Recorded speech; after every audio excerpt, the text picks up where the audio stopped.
Thank you for watching this video. Your support means a lot and motivates me to keep creating more content. If you enjoyed the video, please leave a like, share your thoughts in the comments, and subscribe so you won't miss any upcoming videos. Part 6, Miracle Water. Cosmic water containing immense spiritual essence.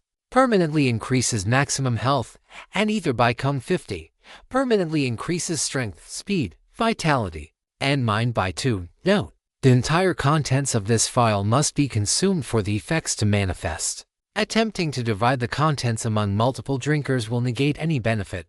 Holy shit. I mutter. That bad? No, it's not bad at all. Chloe, this is... I switch to telepathy. It's a free, permanent boost to all stats. Miracle water, the system calls it. Are you going to drink it? Chloe asks. No, I think you should. You're the healer. You have lower health and vitality, and I want to make sure that you can stay alive and healthy, so you can keep me and everyone else safe. You can bring me back from death's door. I can't do the same for you. Chloe nods, acquiescing to my rationale. She downs the water in a single gulp like a shot, and looks bright and cheery as she swallows. Apparently it tasted great too. Shame I didn't get to try. After a moment for Chloe to adjust to all the subtle changes manifesting in her body, I grip her hand. More to calm myself than to calm her. I hope that the three of us are all going to get along, but I fear that we won't. And then, after she gives me a gentle squeeze and a soft smile, I bring Philia out of my inventory, setting them down on the coffee table in front of me. Hi, Chloe says. Sera says your name is Philia. I don't know if she mentioned me, but I'm Chloe, her girlfriend. It's nice to meet you. A couple of seconds pause in awkward silence before I feel a very faint murmur in the back of my head. Too quiet, can barely hear. Closer. Oh, I never suspected that telepathic communication with Philia would be range limited to such an extent, especially considering I have a range of 5 miles with Chloe. I reach up and grab the chunk of Philosopher's Ore, resting it on the couch between the two of us. We each place our hand on the plate-sized mass of sentient metal, at which point, the previously tenuous connection comes into much clearer view. Can you hear us now? I ask. Loud and clear. Oh, I just realized. I never got your name. Seraphina, I say. And with me here is Chloe. Seraphina and Chloe. I can subtly hear Philia's attention shifting to Chloe, the voice in my mind growing a bit quieter and a bit less forcefully projected into my mind. And Chloe. You are a friend of Seraphina's, her girlfriend, she says proudly. I just want to figure out how this whole intelligent weapon and voice in her head thing is going to go. I see. Rest assured. I have no interest in that sort of thing. As for the question about how intelligent items work, in effect, actually, Seraphina, you should hear this as well. I give a mental nod of assent, and Philia continues. Intelligent weapons and items are just that. Any artifact that was endowed by its creator, whether a mortal or the system itself, with enough will to think and exert some control over their own agendas. While all of us are different, the one thing we all have in common is that we have something we want to accomplish, and seek a wielder who aligns with those motivations. And what do you want to accomplish? Chloe asks. Honestly, I've been trapped in that box for so long that I just want to get out. Explore the world, see new things. Maybe get into some thrilling fights and dashing, heroic adventures. And, Chloe, as I was telling Seraphina before, I can sense that she's going to do some great, wonderful things in the coming years. And, there's something about you as well, Chloe. You're no ordinary woman, that's for sure. What do you mean by that? Chloe asks. As far as I'm aware, I'm just an ordinary human. Oh, I don't know about that, Philia continues. It's faint, but I sense a source of extraordinary power within you. Within both of you, actually. You think so? Chloe says. I mean, I guess I might. But I don't really feel anything out of the ordinary. Nothing like the power I've seen Sera tap into before. Definitely. It's faint and almost all of it is still lying dormant. But I can sense something incredible within you as well, Chloe. A power within Chloe. I idly wonder what that could mean. If it's just some aspect of my own power residing within her thanks to angelic bond, or if something else is at play. Setting that aside for now, and just to make sure I understand. You don't have any ulterior motivations and aren't planning anything nefarious at all. And, most importantly, you're not going to do anything that's going to put us in more danger than we'd otherwise be facing. Are you kidding? I want to see just how far the two of you are going to go. Take over the world, set sail for the stars, visit new worlds, conquer the galaxy. All I want is to make sure I'm there to see it all. Take over the world, Chloe asks. She turns to me and glares. Get those delusions of grandeur out of your head, Seraphina. We are absolutely not going to become tyrants and set out to reshape society in our image. I know. Even if it is a little tempting, I do still want to set sail for the stars and visit new worlds, though. Anyway, not to interrupt the lovers' quarrel you two are getting into, I do need to ask, Seraphina, have you given any thought to what kind of weapon you want? Actually, I was thinking of a spear, I say. It just feels right. Ah, a spear, I see, Philia says. I'll start thinking of some possible design ideas. Do you need any other materials to work with? Not that I think you can't do so on your own, but there doesn't seem to be enough of you to properly form a full spear. Well, I doubt there are any nexuses of etheric energy that have existed long enough to properly coalesce into spirit wood. And if I had to guess, there's probably no currently known methods for synthesizing electrum or halcyon either. Meteoronium might work as well, although trying to locate and smelt that might be better left to a pure blacksmith class. Electrum, as an alloy of gold and silver, I ask. No, I'm talking about the mythical metal. But anyway, you said it was for months or so since integration. Yeah, just over. Chloe says. Then, your silver won't be ideal. It'll be heavier and therefore harder to wield. And it won't conduct ether as well as some of the other options. But at least you should be able to find it. I'll need. Oh, let's see here. Density of silver is. Yeah, carry the one and. Yeah, I'll probably need. Let's see, by your world's measurements. Around 20 pounds of the stuff. The purer the better. All right, I say, Chloe. Do you have any objections to doing this tomorrow? Though I'm not sure how much is actual tiredness and how much is to make a point. But right now, I do think our bed is calling us. Time to go back into the inventory, I half state to Philia. I do think that will be better for all three of us. Seraphina. I have a small request to ask of everyone. Over the past weekend, I began the process of submitting Project Seraphina to publishers in the LitRP and progression fantasy space, with the ultimate goal being to secure a publication deal for the series. I believe, based on the metrics this series has accrued to this point R and SH combined, that there is a reasonable likelihood that the series does get picked up. However, this is far from a sure thing. In order to maximize the chances that the series does get accepted, I would request that anyone able and willing please leave a follow and/or some chapter favorites if you have not already done so. In addition, good ratings and reviews are especially preferred. It is a bit of a longer-term goal, but I would love to get this series published and potentially be able to go full-time as an author. This would mean that I would be able to dedicate that much more time to my writing and continue to bring this and other stories, of which I have several in various stages of planning, to you. And having a developed audience reading and enjoying already is one of the best ways to affect that goal. I hope you will consider helping me out with that. 3.98 Seraphina's Excursion by Seraphina. Content warning: mentions of spoilers. Suicidal ideation collapse. Planet XSQ 1827. Substation 33. Year 16. 369A. 9 weeks after Seraphina's awakening, I'm back in my room, pacing around the cylindrical chamber, pacing literally around my bed, from side to side, in and out of the bathroom, flying around in the room as fast as I dare, all trying to burn off all this excess nervous energy. But it's no good. Nor is anything else I've done. I've tried drawing, but I'm just not in the headspace. Water does nothing for me, whether splashed on my face or ingested. Deep breaths fail to still my racing heart, despite my ability to suppress my body's autonomic responses and bring myself to calm. I cannot seem to override the all-encompassing fear that's taken over every fiber of my body. It's not Annette that I'm scared of. If it comes to it, I'm more confident than ever that I can defend myself and even win a fight against her to the death. Not that I want to. Even doing what I did makes me most displeased in a way I really didn't think would be the case until just now. It's not like fighting dumb beasts or monsters in the Tower Gauntlet, even though I was being threatened for my life, and only acted to defend myself.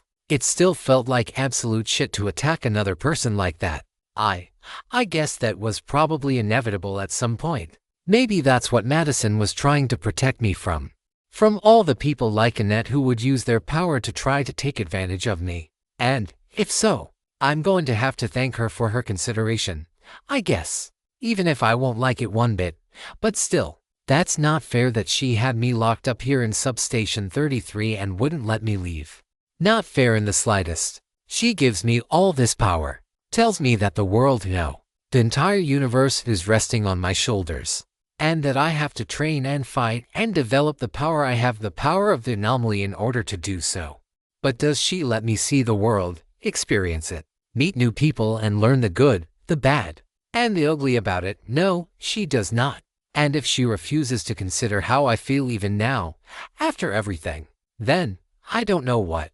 I don't know how to convince her. And I certainly don't have the ability to force her to listen to me if she doesn't want to. Petulant or not, it's not fair at all. She gets to go to her fancy meetings on other planets and see the world, and I'm just a girl trapped in a cage. So what if I'm young and naive and allegedly immature? It's not fair in the slightest that you make me fight and train and then just lock me up like a pet bird the moment my presence is the slightest bit inconvenient.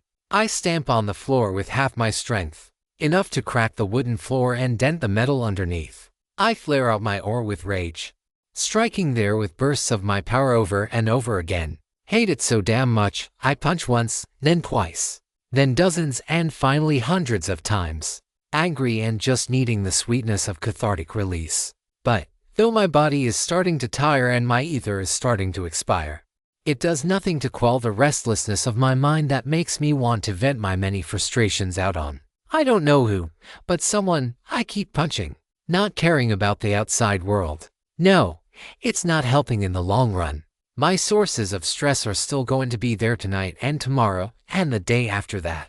But at least it feels good and it'll help me get tired enough to rest, and then maybe I'll have a clearer head and not feel like I'm trapped here with no friends and no cosmos above. I don't even have a real family and I cry out, dropping to my knees and hitting the ground with enough force that the substation's barrier briefly flares to life to stop my attack from doing too much damage.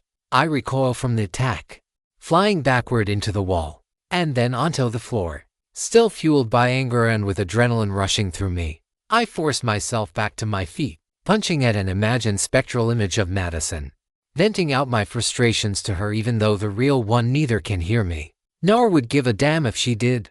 I hate it, I hate it, I hate it, I scream, flailing at the image in my mind. Why do you keep me locked in here? Am I just a tool to you? Something to be used when it's convenient? Something to be ashamed of, locked in a closet? Disposed of the moment it's 0.1% easier to forget about me. I might be artificial, but you still made me a person. You still gave me thoughts and hopes and dreams and desires, and I throw one last punch with all the strength I have, only to have it hit a piece of something, and characteristically soft. Madison's hand closes around my fist, her eyes strangely watery. Why is she crying? And now, she's moving closer. She's going to kill me, isn't she? This is it. She's crying because she's about to put me down like a dog. Because that's all I ever was to her. A dumb puppy. Her arms wrap around me. I tense up, bracing myself for the end. I suppose I should be grateful for the few weeks I did get. Now I'm on the verge of tears myself. I'm not sorry for what I did. Sorry for the mess I caused, I guess. I'm sure dealing with Annette will be a pain. But at least once I'm dead and gone, someone Madison actually cares about can step in and fix all my mistakes. Just make it quick, I say, limp in her arms. I know I can't do anything against you. Even with my Seraphina over limit, I couldn't prevail against you. I know that now. Having seen what you're truly capable of, make it quick. Going to torture me for a bit first, then torture you. Why would I do that? That's what you're here to do. Right, kill me. Put me out of your misery, Seraphina. Her embrace tightens around me. She's only an inch taller than me, but when she stands next to me like this, her presence completely dwarfs mine. I shrink, expecting the end. An end which never comes. Why, I ask. Seraphina, I'm sorry. She holds me closer. I still don't understand. Why isn't she attacking? Why are you apologizing? Do you need to make me despair even now? Madison shakes her head. I'm not here to kill you, Seraphina. I'm here because I heard that you needed me. And I came to apologize that I haven't been here for you these past few days. The dam breaks, and water surges from my eyes down to my cheeks, and the flow of tears just won't stop as I finally return Madison's embrace. I don't know how long we stand like that, the two of us crying in one another's arms. Time always moves so wonky when we use our skills and slow down our perception to fight more effectively in battles where milliseconds can mean the difference between life and death. Despite her own tears accumulating on her own face, she spares not a moment for them, instead wiping my own away, still holding me, even as all my tension fades and my eyes grow red and puffy and my whole body grows sleepy and achy. Before I know it, I'm sitting on my bed, Madison right next to me, supporting me as I rest on her shoulder. We stay like that for a bit longer before she speaks. I'm sorry, Seraphina, for leaving you here by yourself, and more importantly, for failing to consider your feelings. I know I was busy, and you're right. I left you here because I thought you would be happier here than in all the meetings I have to go to. But it shouldn't have been me to make that decision for you, Seraphina. I can't take back what I did in the past, though. All I can do is offer my apologies, and then try to make it up to you somehow. I'm sorry, too. I wanted to see this world. I wanted to know what the world is like. Not just the little spaces we use for training or these towers, but all of the world. The stars, the planets. All the things I've read about in these books. I want to know what you want me to fight for. Before it's too late to see it all, I should warn you, Seraphina. It's not going to be as exciting and fun and beautiful as the world you've read about in those journals and seen on the holograms. I chuckle. Yeah. I kind of figured that right about the time a vampire threatened to kill me while I was in the middle of drinks. In the middle of what? Drinks. I ended up flying down to some sort of tavern, I think they called it. Had some sort of drink and a Seraphina, Madison says flatly, her gaze upon me. Please tell me that you didn't get drunk, or worse, addicted. I got hit with the mild intoxication condition, at which point, I immediately panicked, used etheric self-repair on myself, and purged all the intoxicants from my body. She stares at me. Fine. I detect no lie in your words. And that's a good thing, too, especially since the testimony and surveillance footage we were able to gather largely corroborates your innocence. She looks away from me. Doesn't mean it won't be a pain in the ass to deal with. The Mechanist vampire lineage is old, proud, and not one to take an insult to their clan lying down, even if it was a self-inflicted wound to set pride. I hesitate for a moment. I'm sorry for that, Madison. Madison guides me up off my bed and into another hug. I'm glad to hear that. As for what's going to happen now, my original thought, having only heard about the incident at the tavern, was to confine you to quarters for 3 days as punishment for sneaking out like that. However, in light of our conversation earlier and the circumstances at hand, I believe such disciplinary actions would be counterproductive. She pauses for a moment, and if I weren't so tuckered out from venting and the subsequent catharsis, my heart would be racing. As it is, I'm merely looking at her while struggling even to stay seated upright on my bed. It is getting late tonight, so you will be confined to your room for the rest of the day. Although I don't think you will object to that much punishment. As you are, I doubt you have enough energy to do much more than have dinner and then pass out. I'll make sure a meal is prepared and sent here shortly. Tomorrow, however, we will begin training again in earnest. More training. I do nothing to hide my discontent. Please let me finish, Seraphina. In 3 weeks, there will be an interstellar summit. Representatives from planets across the local region of the galaxy will be convening on planet Arbar to discuss matters of galactic importance. I, as Lady Protector and the nominal governor of XSQ-1827, will be attending, and I would like for you to accompany me. As a friend, an escort, and, well, as a bodyguard. There's no way I could guard you better than you can do so yourself. And 3 weeks is hardly enough time to get anywhere near as strong as I would need to be. You are correct. Fortunately, that's not a concern. While the lords and ladies protector of the various planets throughout the cosmos are among the strongest individuals in the universe, we do not engage in direct fighting in such gatherings. The reasons for that are ancient, as much cultural now as they are diplomatic and practical. Beyond the fact that my attacking another protector would be tantamount to a declaration of war, suffice it to say that a clash between two individuals in their final classes would involve collateral damage on the scale of the planet itself. The problem is that, this aside, there are those who would use the summit as an opportunity to sow chaos and discord among the planets, goading nominal allies into war for political reasons. In short, spying and espionage are rampant among the lesser diplomats, my own subordinates not excluded. And that's where you come in. You have two of the most absurd intelligence and counterintelligence skills that I've ever heard of. And, with your potential, I'm sure you can get them ranked up quickly. So, you want me to be your spy?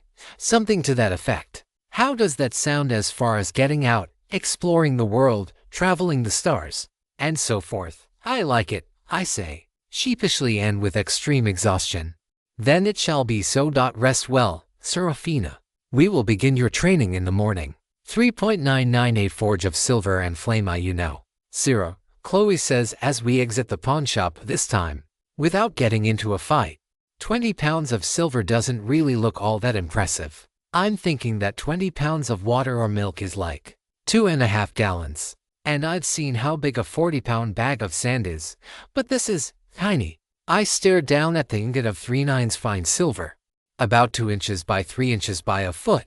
It is definitely a lot heavier than its relatively small size would suggest, actually weighing closer to 25 pounds than 20. But I'd rather have a bit more than not enough, especially since, despite having plenty of knowledge of glyphs and enchanting, I'm far worse when it comes to actually working in a forge. My attempts at accessory crafting back in Red Clay City a couple months back are testament to that much. Once we're out of the gaze of any would-be onlookers, I let the massive bullion vanish into my inventory, accompanied by a brief flash of teal light. Inventory magic is still far from common knowledge, though there are certainly more than a few rumors already circulating about the power that awaits those who reach the 50th level. Probably closer to an open secret at this point, but I know I don't want to be the one who confirms it in front of the entire world. So, where are we headed? I ask. I know you'd mentioned that you and your mom, it's still weird calling her Alicia. By the way, it had found a blacksmith over near downtown that seemed potentially interested in taking on our request. Do you remember where, exactly? Chloe pulls her phone out of her own inventory. Yeah. It's just about half a mile north of the convention center. She points to the map app, where we are, and where we need to go. You really should think about getting a new cell phone. I know how you are about spending money, but I think replacing your old hunk of junk will do us all some good in the long run. I just spent nearly $30,000 on a silver ingot, and I didn't even cry too much. Can I be spared from the teasing on that account for one afternoon? Chloe looks at me with that mischievous grin. I mean, you can always kiss me to shut me up. I pull her into my arms and do just that. At this point, Chloe and I are well known enough that the two of us sharing a mid-air kiss. Yeah, we've done that more than a few times to the chagrin of certain pearl-clutching segments of the population.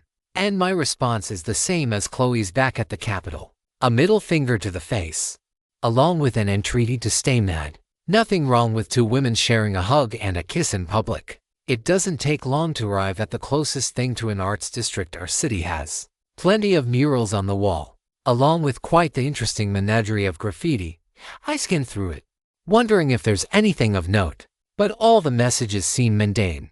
Political messages and slogans that might be gang signs, and might just be messages from activists, or maybe just some drunken scrawling that some kid sprayed on the wall as part of a dare. Well, Chloe says, this isn't ominous at all. What are you looking at? Not looking. Smelling. A dead body. I think it's coming from that dumpster, over there. I activate Archangel's gaze and focus my attention on peering through the dumpster. Sure enough, corpses, 6 of them, all mangled and bruised, belonging to young adults not much older than Chloe and I. 3 of them have wounds around their necks that seem indicative of strangulation. 1 stabbed in the chest. The other 2 likely succumbed to blunt force trauma and internal bleeding. I shudder. Fearing the worst, a deliberate effort by a person or group to farm levels by killing people. Something that I thought we had moved past after we'd all come together as a community to rebuild in the wake of the City Slayers' attack on the world's major metropolitan areas. Then again, war and fighting and killing have predated civilization, predated humanity, really. I suppose the only thing that's changed in that regard is the incentives and power-ups we gain for doing so. How many? She asks. 6, I respond. Horrible. Each and every one of them. I'm glad you can't see them. She lowers her head, her arms going limp. I've come to know that scent well. Working in the hospital so much these past few weeks.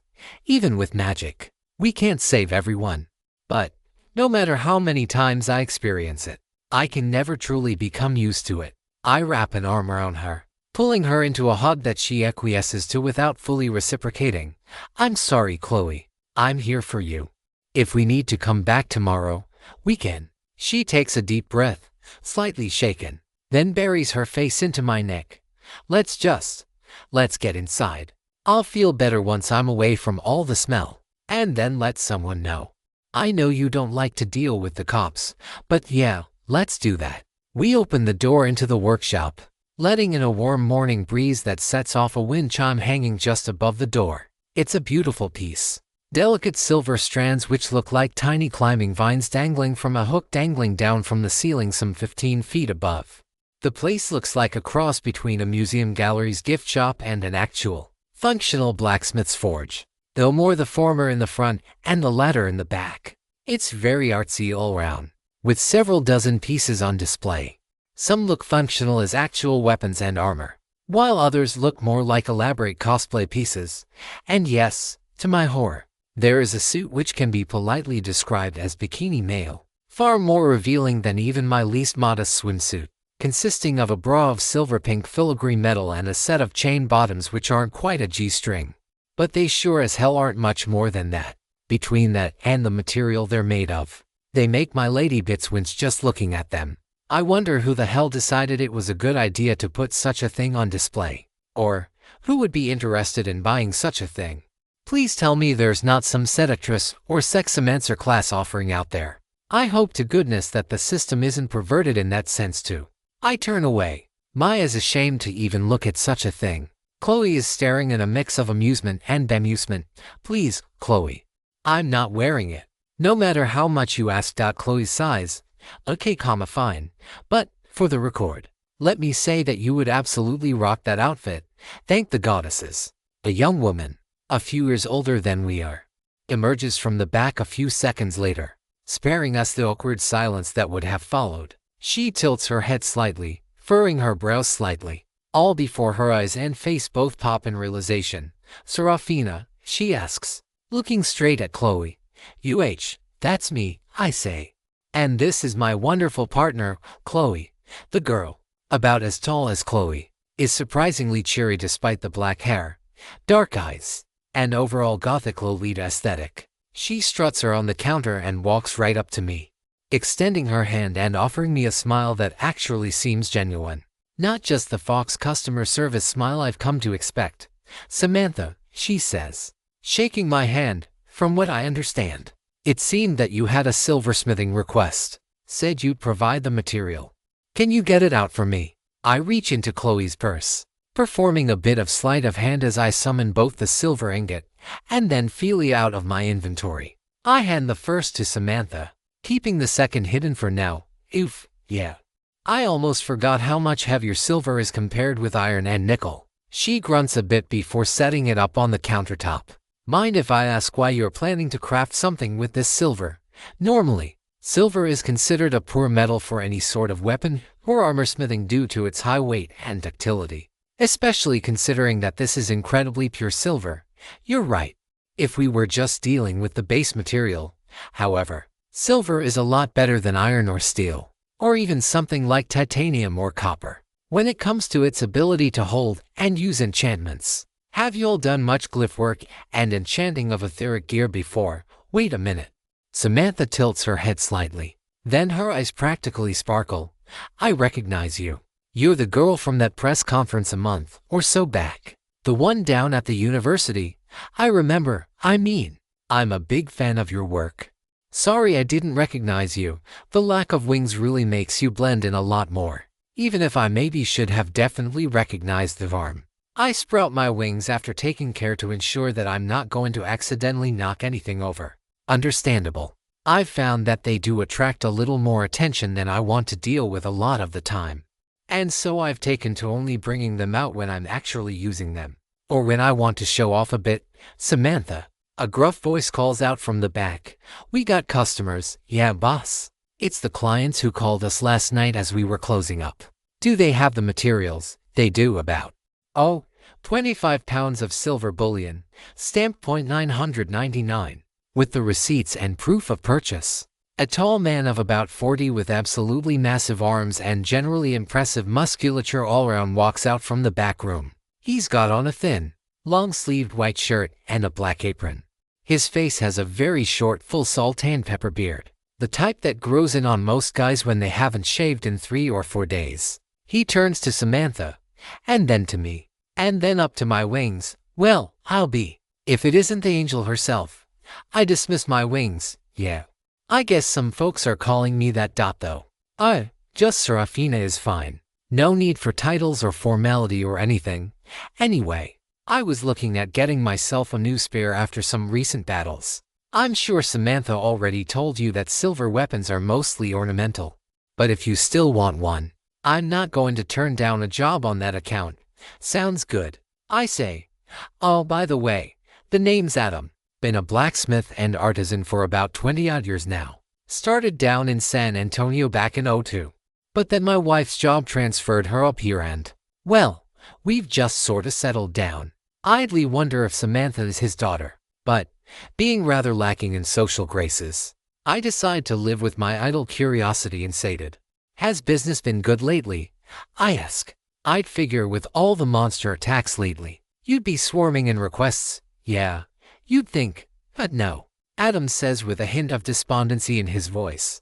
All the gunsmiths are rolling in requests right now like, good luck getting a gun without 5 figures or being prepared to wait 6 months until you can be squeezed in on the non-express delivery schedule. He looks down at my arm. Aren't you a gunner, yourself? I'm sure your exploits have only exacerbated that trend. I am, yes. But recently, I've come to realize the disadvantage that come with relying on a firearm. And I've decided that I need a weapon better suited for taking down the monsters that are likely to continue attacking in the following weeks and months. Adam chuckles. And for the first time, his dour mood softens. Well, ain't that something? Tell you what, why don't you two come join me in the back? I'll give you a tour of the forge. And then we'll look into some designs. And once we get a feel for what sort of thing you'd like, we can get started with the forging process. I shake Adam's hand. Sounds like a plan. After you.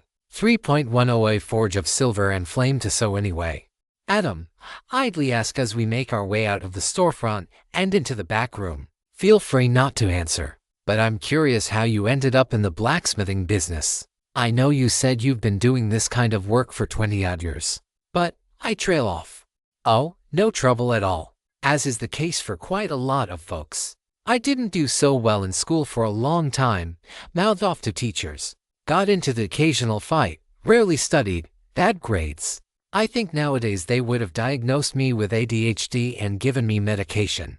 But then again, my folks never thought to get me tested, and the small town we grew up in just outside San Antonio didn't have the kind of money for that sort of thing either. So, I just wandered around, getting passed from teacher to teacher, being promoted to each grade mostly so I'd be out of one teacher's hair. At least until I got to my freshman year, when I met Wilhelm, the man responsible for turning my life around. Woodshop teacher. Even when I was in school, he was getting up there in the years. I think he passed the year before last. I'm sorry, Chloe says. Adam shakes his head. It's fine. Anyway, it's the first day of class and I get into my usual childish antics. But Mr. Wilhelm immediately shut me down, warned me that in his class, the rules were there for a reason. He told me that if I was lucky, I'd lose a finger. If I wasn't, it'd be someone else who did instead, and that I'd have to live with the guilt of causing that. He pauses for a moment.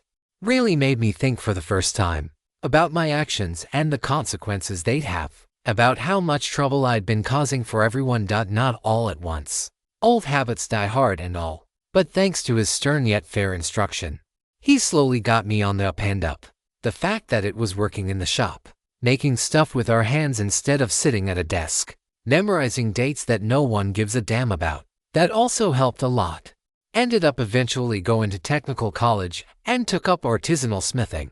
And the rest is pretty much history. I nod as he finishes his story. It's not too dissimilar from my own and favorable childhoods. Lots of opportunities for things to go awry. But thanks to a few shining lights, Chloe and Alicia for me, Mr. Wilhelm for Adam, we were able to become more than the product of shitty circumstances. It's an opportunity we each were given, but many others never received. One feel a certain degree of camaraderie with the older man now, and even more determination to see this plan commenced. I take a good look at the forge in the back of the back room. It's quite a bit smaller than I'd expected. The furnace itself only about 4 feet cubed, made of bricks and clay, with a roaring white-hot flame of wood and charcoal burning inside. There's a small chimney exhaust protruding through the ceiling and into the outside, but the walls are otherwise mostly bare and made of concrete, I have to assume. The uniform gray slab being a case of function over form. There are quite a few unfinished swords and spears and other weapons on a rack on the wall nearest the front of the shop, along with a couple of half-finished pieces of plate armor. But that's enough about my story, Seraphina. You said you wanted me to build a silver spear, so let's talk about that. First and most important question, have you given much thought to weight or length, or what sort of spear you want me to make? There are a lot of different options, each with their own strengths and weaknesses. Philia, I mentally ask, moving a bit closer to Chloe to strengthen the tenuous mental connection. Is there anything in particular I should strive for? No, this part is all you. The schematics you found are for a weapon core. To put it in other words, I'll form the enchantments and glyph arrays that empower your new weapon. The exact construction of the physical design and how you plan to wield it in a fight will be up to you. Understood. And thank you again. The weight shouldn't be too much of a concern. I'm quite a bit stronger than I look. That's true. And I don't doubt you. But that's not the only factor at play. There is a reason why most spears are made of wood, with only a metal head and counterweight. And that's because inertia is a pain in the ass to try to divert when you're in the middle of a fight. I'm sure you can flail 50 pounds of steel or silver around, but will you be able to move it freely when you're being attacked on all sides? Adam walks over to the wall and picks out a spear about 8 feet long. The weapon itself isn't remarkable. A long rod of some sort of polycarbonate compound, with a head that's shaped like a relatively wide isosceles triangle, except with 2 small extra heads on either side. This is a type of spear called a partisan. Why don't you give it a few swings, see how it feels? I pick it up and twirl it around in my hand, gripping it around the center of the shaft. I thrust into the air, sprouting my wings and launching myself toward the wall. More thrusts follow, aiming toward imaginary enemies as I allow myself to fall into a meditative trance, envisioning the monsters from the golden floor of the tower gauntlet and how I might have fought them with a similar weapon. One thrust, then a second, then a third, all in rapid succession. I drop low to the ground, cutting an arcing path around the ground, envisioning myself either knocking all of them to the ground, or better yet, severing their limbs just above the ankle joint where their defenses are likely weaker. More attacks follow in my illusory training sequence, a mix of thrusts and slashes, most for offense, with the occasional block or deflection. Well, I'll admit, you've got some moves, Adam says. I gave you one of my heavier weapons, and you handled it like it was nothing. How are you feeling? I smile. Feeling amazing, Adam chuckles. Glad to hear it. Now, from the looks of how you moved just then, especially those sweeping attack patterns, I think you're going to be looking more at a sword staff over something like a pike or a javelin. You'll still have the benefits of range and versatility versus something like a sword, and it'll be more effective against hordes of monsters. The trade-off is that it's going to be a bit weaker when being used as a thrusting weapon against a single target, especially those enemies with particularly sturdy defenses. He walks back out into the display room, Returning a moment later with a large book, he opens it up, flipping through some pages until he finds what he's looking for. So, the basic references I'd be looking at would be along the lines of the European glyph, the Chinese guandao, or the Japanese naginata. If you want to take a look at some reference designs, I flip through the pages. All of them look like interesting designs, and I'm not sure if one of them has a distinct advantage over the others.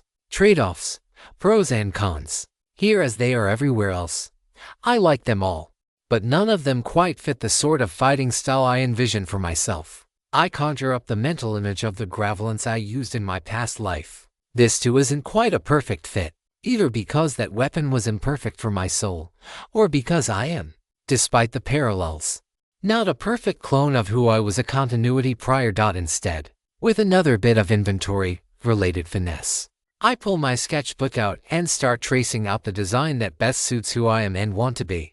A shaft about 6 feet in length. A double-edged straight blade which stretches out to just before the 8-foot mark.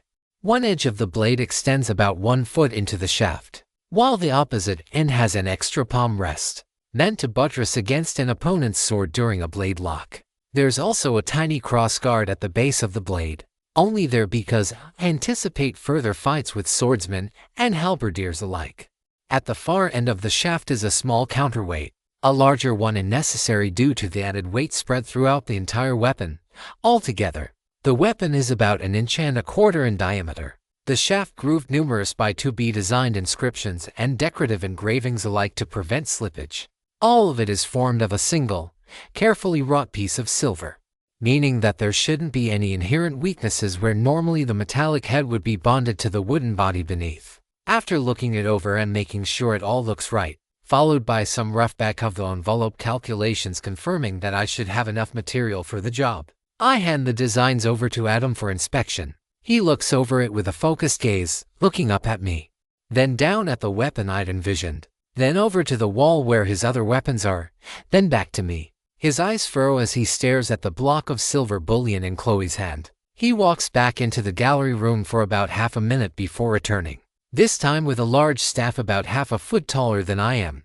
Something about like this. He hands the wooden staff over to me. It's well polished, though instead of being cylindrical, the overall shape is that of a narrow hexagonal prism, not unlike many wooden pencils, designed for ease of grip.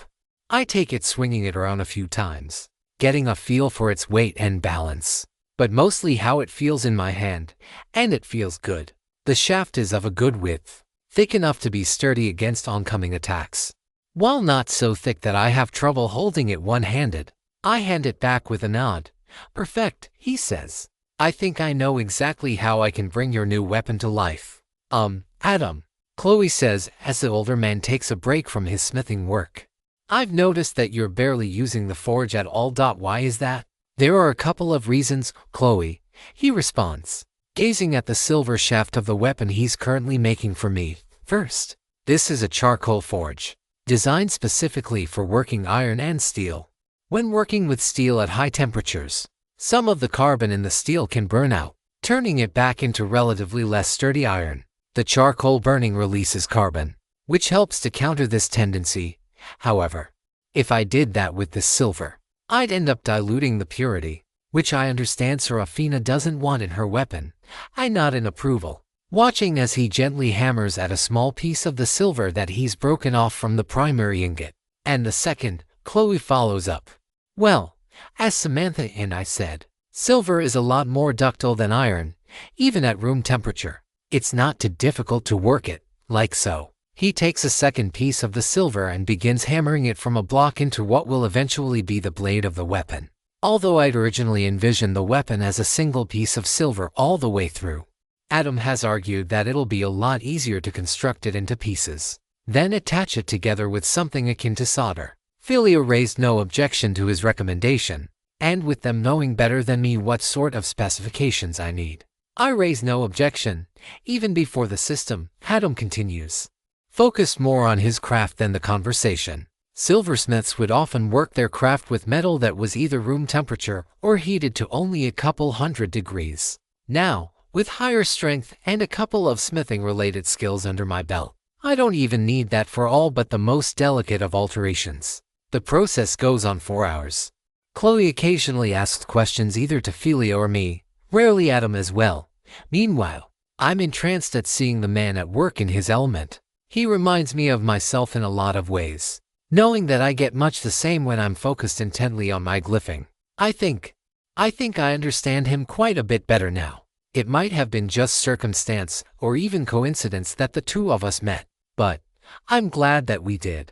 It's late in the afternoon, about 5:30, when Adam finally finishes his work. My heart races and my jaw drops as I stare at the beautiful piece of work before me. From the carefully honed edge to the sword staff's overall heft and size to the beautiful spiral etchings along the full length of the shaft. This is truly the quality work of a mastersmith. Too bad the system's interface doesn't recognize its craft and potential when I inspect it with my artificer's glasses. Silver sword staff. A simple and mundane weapon made from pure, polished silver. Due to the high purity of the metal, it is particularly conductive to magical energy, but remains largely unsuited for physical combat. Attack Kung 20, Magical Attack Kung 25, Agility Kung 10. Attacks made by this weapon against werebeasts and the undead are always treated as critical. Ignore the usual critical hit immunity when used against such targets.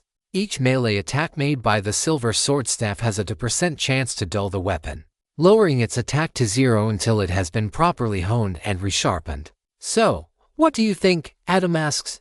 It's impressive work, Philia chimes in. I look forward to finishing the weapon tomorrow.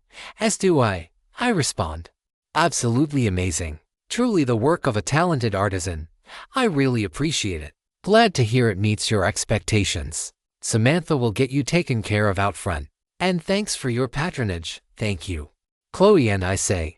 3.1018 Forge of Silver and Flamey. It's finally time, I think to myself. Taking a deep breath as Chloe and I approach a small plain in the middle of the countryside a few miles outside of the exurbs.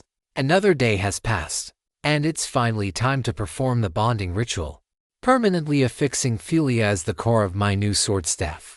I suppress the urge to roll my eyes. As it turns out, there's an entire ritual that needs to take place in order to properly form the weapon I'll be using for the foreseeable future. One that requires a wide open space and a lot of glyphs and special incantations to properly perform. For reasons that Philia hasn't completely explained yet, I don't know if I fully trust everything that they've said to this point, especially now that they're leaving me in the dark on this final and most critical step.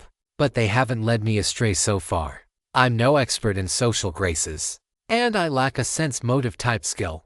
But I don't think they're being dishonest with me. I do think they haven't revealed their full motivation for wanting to partner with me, and their stated intention to see the cosmos alongside us isn't the full story. I think they are sincere about that part.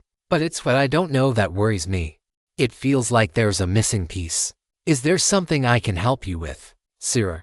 Chloe asks as we touch down in a bed of knee-high grass. I can practically taste the waves of anxiety oozing off you right now. I pull Chloe into a hug, burying her face in my chest as I rest my cheek on the crown of her head.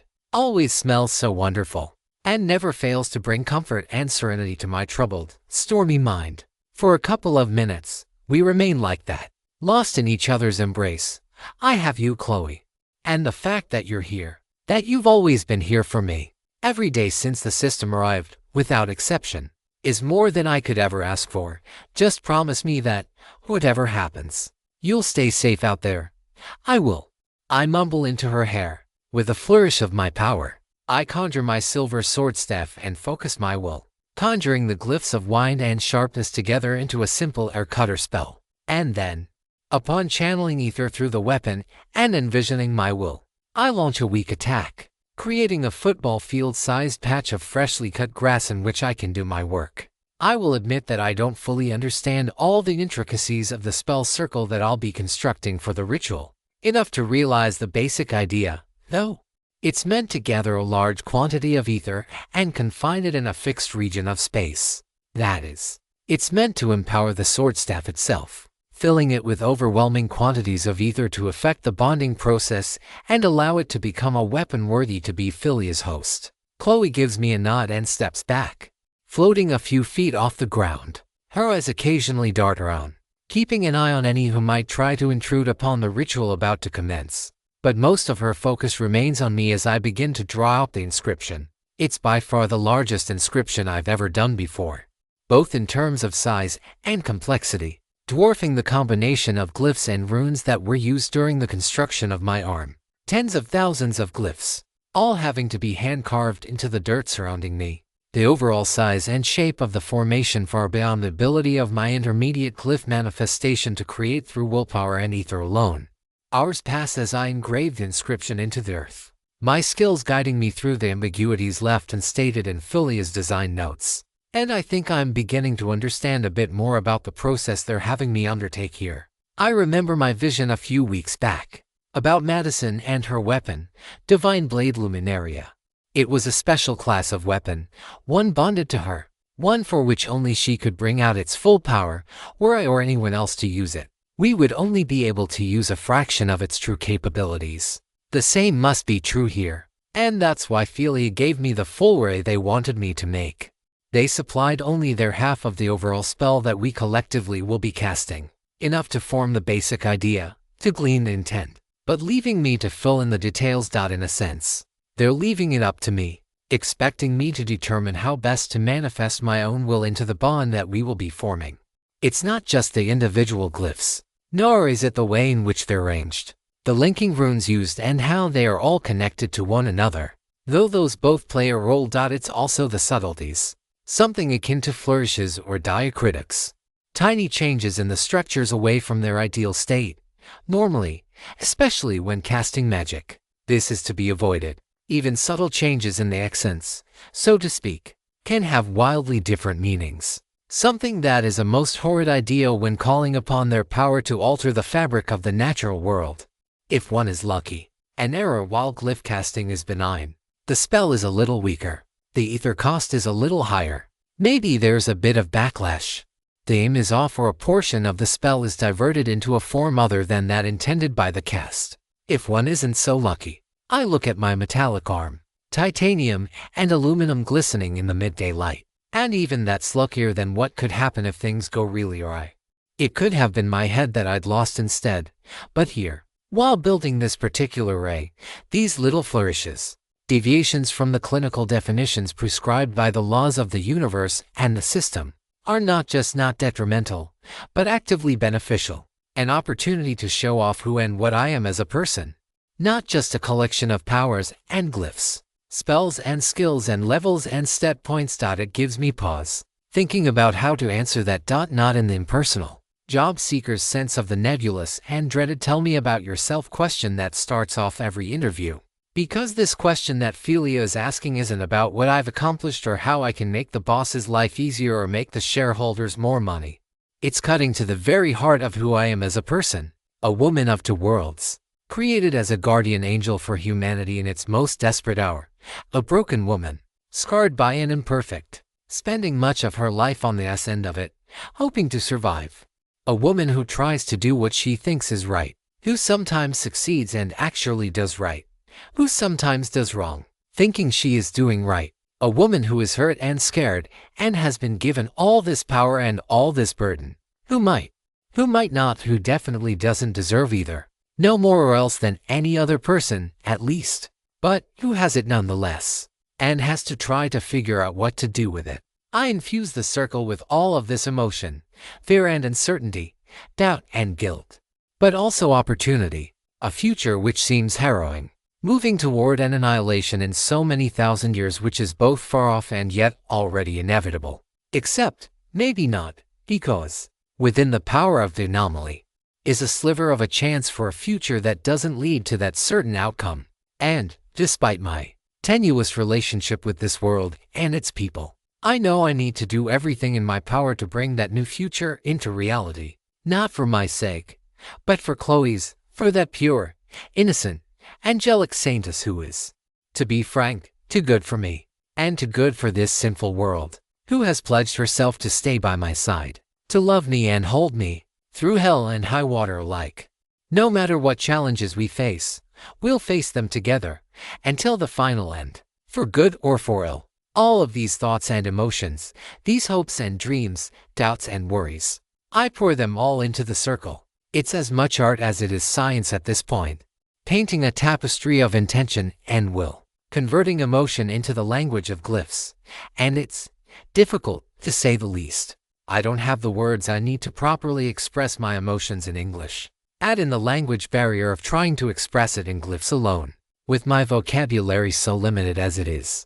And it's an utter nightmare. I think, though, that this is part of the process that Philia wishes for me to undertake, because, just as my will and desires are still rough and unrefined at this relatively early juncture in our adventure, so too is my ability to express them in the tapestry the two of us are weaving. Perhaps, at some future point, when I have a better sense of myself and how to express these conflicting thoughts and feelings I have, I'll be able to reforge this bond. The sun is high overhead, bearing down upon my sweating, pink-tinted face. When I am finally done, I float backward into the arms of Chloe, who is a little less drenched, owing only to her spending most of the time in the shade of a large tree a few hundred feet away. "So you're finally done?" she asks. "Everything is as it's meant to be."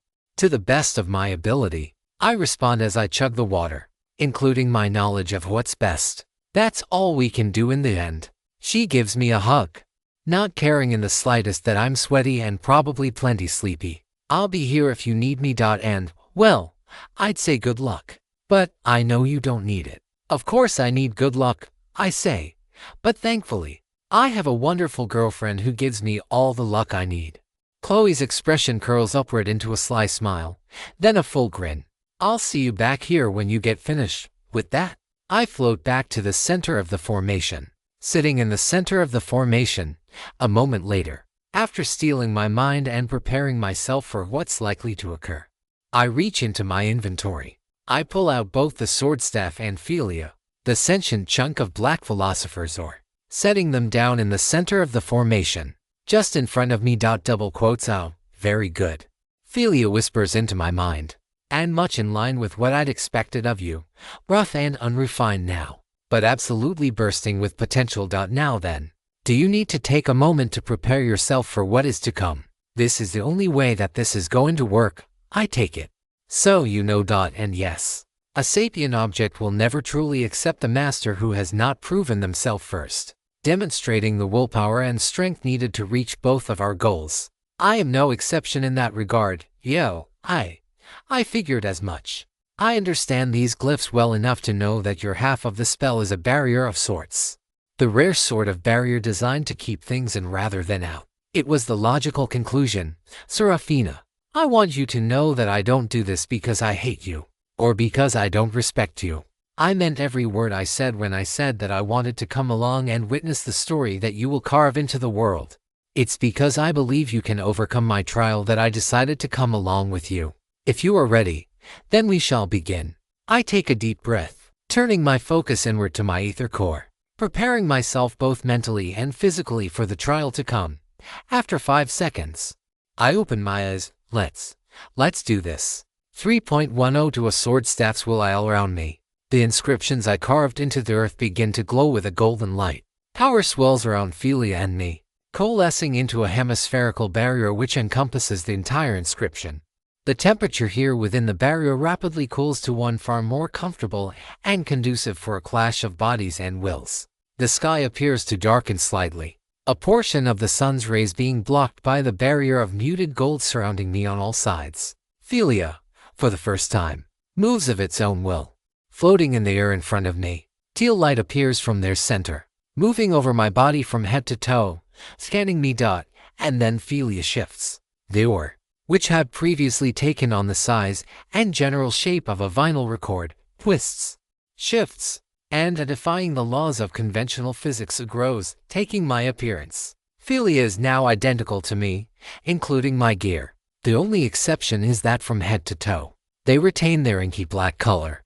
It's like facing my own shadow. But rather than being scared like I probably should be, I'm excited, eager to face my greatest challenge yet, eager to overcome this trial, knowing that it will set me up to be that much more ready for the challenges still to come, ones for which people's lives will hang in the balance. The rules of this contest are simple, Philia explains. Your objective is to force me to submit and acknowledge you as my master. But I will warn you, you should prepare to come at me with killing intent. Holding anything back because you are worried about my safety will only imperil your own and ensure your failure. I understand. I grip my teeth and point my mechanical arm cannon at my tenebrous doppelganger. This might be my last fight using the weapon for a long time, and if it is, I plan to give it the explosive send-off it deserves. We charge at one another, neither batting an eye as our fists launch at one another. I parry the punch, deflecting it upward with my right hand, while my doppelganger ducks low, reaching in and grappling me around my waist, charging to try to slam me against the barrier wall. I fling my upper body back with all the force I can muster, briefly sprouting my wings to adjust my center of mass to effectuate the backflip. With my hands planted on the ground, I throw my double back, trying to fling them against the barrier wall instead, but their grip is tight, and they squeeze as though they're trying to pop me like a balloon and crush my organs within. Trying to break free of their vice grip is a fool's errand. They have all the mechanical advantage from their current position, while I have none. So, with wings outstretched and holding us both aloft, I bring my elbows down upon Shadow Seraphina's head and shoulders. Intense blows. I can't tear them off me, but I can and will make it far more painful for them to continue than to relent. One thrust downward, right on the crown of my double's head. It's hard as stone, but even stone will crack and crumble with enough force.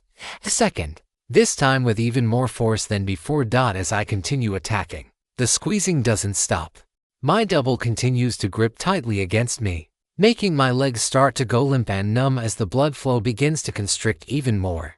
As a last-ditch effort, I point my mechanical arm cannon's barrel directly at my doppelganger's side and blast right into her head. Thanks to her vitality being as high as mine, I fail to do more than draw a small amount of blood, but I do stagger her enough to loose myself free of her grip and wriggle myself free. My heartbeat echoes in my hips and calves as the blood flow restores, and feeling gradually returns.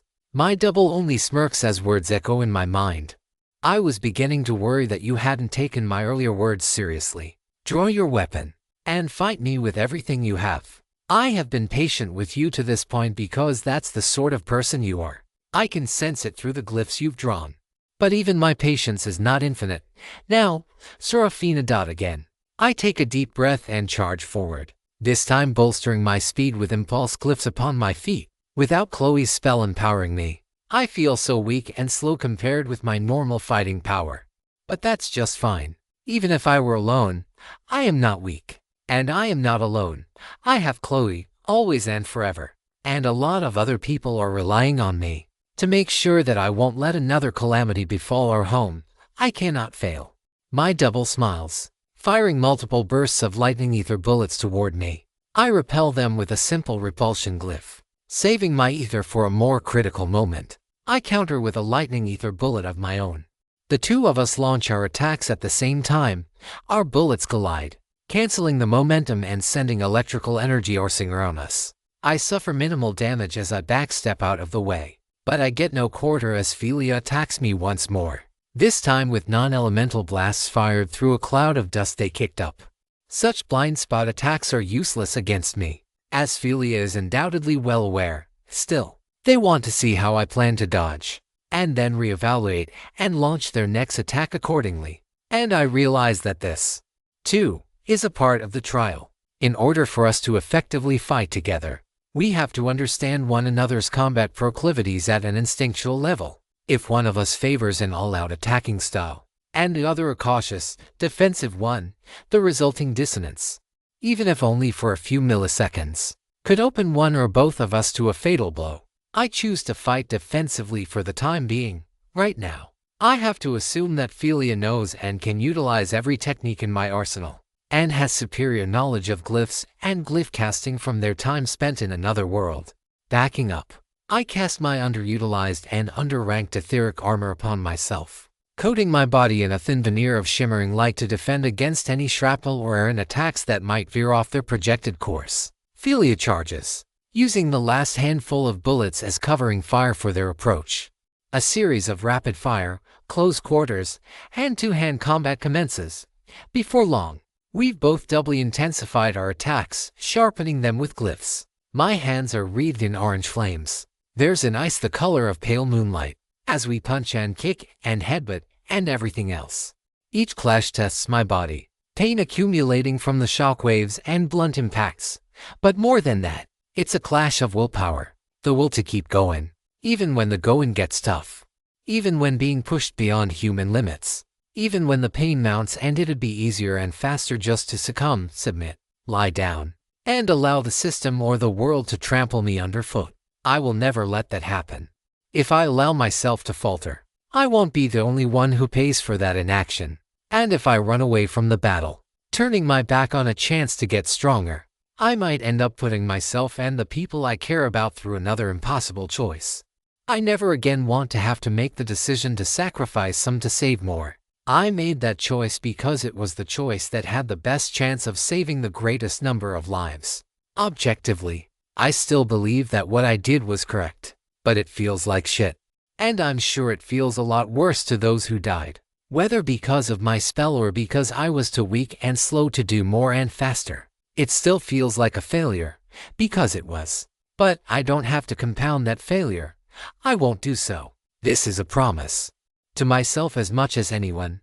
I will succeed. I rush forward for another round, this time electing for an offensive push where my previous defensive one found no purchase. Instead of focusing on deflecting and blocking, this time, I move in, trading punches with Philia as we clash once more. It hurts like hell. Each blow makes my vision go blurry, my etheric armor cracking and ray-forming in rapid succession. I know I'm doing damage. I can sense Philia weakening slightly, but my aggressiveness is taking its toll on me, for they are doing more damage back to me. A burst of gravity from me tips the fist of my double, of course. But a reversed burst of the same from Philia knocks my hand into the air, exposing my chest to a follow-up punch that I can only partially block. I can only partially divert my flight in time, ensuring that the punch hits me square in the breastplate rather than the relatively under-defended gut punch I was about to take. Still, it hurts. Philia's punch hits me hard enough that my etheric armor breaks, and my wyvern scale brigandine underneath cracks. The wind is knocked out of me, and as I stumble to the floor, I'm dodging mostly on instinct. I'm able to use a combination of my Archangel's gaze and my combat reflexes to avoid the worst of it. But I'm in a bad situation, and we both know it. You've fought well, Philia says, looming over me with their gun arm pointed at me, better than I'd expected. Considering your level and the amount of time you've had to gain fighting experience and learn about glyphs and the system. But I cannot accept you as my master. Not yet. I force myself back to my feet. I'm not sure if it's some subconscious effect of indomitable will or anger at Philia's patronizing me or the contempt I feel at there being an effigy of me that's better than me or all three or something else. But I'm pissed and confident. For some reason I don't understand. I'm confident that I'm going to win. Despite my body being bruised, pain coursing through me, my health being at just over a quarter, and every indication that I'm outmatched. Surrender, they say. Just because you can't defeat me right now doesn't mean you need to throw your life away to prove yourself. I spit a chunk of blood on the dirt beneath me. Double quotes as if I fought so many beings that I could have and maybe should have lost to. Armoasai.oneiros. The Malokian, the opposites, giant saurians and swarms of harpies, twisted humans and a city slayer and even effigies of heroes and villains from other worlds. And yet, despite it all, I'm still here standing. Maybe it's fate. Maybe it's Chloe's luck finally starting to rub off on me. Healing light fills my body, patching up my internal wounds, staunching the cuts which haven't yet stopped bleeding. My health is rising rapidly, and the pain is now greatly diminished. My already high confidence soars to new heights as I feel Chloe's presence and hear her words in my mind. I thought you said you had this under control, she says. Though there's no malice in her words, I thought I did. But I am again reminded that, alone, I'm not half the woman I am when I'm with you. Just more proof that we were meant to be together. As long as you remember that. Now, I'll keep you healed up. Sarah, you take care of the things you have to do. Of course, Chloe. I see. Healing magic as well. Philia smiles. I suppose I have underestimated you. You're wrong, I respond. I can't cast healing magic, even with glyph casting. My knowledge of human anatomy and physiology and glyph effects, they're all far too weak and unrefined to try to heal myself. But Chloe can. And the bond we share is my greatest strength. That's why I know I'm gonna win. Philia smiles. Good to hear you found your second win. Now then, let us continue with your trial. Prove to me that I was right about you, and that you are worthy to be entrusted with my destiny. 3.103 Sword Staffs will too. I waste no time in taking the initiative.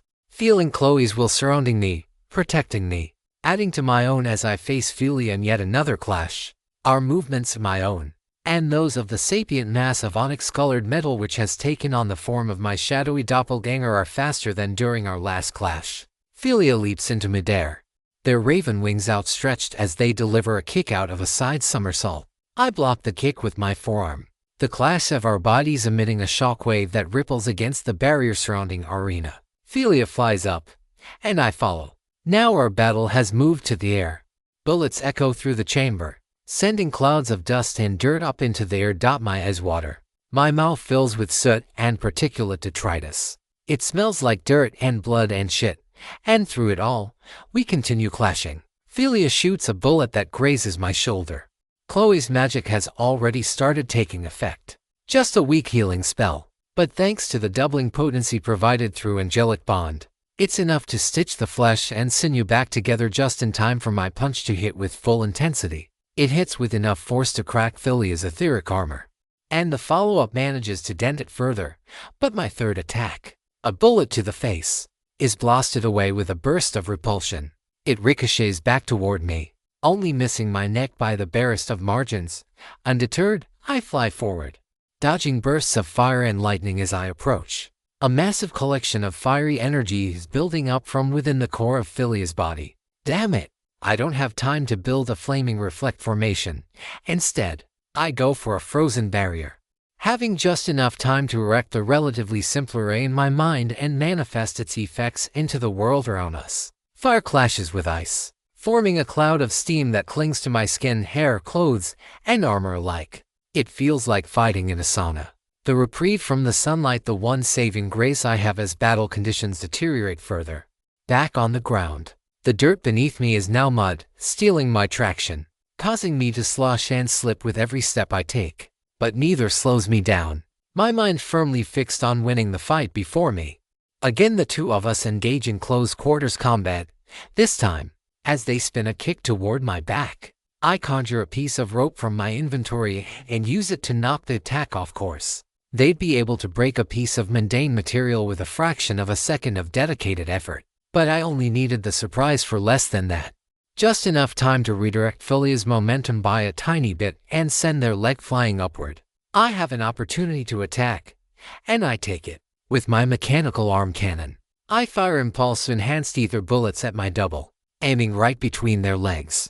Chloe would kill me 10 ways to Sunday had the situation been reversed and I were to allow her property to be damaged in such a manner. Right now, though, I'm more interested in winning and getting this ritual over and done with than looking pretty or adhering to the customs of sparring. Philia wanted this, for me to come at them with killing intent. And that means fighting dirty. They will understand this truth. I fire lightning ether bullets directly at them. They have my form, and with it, my weaknesses. There is a small chance that I'd trigger backlash while firing. But by deactivating my wings, I can forestall that potentiality as well. The fight continues, but the tide is now thoroughly in my favor, through clashes of fists and bullets and magic alike. The two of us are nearly evenly matched. Our offenses and defenses are completely aligned, and having studied Philia's movements, I can now predict them just as easily as they can to me. It's so exhilarating. Adrenaline courses through me, spurring my indomitable will forward. The pain I feel as our fists collide makes me feel more and more alive. And more than that, I feel a new connection starting to form. It's thin, wispy, I'd say ethereal, but it doesn't seem to be effectuated by ether in the slightest.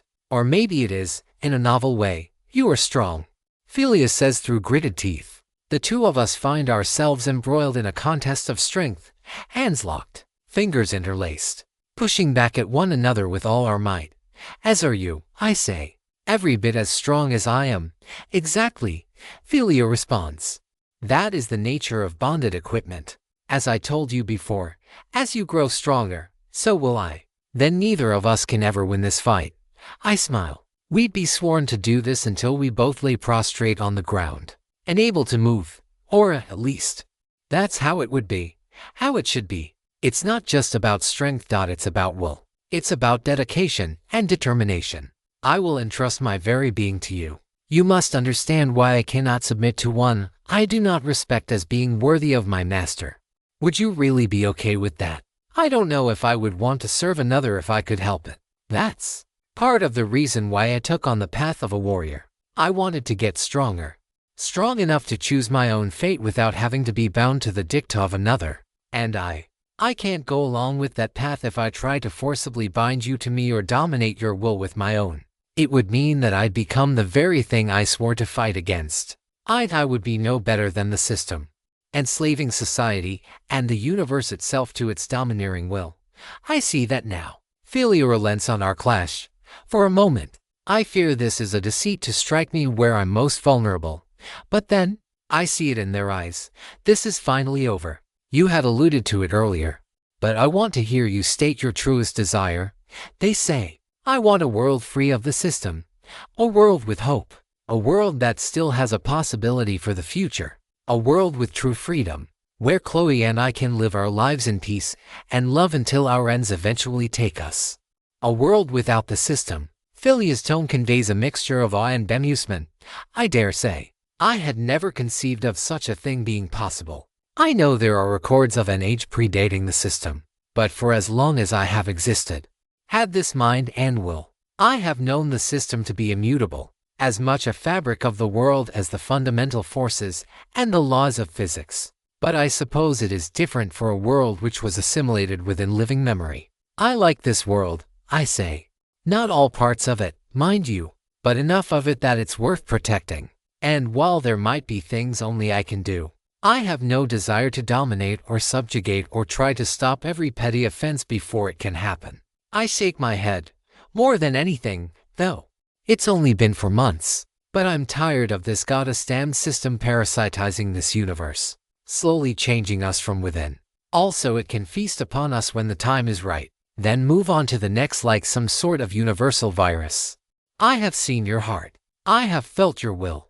I have acknowledged your strength of body and mind alike. Are you certain that you still want to do this? I ask. I don't know enough about the system to know if it's possible to reverse this bond once formed. From what I know of my bond with Chloe, it isn't. If we go through with this, you'll be stuck with me. Philia laughs. I told you before, Seraphina. I want to see where your trail will blaze. And do not worry about subsuming my will as you fear. Despite my ability to talk to you this way, I am not human. I am sapient. Yet my will is not the same as a truly living being. To seek out and bond to a worthy wielder is a drive etched into the very essence of my being. So please, I beg of you, do not feel regret for this.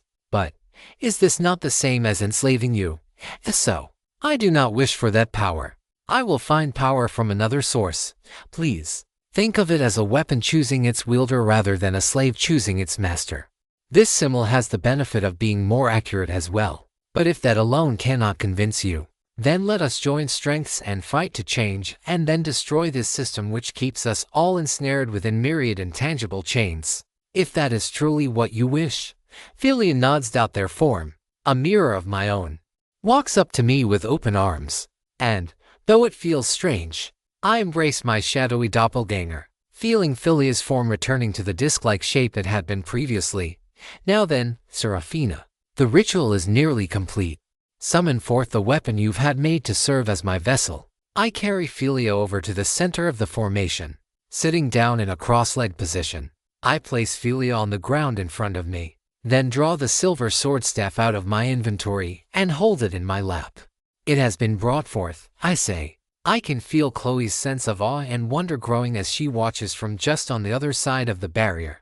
I would have her here, were it my choice to make. But sometimes magic just has rules that don't so easily bend to accommodate what she and I both want. Then let us begin. Like a giant onyx amoeba, Philia leaps forth, twisting their shape and size as they wrap themselves around my weapon. They then seep within, bending space itself in such a way that I wonder if they are somehow exploiting the spaces between individual silver atoms. alloying with the metal and changing its structure at the subatomic level.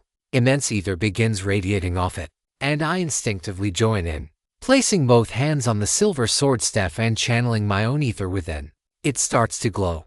First the purple black of an ultraviolet black light, then the teal glow that is associated with ether in its base state, as well as when I channel it myself. The two colors mix together in a manner I initially thought was going to be sickly, but now see is truly beautiful. My staff retains much of its original silver color, but is now adorned in a mixture of teal and black filigree. Tens of thousands of glyphs and runes are etched along the microstructure in ways I can't quite see, even with Archangel's gaze, but whose effects are plain to see, made manifest in the space all around us, and complete, Philia says. Though they sound tired, may our combined strength guide us forward toward our shared ambitions. Their voice trails off. I didn't realize that an inanimate item would need to sleep at all. I grasp the weapon that we've formed and feel its energy coursing through me. I can still utilize it as a weapon, though I sense that it'll be a few days before Philia will be ready to speak again. It looked like it was a success, Chloe says as she rushes over to me. Yeah, it was. Still wish you hadn't been so reckless. You worry me way too much. I hug her and kiss the top of her head. I'd rather worry you on the training grounds than the battlefield. Chloe sighs. I wish you wouldn't worry me at all, but at the same time, I couldn't imagine anything else. So tell me, did it turn out well? I glance at the system notification which moments ago appeared in my eye. You have equipped Philia, Sword Staff of Dawn.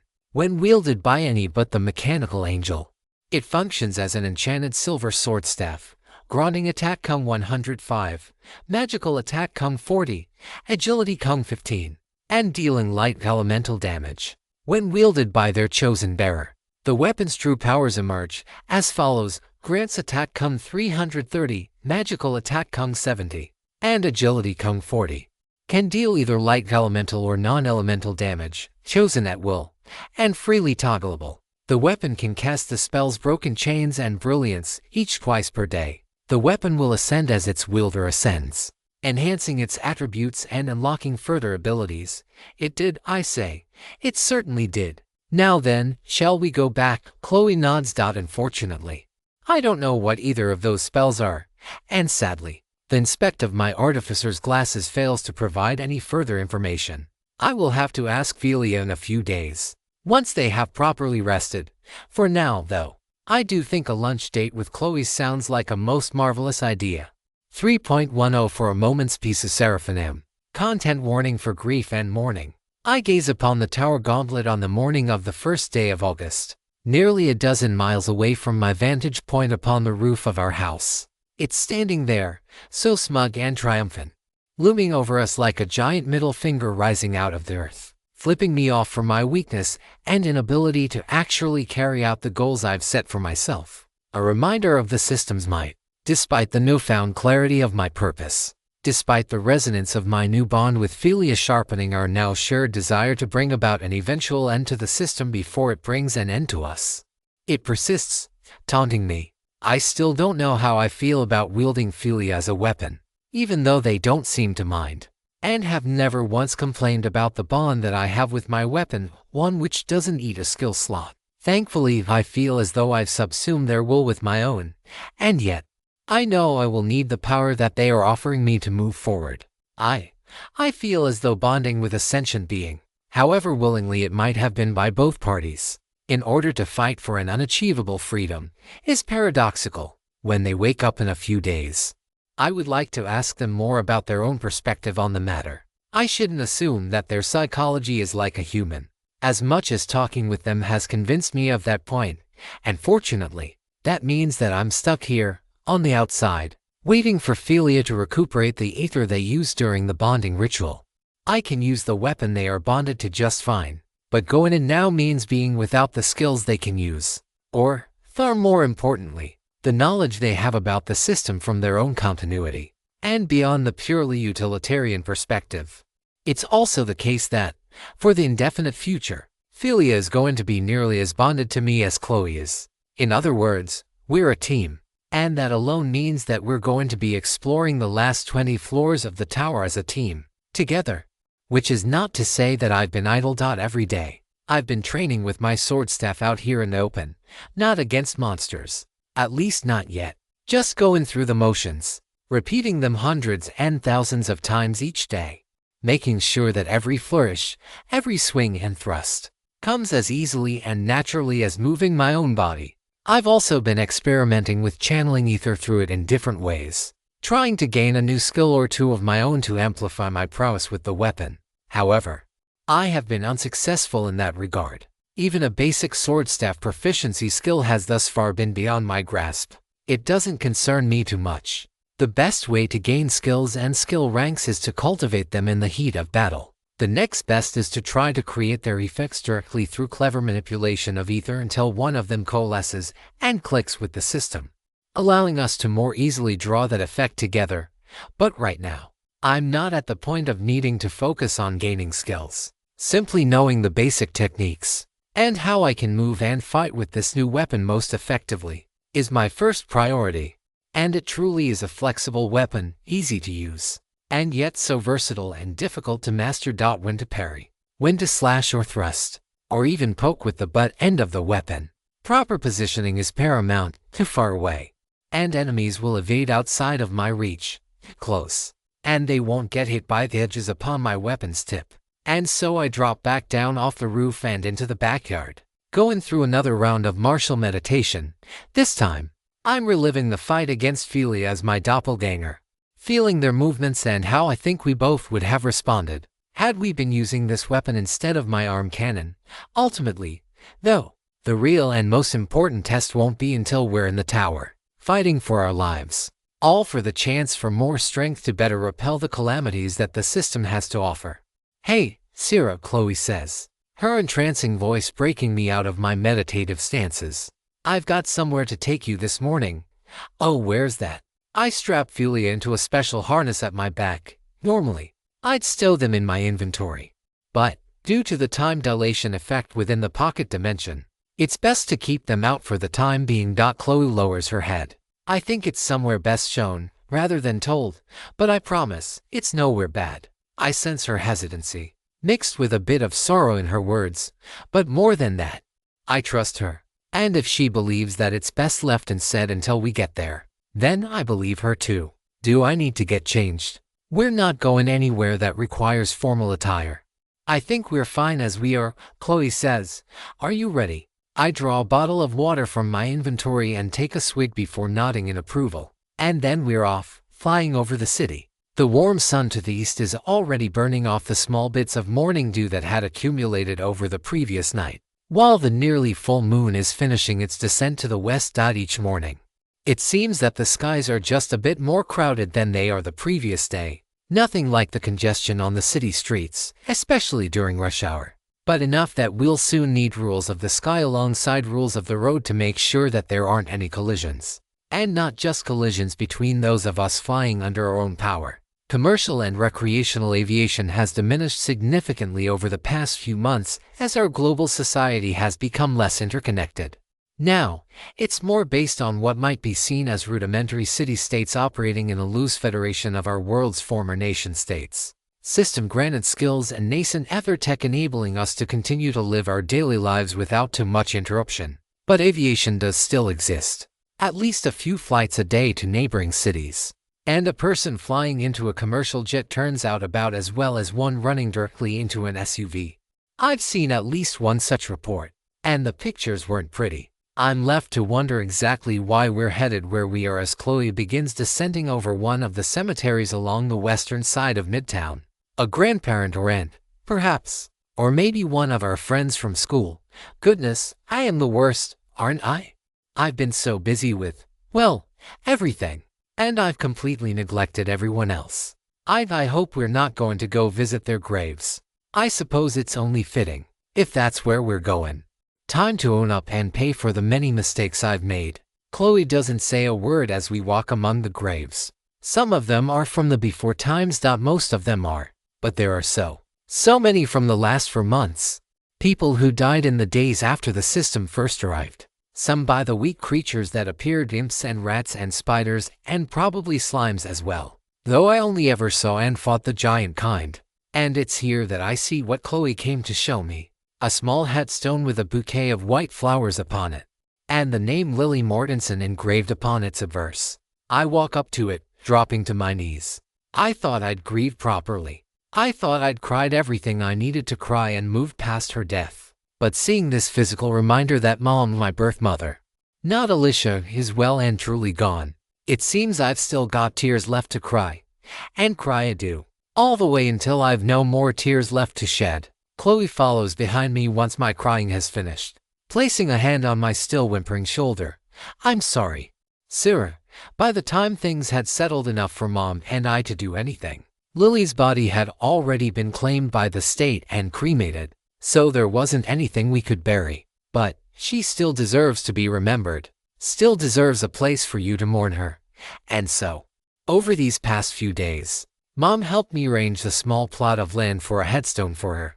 I didn't want to tell you about it, because I was worried you'd tell me not to worry or that there are other, more important matters we should be focusing on.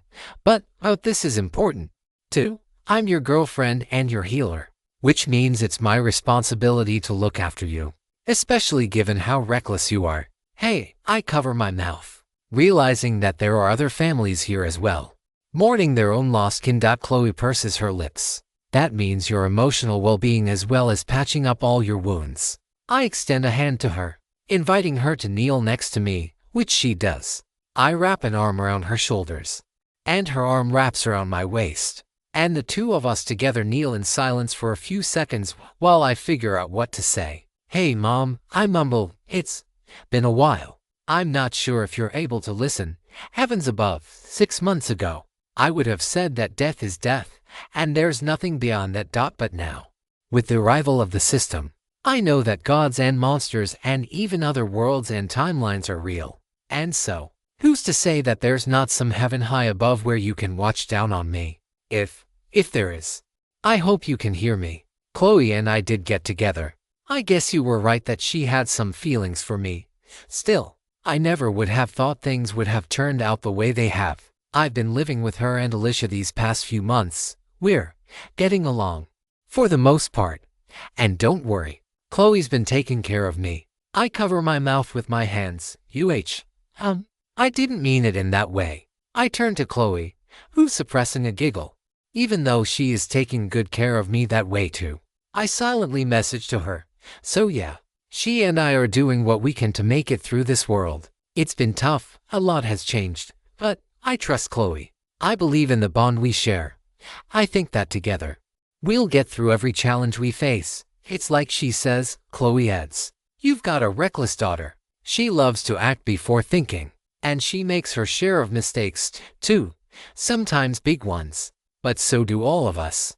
And there's no one I'd rather share my life with, wherever that life might one day lead us. So I hope that, wherever you are, you will smile down upon us and grant us your blessing. She reaches across my hips and grabs my mechanical left hand, gripping it tightly. I hope that you will welcome me as a part of your family just as Mom and I have welcomed Sarah into ours.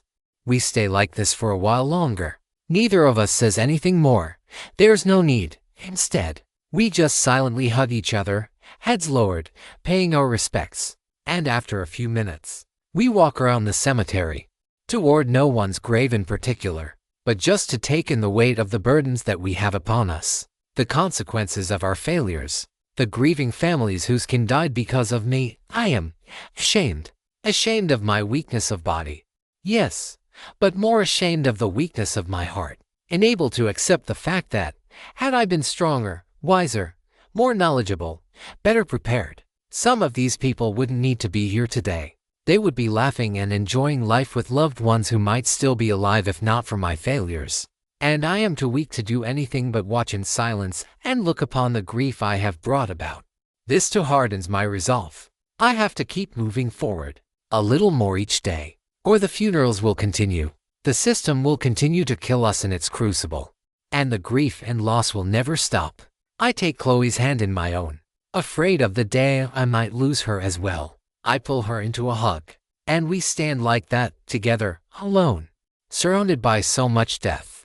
3.105 A day of preparation. 6 more days have passed. August the 7th. We're now truly in the hottest and stickiest and least pleasant time of the year, from a meteorological perspective, at least. Even the expansion of the North American continent and shifting landscape hasn't stopped the flow of warm, moist air from traveling northward from the Gulf. It bathes the southern half of the Great Plains in such abominable, suffocating humidity, sapping strength and vitality alike, and eroding the ability to function outdoors. Even with my body trained through nearly 5 months of fighting and training, reinforced by system stats to levels higher than just about anyone else on the continent, if not the planet, I am not immune to the harshness of the weather during the hottest part of the day. Resistant, to an extent, but not immune. And, as long as I don't overdo it for that, I rely on Chloe. Such harshness proves to be the perfect crucible to hone my still rough fighting style with the sword staff. 3 stabs. Then jump backward and fill my form with your ether, Philia instructs. Once you have poured enough in, then slash, releasing it all outward. I'm not sure if it's because of the sentient weapon bond, the silver material used in its construction, or some unknown third factor at play, but the transfer of ether to the weapon is almost seamless, as though it were an extension of my own body the way my cybernetics are. Maybe there's some strange interplay with angelic form as well. In either case, after pouring 100 points into my sword staff, I swing a massive arc with my weapon with a single arm, unleashing a beam of pale blue energy. The shape and brightness of the attack is that of a crescent moon, arcing up in the sky. I don't know how far it goes, its color eventually blending into the sky itself as it soars higher and higher toward the cosmos, not caring for anything so trivial as gravity or dissipation of energy. That won't go on forever, will it? Not more than 4 or 5 miles, I don't expect. But it is still loosely tethered to your ether core and willpower, at least until it fully dissipates into ambience. You should be able to dispel it sooner just by willing it so. I nod. My expression turns stern as I again concentrate and release a beam of etheric energy from my sword staff. This time, I let it fly for about half a mile before I command it to disperse. And sure enough, it does exactly that. Good. Now, 50 more. We need to be ready for tomorrow's excursion. And so my training continues clean through the heart of the day, punctuated by occasional breaks for hydration and rest in the shade. Chloe doesn't chastise me as I feared she might. Perhaps she trusts Philia to keep a mind on me and not overexert myself too much. Or maybe, after our trip to visit my mother's grave last week, she understands better exactly why I push myself so hard. As I continue my daily training, I can't stop thinking about how many of those deaths I could have prevented, had I been a little stronger, a little better prepared, a little sharper of body and mind alike. I try to push the thoughts out of my mind. I'm not fully successful. Hey, Sarah, Chloe says. Can you come down here? I oblige her without a second thought. After 44 swings to practice this new sword staff technique, and not a single skill to show for it, I hardly need an excuse to float back down to the surface and take a much-needed break. So anyway, Chloe says, I just got off the phone with everyone to try to see who plans to go in the tower with us tomorrow. Lindsay and Stefan are too busy with the reconstruction efforts in Red Clay City after the attack of the City Slayers, so they're out.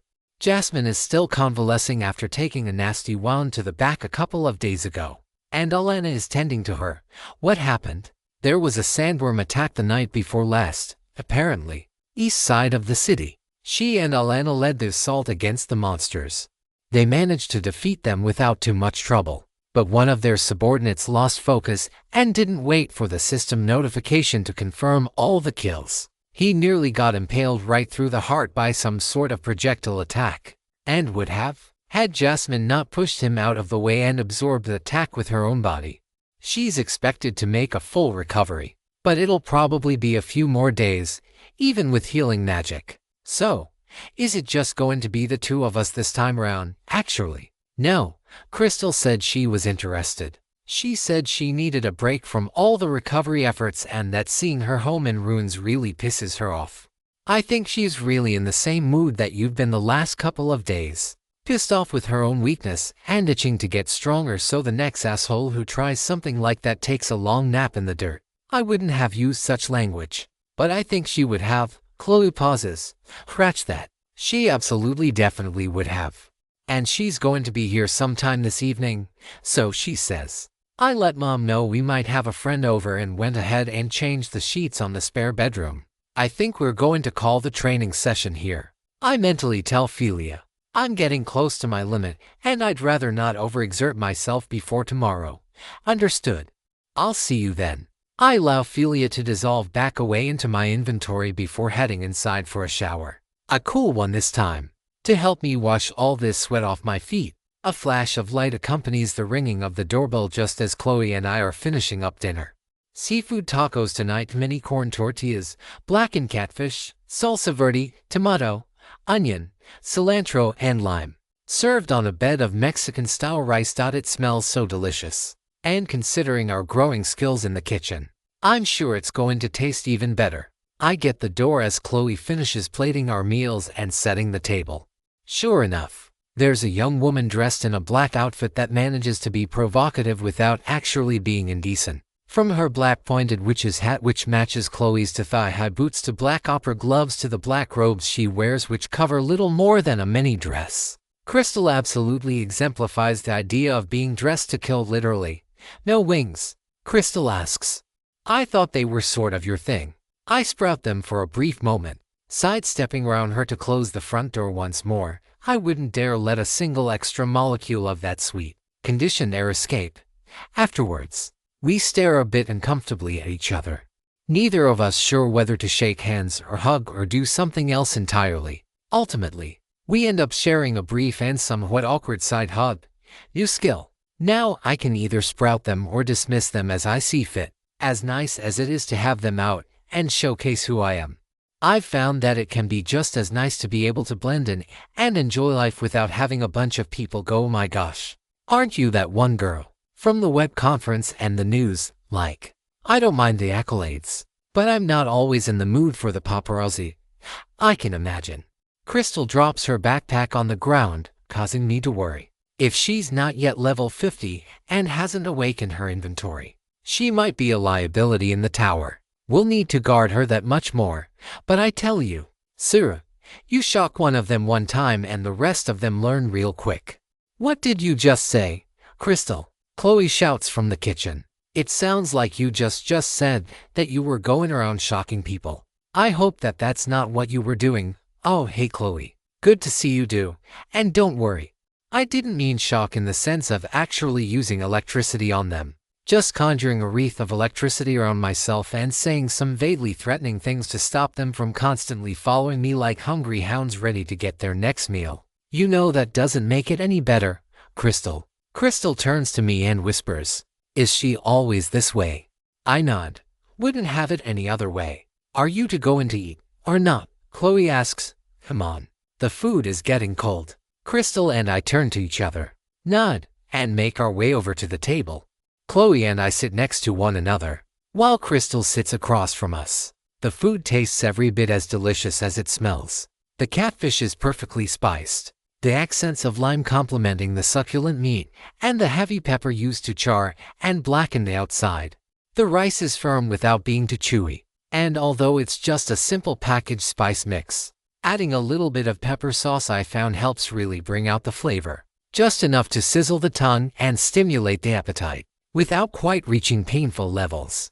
So, I ask in between bites of dinner, have you been in the tower up in Red Clay City? Yeah, I've gone through the first 13 floors, but I don't think I'm yet ready for the next portion of the dungeon. It wasn't through anything but sheer dumb luck that I managed to survive the 12th floor. Not an experience I'm keen on repeating anytime soon, that's for damn sure. Are you sure you want to do this? Chloe asks. Of course I'm sure. Just because I don't want to be humiliated and nearly killed again doesn't mean I don't want to get stronger and take on the challenges. I'm practically salivating at the chance to go back up there and wreak a little vengeance on these goddamn towers and this goddamn system. And with the two of you by my side, I know we're going to succeed. Wait, I say, did you go through 13 floors of the tower all by yourself? I did. Why, were we not supposed to? I mean, Chloe and I have always gone in together, I say, and every trip but the first has been with at least one other person. Hence why Chloe was calling around, asking if anyone was interested in joining us. Double quotes, well, I'll be. How far have you made it? We'll be starting with the 30th floor of 50 tomorrow. Floor 30. A few grains of rice fall off her fork as her jaw drops in disbelief. I guess even after all the time we've spent together and knowing your capabilities, I still manage to underestimate the both of you. You're not getting cold feet about this, are you? Chloe asks. Absolutely not, Crystal exclaims. A small cloud of static building around me. She disperses it a second later, but not before the rice on her fork begins to smoke from the electrical energy. If you two can reach that floor, then it just means I have to work that much harder to keep up. Chloe turns to me with a sigh. Oh great. Now there are two of you. Hey, she didn't get it from me, alright. And I thought you liked that part of me. Oh, I do. But I think I can only handle one of you. Not that I'd want to share myself with anyone else in the first place.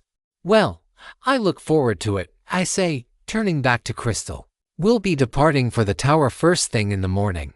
I hope that's all right with you. She doesn't give me a verbal response, but the grin on her face and the rapid glint in her eyes tell me all I need to know. Announcement. This is still a little ways off, but I want to give some advance notice. Once this volume finishes in late October, I'm going to drop down the release schedule from daily to probably 4 chapters per week, thinking Tuesday, Thursday, Saturday, Sun. This is because I have another series currently signed that I need to work on publishing. I'm working on getting this asterisk story signed and published, and both of those are eating up my writing time. In fact, the rewrite I've been writing an entirely new arc for my other story means I've basically not worked on Seraphina at all since the start of September. As mentioned, the volume is already fully written, ends with 3:149, so please don't fret that I'm going anywhere. This announcement is to make sure that I continue to not go anywhere, and can continue to write this while also working on my other writing obligations, my day job, and my time to read and unwind. 3.106 The Sixth Ascent. Can you fly? I ask Crystal as the three of us step out the door, locking it behind us. Crystal grins, as though a lightning elementalist can't perform such a simple feat.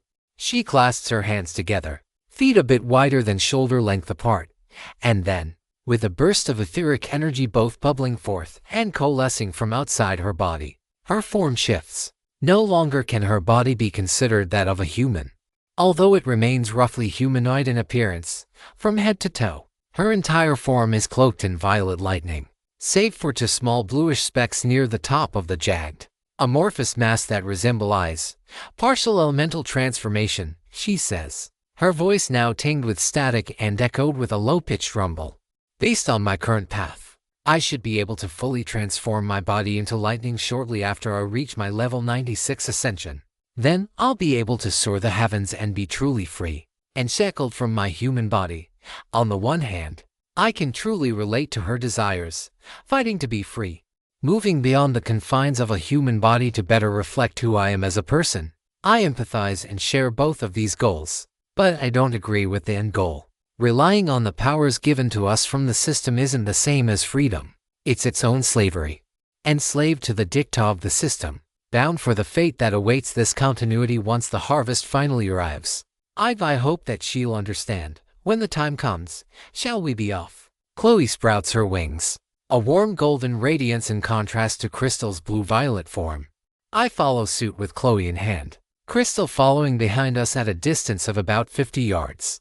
Much as I'd like to be able to fly alongside her, the electrical energies she leaves in her wake risk triggering my lightning vulnerability and causing me damage that I'd rather not sustain. She doesn't seem to mind, thankfully, and in either case, we only need a few minutes before we've crossed Midtown and arrived back at the outskirts of downtown, where the tower gauntlet awaits us. And, to my surprise, about a minute after we arrive, right as I'm pulling out Philia from my inventory, a group of 4 people approaches from the ground, 4 people in total. In front are a man who could pass as a priest in training, wearing robes much like Chloe's, and a woman about Chloe's height with absolutely ripped abs on full display, carrying with her a broadsword that looks straight out of a video game. Behind the maybe couple is someone in a dark suit of full plate armor whose gender I can't easily discern, and a woman wearing light armor with a quiver and bow at her back. None of the 4, with the possible exception of the one hiding their appearance behind their armor, looks a day over 20. All 4 of them are equipped with an array of decent equipment and accessories, and exude enough power to feasibly take on at least the first few floors of the tower. And for that, I can't help but be proud of our generation, stepping up to the plate and forging new paths as adventurers, dungeon crawlers, or whatever moniker they've chosen for themselves. PSSD Mike, the swordswoman, says, "Isn't that?" She's doing her best to be discreet about it, but I can sense her pointing at me through Archangel's gaze. "What, Cora?" the Orcher says. "I don't see what you mean." "Mira, you don't think that blonde looks like the Angel? If by the Angel you mean that Angel, then sure. She's a young blonde woman, but she's missing the 2 most important features.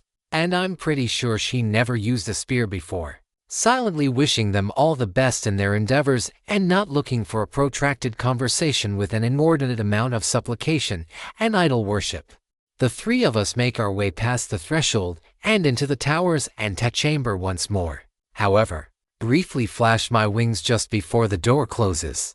Maybe they'll be inspired to work that much harder, or feel that I blessed them with my presence, or maybe, despite not wanting a long, drawn-out conversation at the moment, I do relish the thought of a little bit of fanfare. Just a little bit, though. "So, are we going straight to the 30th floor?" Crystal asks. "Or are we going to do a repeat of the earlier floors?"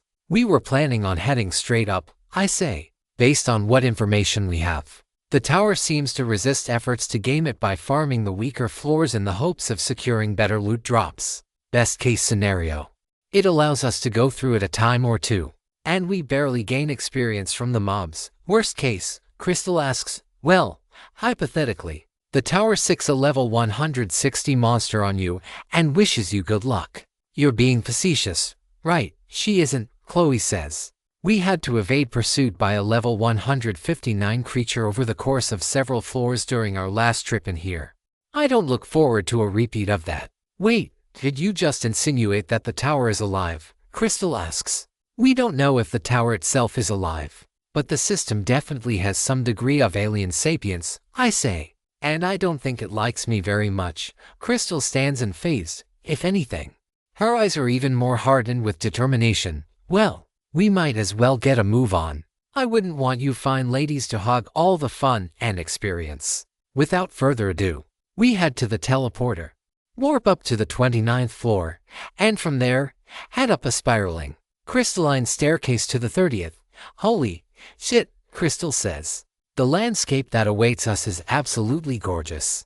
Never before have I seen a sky so blue, grass so green and thick and luscious, or waterfalls that flow upward in defiance of the laws of gravity. The temperature is perfect, a welcome relief from the summertime heat and humidity, and the light breeze that accompanies the clear, perfect sky brings the overall weather from a 10 to an 11. If not for the fact that we're in the tower and are slowly being chased by a very angry warden, I think I'd like nothing better than to simply vibe for a few hours. But such is a dim hope. In front of us, and several miles or so away, is a giant crystal of the purest degree, shaped like an octahedron, with a far larger bottom than top. It absolutely swirls with ether, manipulating the ambient ether all throughout this floor. It's immediately evident that this is our objective here. And so we head out. "Damn," Crystal says. "It's still so hard to believe that all of this is still part of the tower. How in the world does it move us around to all these different places? For all we know, this is just a simulation. Trials conducted within an elaborate hypnotic mindscape," I ask. "Some sort of virtual reality," Crystal asks. "Something like that, considering that the system can integrate itself in the entire universe, connect to all of our minds and bodies, and bestow superpowers upon us as we complete various tasks. Is it so much of a stretch? I don't like it," Crystal says. "Sounds like we're all just puppets, dancing to invisible strings." Our conversation is cut short by the arrival of our first 2 challengers.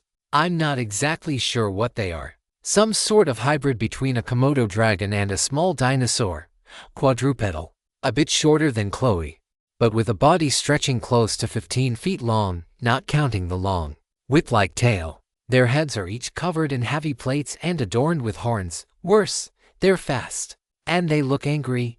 "HMPH, Crystal says. "My time to shine." She draws her bladeless scabbard, The one I gave her some months back, and channels her ether through it.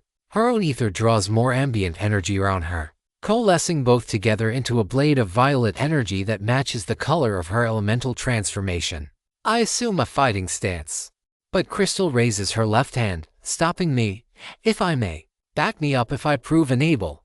But right now, I have something to prove. That the results of my own efforts these past 2 months haven't been meaningless. I cast etheric armor upon her and nod. They're all yours. Crystal jumps forward in the only fighting style that suits her. All offense, no defense. Vicious swings of her energy sword coupled with quick, deft movements. The lizards swing their tails and swipe with their claws. They bite at Crystal, champing at her with mouths each filled with 2 rows of teeth. All of them canine-shaped, razor-sharp. And if I had to guess, venom-tip. And yet, they can't seem to land a blow on her. Even with the benefit of flanking maneuvers, Crystal is stupidly fast. Her body contorts in ways that shouldn't be possible. Her muscles twist in ways that, by all means, should cause her muscles to wrest themselves free of her bones and ligaments. Somehow, thanks to her enhanced vitality, however, her body endures the intense acceleration and whiplash she's subjecting her body, especially her core to. The weakness of her fighting style, if it can be called one, is that her defenses look relatively frail, and her offenses are not amazing. She's getting numerous slashes in, but they are little more than superficial wounds, and able to do more than scrape against the creature's thick hides. And I think I know why. The thick layers of keratin and fat and whatever else are serving as natural insulators, shielding them from the electrical energy that she's trying to impart into their internal flesh and organs. A part of me wants to intervene, to use Philia's might to strike them down where they stand so we can move on.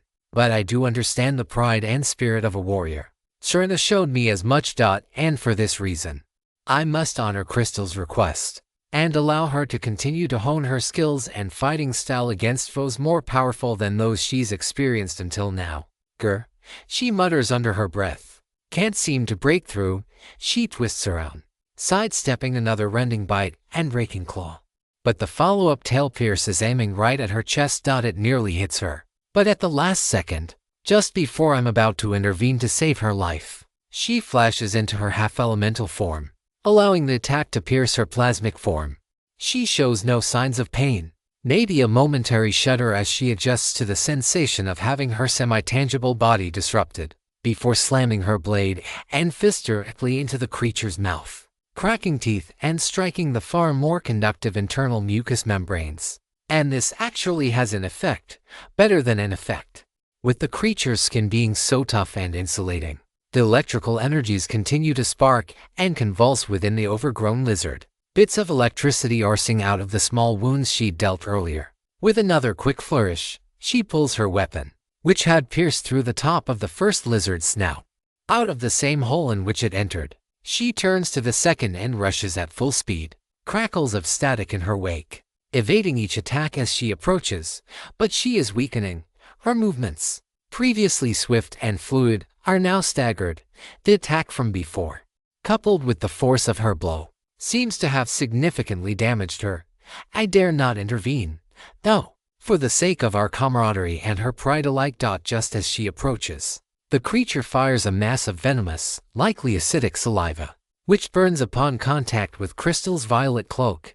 But she isn't phased, striking down the monster's throat, slashing and piercing its weaker internal organs as the creature tries to thrash about in futile resistance. Just die already, she screams. A punch to the snout, followed by a burst of electrical energy delivered intranasally, is enough to cause a mass of smoke to billow out of the creature. A few seconds later, the system notification appears, confirming the kill. No experience for me due to my negligible contribution to the fight, but Crystal seems relieved and, upon dispelling her transformation, in pain, Chloe rushes up to her, casting curing light upon her. The magic causes the wound in her torso to start healing and her shallow, pain breathing to deepen and ease. Damn it, she mutters. I got careless. Didn't realize they'd be able to force their way through and hit me in that state. Does it usually not work that way? I ask. Usually my transformation stuns and blocks enemy attacks, but I guess they were so resistant to my lightning that attack got me good. Are you going to be okay? In for a penny, in for a pound. Crystal gets up, her wounds having been healed. It's not like we can leave here anytime soon. Besides, I got nearly a full level out of that fight, and I'm not going to let my contributions here today be reduced to a single humiliating showing. Come on now, both of you. This tower isn't conquering itself. 3.107 The Sixth Ascent 2. It's quieter than I would have expected as we make our way closer to the giant crystal in the center of this otherwise idyllic landscape. Not quiet in the sense of an unnatural silence like was the case on the 22nd floor. Small chirping birds and plenty of annoying insects are buzzing around, contributing to the ambience of this Fox natural environment. But there hasn't been any sign of monster attacks over the last half hour, and not just in the sense of nothing hostile coming to greet us throughout the entire walk. Ever since Crystal finished off the horned Dracolings, I've not detected a single monster over level 32 within the radius of my Archangel's gaze. I dare not hope that the tower is letting us off that easily, but I'm not sure where the trap is, or if we're already ensnared within it, and if we are, I have even less of an idea how to extricate us from the situation before something horrible and potentially irreversible occurs. I was expecting some differences between the tower here and the one back in Red Clay City, Crystal says, but the differences are more stark than I could have imagined. How so? Chloe asks. When I went into ours, it was basically just a bunch of pretty simple dungeon layouts. Go forward through these mazes, fight monsters, sometimes get a loot drop or two, then continue fighting, or running away, sometimes. But now, we've got these wide open floors, elaborate worlds, scenery befitting some sort of grand fantasy novel, like we're in a video game, or traversing the wonders of Middle-earth. Our first couple of floors were like that, Chloe says, some sort of maze, then a cave that sort of was a maze, if you took a lot of liberties. But then we've had floors that have been wide and open, a couple of puzzle floors, some floors that were just fights with a boss. It's been really hit or miss. And you said the last flight for you was a space station exploration mission. More or less, I say. I think we should expect more wild and wacky stuff here. Honestly, I wouldn't be surprised if these next few floors are all part of the same general mission. Hopefully we find something worthwhile for our trouble, Crystal says. It's great to see y'all again and all, but I want to get stronger and she grits her teeth, letting a bit of lightning crackle around her. I'm not going to lose anyone else the way I did my cousin. The ground rumbles and the trees shake. The rocky hill a bit to our left starts to stand up, taking the form of a beast, 2 legs, 4 arms, but no head to speak of. It easily dwarfs even me, the tallest of the 3 of us, reaching a height of some 15 feet in height at the top of its cephalothorax. And most ominously, the creature's body contains a single, glowing red sphere in the dead center of its chest. I don't think I was supposed to see the brief glow of light, some sort of central control mechanism that screams internal weak point. But such is the power of my perception techniques. Crystal, I hope you don't mind, but I'd like to take this fight myself. I grip Philia one-handed, much as I would an extremely long Zweihander. I've constructed a new weapon for myself, and I need a chance to test it out in an actual battle. Yeah, I was meaning to ask about the spear. Did you get tired of your gunnery shtick or something? It had its disadvantages, the biggest one being that it was a real bitch on my ether supply. I guess that makes sense. I forget that you're basically a half-mage class with how powerful your magic is. I nod. Yeah, something like that. Chloe touches me with the light of Saintess's blessing as I step forward, spear in hand. Are you ready, Philia? I was created ready for this, Seraphina. I trust you saw its core for that brief moment while it was coming out of the ground. Attacking its body is meaningless. As long as the core is intact, it will regenerate its body without end. Of course, blade beam, as you will. With a simple flick of my weapon, I gather etheric energy in Philia's blade, forming a faint aura around them. My charge begins. Though it is not without resistance, the earthen construct launches thousands of thumb-sized projectiles toward me. I begin spinning Philia around, grateful that the sentient weapon is immune to dizziness and disorientation as I start deflecting the attacks. A few get through, and they sting. My health falls by a couple dozen with each attack I take. However, Between my swordstaff technique, the wyvern scale buckler strapped around my right wrist, and the agility boosting effect of my archangel's gaze, the attacks that hit me are few and far between. Only 1 in 100 or so. Having failed to stop me with its initial attack, I now feel the creature's aura bearing down on me as I approach. You have been targeted by whelming pressure. Indomitable will effect triggers. All negative mind-altering status conditions are automatically negated. It's as though a giant, invisible fist is clenching around me. In an instant, a spherical aura of pure intent surrounds me, keeping the fist from constricting my movements and enabling me to continue my charge unabated. With gritted teeth, I fire a blade beam, severing the creature's left leg. The ground shakes, as the creature has no ability to vocalize itself. I recognize this as a cry of defiance and pain merged into one. Though my attack hit home, Philia's earlier statement was apt. Even before I finished my swing, the construct is already pulling small stones and clumps of dirt and debris and hardening them, forming a new leg to replace the one I cut through and then pulverized. We must be quick, Seraphina. The other leg.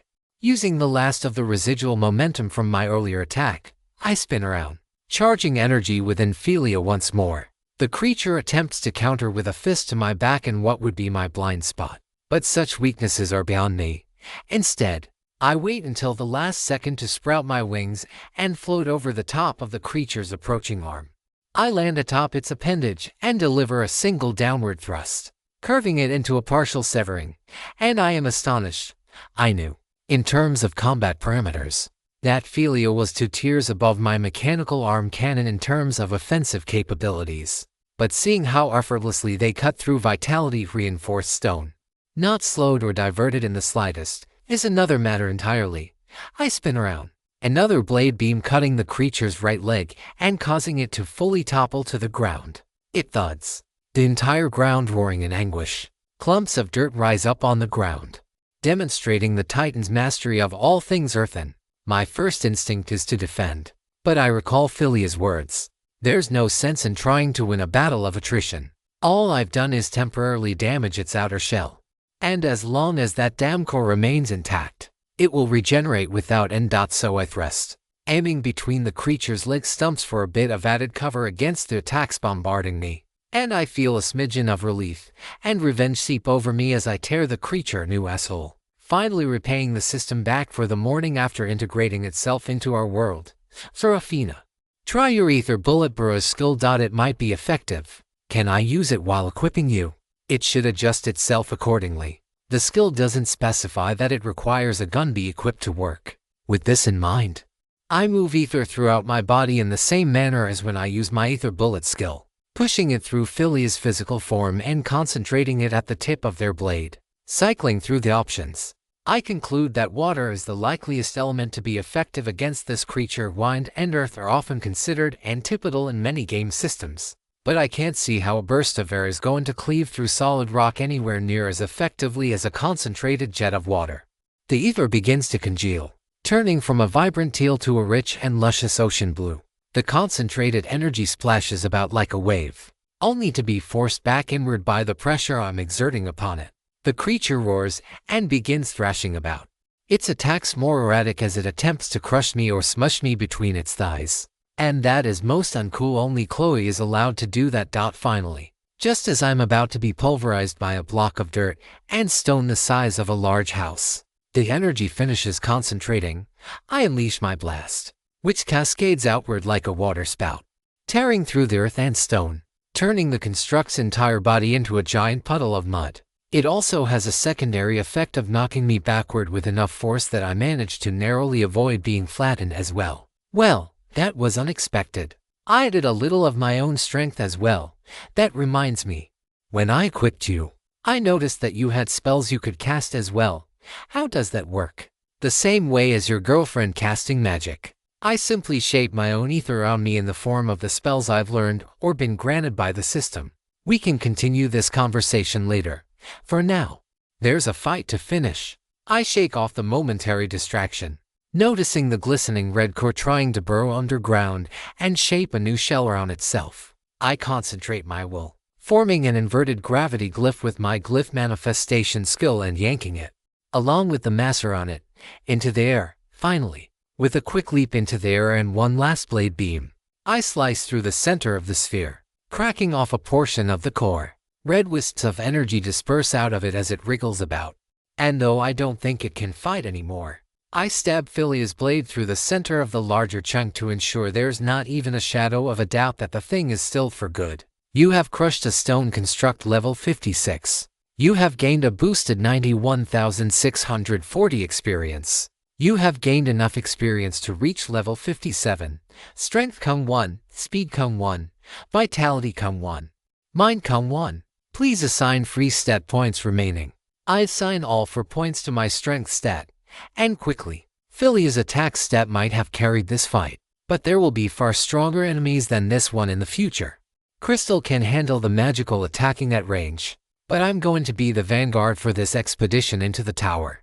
A lot of my and Chloe's skills add to my staying power, either by boosting my stats, shielding me from harm, or boosting my evasiveness. Right now, what we need is frontline, physical, offensive power. And that's going to fall on me. Maximum health increases by Vitality X to come current level come ran 1, 3 equals 278. Maximum Ether increases by Mind come current level come ran 0, 2 equals 216 level. 57.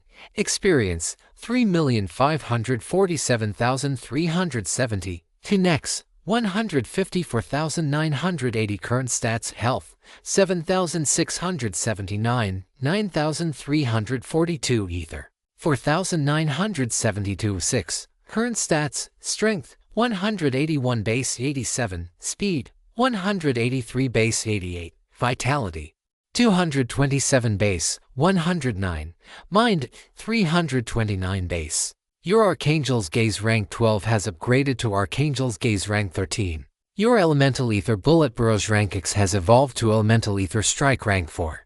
Elemental Ether Strike. Through consistent training and practice, you have attained a level of mastery both with the ability to manipulate your internal ether and modulate it into elemental forms through the use of glyph manipulation. With this skill, you can release a concentrated burst of ether either from a part of your body or any equipped weapon. Note 1. Due to angelic form, cybernetic attachments are considered a part of the body for the purposes of this skill. Note 2. It is easiest to channel ether through the palms of one's hand and progressively more difficult to do so through locations with a lower concentration of ether channels. Haphazard use of this skill may cause ether channel rupture. Well, that's an ominous warning, both in that I don't care to repeat my experience with that condition, and that I'm sure I'll do exactly that, at a moment where it would be particularly unpleasant. In either case, that'll be a problem for future Seraphina to deal with. Right now, we have more pressing matters to attend to. We're not far from the crystal, and I'm guessing that only by going inside can we get closer to our next objective. 3.108 The Sixth Ascent. What in the deepest layer of hell? Crystal asks. We're in the tower. I know it. I can feel it. I know we haven't left it or been transported outside of it. And yet, that's a town. Those are people. Real living, breathing people. Chloe, please pinch me. Because I swear to God, I think I must be seeing things. It's real, Chloe says. Everything you see is real. But, this makes no sense. I pinch Crystal's shoulder, eliciting a small spark to my fingers and 50 damage to my health. She turns to me with a look of astonishment and indignation, before sighing with her head lowered. I guess this really is happening. I just don't.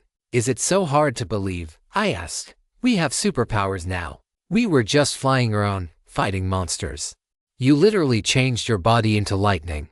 I'm having a conversation with my sword staff, and it speaks back to me. Chloe can heal your wounds with magic. All the while, we've been fighting monsters taken straight out of an RPG. Why is it that, among all of these otherworldly, supernatural phenomena we've been living through every day, seeing a town like this in the middle of one of the tower floors is what baffles you the most? Crystal sighs. Damn you, Sera. No offense meant or anything. But why do you have to choose a moment like this and act so reasonable? Chloe and I turn to each other, an incredulous look upon my girlfriend's face. The two of us start giggling. What did I say that's so funny this time? Nothing, I respond. It's just that I'm the one who's usually saying that to Chloe. It's a bit weird being on the other end of it. HMPH, Crystal's face tinges red with embarrassment. Well, whatever. Let's just get going so we can figure out where we need to go and what we need to do. Or wherever. Whatever. Chloe and I follow behind her in silence and at some distance, allowing her to vent off some of her charged personality. Before long, we're at the gates of a small town, one which is populated, and not by people trying to kill us on sight. Well, you two, Crystal says. Are you just going to stand around? Or are we going into town? As soon as she says these words, a system pop-up appears in the forefront of my vision. Warning, once you enter Synther, you will not be able to easily leave. Proceed with caution. Crystal stops her otherwise unrelenting march through the city walls for a brief moment as well. Chloe looks at me with furrowed brows, which suggests that all three of us got the same message. I think this means that once we get into town, it'll be considered a different floor. Well, I agree with Crystal in this case, Chloe says. There's really nothing out there that warrants us roaming the wastes, and we probably should get moving, just in case the warden decides to pay us a death sentence. And so we do. We're waved through the checkpoint, little more than a simple guard tower along a wall of logs and a few bits of stone and mold, with barely more than a cursory glance of our gear and persons.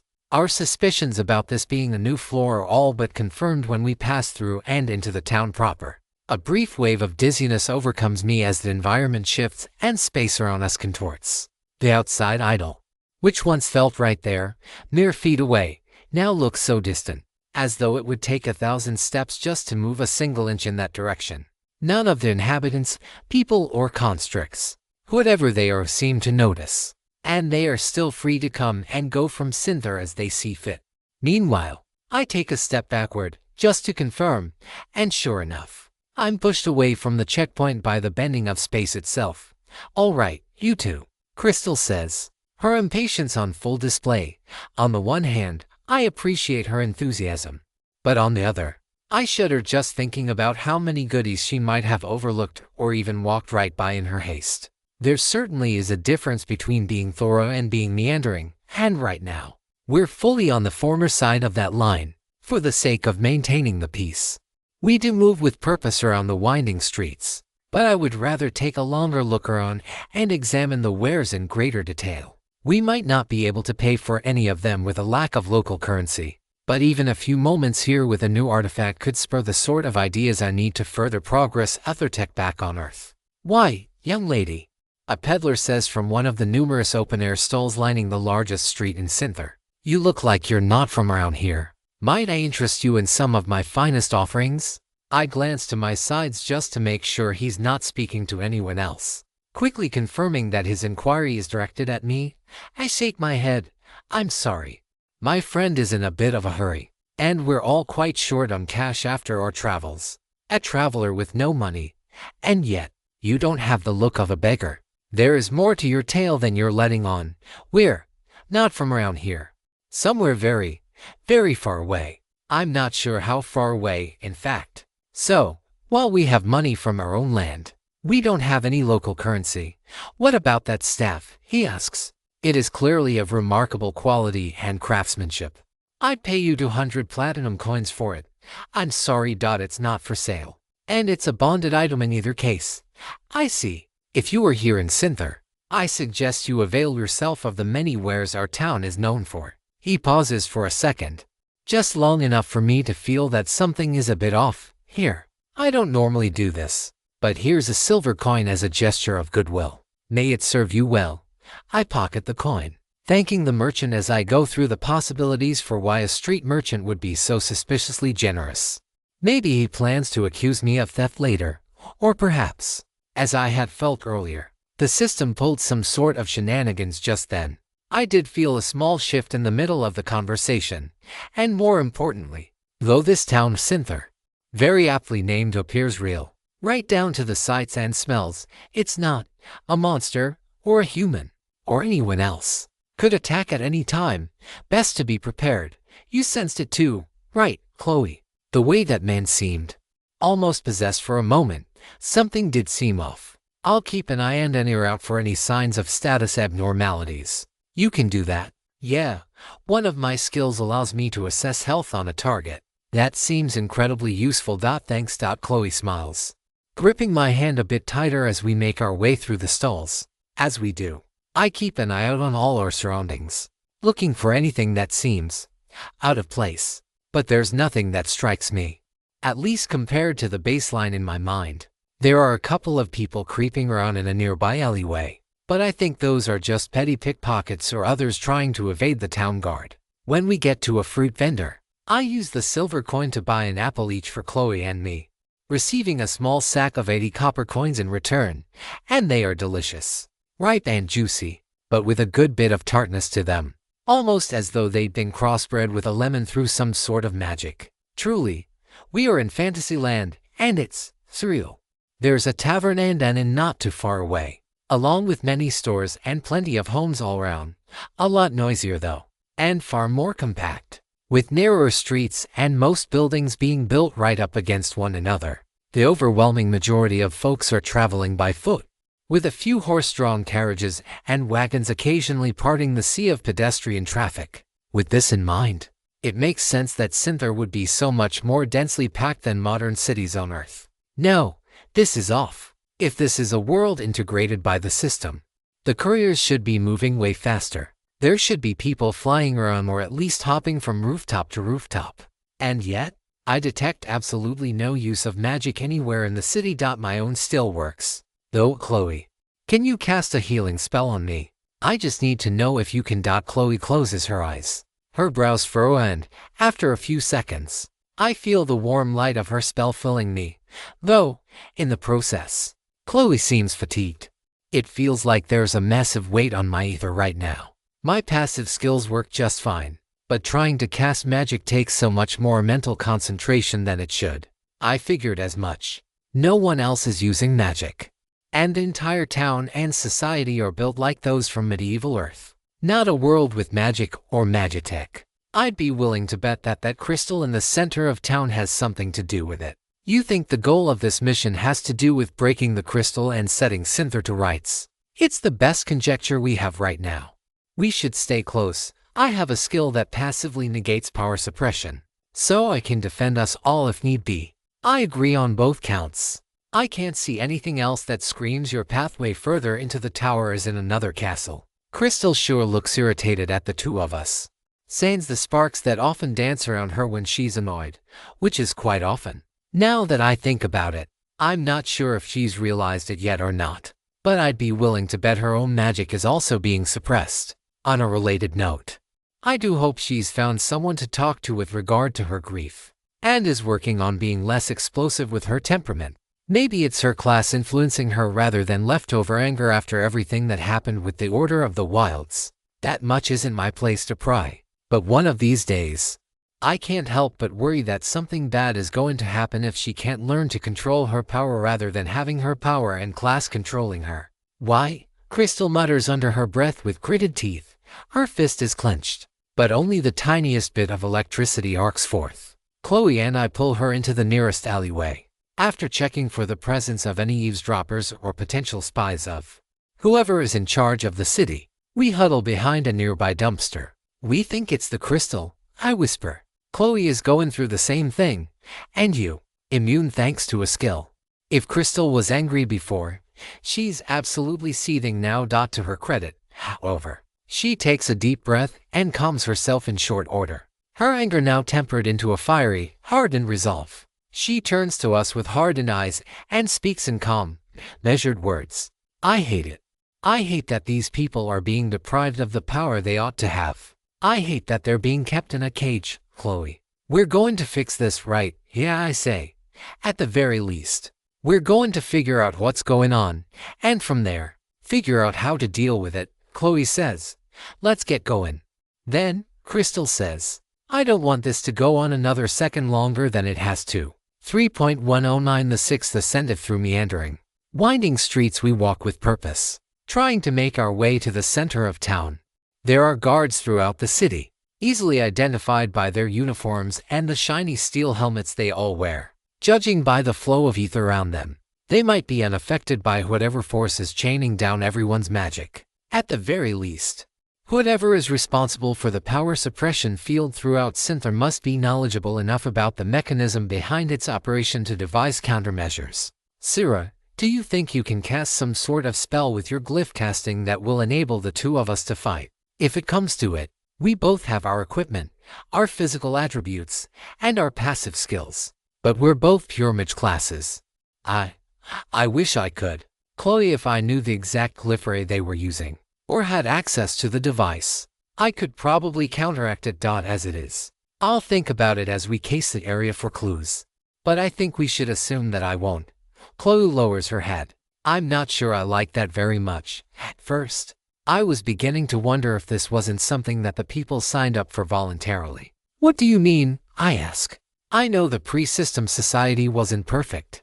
I know you and many others suffered, and necessarily, so people like me could live more comfortably, Chloe. But I think there are a lot of people who are scared. Not just people who used to have power and influence, and now who don't, but also those who lost family and friends to the monster attacks that have been happening throughout the world in these past few months. I can see how some people might congregate together and make some sort of society without powers, where no one would have to be afraid that someone would come in and use their greater level and stats to attack them. But feeling so weak now, so powerless, so incapable of curing more than paper cuts, I'm beginning to understand how people in power think, and why they can act so utterly terrified at the mere prospect that they might lose that power, or wealth, control, whatever the case might be.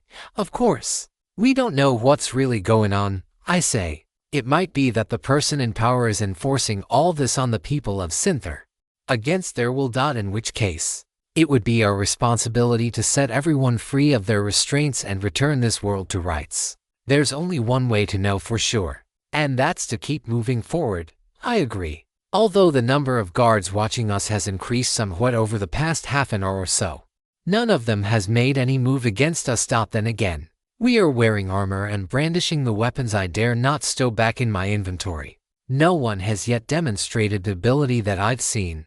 I know the guards are high enough level to do so as well, but as long as they have no proof that my magic isn't tampered by their barrier, I have the advantage. I dare not squander that tiny edge until it's time to use it.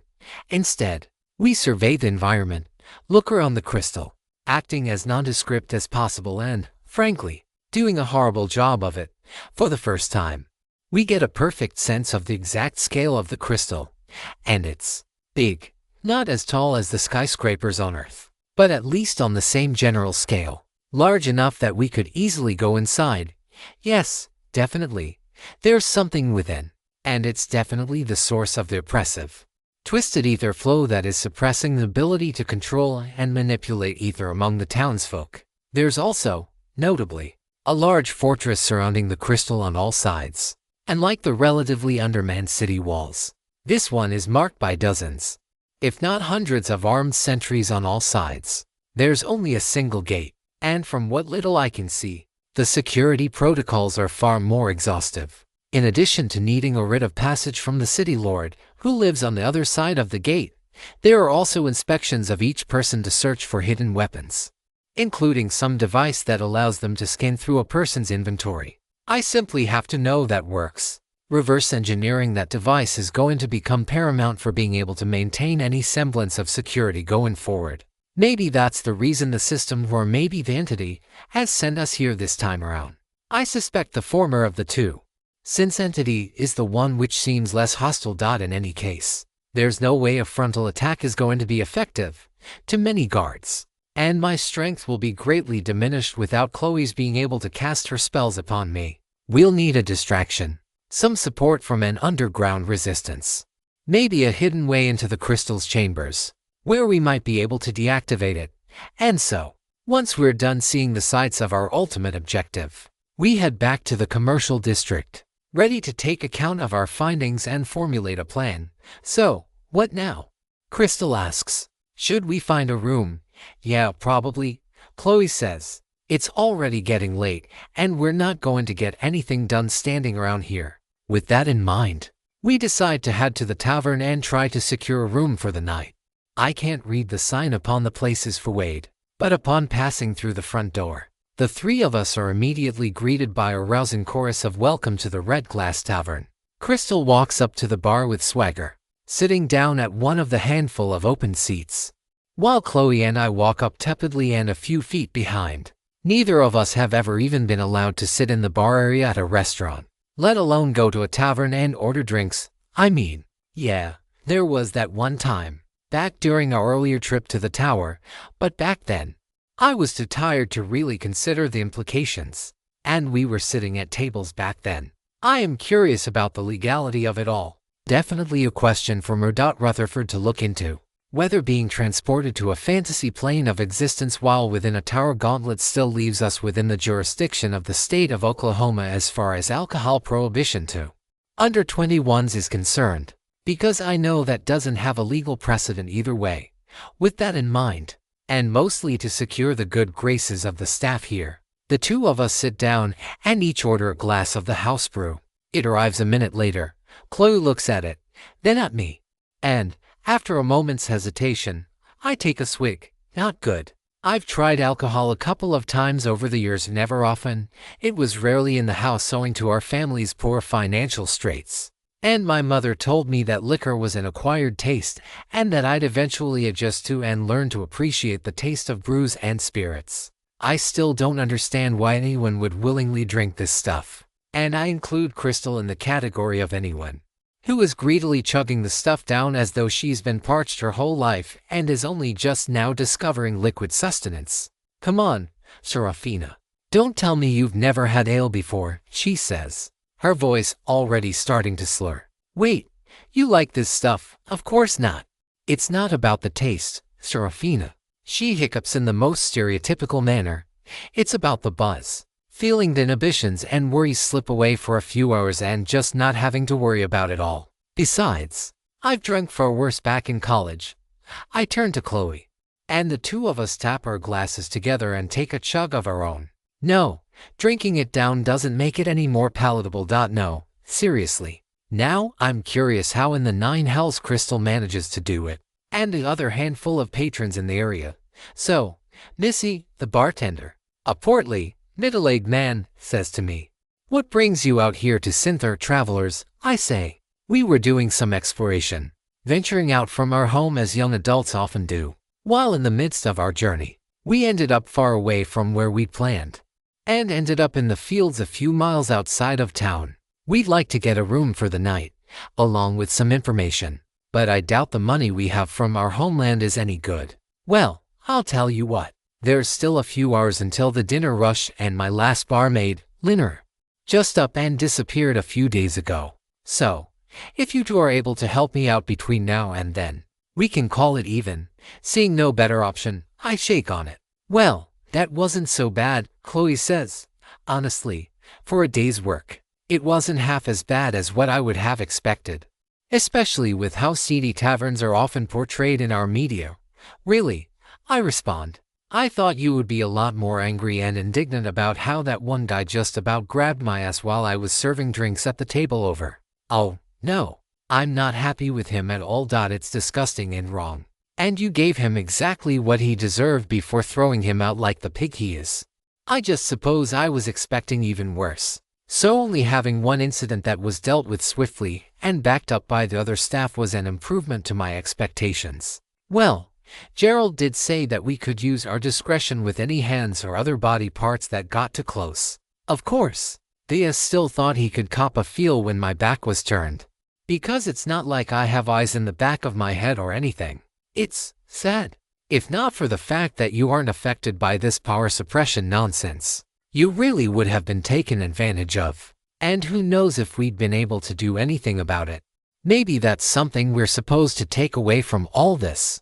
Chloe falls into my arms as we lie on the bed after our shift and dinner. From the privacy of our room, I've pulled some sleepwear out of my inventory, reasoning that even spies aren't likely to want to engage in voyeurism within the tiny adjacent washroom. And, though I've largely acclimated to wearing all my armor on a daily basis, there remains a certain comfort that comes from just letting it all go and being able to relax. A feeling I think is more mental than physical. For a couple of minutes, we breathe and rest and just Pretend that there's no worries outside of our small and drafty room for the night.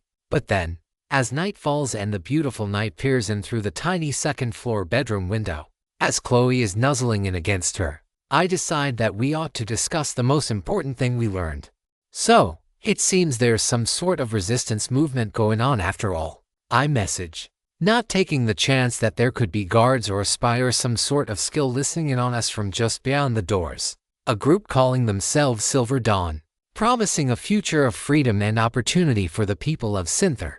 I'm worried about this group, because there's going to be a lot of innocents caught in the fighting, and back on Earth. Plenty of coups and resistance movements end up with wide-eyed ideals, then end up as military juntas or other oppressive, totalitarian states.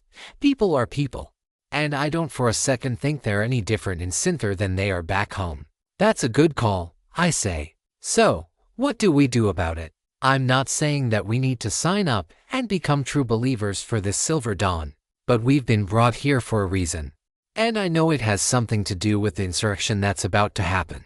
Something the entity, the system, or otherwise wants us to be here, to experience what's about to happen, and maybe to change the course of the history that once was. Change the course of history. Isn't that why I was brought to this world? To change the prescribed course of history, from one in which the system parasitizes and eventually destroys our reality, to one where it fails. Is that what's going on here? Maybe we're just reliving a past historical event. Maybe the entity wants to see how we'd react. See how the future might have changed had we been here. Maybe it's looking into the future, or past, or alternate timelines, or whatever else, to see if we're worthy of receiving its support. I don't know for sure. A frenzied knock at the door disrupts our musing, tilting us back upright. Chloe hides behind the bed, while I grab Philia and prepare for battle as best I can before opening it. 3.110 The Sixth Ascent V. My sword staff drawn and my archangel's gaze flared out to the maximum. I steel myself for a battle I hope isn't going to happen.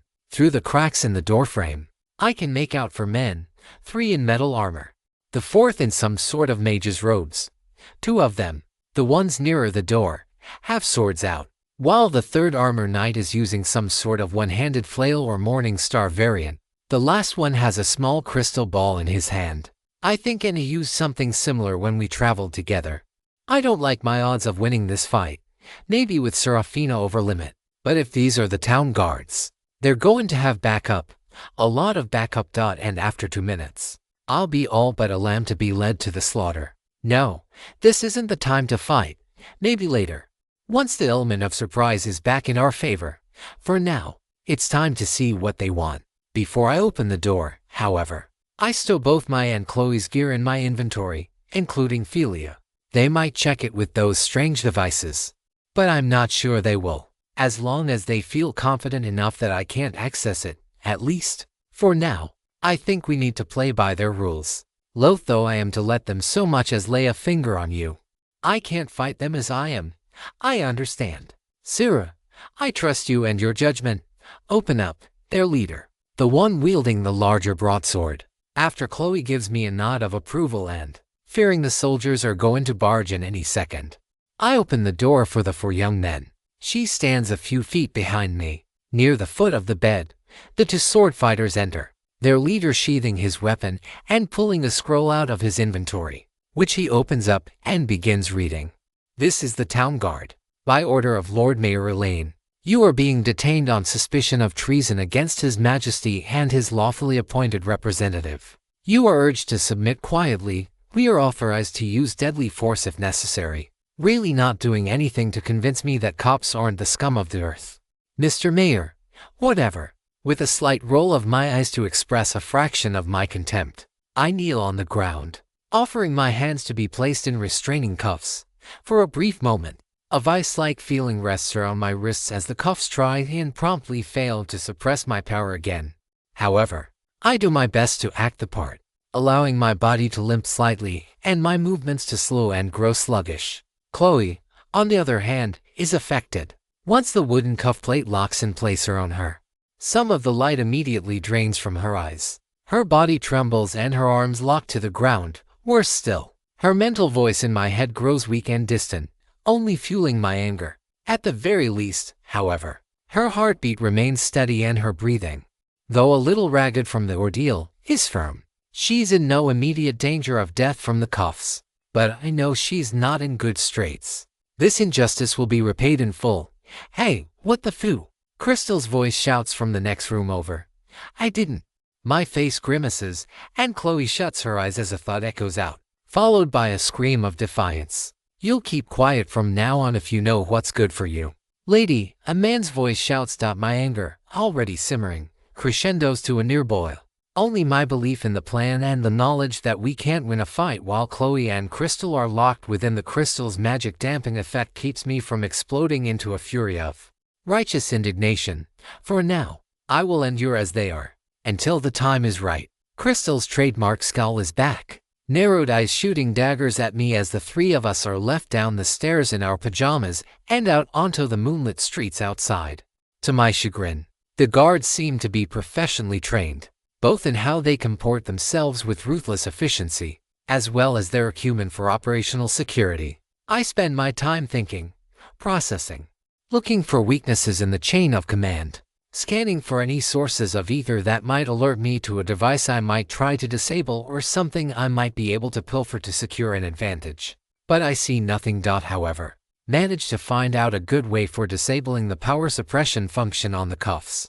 Not that it'll be all that effective while we're still under the crystal's anti-magic field, but at least Chloe and Crystal will get their physical stats and passive abilities back. Eventually, we're led to the manor, along with another woman wearing a set of black robes.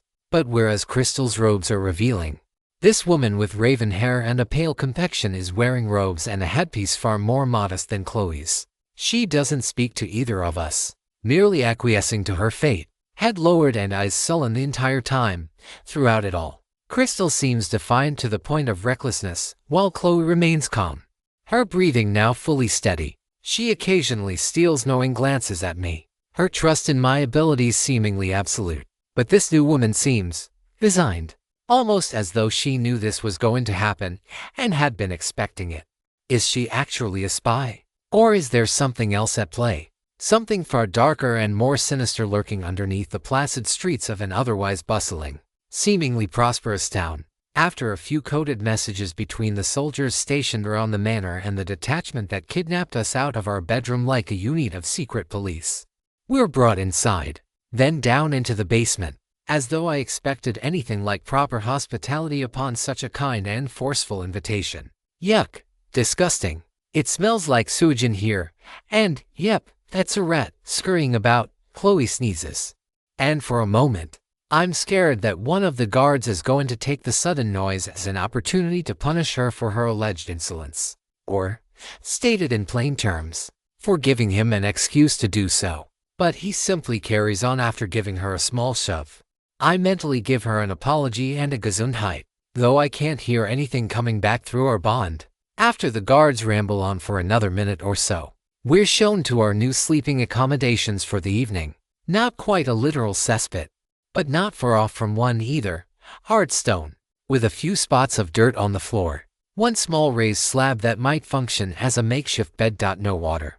But there is a small pot that, yeah, Earth's most pleasant human invention seems to not even be a twinkle in the minds of Synther's most brilliant scientists and researchers. We're released from our restraints after being put in our cells, though it's to little benefit. Inscriptions on the wall carry a more powerful and refined version of the anti-ether formation I saw back in that store a few weeks ago. And unlike theirs, there are no obvious weaknesses I can take advantage of, thanks to indomitable will. I can overpower it and break out of this at any time. But I shudder to think about how things might have been different had we come to this floor a few weeks back. Worst of all, they didn't even put Chloe and me in the same cell. She and Crystal are one cell over, while I'm stuck with the mystery woman, who hasn't made a sound louder than a footstep or a breath since I first saw her. Just who is she, I wonder? I don't know if she's friend, exactly, but she's certainly not foe. And this is certainly a time when the enemy of my enemy might be my friend. With that in mind, I approach the woman, asking her name. She's sitting against the wall with knees bent, arms wrapped around them, and head folded into some sort of seated fetal position. She doesn't answer, I ask her again a moment later. Again, she glances upward, looking at me with lifeless eyes, then droops back down. Kara, she says. Seraphina. I answer. It's nice to meet you. She shakes her head the tiniest amount. Not that it matters. We'll all be dead before noon tomorrow. Wait, dead? I nearly fail to keep my voice down to a whisper. What are you talking about? Dead? You don't know. Kara looks around, even peering against the iron bars of the cage wall to search for guards. Being satisfied with whatever she sees or doesn't see, she looks at me, beckoning me closer. I tepidly follow, not wanting to do anything that might upset Chloe or even be potentially taken in the wrong way. To my relief, Kara makes no move in that direction, simply speaking in hushed tones, thankfully in the common language of Sinther and its kingdom, which my mind understands as English thanks to system shenanigans. There have been reports of strange disappearances happening in Sinther over the past several months. I've been sent here to investigate and punish the ones responsible, but it seems that the situation is far worse than I could have imagined. I've done my best to keep a low profile. Wait, back up. When we were arrested and thrown in here, the guards said that it was a lawful order by the Lord Mayor, on behalf of His Majesty. But now you're saying that that's not the case? You're not from around here, are you? No, why in Threndar, the kingdom where we are currently. His Majesty the King is the highest source of authority in the land. His authority is then passed down to the regional governors and the Lords Mayor who govern individual free cities and city-states, including Sinther. Short of an official diplomatic missive or being ousted by the king or his representative, the Lord Mayor rules with absolute authority. So yes, everything he does is under the authority of the king, but only in a nominal sense. And what is this Silver? Don't. Kara cuts me off. Don't mention that name. It's just some rumor people cling to for false hope. She shoots me a tiny, almost imperceptible wink within the cold, dark dungeon. Hard to pick up on even with my skills. But the message is clear. The organization is real, she is involved. And she doesn't want to ruin whatever operation her comrades in resistance have planned, even if it means sacrificing herself. Not that I plan to get to that point. What do we do now? I ask. What can we do? We're without any magic, trapped in a cage, awaiting our execution in the morning. A public message to all those who plot against the Lord Mayor. All we can do is wait for the end. Supposing we could break out of here, hypothetically, of course, what would be our course of action? I can't imagine whoever sent you sent someone too weak to accomplish anything on her own. Kara grits her teeth. What does it matter? I have a trinket that can temporarily counter the anti-magic field around the city, but I can't access my inventory. Could you pull it out if we could get out of here? And if so, would you be strong enough to take out the guards? What do you care? There's no way to bust out of here. The walls are too sturdy and the anti-skill field is too complex and precise to brute force open. Because I lower my voice to the point where it's barely a whisper, just mouthing the words. I have a skill that negates all suppression effects, and I can get us out of here at any time. Kara's eyes widen with shock. Then, we need to formulate a plan. And fast. If what you say is true, we just might have a chance of turning the impossible into the possible after all. 3.111 The Sixth Ascent Seraphina. I did a brief stealth edit to the previous chapter. I previously identified the Lord Mayor's surname as Kleinfeld. It is actually Relaine, as shown later in the arc. The correction has been made, and I'm mentioning it here for transparency. And, you're sure this will all work? I ask Kara. Our conversation has taken the better part of an hour, going over all the details and contingency plans she can come up with based on the intelligence she and her team have at their disposal, and discussing our capabilities, approximate levels, and any skills and equipment that might be of relevance. The most notable among those are my artificer's glasses and Kara's magic analysis skill. Most of the time, however, has been spent waiting. Even though we're locked here in the dungeons, there are still regular sweeps of the hallway. Almost as if whoever is running the show knows or suspects that there are people like me who have ways to overcome the inscriptions lining each of our cell walls. She has also confirmed, as she hinted at earlier, that she is part of this Silver Dawn group.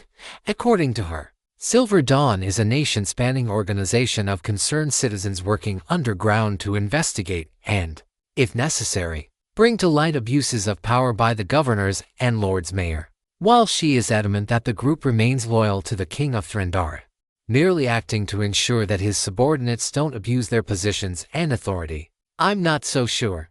If she is correct, then Silver Dawn is also acting as some strange hybrid between a vigilante group and a secret police of their own. One which might, and I emphasize might, be acting in the best interests of the people, but not one that comes without risks of corruption in its own right. Then again, not having such an organization also has its own risks, as I am experiencing firsthand. No, she whispers. There's no certainty in an improvised strategy like this one. Every plan, every strategy, every contingency all went out the window when my cover was blown and I was captured. She clenches her fist. The word traitor silently crosses her lips. She was sold out by someone she doesn't want to talk about, seeing as though she's remained mum about all of the other operatives working in Sinther. Probably because, at present, none can be trusted. But it's the best we have, I say. She nods in silent agreement. We wait for long minutes for the guards to complete their sweep. At least the precision of their patrols, timed like clockwork, is something we can use to our advantage. Once the last of the armored men is clear from the area, I draw Ophelia from my inventory and begin suiting up into my armor with Kara's assistance. Another half a minute. My heart starts racing as we prepare for go time. Everything goes silent. I turn to Kara. She nods at me. With the power of manifestation, I summon an unlock glyph and break down the mechanism keeping us locked in. For a moment, the metal creaks against each other.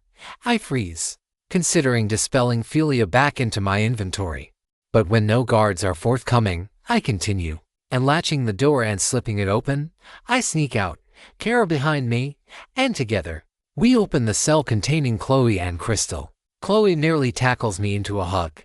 I'd love to hold her a lot longer, but after a couple of seconds, I pull out her armor and nod. She gets changed in a flurry, then turns to me for guidance. Meanwhile, Kara pulls a sapphire-studded staff out of her inventory and hands it to Crystal.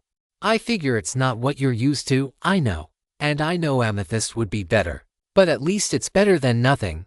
Crystal sighs. Fine. Anyway, what's the plan?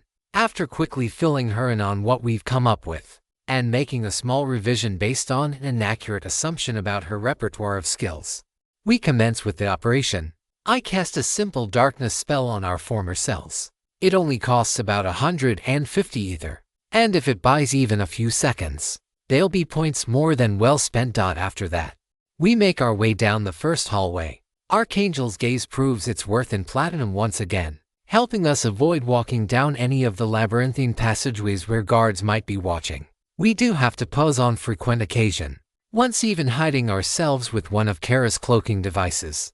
But we are making progress toward what she claims to be a rarely used access tunnel that leads out of the labyrinth and back into the castle courtyard. Hopefully, everything will work as she'd planned. Sarah, I'm scared, Chloe says, holding my right arm close. This whole level has me feeling so. I know, Chloe. I don't like this at all, and I can't help but feel like we're in way over our heads. You trust Kara, not completely, but for her to be locked in there with us, if she's really some sort of triple agent, that would require a lot of contrivances. I think she's opposed to these guards and their Lord Mayor, and that's enough reason to temporarily ally with her. Chloe closes her eyes for half a second, fear and resolve flowing through our bond in equal measure. I understand. And I'll do everything I can to maximize our chances of success. As will I. Kara taps my shoulder. It's time, she says, pointing to the wall near the very back of the basement dungeon. She and Crystal clasp hands together, preparing some sort of dual-cast spell. I raise a wall of solidified air and affix a powerful stillness glyph to the formation, preventing the overwhelming majority of sound waves from leaking through the forcefully stilled and compressed gas molecules. The chanting grows louder and louder. Ether swirls around the two older women as their respective magics synchronize, slowly pushing back against the magic-suppressing field. A transmuter gathers the bulk of the power around her, while Crystal infuses pure ether directly into the forming spell. As the spell takes effect, the wall of stone and mud behind us starts to melt into some sort of viscous brown goop that looks absolutely horrid and doesn't smell any better. But, true to Kara's plan, There is a hidden passageway behind it. One that smells cold and stale as opposed to literally shitty. Once the hole is large enough for the four of us to make our way through, we slip out, pausing only long enough for Kara to seal the passageway behind us. There'll likely be pursuit, as her magic isn't skilled enough to replicate either the previous pattern of cobbling along the wall or the age, but it should buy us a few more minutes. The proximity grenade she leaves behind next to the wall will buy us a little more time as well. Which way? Crystal asks, a bit short on breath. We should be under the southwest tower. The crystal is in the dead center of the courtyard, right next to the Lord Mayor's inner sanctum. If my intelligence is correct, there should be an access point into the crystal's interior from the underground. Once we get inside, we can disable it, or better yet, smash it to bits. Crystal says. Kara gives a sly, almost twisted smile alongside an otherwise silent response. There are no guards down here, nor any signs of artifice that my artificer's glasses can inspect. According to our informant and guide, this passageway is part of a series of labyrinths under the city used to smuggle out the ruler of the city and key diplomats or members of their entourage should the city be sacked or fall under protracted siege. The pathways should lead to a hidden exit somewhere outside of the city walls. But more importantly, they shouldn't be actively guarded, so as to reduce the number of people with knowledge of the tunnels and where exactly they lead. Thank you, Joshua. A friend, Chloe asks, a former associate. She looks forlorn as she stares out into the passages, dimly lit only by a small sphere of light I've conjured. He gave his life to get this information out to the rest of us. Now it's up to us to ensure that his sacrifice wasn't made in vain. The way she said those words, former associate, they were so soft and gentle. I can't help but wonder if the relationship between the two was something considerably closer than a boss and one of her subordinates. Maya's glance over to Chloe, who looks at me with concern and solemnity. I'll do everything I can to make sure I never have to say those words about you. And I'll do the same for you. Footsteps echo in the tunnels, not from us. Quickly, I cast a darkness spell at our back, only to be hit by a wave of nausea. I'd never before tried to cast and keep active two different spells at the same time, forming parts of a spell independently and storing them with intermediate cliff manifestation. Yes, but actually casting two separate spells, disconnected from each other. I don't think it would be possible at all without parallelizing them via multidimensional glyph casting. And as it is, using two antipodal elements as I am is creating a destructive resonance that is absolute hell on my mind. Thank the goddesses I only need to maintain the darkness effect for a few seconds before we've slipped down another fork in the road and the guards have moved on. At least, I hope that's what the silence means. There aren't any within the range of Archangel's gaze. But I can't help but worry for the worst. If we were able to form a passageway into these caverns, then that means others can too. Especially if they have artifacts that dampen the effect of the town's magic suppression array. We're getting closer, Kara says. Shouldn't be more than another minute or two at this pace. Are we sticking to the plan? I ask. Yeah, though a lot of this is going to be on you. I'll do all that I can, I say. I just hope that it'll be enough. We continue onward. My light now lowered to barely more than a flicker. As we do, an ominous feeling sets over me. Not the feeling that we're being lured into a trap. This is a deeper, more primal wrongness setting in, almost like something is calling to me. Something trying to scream, yet being unable to do so. I feel pain flowing through me in the same way that Chloe's emotional status is conveyed through our angelic bond. It's not coming from Chloe. She looks as fine as she can be, given the circumstances, and even offers me a comforting hand which I gently grasp. No, it's coming from something else. Something that's trying to tether itself to our angelic bond and use it to communicate with me. Help me. That's not coming from you, is it, Chloe? No, and I can hear it too. Please, help me. The voice is vaguely feminine, and it's weak, whispered. And very, very pained. Who are you? Where are you? What can we do to help? And Crystal. It hurts. Forgotten. Too much. Pain. A scream echoes through Chloe's and my bond, causing both of us to clutch our heads in agony. I'd scream, if not for using every drop of willpower to not reveal our position to the enemy. Need. Release from the pain. Make it stop. Make it stop. Make it stop already. We'll help you, Chloe says. But we need to know where you are and how we can help. In the crystal's core. Find me, please. You might be the only ones who can. We'll all do what we can, Chloe says. But it may take a little while. I thank you. The voice goes quiet once more. We need to hurry. I tell the others. There's someone counting on us to rescue them from whatever is keeping them locked away in the crystal. Kara sighs. I'm sorry for not revealing that part. It was just a rumor, though one which is apparently true, based on what you've just told me.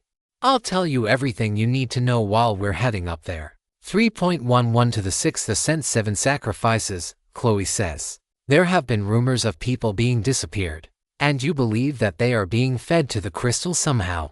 I don't know what to believe for sure, Kara says. The disappearances are real. That's part of the reason why I and my compatriots had been sent here, to try to figure out what was going on with the Lord Mayor and why these disappearances are happening and have continued for so many months. Shouldn't there have been an investigation a lot sooner than several months after the report started? Crystal asked. I know I'd be pissed if no one even started looking for my cousin until several months after she died. Kara gives a short huff. I don't know from where you hail, nor does it particularly matter to me, however. According to the principles of government here in Thrandara, while His Majesty does have nominal authority of the government, he is more concerned with matters which affect the kingdom as a whole, maintenance and administration of the tools for war and national defense, diplomatic relations with other nations, and the like. He does not directly handle conflicts which should be resolved internally without needing escalation to one of his direct advisors. And, because the Lord Mayor is the one orchestrating it all, and is also the representative to the king, he's able to cover up those reports and keep them from getting to any higher authority. Chloe says, I've heard of such cover-ups happening where we're from too. I nod. Kara follows suit. And if what you're saying is correct, and, loath though I am to admit it, the circumstantial evidence supports it, the Lord Mayor is powering the crystal by sacrificing his own townspeople, the very same individuals he owes a duty of protection to. We are going to free them all, I say. We'll do everything in our power to free them and return them to rights. And if we can't do that, we'll at least end their suffering. You wouldn't, Kara says. Kara, you didn't feel what we felt, Chloe chimes in. It was beyond horrible, and only a fraction of what I know that poor woman was going through. Having your will and your ether forcibly drained, sucked out of you like a human battery, all the while you're being kept conscious. I hate the idea that anyone could be beyond healing, but I don't know if trauma therapy or mental healing is a thing here in Sinther, or elsewhere in Thrandara.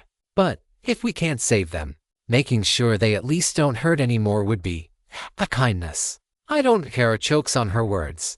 I don't want to think that way. That's defeatist talk.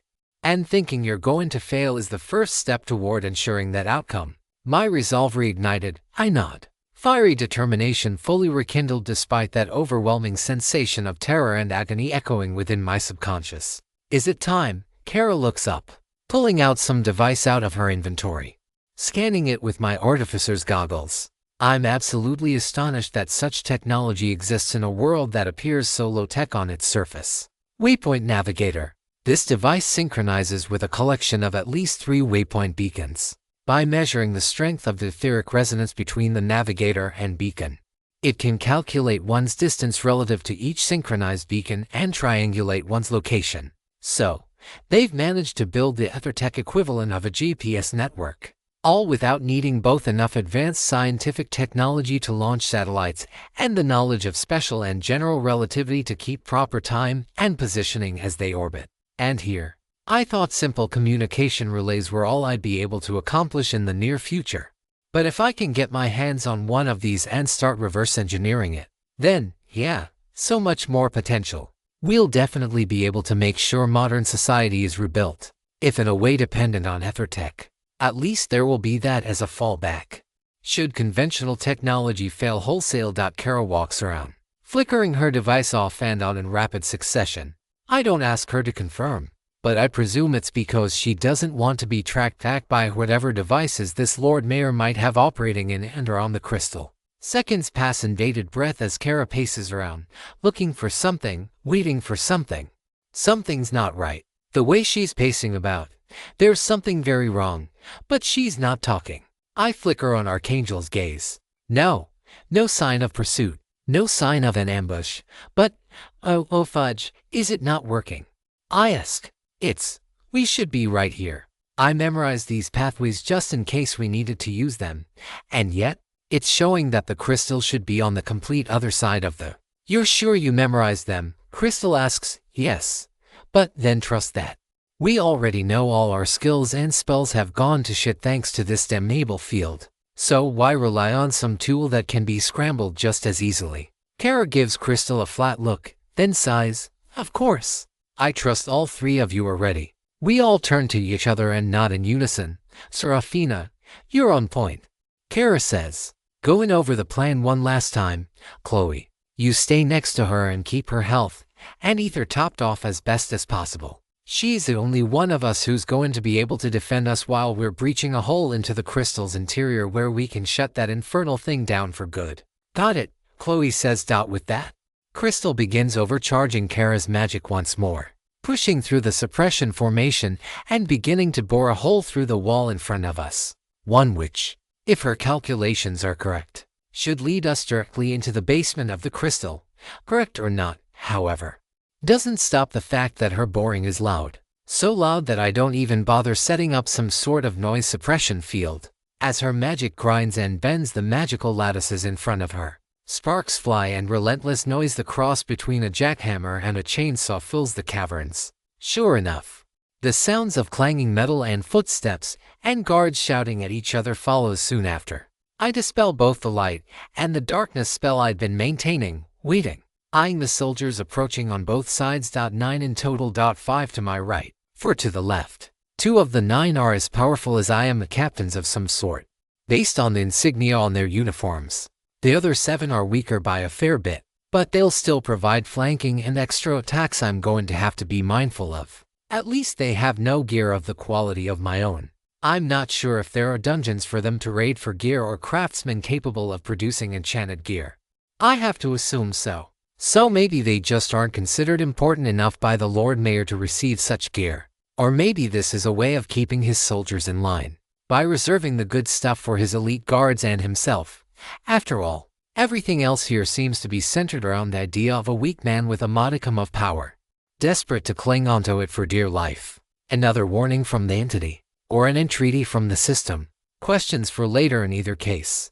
The men attack with intent to kill, not bothering to give some spiel about being under arrest or justifying their actions by the Lord Mayor's will or anything else that might have bought our 2 mages a chance to get a little further with their work. One immediately go for the weakest soldier, the one just to the left of the guard captain to my left. And I don't hesitate. I don't expect for a moment that my strike will successfully break their morale. But if I get them to step back, even momentarily, to reevaluate the situation, it'll be worth it. I thrust Philia directly into the man's chest, my own blood boiling as my sword staff pierces through the glyph-reinforced armor as though it's nothing. I guess that's the benefit of a weapon with this high of an attack stat.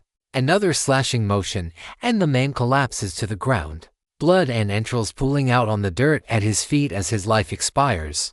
The guard captain right before me swings horizontally, aiming at what should be my blind spot in the back of the left side of my stomach.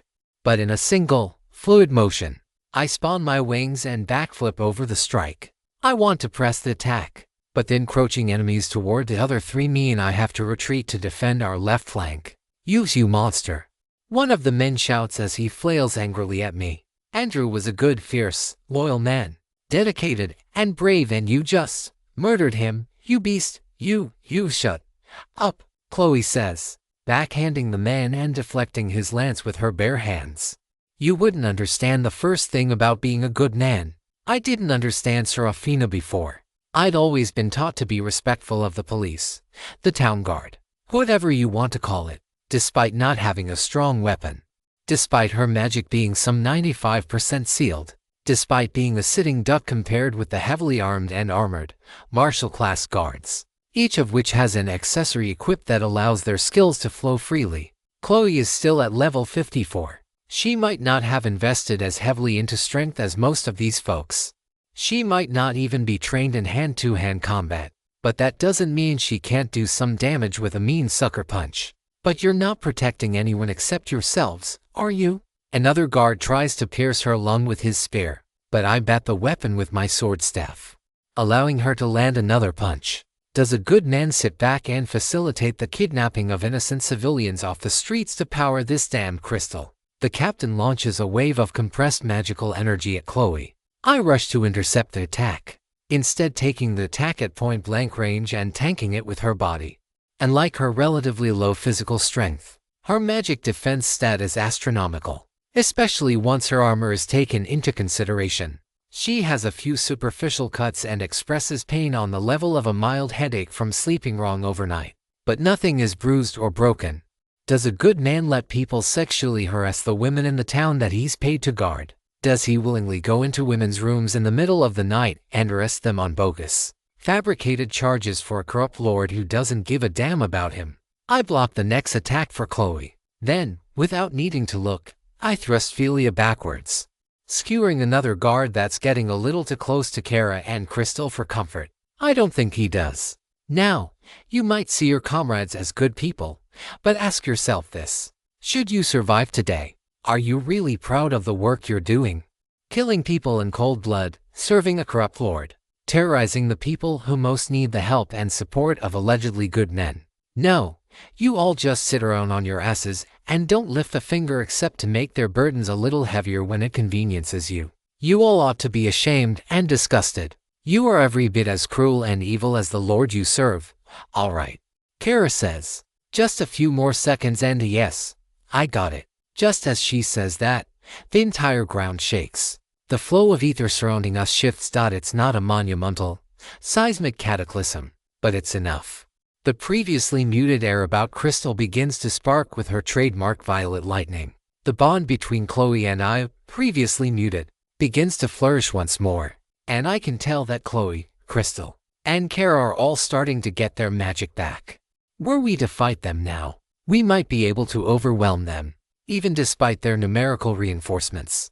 But, as discretion is the better part of valor and our objective lies further within, we instead make a break inside the topaz-colored monolith.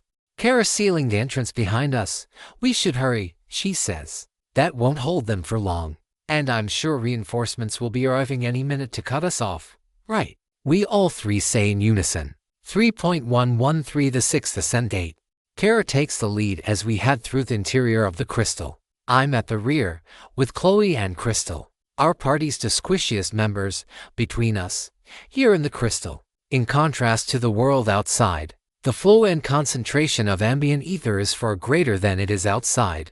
This is still true even compared to the world outside the tower, without the dungeon's effect of having ether regeneration, but it's incredibly turbulent, free-flowing, circulating wildly. Glyph casting seems prone to backlash, and Chloe doesn't feel confident in her ability to cast her more complicated and potent spells. Kara doesn't seem keen on using any more magic than she has to. On the other hand, seems positively charged. This environment seems tailor-suited for her to cast her spells far beyond their normal potency, and her frenetic, tempestuous personality seems to be resonating with the entire structure, even without her elemental transformation. She's floating off the ground, propelling herself forward with what appears to be pure magnetic force. Where to? Chloe asks. I don't know, and fortunately, none of my informants. The center of the crystal, Crystal says. The control mechanism that's manipulating the flow of ether both within the crystal and throughout the town is located in the center of this complex. Maybe a little higher above dead center. It's hard for me to tell, but I think she's right, I say. Something is definitely up there. It's fuzzy and hard to see even with my skills. But I think we'll find what we need if we continue up that path. And so we do. We run and run, passing through the space that's definitely larger on the inside than on the outside.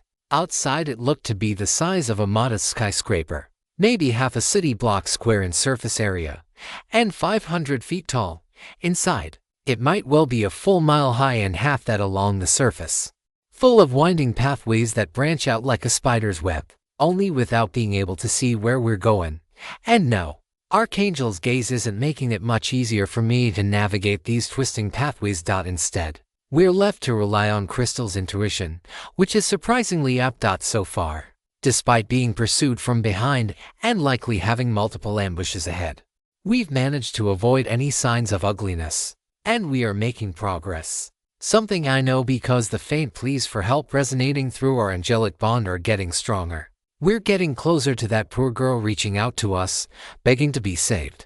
Something which all of us are feeling in our hearts now. Hey, Kara. Chloe asks, what do you know about the Lord Mayor of Cinther, his proclivities, his fighting style, skills, anything your intelligence operatives have picked up? His given name is Peter Lanefor. Very cautious and rarely seen without his elite guards, Kara says. I've not heard of him ever participating in battle himself, suggesting his class is not martial focused, as far as what it could be, some sort of nobility class. One geared toward ruling and administration. Those are fairly popular among that sort. Skills that help with paperwork and logistics, resource management, cost reduction, revenue maximization, seeing inefficiencies. Something about that seems off, I say. Where we come from, there's a concept about how dictators have to function in order to maintain power. In short, a dictator has to maintain the support of enough key power brokers, or else they get toppled and replaced by someone new. Now, in a world with magic, that number might be very low, but he still has to maintain the support of at least a few individuals. Whoever is operating the crystal, the leader of the town guard. Oh shit, Kara mutters under her breath. It's a possibility I hadn't thought about. But what if he's not a bureaucrat or a logistician, but instead, a crystallographist? Then the three of you are going to have a really rough go of it when we make it to the core. Crystal chimes in, oh, I certainly agree. A man's voice echoes out. I can't pinpoint a single direction from where it's coming. No, it feels like it's coming from everywhere, all at once. That's him, Kara says. I'd recognize that voice after so much time living and working here. I do think the little mice have scurried around in matters beyond their station for quite long enough. So please, come on up, I'll light the way.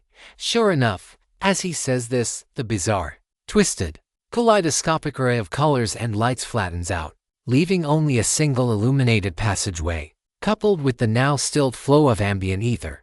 Both suggest that this will, in fact, lead where we need to go. If you need a moment or two to say any last words to one another or perhaps try to come up with a strategy, I will grant you that much as a show of respect for your efforts in making it this far. However, I am a very busy man, and my beauty sleep has already been disrupted to such an extent. So please, don't make me wait too long. The crystal goes silent. The pathway we'd used to get this far disappears. The internal lattice structure changing its form to block our passage. I could shatter it with my magic if I put a lot of effort into it.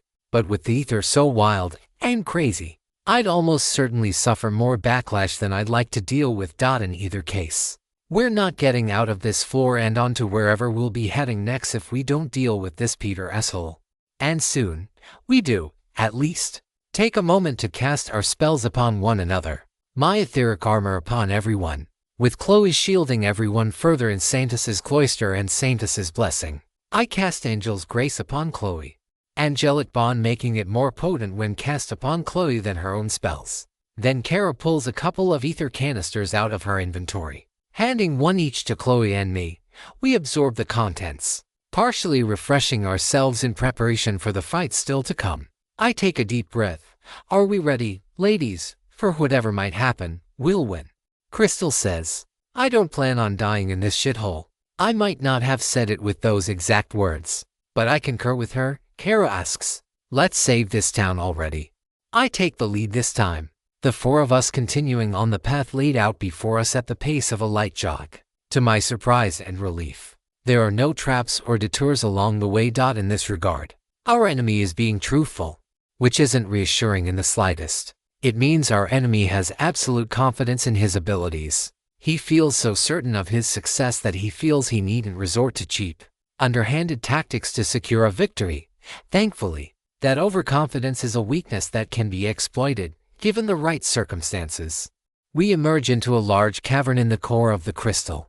A brilliant golden light dangling above the center of the room shines with the intensity of daylight, bathing us all in its oppressive radiance. But unlike the sunlight, which is warm, comforting if scorching at times, and full of life. This light is just the opposite, sickly, oppressive. Not a power which radiates outward, offering itself to foment the growth of others, but a stigma born from overwhelming cruelty and malice. So, that man's voice says, "What do you think of my crystal monolith? Show yourself," I say flatly. "It's time we put an end to this once and for all." "So eager are you?" he responds. "And here I thought you would like a moment to marvel in the majesty of this place. It is, after all, where you'll be spending the rest of your lives." He steps out of the shadow, far younger than I would have imagined. Scarcely looks a day over 30. Clean-shaven as well, with a cleanly cut side shave and perhaps half an inch on top. However, he's not nearly as big or as muscular as I would have expected. Not quite scrawny, but definitely the type that screams I've spent all my time playing video games or office work, and don't bother to do much in the way of exercise, eating, or breathing fresh air. "I don't think so," Kara says. "We're here to end this farce, Lord Mayor Peter.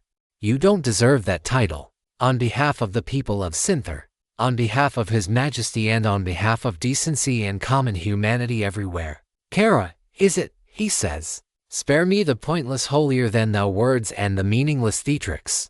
Your meddling in affairs beyond your station has commenced for too long, and I grow tired of this little game. By the authority vested in my station and in the name of His Majesty, I sentence you to a life of imprisonment within my crystalline monolith.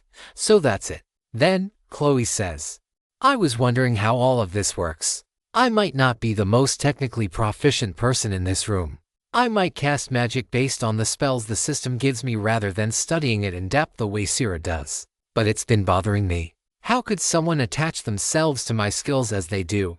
And more importantly, what sort of horrific tragedy? What level of torture does it take for someone to cry out, pleading for someone not to save them? Not to rescue them or stop the pain, but to beg in their heart of hearts for death to take them? But you've answered that, haven't you? These people who've disappeared throughout Sinther, they haven't been killed. They've been locked up in here, used as human batteries to power the formations you've woven into the crystal. Isn't that right? Or do you want to deny it? Deny my greatest achievement, how I've single-handedly created a device that ensures the preservation of peace and justice? I would never do such a thing. Those who disrupt the balance must pay a price for their crimes, being made to preserve the balance they have tried to ruin with their lives and the bountiful ether they generate. There is no punishment more fitting, truly poetic, is it not? Now then, I believe it's time for a demonstration.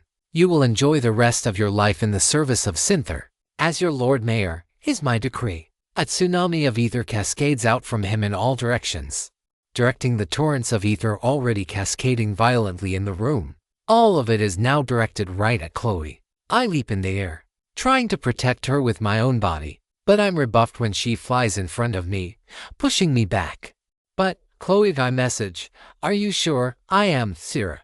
More than I've been about anything in a long time. This man is a monster of the worst degree. The pain he's caused, coupled with his smug indifference. I know we've made our share of mistakes too. We've not been able to save everyone either. And maybe that's just something I have to accept about this world. That there are conflicts so pervasive that the only way they'll ever be solved is through violence. I don't like it. I don't have to like it. But I guess it's just something I have to accept, Chloe. Let me stand by your side and bear it along with you. No, this is my trial to overcome. I know I'm being selfish, asking to take all of this on by myself. But I think I can do something to help everyone trapped in here. Are you sure, please? Sierra, Chloe unfurls her wings, spreading them out to the maximum. The torrent of energy flows through and into her, all while she merely tilts her head back and begins to glow. I trust you, Chloe, I say in barely more than a whisper. But if you falter and need our help, know that I'll be right there waiting. 3.11 for the 6th Ascendix. Ha ha ha. Peter laughs. That smug, scumbag smirk on his face. That haughty attitude. The way he glares down at me with contempt. The way he raises his head, casting aspersion down upon Chloe's whimpering body as she fights off his malaise. Even the gestures of nonchalance he makes with his hands, as though he's wiping dirt off them. Every bit of it sickens and disgusts and angers me far beyond my ability to healthily cope. But that's just fine. Because there's a man in front of me who needs to be paid a good old-fashioned beating. Catharsis might not be good for me, but damn is it going to feel good once his face is properly caved in and his ass is torn a new one. You know, I have to say, normally, I'd leave my subordinates to deal with the riffraff so I can focus on my magical research. But I have to say, there's a certain degree of satisfaction that comes from doing it myself. Just shut up and die already. I grab Philia and point their blade directly at this monster in human skin. You've caused more than enough grief and pain and torment for far too many people. Oh, I assure you, I have done nothing but bring peace and comfort and protection to those living under my aegis. Sometimes people disrupt that stability, and for their transgressions against us, justice both high and low is mine to dispense by royal decree. I said, shut up and die already. I cry out, I charge, Philia in hand, ready to pierce this monster's heart and end his reign of terror once and for all. Even as I charge, he looks at me so smugly as I approach. His hands move outward, as though he's about to try some sort of mental manipulation spell upon me. You have been targeted by aura of enfeeblement. Indomitable will effect activates, passively negating the skill. I notice the instant he realizes his skill has no effect. For the briefest of instants, his eyes widen, then furrow, and then that damn smug countenance reemerges. I stab and he dodges, creating an illusory double. Quite a good one, too. He's managed to perfectly simulate his appearance, right down to the reflections on the crystalline floor and the way the light refracts upon his skin and clothing. Sadly for him, however, his double sticks out like a sore thumb when I analyze the ether signatures with my archangel's gaze. Ignoring both doppelgangers and attacking the real one directly. My blow nearly lands, only for it to pass right through him. No, not right through him. He managed to shift between himself and his mirror image at the last second. How annoying. You have good eyes and a strong will, he says mockingly. It's a real shame that you're going to die here. Were circumstances different, you would make a fine underling. 'Tis a real shame that you won't be leaving my little monolith alive. We'll see, I say, defiant to the last. I see. But have you forgotten that you are here, in my dominion, all alone? That foolish girl crumpled before my first attack. Your other friend and that insurrectionist scum are lying prostrate on the floor. You might fancy yourself able to resist, but your power is ultimately limited. While I have a bottomless wellspring from which to draw, sure enough, Kara and Crystal are both lying down. They're able to breathe at least, but little more than that. Crystal is trying to resist with everything she has. Tiny sparks almost invisible to even my eyes appearing between her fingertips. But short of the occasional whimper or twitch of her fingers, she's completely immobile. Despite being higher level, isn't even managing that much.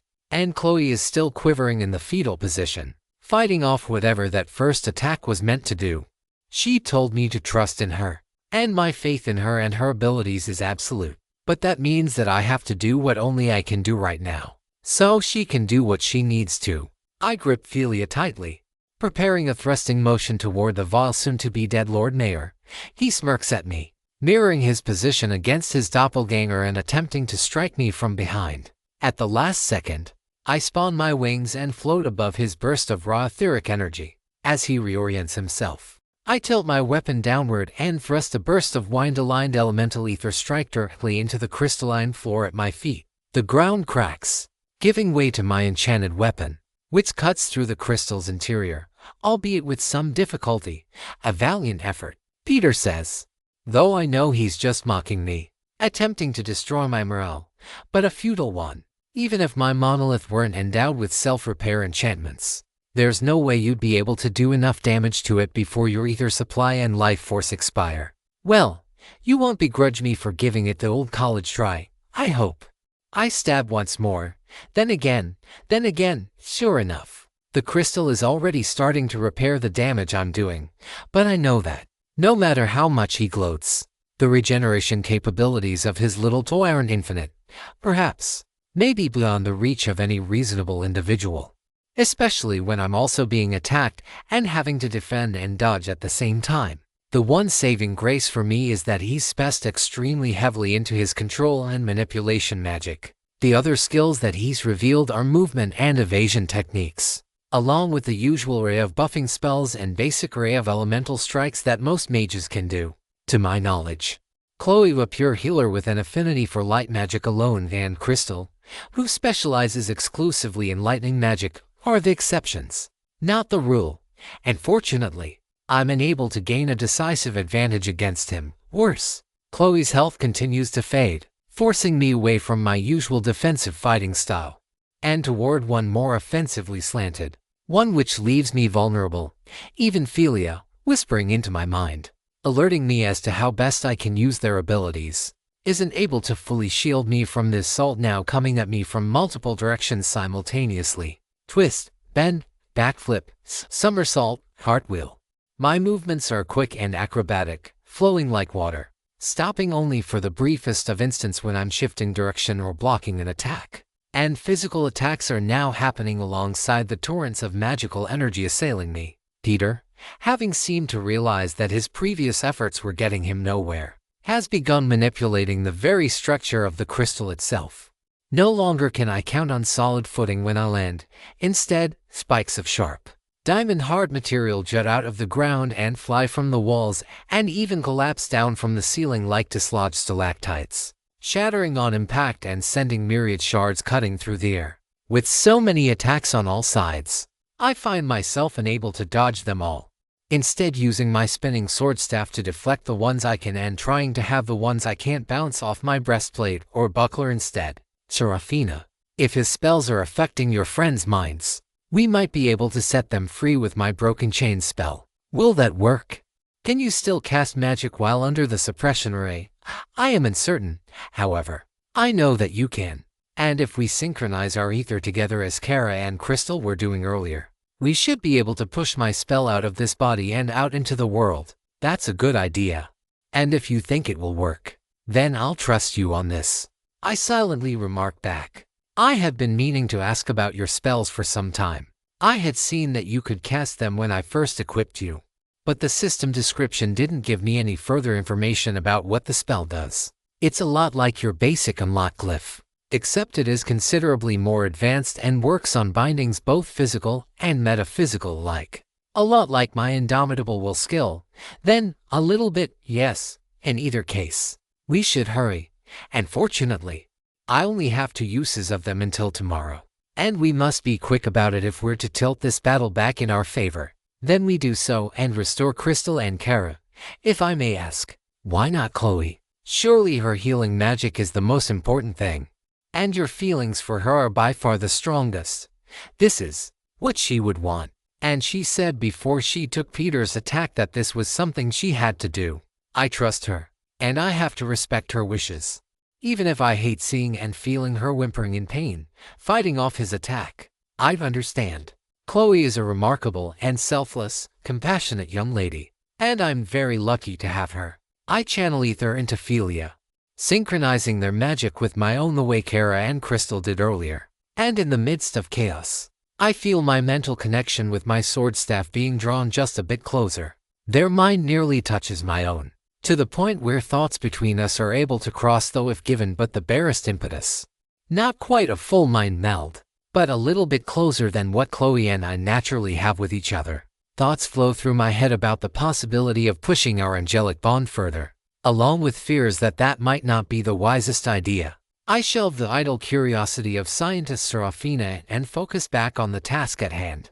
With our magic now synchronized and our willpower aligned, the 2 of us together unleash broken chains. A single beam of light emanates out from the tip of Philia's blade, striking Crystal right in the right temple. The instant it hits her, she flails outward. The air sparks, then roars with a deafening boom as indoor lightning flies down from the ceiling, enveloping the lightning elementalist with a violet glow. She screams as well, floating upward, back to her feet through sheer power and force of will. Muscles unnecessary for such an action.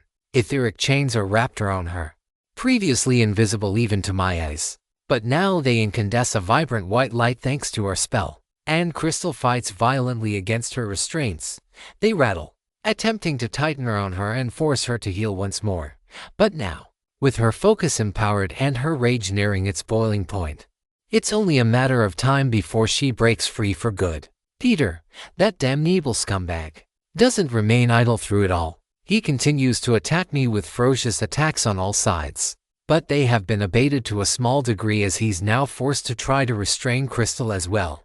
And this gives me an opportunity to press the offensive, attacking the Crystal with as many strikes as I can muster. I stab and slice, and I even bludgeon with the blunt end of Philea's heft. No matter how vast this symbol of a tyrant's oppression is, it isn't infinite.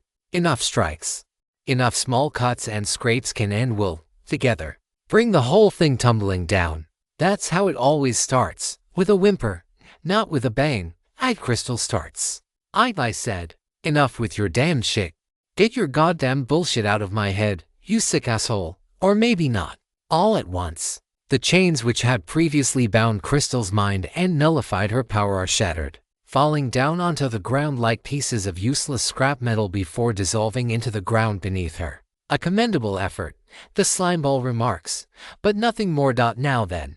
Once I'm done with your friend, I'll what? Crystal grabs something out of the air, clenching her fist. A jolt of electricity passes through the invisible tendrils of the Lord Mayor's chains. And for the first time all fight, it seems as though we've finally done some damage to the man's real body. One time, Crystal says. You caught me off guard with that trick one time. And that's one time too many. Now then, it's my turn. 3.115 The Sixth Ascent X. You two are becoming quite a nuisance, Peter says. He's building up energy around him, preparing another set of those constricting chains. Thank you, Crystal says. I do so love ruining the plans of pricks like you who try to control others.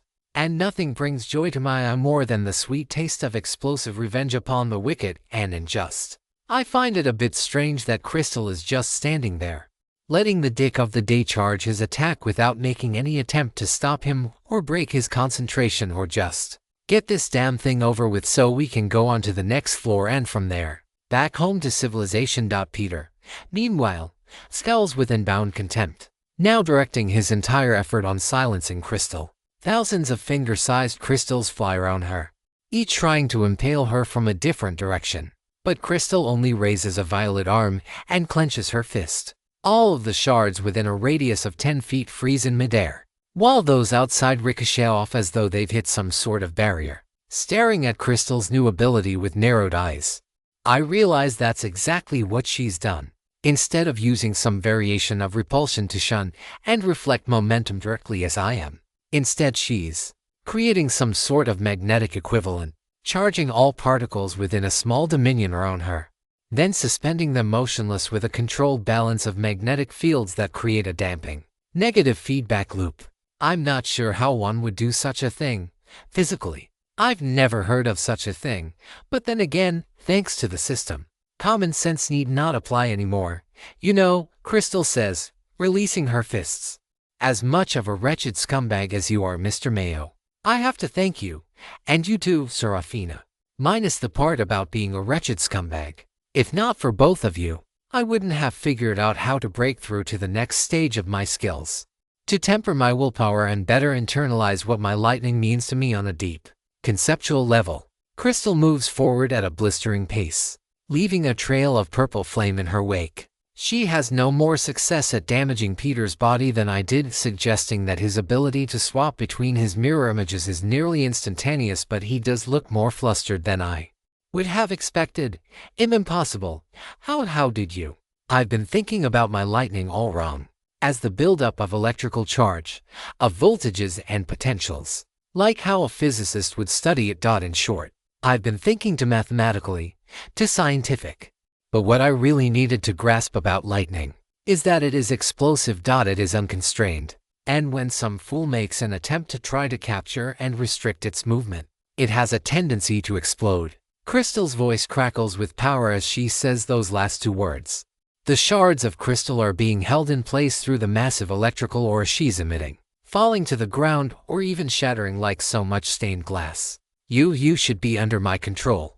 My will should be absolute here within the crystalline monolith. How is it that you're able to move? I told you, asshole. I don't like to be restricted. So, I won't allow myself to be. Just like Seraphina refuses to let other people take the power that she's worked to achieve. I won't allow anyone to make me feel weak or powerless. Not today, not now, not anymore, not ever. Alas, the fell lord of Sinther glares down at Crystal, violent ether cascading all around him, coating his body in a thin but incredibly dense layer. Such insolence cannot be permitted within my dominion. He raises a hand and points a single finger at the elementalist. May your suffering and anguish and death be equal to your transgressions against the natural order. Crystal faces the full force of Peter's attacks. I rush in, trying to interfere, to share the load, to do something, but I'm unable. Thick walls of crystal rise out of the ground, constricting my movements and forcing me away from her. I briefly turn my attention to Kara, all while keeping my eyes on Crystal. If this is what she wants to do, to face him down directly in a confrontation of wills, the way Chloe is fighting against him even now, then I need to do my part and get Kara's restraints free. I'm ready when you are, Seraphina, I know, but we'll have to time this perfectly. We got away with it once due to our enemy's ignorance, but now that he knows we have this ability, he will stop at nothing to block or incapacitate us before we get a chance. Even with Peter's concentration now split 3 ways, his physical fight with me, and his mental clashes with Chloe and now Crystal, he still commands enough mastery and control over his spells and this place to give me more than a little trouble. Paradoxically, I think it's even more difficult to evade the attacks than before. Before they were choreographed, moved by focused willpower and killing intent. Now, that intent is more erratic, his concentration slipping as his sanity begins to fray. Even though he may have total control over this dominion, that doesn't mean he himself is omnipotent. His level, his mind, the rank of his skills, the ability of his brain to stretch its concentration on multiple tasks, all of them are finite. The 3 of us are pushing him to his limits. The 4 of us can overwhelm them completely. For that, I need to do my part, twisting and turning through a constantly shifting maze of crystalline walls, all while more attacks come at me from the sides, above, and below, like I've stumbled into some ancient, booby-trapped crypt. I try to get close enough to Kara to get a clean shot with our spell, but as expected, every time I do, the surroundings shift. Distance proves fuzzy, lines that look straight are anything but, and my perception even through Archangel's gaze is distorted. I realize that space itself is distending, some sort of negative curvature being applied to the local space. And this, in turn, is throwing off how I need to properly fly to dodge attacks that appear to bend, but are actually traveling straight. My skills and mind help with the computations, but not before I suffer more than a few wounds. The attacks are fierce, piercing through Saintus's cloister and beginning to eat away at my health. A small part of me wants to instinctively try to fight defensively, even though intellectually, I know that's a terrible idea. And so I again press the initiative, accelerating more quickly through the fray, blocking as many attacks as I can, until I finally get close enough that I can cast the spell once more. Oh, no you don't, Peter shouts. He screams a scream that echoes through the entire crystal, shaking the very ground at my feet and attempting to suppress all other movement. Space distorts further, to the point where small patches of pure darkness begin to appear, almost as though tiny ruptures in the fabric of reality are being created and then repaired just as quickly. I dare not touch them, even for an instant, and yet, it's so hard to predict where they'll appear next. Fear not, Philia says. This is just because of how light is bending and twisting in this distorted space. They grab hold of my ether through my hands, something which I don't resist, and together, we begin pushing their spell past the barrier threshold. This time, however, we don't immediately use their broken chains, instead opting for a burst of their brilliance. Golden light immediately fills the area, outshining even the light of the crystal's core high above. The radiant warmth even works to counteract the twisted flow of ether within the space, absorbing the excess energy to power itself. Brilliance isn't just a spell that creates light, Philia explains. It also dispels illusions, mirages, and other distortions, revealing the true nature of all objects. And we weren't using this before because I hadn't been sure that there were any illusions before. I, like you, thought that Peter was merely creating a number of reflections of himself and moving very quickly between the two, creating something that looked like a bunch of afterimages. But when Crystal managed to overcome Peter's defenses and inflict backlash damage upon him, I realized that our earlier hypothesis was wrong. He's not here. The mental utterance comes nearly instantly. We should have realized that from the way he was able to dodge so effortlessly. I got careless. Assumed my archangel's gaze was all-powerful and could see through all illusions. Someone like this, in his place of power, could create an illusion that is convincing to both foresight and optical vision. One powerful enough to fool these eyes as well. We dodge another attack, but I notice that the number of attacks has diminished significantly. But it's not that Peter is weakening, not so suddenly, and certainly not to this extent. No, it's because he's been using a combination of actual attacks and distortions, and illusionary versions indistinguishable from the real thing.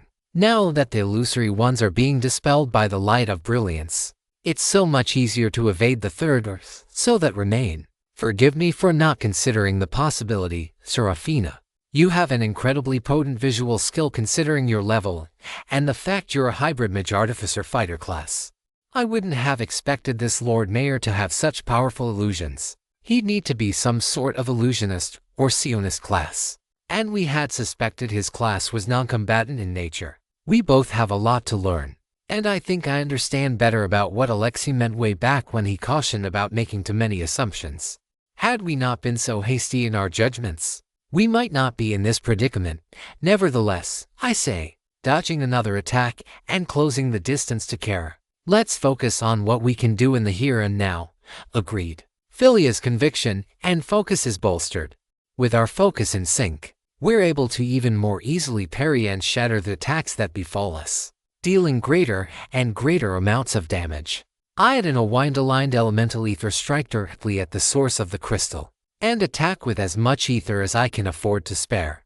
This crystal is the same yellow-orange shade of citrine or topaz, likely earth-aligned, and using the antipodal element is most likely to strike a weakness.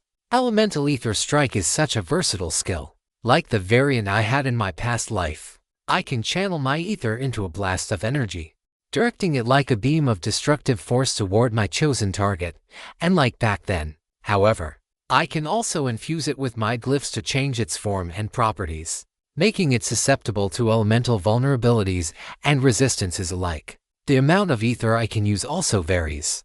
A small amount for a precision strike, when subtlety is desired, or a massive amount for a single devastating burst of energy. What I don't expect, catching me off guard, is for the attacks to abruptly cease upon my attack reaching about 50 feet from the outer edge of the core. Instead, the attacks all aim to intercept my own, shielding the core, even at the cost of letting massive chunks of the outer surface be utterly vaporized. My attack gets closer and closer, but after being attrited through so many collisions, it ends up fizzling out mere inches from the surface of the ore. Although my secondary goal of ending the fight proves unsuccessful, I've still achieved my primary objective of stopping the attacks long enough for me to reach Kara. With a single second and a flex of mental effort, Philia and I together cast their broken chains, shattering the bonds that had kept her body and power broken. Kara rises to her knees, cracking her neck as though she'd just slept wrong overnight. With far less finesse and explosiveness than was the case with Crystal, she stands back up, eyes full of focus. She begins chanting a spell. Though my focus is taken elsewhere, this display of defiance has gone on for far too long. Peter screams at me. 1,000 deaths will never be enough to atone for this transgression. You will suffer for eternity for this. 3.116 The sixth ascent. The Lord Mayor has lost whatever vestiges of sanity he may have once had. That's the only thing I can think of as I struggle through his completely unhinged rants and attacks. No longer is there any semblance of restraint or intelligent thought behind his actions. No longer is he directing his attacks at me, combining his illusions and control over the crystal to try to thwart my movements. His actions are nothing less than an act of self-destruct, a way of saying I don't care if I live, so long as I make sure that you die. His primal screams of anger and rage echo through the warping chasms. Shards of citrine color rain through the chasm, striking everything with abandon. Through some mysterious force, however, my comrades, Kara included, were unaffected by the relentless barrage. It's as if he's deliberately not aiming for them. Is there some part of him that still feels he can win? Who, despite his outward madness, is trying to keep them alive, so he can hook them up to his crystal and use their bodies as a source of ether for his control apparatus. as one shard flies directly toward Crystal, bending away from her at the last moment.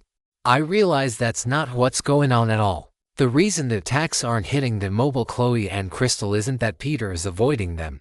It's that some other force is steering them away from my friend and my lover, ensuring that they aren't harmed while they fight their mental battle against the Lord Mayor's will. Things are going well, Kara says, grabbing a backup crystal ball focus from her inventory to replace the one which shattered earlier in the fight, at least, as well as can be expected, given the circumstances.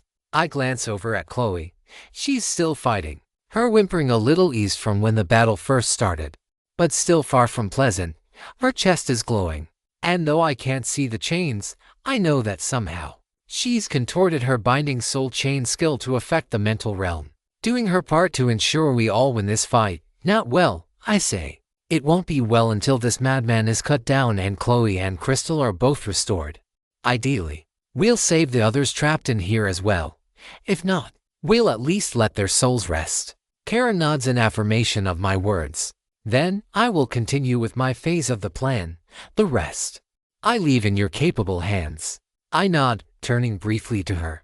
The transmuter lowers her head, closes her eyes, and begins chanting a new spell now that she's been freed from the chains which bound her body and magic alike. Another shift in the flow of ether follows, a return to normalcy, with all three of them pressing their wills directly into the crystal, challenging Peter's control directly. The suppression spell he's infused this massive monolith is starting to break down. With any luck, that, in turn, means people will start to recover their own powers and take their lives back in their own hands. I'm not sure what form that will take, and I'm not sure it would be our place to interfere with that part of the process even if we weren't likely to be whisked away by the tower once we're done here. For now, though, we need to do what we were sent here to do and dethrone this tyrant and return freedom and self-determination back to the hands of the masses. For this, I turn my attention back to the core, checking my ether reserves as I prepare for what will be the final assault. About 1,400 left. I'm not confident that that'll be enough, but it'll need to be. I leap into the air for the final time, casting Brilliance alongside my sword staff to refresh the effect that's nearly fully worn out. Its effect upon the crystal and the distortions is noticeable, now even stronger than before, it seems, given that Peter is having to strain his mind so many different ways to keep his will in control of his own artifact. Can this ever happen between us, I ask, having our connection overpowered like we're trying to do to the Lord? I'm not sure how that works with bonded items. We can discuss that later, Seraphina. For now, focus. Once more, the attacks come. This time, I feel the Lord attempting to open holes in space and time within my own body, attempting to rend my flesh from within. I'm able to dodge most of them, but the one that got through and tore a hole through the flesh on my stomach hurts. It hurts bad. And even with my superhuman vitality providing me resistance against internal attacks and indomitable will keeping my spells and etheric flow optimized, the caustic spillover of stomach acid eating away at my internal flesh and blood is a most dissatisfying experience. -10 out of 10. Would not recommend again. All of the remaining crystal that hasn't been vaporized or is necessary to maintain the monolith's internal and external structure is gathering in a solid wall around the core. One last-ditch effort. The Mad Lord putting every ounce of his fraying will and sanity into a defense of the core. If he loses, I shatter his crystal and free everyone, probably dealing enough backlash damage in the process to kill him outright. But if he wins and his defenses hold, I'll have no more ether left with which to oppose him. I'll be whittled down. My comrades will expire, and we will all end up either dead or wishing we were as we live out the remainder of our lives in a living hell. I will never let that happen. Not now, not ever.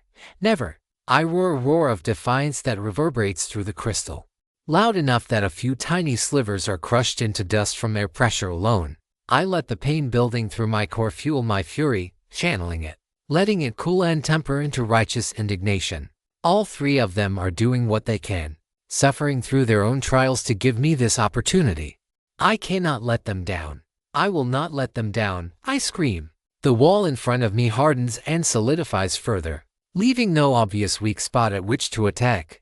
Seeing no better option, however, I charge forward, Philia's blade tip leading the way as we collide in one final confrontation that will decide the fate of tens of thousands of lives today and millions more in the coming years and decades. As ripple effects play out and generations pass, their fates inexorably altered by the battle of fates taking place today.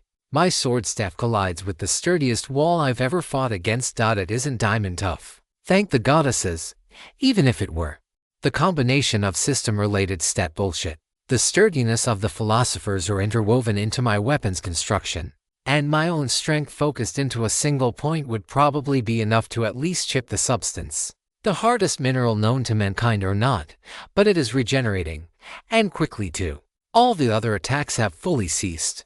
Just me and this wall.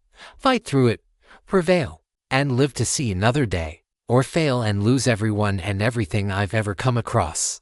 I just have to win. But that's easier said than done. Thanks to the extreme regeneration, I push an inch, and the wall pushes back against me.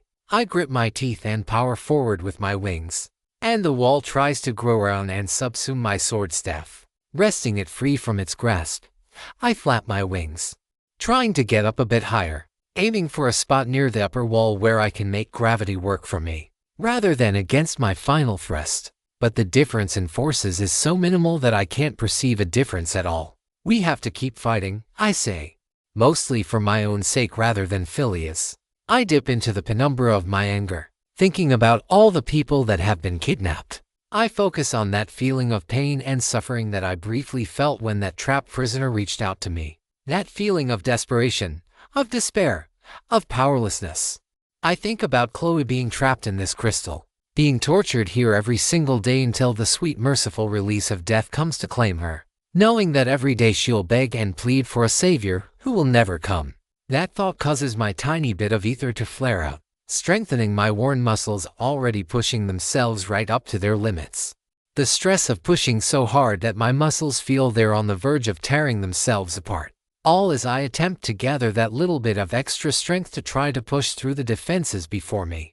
I take hold of it, concentrating it, focusing it, channeling all of it right into the tip of Philia's blade, preparing for one last ether strike. I don't even bother adjusting its elemental properties.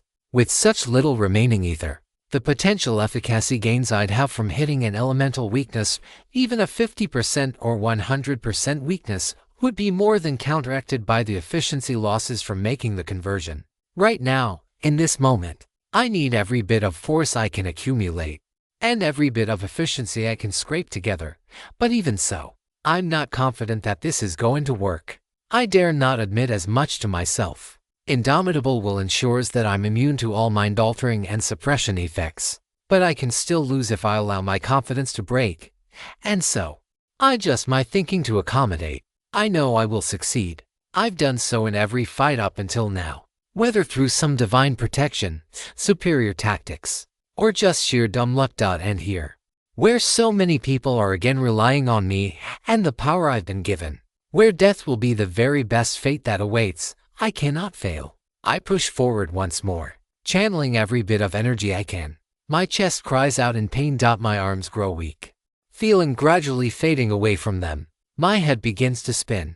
My vision goes blurry and my archangel's gaze flickers in and out of existence as I concentrate on my final, desperate stand. Perhaps I really have overestimated my abilities. I thought myself so capable, so prepared to take on the challenges that laid before me. And yet, here I am, being pushed back, so effortlessly despite it all. I shake my head. I was hoping I wouldn't have to use this. It'll make the path ahead that much more difficult, which is why I've been holding this close to the chest, not mentioning it to Kara. It was best this way. Far better to formulate a plan that didn't rely on this double-edged power and have it in the back pocket, than to rely on it from the get-go. And so, as my vision goes from fuzzy to dark, I turn my focus inward, easily finding that small sparkle of light shining, waiting to be tapped into. I concentrate, grasping onto it, nearly stepping into the golden glow of Seraphina over limit, only to be stopped at the last second. No, sir, it's Chloe's voice. I'd recognize those gentle, firm, loving tones anywhere. But I can do this. We can do this together. I know what you told me about your overlimit, and why you hate to use it. about why it's so dangerous to rely on it. But not if the alternative is you being hurt, or our friends coming to harm. I've already failed to protect people far too many times by now. I know, Seraphina. I'm sure you're feeling guilty, even now, knowing that we're down here, fighting, being put through this ordeal in our mind. Why you've been out here, fighting here in physical reality, but we've just about won, the three of us, together, with you providing support every step of the way. But what have you done? You and I share a bond, your fierce, unwavering determination, your efforts to give everything you can have shown through. And to Kara and Crystal, you broke the chains that bound them and gave them hope. Just as Chloe says this, the crystal wall surrounding the core cracks. In the otherwise silent chamber within the crystal monolith, the tiny crack might well sound with all the force of an earthquake. Another crack forms, then a third, and a fourth, then dozens and finally hundreds, all before, at once, the core begins to fade, and then the entire defense system shatters. 3.117 The sixth Sensi Chloe, Crystal, and Kara all awaken from their ethereal, dreamlike states, rousing themselves from their stupor with a chorus of groans and the sounds of cracking joints. It's only been a few minutes, and yet, all three of them are going about as though they'd just awoken from a long, deep slumber. Is that what happened? Their minds were in such a deep state of meditation that, no, not meditation. My trial was in the physical realm, but theirs was a battle within their own minds, a battle of willpower. This is tiredness and fatigue. Yes, but one begat of the mind, not of the body. How are you? I asked Chloe, moving over to her and embracing her wobbly form within me. I hope the others don't begrudge me for this. Although maybe I deserve that much, still, Chloe is still my highest priority. And if that makes me selfish, then I shall embrace it as tightly as I embrace my beloved. You know how sometimes you pass out and you take a power nap, and then you wake up at the wrong time and you find yourself even more tired than when you started. It feels a lot like that. Sorry, I say, don't be. This was all according to Kara's plan, though I'm still a little surprised that it all worked out the way she'd planned. Well, excuse me, princesses. The devil herself says. Of course my plan worked. It was predicated based on months of careful intelligence gathering, a robust analysis of the various skills and other abilities each of you could bring to the table, and all of us putting forth our best efforts in bringing the plan to fruition. Yes, but planning only gets you so far, Crystal retorts. We have a saying, every plan goes to shit upon first contact with the enemy. And it did. Kara replies. But we had intelligence about what they were likeliest to do, and we were able to adapt to the holes and foreseeable breaks in that information. Though, I have to admit, I didn't expect the former Lord Mayor to be such a powerful sorcerer. He was always holed up, surrounded by guards on the rare occasions he did make a public appearance. I should have seen the deception better, been better prepared, not gotten my operatives captured, or forced into a position where they confessed, probably under torture. Kara sulks for a few seconds, and frankly, imagining everything she and her agents have gone through dealing with this, everything, I can't blame her. So where is the Lord, anyway? Crystal asks. The real Lord, not these illusions and mental projections we've been fighting. I have to ask as well, I say. The crystal's light is vastly faded, and the thrumming has gone silent. But there's been no system notification or word of experience. That means the man is still alive, somewhere. I wouldn't expect too much, Kara says. He might be alive by a technical measure, but his mind was probably completely shattered by the backlash from our battle on the mind plane. If he's lucky, he'll be mad.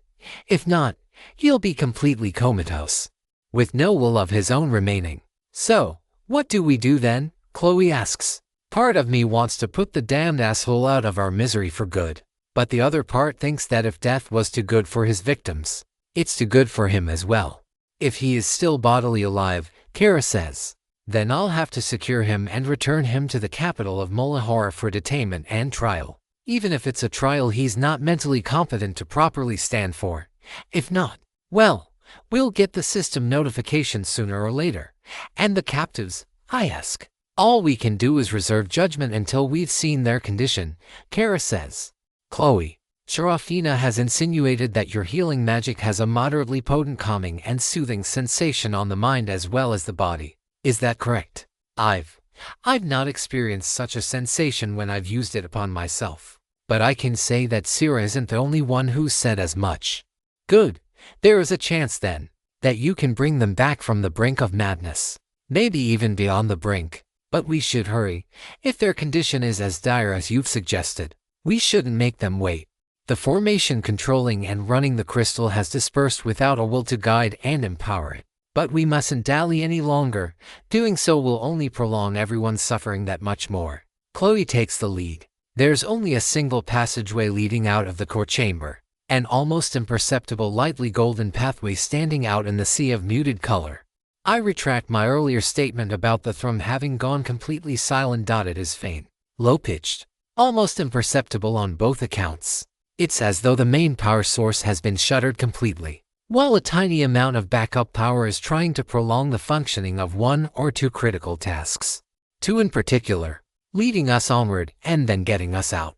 We find ourselves going down a passageway narrow enough that we're forced to move single file, eventually arriving at a diaphanous door. It opens from the center outward, leaving a human-sized gap for us to progress through. Inside are 4 people, each seated in some sort of vat of strange goo that goes up to their chest. 1 man, 3 women. Based on their clothes, they're all commoners. Based on the length of their hair and nails, including those of the man, they've been in here for several weeks, if not multiple months. Shards of crystal are scattered all about, including a large, forearm-sized piece attached to the back of one of the women's necks. It's almost like from the pieces of crystal hanging from the walls and through the ceiling. It looks like all 4 of them have been forcibly hooked up to the crystal through some sort of device that interfaced directly into their bodies. That man, Kara says. Joshua. I look at the man, probably about 30 years of age, and even before Chloe goes to check up on him, I can tell by the lack of ether within him and the lack of a heartbeat or breath. He's passed on. I'm sorry, Kara, I say. She sighs. I don't want to say that it's okay or anything, but you're not responsible for his suffering or his death. She walks up to the man, gently caressing his cheek in a way that corroborates my earlier assumption that the 2 were either close friends or lovers in addition to being comrades as part of this Silver Dawn organization that she still refuses to elaborate further upon. After pulling his body out of the pod and letting the foul-smelling fluid drip onto the ground for a few seconds, she takes a deep breath and pulls the entire body into her inventory. A shimmering galactic haze left in its wake. There. At least now he's at peace, and his body can be taken back to his family for last rites. I'll take the others back as well. Hopefully their families can be located as well. I suppose I'll be stuck here for a few more days trying to unravel everything else that's gone on behind the scenes. At least until His Majesty can be notified and a new interim Lord Mayor can be appointed. That's a relief, Chloe says. I have a suspicion we won't be able to stay much longer ourselves. I nod. Even though it feels real and we maybe did save some lives. In the end, this is all just a simulation within the Tower Gauntlet. We'll be whisked away once we've made it to whatever ending the system has in mind for us. By threat of the Warden if nothing else, Chloe, Sera, Crystal, Kara starts. I believe we'll find what's left of our friend, the Lord Mayor, just beyond this door. Before we head in there, I need your assurance that you are all prepared for whatever might await. Whether that be a dead body or a mad vestige of the Lord Mayor's lingering will. If that is the case, it may try to possess you. I will go alone, then, I say. That should minimize the risk. Besides, you 3 have had enough mental battles. Before I can head into the final chamber, we all freeze at the sound of a woman groaning. It takes a moment to recenter myself. Kara turns pale, as though she'd just seen a ghost. Only Chloe seems not to be taken wholly aback by the situation. As one of the 3 women begins to move, she groans and tries to move, only to start coughing several times in rapid succession. Chloe rushes up and starts healing her with her magic. Even if it is a trap as something I think horrendously unlikely given the circumstances, I know Chloe would rather heal someone and risk walking into a trap than not heal someone who needs it, even if that comes at personal risk. I did screw that up one time. I don't want to do so again. I'll do what I can to keep her as safe as possible. Golden light fills the small chamber as Chloe works her magic. Sweat pools on her forehead and her hands are visibly shaking from the ether strain she's likely going through. Though I worry for her safety and send that concern through our bond, I don't dare try to stop her. She needs this. Her class expects this from her. And even without that subtle shift on her psyche, I think she still psychologically needs to have some proof that our actions did, in fact, save one life. Gradually, after a couple of minutes, and just before her ether completely fails, the woman in the pod starts to come to, her eyes open, revealing orbs of rich silver, which complement her light brown hair and fair, freckled complexion. She rises slowly. Chloe tries to help pull her out, only to lose her footing and nearly faint from exhaustion. Mental as much as physical, she falls backward, into my arms, and I steady her into her embrace, feeling the warmth of her breath against my neck and upper chest. Instead, it's Crystal who takes the initiative, helping her out of the pod while Kara grabs the other two bodies of both deceased, and fortunately and stows them away in her inventory along with that of her former friend. "Where am I?" she asks in a surprisingly smooth voice, one which I recognize as the voice that called out to Chloe and me through our angelic bond an hour or so ago. "You're within the crystal monolith," Crystal says. "You've been. So it wasn't just a nightmare. It all happened. It all really happened." She looks down. "Oh, Isolara, please, have mercy upon me. I'm so sorry."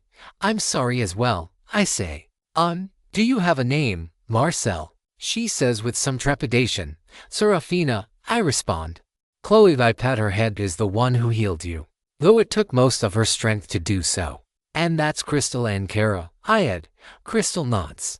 Kara finishes her somewhat gruesome work, while Marcel turns away from even looking at the room where her body has sat dormant, for I don't even want to know how long. Credit to her mental fortitude, coupled with her physical stats. But other than a bit of wobbling as she adjusts to being able to move again under her own power, she seems to be able to walk okay, and she seems sane and capable of returning to society without too much difficulty. Chloe's still going to want to keep an eye on her for a bit longer, to make sure she stays stable, which is just fine, because there's still one more task ahead. Time to make sure that the mastermind behind all this pain and suffering will never be able to harm another person again.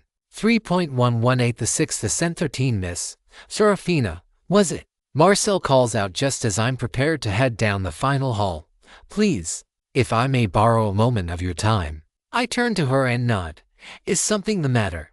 If I don't get the opportunity to thank you again, I want to make sure that I say thank you right now. It would be a regret I carried with me for the rest of my life." I smile. "You don't need to worry about that, Marcel. I'm stronger than I look. I'm sure you are. But neither are any of us invincible." She doesn't say anything more, but the sullen look says everything. To have survived that long through such pain means she must be much stronger than the meager spark of will and muted flow of ether through her suggests. I don't know if she was defeated on the field of battle in some sort of ambush, or disappeared in the middle of the night, or sold out by someone looking to curry favor with the guards and soon-to-be dead mayor, or maybe worst of all, drugged with some poison or other substance. However it was, she was overpowered. And it's a reminder that I can't be complacent either. I pull out a large ether canister and draw the contents into myself. Good for just a bit over 900 points. Nowhere close to my maximum, even after my growing regeneration is taken into effect. One more regular ether canister for good measure to get me to a total of a hair under 2,000 total. Should be enough. Just as I'm about to leave for real this time, I'm stopped by the sound of Marcel's stomach growling. She looks at each of us, blushing furiously by the time she gets to Chloe. I'm about to pull some food out of my inventory, but Chloe beats me to the punch, summoning half of a turkey and mayo sandwich and a bottle of water. "We'll need you to eat and drink slowly at first," Chloe says. "Just a couple sips for right now. Your stomach isn't used to having food in it right now, and if you try to put too much in too soon, it'll all come back up the way it came." Something you learned while volunteering shifts at the hospital. Chloe doesn't answer telepathically, but the slight smile and the waves of pride and contentment I feel through our bond answer on her behalf. "I'll be seeing you all again soon," I say, opening the door leading to the final hallway. "You damn well better," Crystal says. It may be a bit improper of me to say something so crude, Kara says, but kick his ass. Chloe just smiles. I love you, and I believe in you, and she taps my cheek, refreshing my Saintess's cloister. I still have over an hour of time left on Saintess's blessing, so asking her to dip into her reserves and invite further ether strain is wholly unnecessary. After sharing a glance with each of the others, I move onward. The door closes behind me, leaving just Philia and me to walk down the nearly pitch-black pathway. I'm astonished once again by just how much having access to the system improves my visual perception compared to a baseline human. Despite there being only the equivalent of a small candlelight's worth of luminous intensity streaming in through cracks in the door behind me, I can still see shapes, if not colors, as easily as I can in full daylight. Are you ready for this? Philia asks. Do you have any idea what we're going to be facing? I must admit, I don't know much about how a broken fragment of will is going to manifest itself. I cannot say I've experienced such a thing before myself. I can only assume the battle will take place in the realm of your mind, rather than here in physical reality, or what passes for physical reality within the tower. Though I must caution you, if you die in this mental world, your psyche could end up shattered and broken beyond Chloe's ability to heal you. I understand, and as I said, I will succeed. Be aware that it is unlikely at best that I will be able to assist you, despite our bond. Chloe may, considering the strength of the bond you to share, but I would not rely on it. Double quotes understood. I enter the room. There's a figure sitting on a dark throne. The face is covered in shadow, the body gaunt. The nobleman's clothing torn to shreds, effects shattered. The body clearly belongs to the Lord Mayor, although it's bizarre. It's as though his presence is not confined to his body, a grotesque body. It might have been human once, but as twisted and warped as the faint flow of ether is within it. I don't think he's human anymore. Truly a disgusting series of experiments that led him to becoming one with the crystal, abandoning his humanity to this ghoulish vestige. Maybe that's why I've been sent here, as a warning of what might happen if I go too far with my experimentation and lose my morality to my research. I walk up to the disheveled man, struggling to keep the remnants of last night's dinner in my stomach. Closer, closer. Every step hitched, looking for traps all around me. Some sign of movement or whatever is going to happen. The suspense, more than anything, is driving me up a wall. Don't make me wait, you damned contemptible son of a... My mental tantrum is cut off by the sound of another voice entering my mind. It's not Chloe's soft, loving tones, nor Philia's stern yet knowledgeable, matter-of-fact words. It's the voice of a man, gruff, angry, and vengeful. Pure wrath funneled directly into my psyche. You ruined everything, you bitch. It screams. Yeah, I did ruin your little fun, didn't I? I sass back. You're welcome. By the way, do you know what you did? I ended the reign of a tyrant.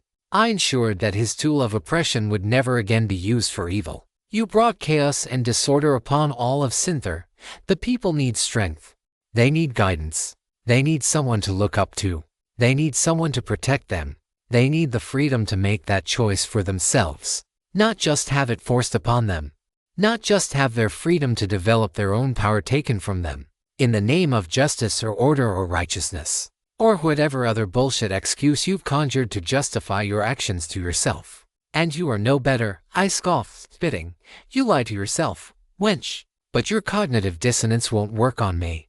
You seek power for yourself, just the same as everyone else. It can't be avoided. It's either we get stronger to combat whatever monsters the system sees fit to throw at us, or we simply wait for our own execution. You might choose differently, but I choose the path of fighting for a better future. So does everyone.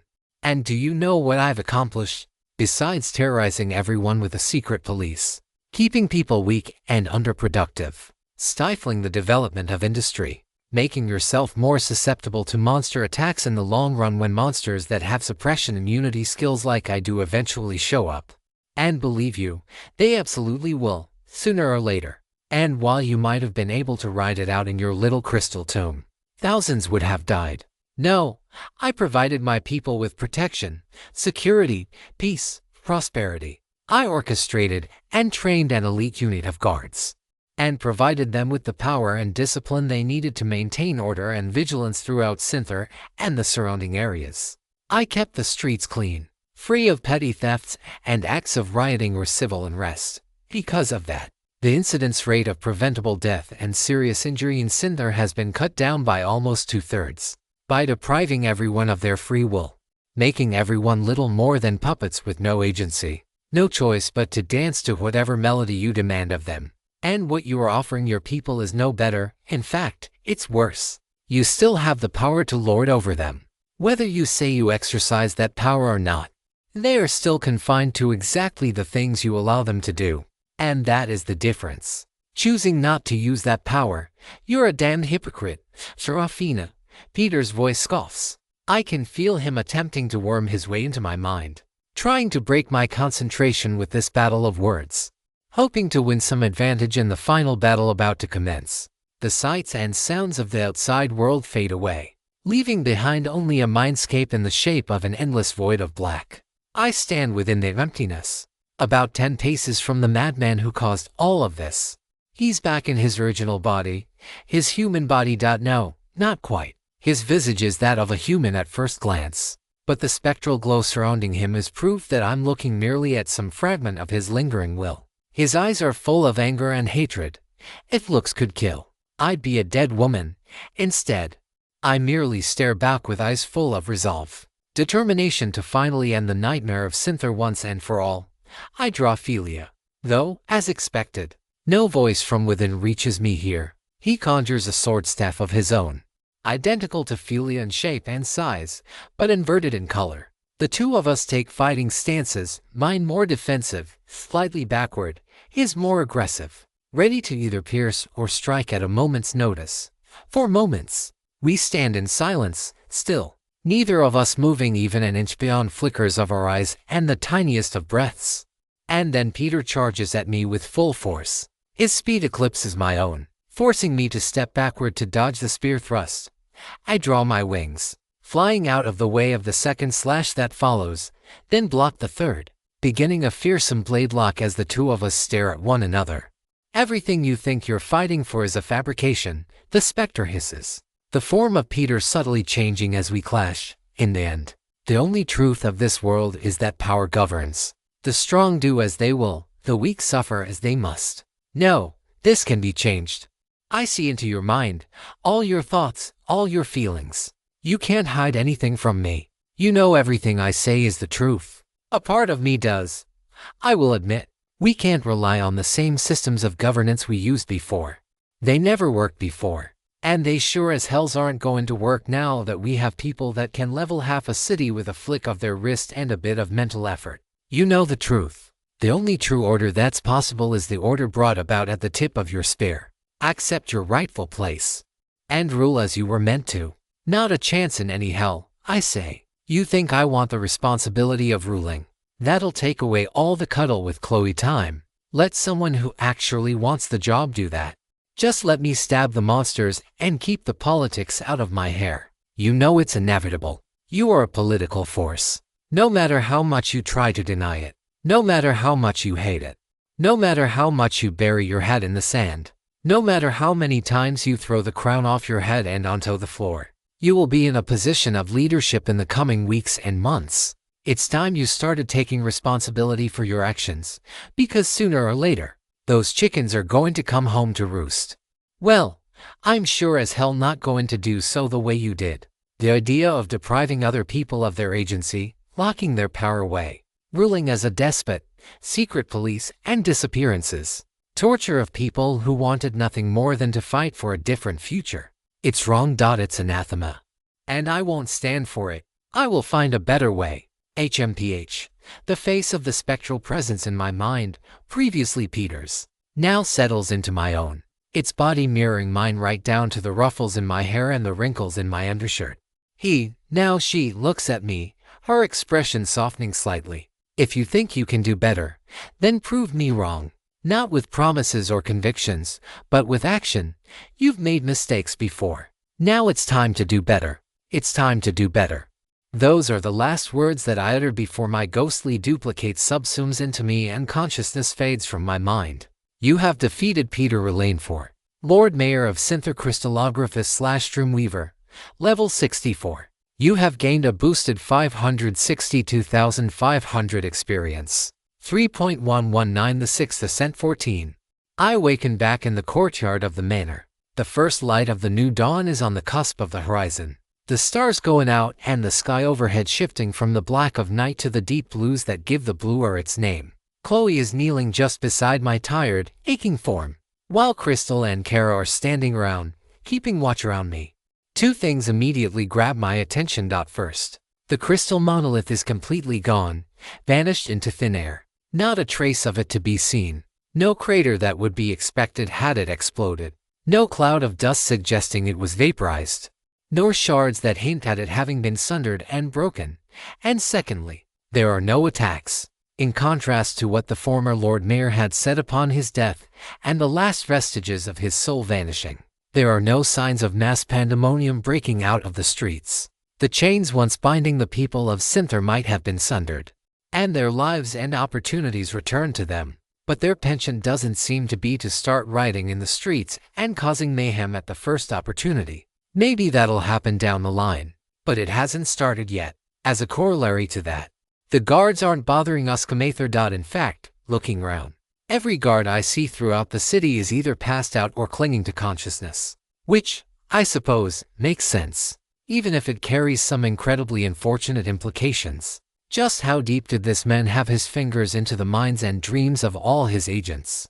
It sickens me just thinking that that's a path I could go down, if the very thought didn't make me want to violently hurl. Shortly after I reorient myself, I feel a series of sharp pings assailing my mind.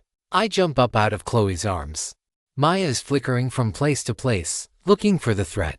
My mind immediately preparing for combat, drawing Feely out from my inventory. This state of panic lasts until I settle down enough to realize what's going on, at which point, I promptly collapse as the surge of adrenaline wears off. I never did process my level gains after the last fight, and the system is expressing its annoyance in the only way it knows how, violently pinging in my head, driving me into insanity like nails to a chalkboard until I relent and take care of the system like I'm the mother of a whiny baby.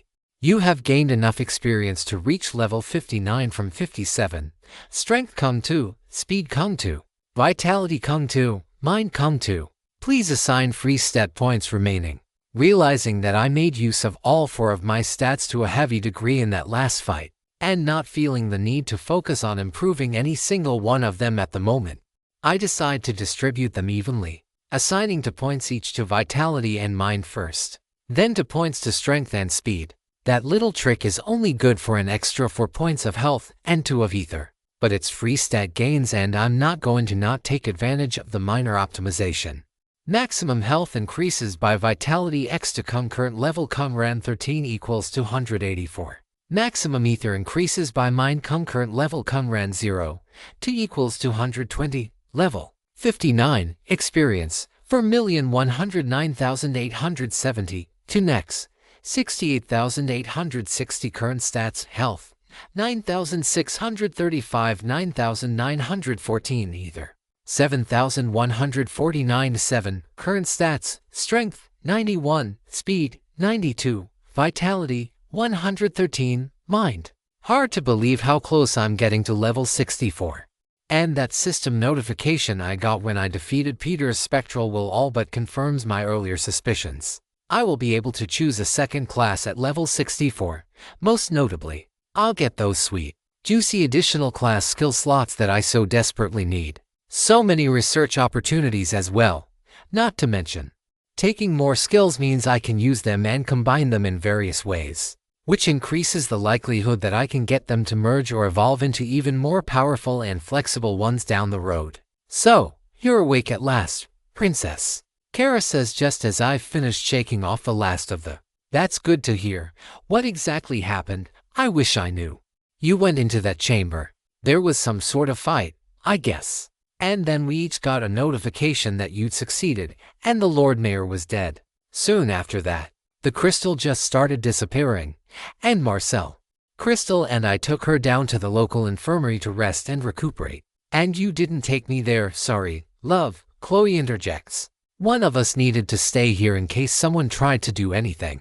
And I wasn't going to let you out of my sight or let anyone else treat you. That is a right and a privilege afforded to me alone, after all. I wonder if that really was the best option for the situation. And I'm not entirely sure I like the idea that my unconscious body was left out in the open where it could be attacked. Not that I don't trust Chloe's ability to protect me should worst come to worst. I really think there was a better logistical solution to all of this. I'll attribute the lapse to everyone's fatigue in the middle of the night. I doubt any of the three of them got much sleep. Sorry for being so greedy, I say. I should have woken up sooner so you could have rested. Don't apologize. Love. Getting to hold you in my lap for several hours is a joy I'll never pass up. Well, selfishly, I maybe wanted to hold you as well. So bold. Sarah, but don't you worry. When we get back home, we can and will do much more than that. Anyway, I say, turning back to Kara, what happens now? Ideally we'd be able to stay and assist in the recovery efforts. But I doubt we'll even be able to stay past the morning. Travelers. Yes, she says with a hint of melancholy in her eyes. While I would beg your reconsideration, I can see in your eyes that I could not hope to sway you toward postponing your journey any longer. If that were a possibility, we would, Chloe says. But forces beyond us compel us to move with haste. I nod.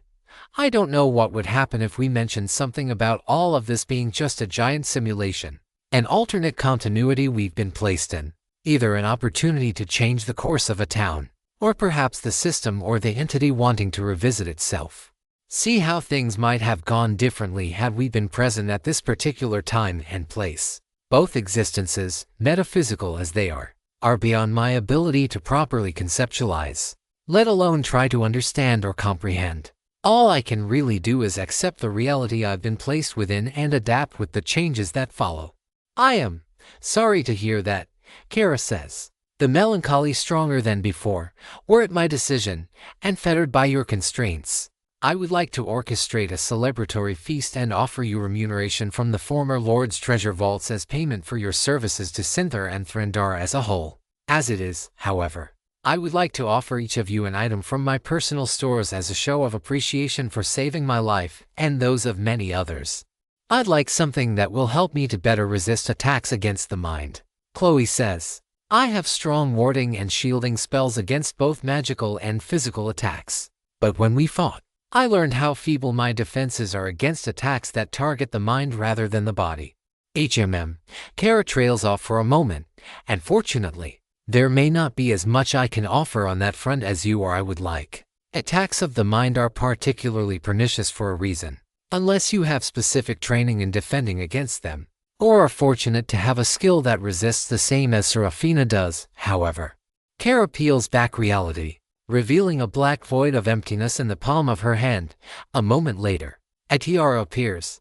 Nothing fancy. I think the deep marbled black keystone in the center is onyx, and the number of diamonds on the outside are few. It radiates a significant amount of power, a grade above the strength of the equipment we wear. Only as I gaze upon the beautiful piece of jewelry and perform a cursory analysis of the thousands of tiny glyphs buried within do I realize that our current equipment, while sufficient for the earlier floors of this gauntlet, is completely lacking. At the same time, however, I feel a compulsion to finish my exploration sooner rather than later. The fall semester is starting in just a couple of weeks, and once that has commenced, I'll have little time available for these sorts of deep dives into the unknown. Maybe then I feel this especially strongly after our last battle. This is yet another way that my life is changing. High school is over, and the summer that follows is coming to an end. Chloe has already started working with some of the local hospitals, and soon, I will be as well, down at the university. Childhood is coming to an end, and with it, it's come time for me to mature as well, into the woman I know I've always meant to be, to serve the purpose I was brought here through the dimensions to carry out. This is called a Tiara of Dusk. It doesn't have any particular affinity at blocking mental attacks specifically, but it does provide a substantial amount of resistance against magic in general. I believe it should confer at least some protection in your future travels. Thank you, Chloe says. She takes off her spellcaster's hat, slipping it into her inventory with a warm, golden shimmer. She hands me the new tiara and smiles, lowering her head, not needing any prompting. I slip it on for her, letting my fingers flow through those smooth brunette locks for a moment or three longer than strictly necessary. As she looks up at me, I smile, her already radiant beauty somehow enhanced even more by the new piece of gear. And you, Seraphina? Any sort of item allowing for long-distance communication powered by ether, even if you don't have a matching set to spare. It'll at least be a step toward learning how to build our own. Kara furrows her brows, pulling out a small orb, about half the diameter of the crystal balls she uses as foci for her magic. She tosses it to me, and I catch it and stash it away. Are you sure this is all you want? These are pretty common. Surely you can find one where you come from. We are from very far away. Such technology is unknown to our land, but I should be able to decipher it. Now that I know it exists and have a piece I can reverse engineer. If that is truly all you wish, then I will not begrudge you for your kindness or your generosity. We're happy we were able to help, Chloe says. And I'm guessing Crystal got her chosen reward earlier. Kara nods. Well, the sun is nearly up and we should get going, Chloe says. Despite the lack of sleep, she doesn't appear to be all that tired. Praise the goddesses for high vitality indeed. It was nice to meet you, Kara. I don't know if our paths will cross again, but if they do, I hope they will be in a more peaceful circumstance. I would like that as well. After everything we've been through, my door will always be open to the three of you. Thank you, I say. We shake Kara's hand before departing alongside Crystal. The fringe of the sun's disk rises above the eastern horizon just as we cross the threshold leading out of the city. And for a few moments, we stand there, listening to the town of Sinther slowly rousing from its long slumber. Whatever fate will follow in our footsteps is yet to be written. But as long as there are people who are prepared to fight for the causes of freedom and possibility, the future should surely be bright. But it won't be ours to write. Within a minute, the sights and sounds of this artificial world created by the system fade away, just like the previous ones, leaving a mechanical space behind. Another void in every direction except for a beautiful, refracting staircase leading to what I can only hope is a transporter floor, because I think I've had just about enough mortal danger for one day, and could use some time off to really think about everything that's transpired. 3.12 Contemplation. 40th floor, Crystal says. So that whole song and dance was good for, I guess 9 floors, plus the transporter floor. It appears to be as much, I say. I'm not really sure how the system determined that that was 9 floors of trials. But it did. So, I'm not going to complain too much about it. Even my best attempts to try to demarcate it all come up short. There's the outskirts, the town, the jail, the catacombs, the crystal monolith, a couple of boss fights, and then a return to the town afterwards. But that's only 8. At Chloe's behest, I activate the transporter, taking us down to the ground floor. To my shock, however, the entrance isn't quiet and empty like it has been every other time we've come or left. It's not jam-packed, but it appears that the military has finally gotten around to setting up a little checkpoint and waiver system, just like what happened when we explored and eventually conquered South County Dungeon back some months ago. I wonder if that's Alexi's doing, or maybe the soldier, a man in his early 20s with James emblazoned on his nameplate, looks at me with a glare. And you three are one of the groups that went in yesterday? He asks. We did, I say, although I'm not sure how long it's been since we went in. Time is strange up there. Chloe takes advantage of his focus on me to perform a bit of sleight of hand, summoning her phone out of her inventory and checking the current date and time. A mental nudge a couple seconds later confirms that almost exactly 1 full day has passed since we entered. Well, that's good to hear, at least, he says, a tiny bit of sarcasm underlying the otherwise professional remark. There have been more than a few reports of people going missing lately. In light of that, we're restricting who's allowed to go into those who aren't likely to immediately succumb to the tower's perils. What specific criteria are you using to determine that? I ask. Also, if I may ask, under whose order are these new initiatives being implemented? Well, you three are automatically cleared by virtue of having descended down from a higher floor. We're only checking writs for people going up through the main entrance. Those who use the transporter are assumed to be responsible for themselves. Other than that, You need a writ of passage either from the military or the mayor's office. As for who gave the order, I don't know and couldn't care less. It came down the chain of command and I've been charged with enforcing it. He gives me a glare and his hand moves to the sword sheathed by his hip. A subtle indication that he's prepared to enforce the order if necessary. And he's not weak either. Definitely had his first ascension already. And the weapon is well crafted to boot. Crystal yawns. I couldn't care less. She tilts her head toward the door leading back outside.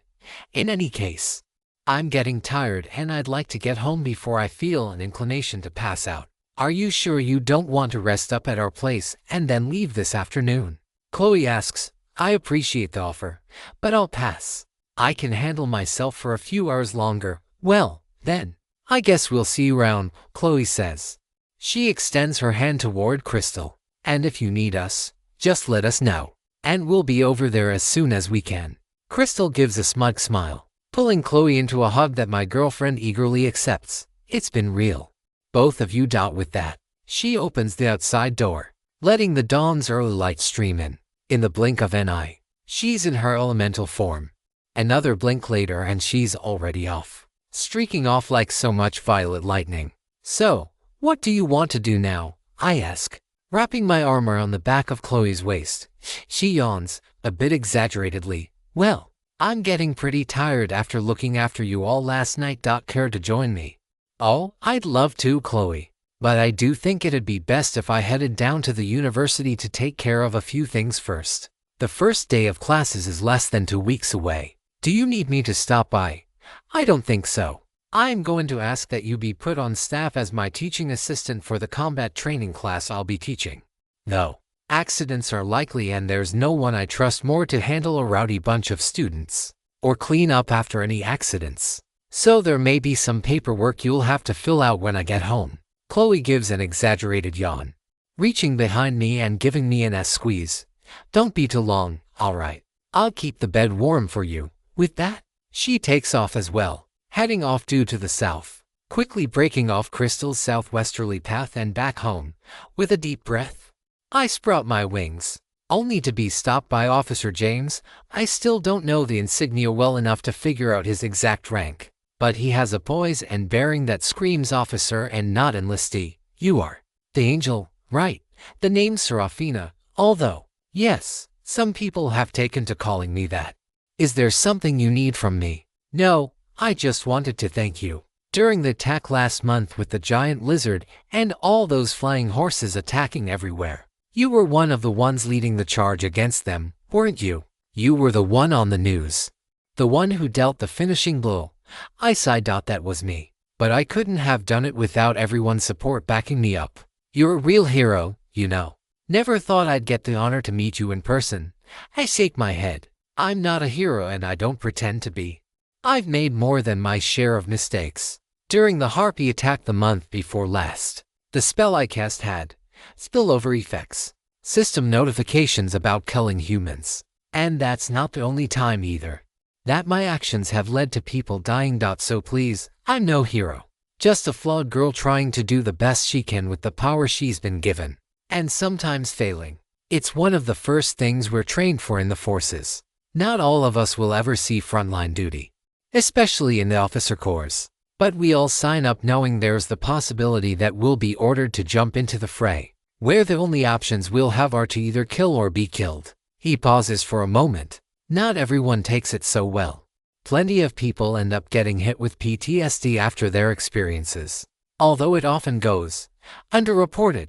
I nod. Easy to see why. They're trained as soldiers, as killers, if need be. No one wants to be seen as the person who was too soft. And I'm sure the Pentagon not so subtly discourages people from coming forward as well, lest the troops avail themselves of the health and psychological benefits to which they're entitled. Do you have any advice? I ask. And fortunately, no, I don't. We're taught to do our duty and carry out our orders. To see our enemies however we need to in order to get in the mindset necessary to pull that trigger or press that button. I can't say I have any advice on how to do the opposite. I see. I appreciate the conversation. James, Seraphina. Captain Russell James. I return the offered handshake before I, too, spread my wings and take to the skies. My path leads me eastward, flying fairly low over the downtown skies. More and more EtherTech cars are finding their way onto the road as people commute into work. Although the skies are still thankfully rather clear, only a few dozen people darting around above the city at this hour. The air is fresher and cleaner, smelling better than I've remembered it being in a very long time. Although the electrical grid is still operational and mostly powered by natural gas in these parts, the transition from conventional tech to EtherTech in transportation and manufacturing has quartered the number of smokestacks and other emission sources that I can see billowing out. They're toxic payloads. It's scarcely a minute before I arrive, touching down in front of the Central Administration Building. I'm sure it has a name. All the buildings are named after someone who gave a lot of money to the school way back in the day. I'm not sure, however, if there will ever be a Seraphina Hall, or if I'd feel comfortable if there ever were. It's a lot more lively than it was the last time it was here. Already there's a few students settling into the on-campus dormitories and apartment buildings. Wide-eyed men and women my age and teary-eyed parents watching as their kids are moving in and eventually out for the first time in their lives. This would have been me as well, right around now, had the system not arrived. Mom and Dad helping me pack, probably with Chloe and the Jacobses alongside. We would have been sharing a dorm and, if my suspicions are correct, probably would have started dating after a few more months of close contact and Chloe subtly bringing up the idea.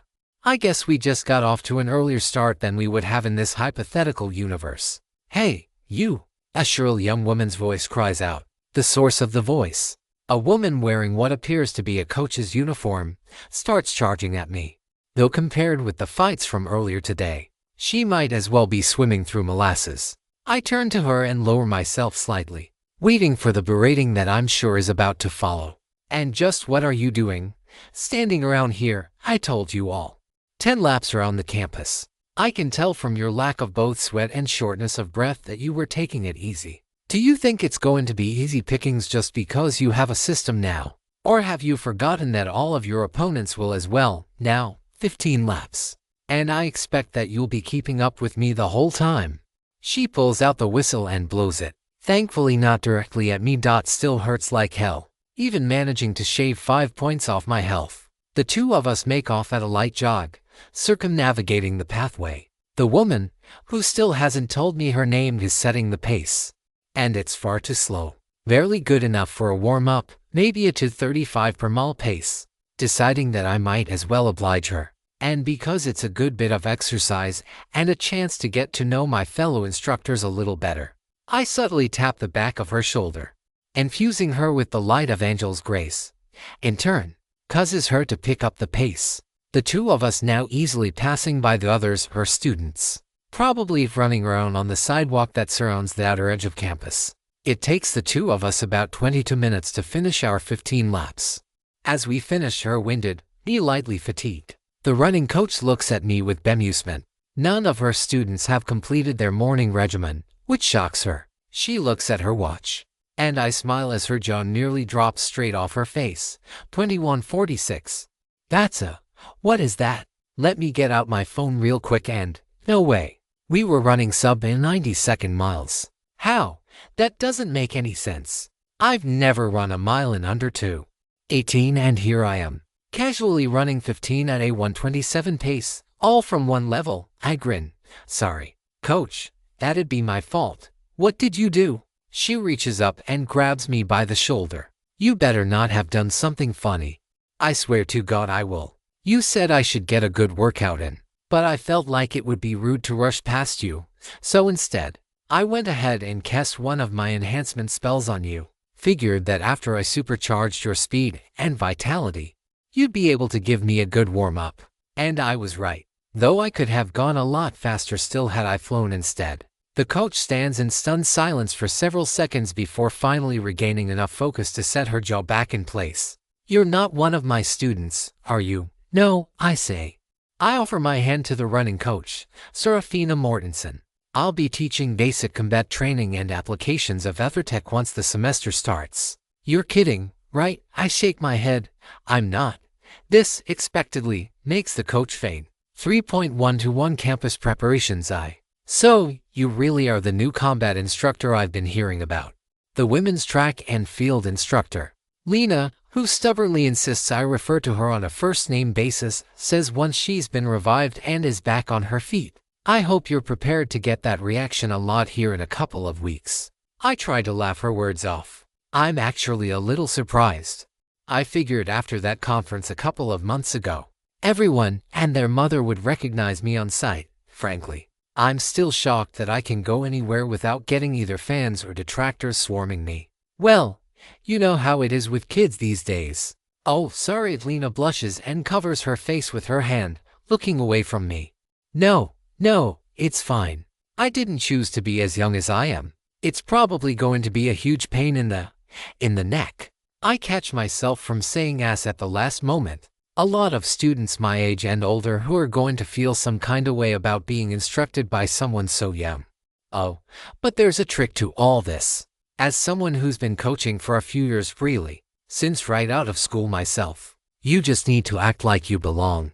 That doesn't mean being some nasty authoritarian who lays down the law or anything, although you probably will have to do that with combat training, but just being in control and acting like you know what you're doing, especially when you don't.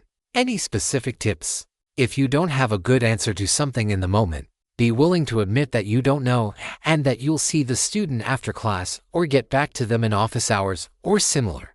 You all are adults now, if young ones, and they will understand that you might not have all the answers right then and there. But being able to admit as much and carry on with your lesson is going to earn the respect of your students a lot better than either bullshitting them or stammering like a deer in the headlights for God knows how long. Thank you for the advice. Sadly, I do have to get going to figure out, well, everything. I'm teaching 3 classes in 3 different departments and I'm going to be running around all morning. Oh, and before I forget, if you accidentally blinked the system notification away already, that buff should be good for another half hour. Feel free to show off. Or whatever else you think might motivate your athletes best. Lena grins.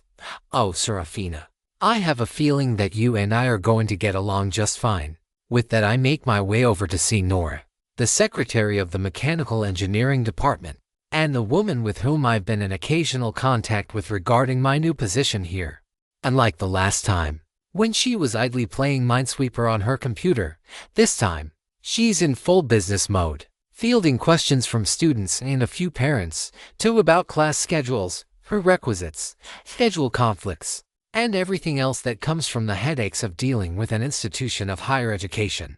She handles each matter with practiced ease, at least to administration-related skills, helping the otherwise rushed administrator resolve conflicts with a degree of grace. I wait in line with the rest of the students, some more patient than others, until Nora catches my eye. She hands me 2 keys and a manila envelope, the contents of which I'm already reading with Archangel's gaze before it even makes its way into my hand.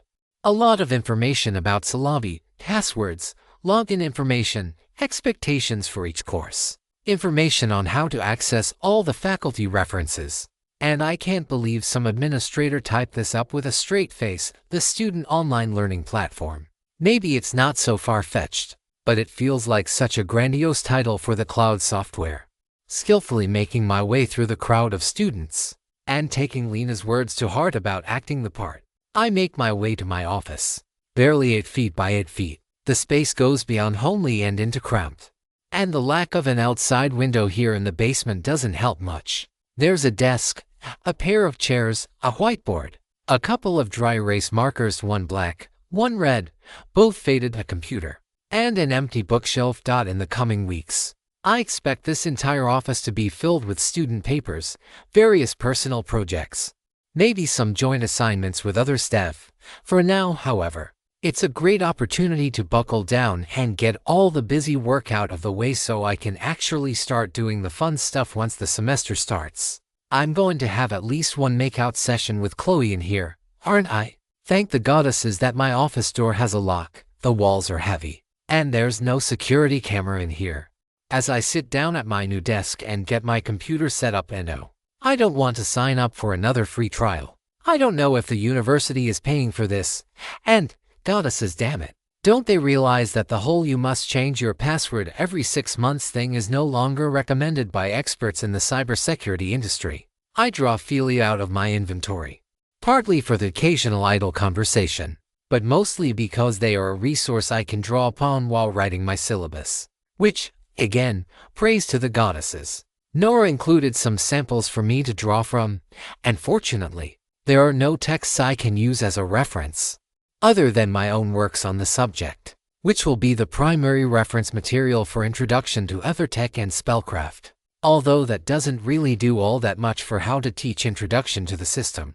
It takes a long time, including multiple restarts while the computer initializes, before I'm able to get into my computer's desktop.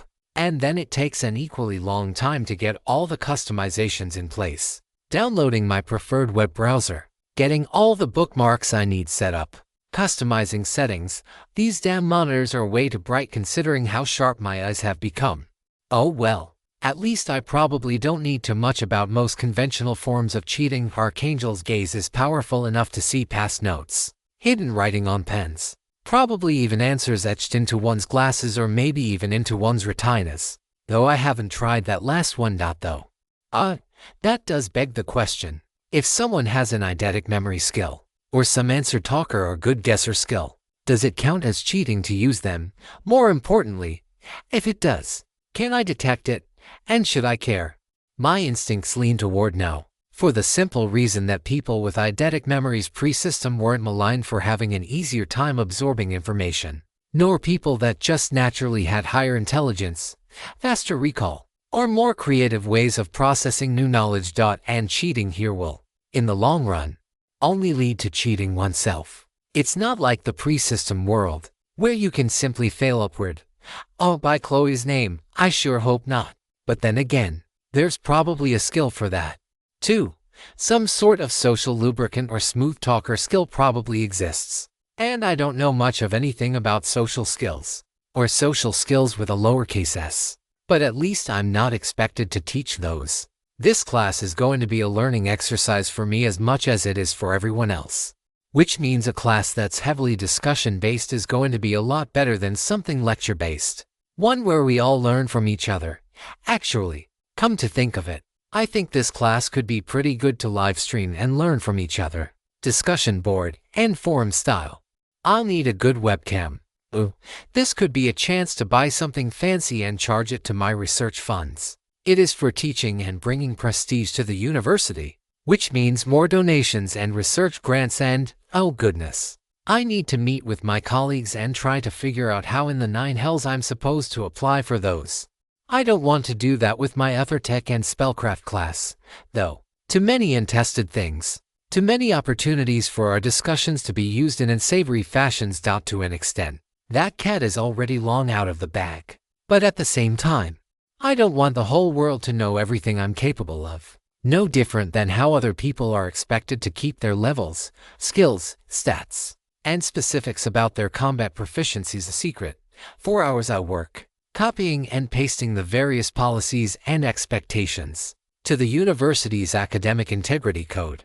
I affix a data describing what I consider cheating versus acceptable uses of skills. But even then, there are going to be exceptions and gray areas. Copying notes onto note cards is an obvious no-no.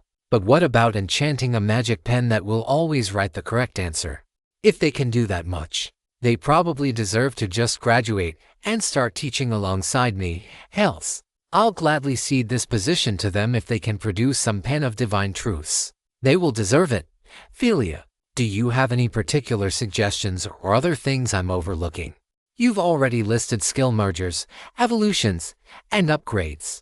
But have you mentioned synchronizations? Like how my former Wings of Icarus got their effects boosted by the skill Overland Flight before I subsumed both of them together into angelic form. One specific type of a much broader classification of taking related skills together. The better example, to my understanding, is the synergy between your ether manipulation, glyph manifestation, and glyph casting skills. All of them work together in tandem to allow you to manipulate the flow of ether directed towards specific objectives by harnessing glyphs.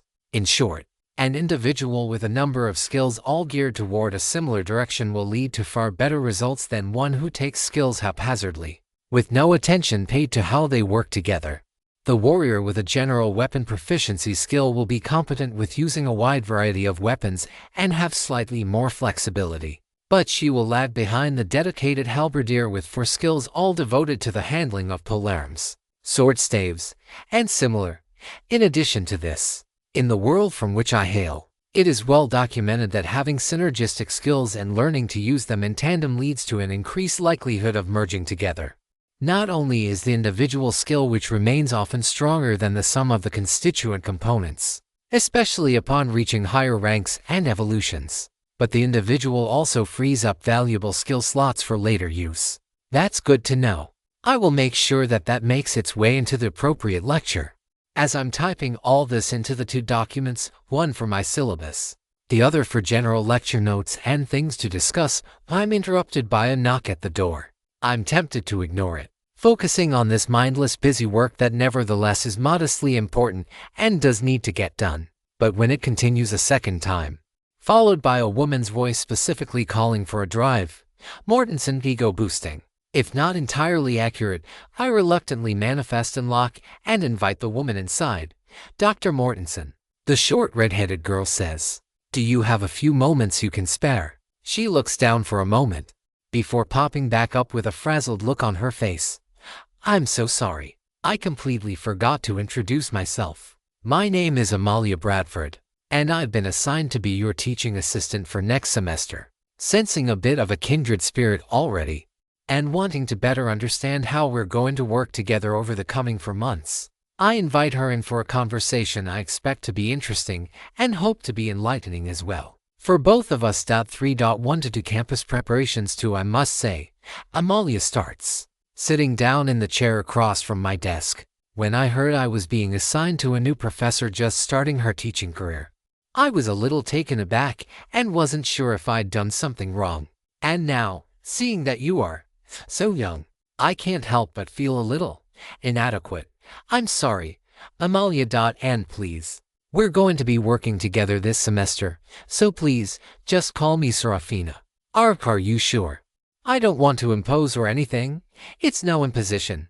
Besides, Amalia, I see some of myself in you already. I think we're going to get along well this semester. I hope that's nothing bad. Not at all, I say. Anyway, I'll admit that this is my first time teaching others, and I can't say that I know all the best practices. So if you know any tips or tricks or have any words of advice, I'd love to hear anything you're willing to tell me. Amalia gives me a flat look, which, I suppose, is to be expected. She's just been assigned to work for me, and here I am, acting like I've got no idea what I'm talking about. I take a deep breath, then pull my copy of my mechanical arm cannon design schematics out of my inventory, setting it on the desk, proffering it to my assigned assistant to look through. This is all the notes on how my left arm functions, including the steps we took to build it, all of the formations used, the different iterations we went through, along with appendices on the runic patterning, the specific glyphs employed, and even some further details on some augmentations we wanted to incorporate but were unable to utilize for one reason or another. Mostly the ether cost it would be to maintain its functionality compared to my ether regeneration rate at the time. What I'm trying to say is that when it comes to ethertech and spellcraft, I'm not going to say I'm an expert, or even that I'm particularly good, compared with the potential the disciplines each have. But I do have enough knowledge on the subject matter, and another faculty invited me to teach this course. But that doesn't mean that I can claim to be an expert in teaching methods or how to properly conduct myself during a lecture. That's why I'm asking for your advice. Amalia and I share a few moments of silence. Finally, after long enough that it gets a bit awkward, she furrows her brows at me and opens her mouth, hesitating for a moment before finally stammering out her question. That thing with the papers suddenly appearing, how does that work? It's just my inventory. You should get yours as well when you reach level 50. Level 50. Amalia's jaw returns to the drop position. I seem to be having that effect on people quite a bit today. You're telling me that you're already at level 50, almost to level 60, actually. About 70,000 experience away. My God. And I thought I'd done my share of fighting, but here I am, casually talking to someone who could level this entire building with a thought. I am so sorry, I shake my head. Not at all. And I'm sorry as well. Both if that came off as a threat in any way, as well as for anything I might have said or done to make you uncomfortable. As I said before, I'm still new here, settling in, trying to figure out how all this teaching stuff is going to happen. And I apologize for my own rudeness in assuming that you were just some girl who was given this new position without having properly earned it. Honestly, I think you have a point about not having earned it. I paused to center myself. Back when we were working on building my arm, I was working with a professor of robotics to drive. Cynthia Martinick, middle-aged woman, about as old as my mother would be were she still with us. She said something that really stuck with me, about how being a woman in a male-dominated space like engineering or robotics means doing twice the work for half the recognition, all while everything we do is subject to twice as much scrutiny. And, frankly, I didn't get that same experience, thanks to, well, cosmic fortune, I guess. That I stumbled into the right combination of skills, hard-headedness, and sheer dumb luck not to die in half the dungeon runs I've done over the past 4 months. How many dungeon runs? Around 10. Getting close to the end of the tower downtown. Wait, no, holy shit. You're the one from that lecture like 6 weeks ago. I didn't recognize you without the wings. But that arm should have been a dead giveaway, silently. I wonder if there are so many 18-year-old women with blonde hair and prosthetic left arms here in the city that I could be so easily confused for another. Or maybe it's just that my wings are so distinctive that people don't look at my face. I guess I'd rather people stare at my wings than my breasts. At least for anyone not named Chloe Jacobs. I stand up, sprout my wings, awkwardly twirl while trying not to catch the things against the back wall, then dismiss them and sit back down. It's me. Well, I'll be damned. Yo. Back to the drop position. Again. Double quotes anyway, water under the bridge, I ask. Sure. So, Seraphina. What exactly did you want to ask me about? I know you said that you were interested in learning more about teaching methods, but I was wondering what specifically I might be able to help with. Well, there was a question I was wrestling with before you arrived, namely, in regards to the university's academic integrity policy. I know that we're supposed to be diligent about preventing cheating, but now that people have superpowers, it's a lot more nebulous what the line is between cheating and intelligent use of skills. Not to mention, the use of skills that would be nearly impossible to detect, such as some sort of telepathy or mind-read skill. Do such skills exist? Amalia asks. They do. One of my skills allows me to telepathically communicate with my bonded partner. I can also talk to my sword staff. I gestured to Philia, resting against the corner of the room. You can talk with your spear, Amalia says flatly. I thought that expression was just a euphemism, and not one usually said by ladies. Perhaps Chloe will request you craft such a thing at a future point. I giggle. My apologies, Seraphina. No, it's fine, it's fine. My sword staff just made a humorous remark, that's all, on the topic at hand. I was merely going to suggest that cheating oneself in this class would mean potentially fatal consequences down the line if one fails to properly learn the course material, and hope that it appeals to people's sense of self-preservation. I cast a spell the wrong way a few months back when I was just starting out, and, well, the consequences have stuck with me. I raise my mechanical hand. I see. In any case, my advice would be to make it clear that you are teaching material with potentially hazardous consequences, and then enforce your rules strictly. I've got a friend, a rising senior majoring in chemical engineering.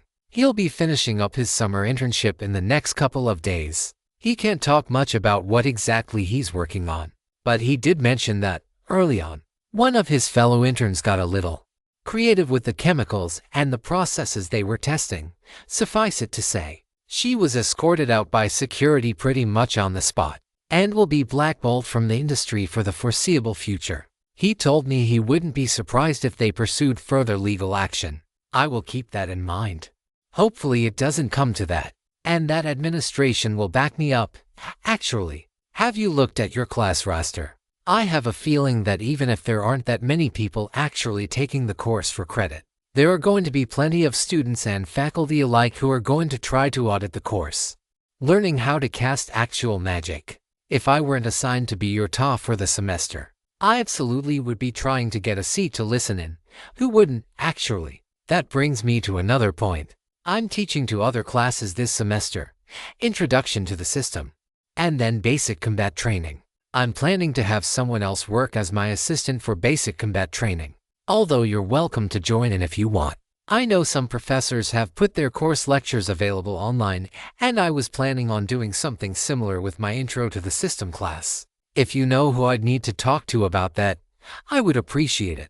I think that's a question for IT about how they want to get all that set up. Actually, I think they're here in this building.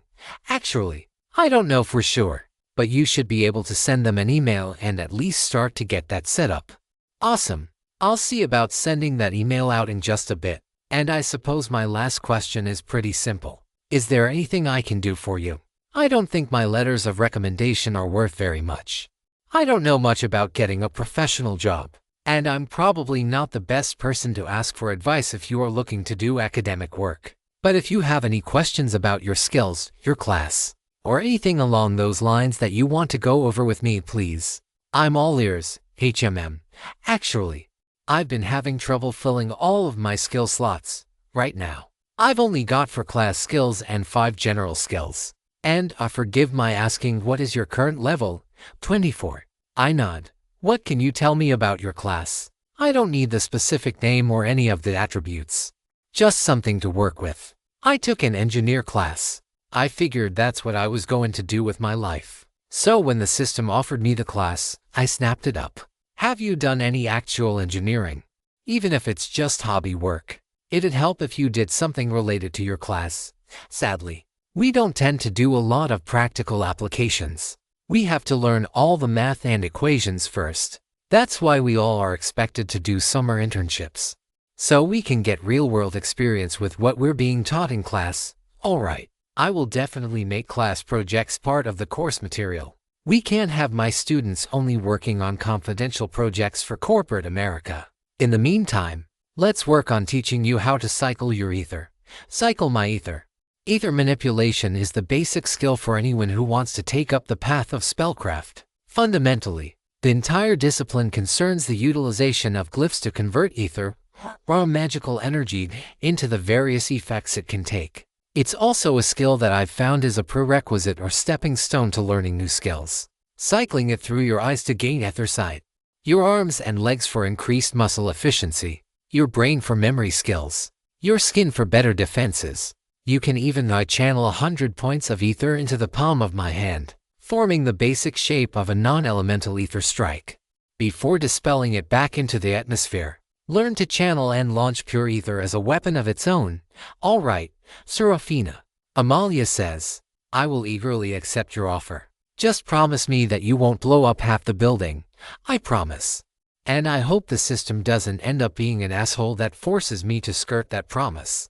Damn me, jinxing myself like that. 3.1 to 3 Campus Preparations 3. Amalia sits in my office, eyes closed, hands outstretched, palms facing upward. Her breathing is slow and steady as she focuses on her meditations, trying to locate her ether core. I see it clearly in the center of her chest when I peer past physical reality and into the fog of ambient ether that surrounds and binds the world together. It's a small flame the color of the crystal blue ocean, burning right next to her heart, pulsing waves of ether through her hundreds of ether channels in perfect synchronization with the beating of her heart. As she does, I discreetly reach under the table with my right hand and summon my phone forth from my inventory.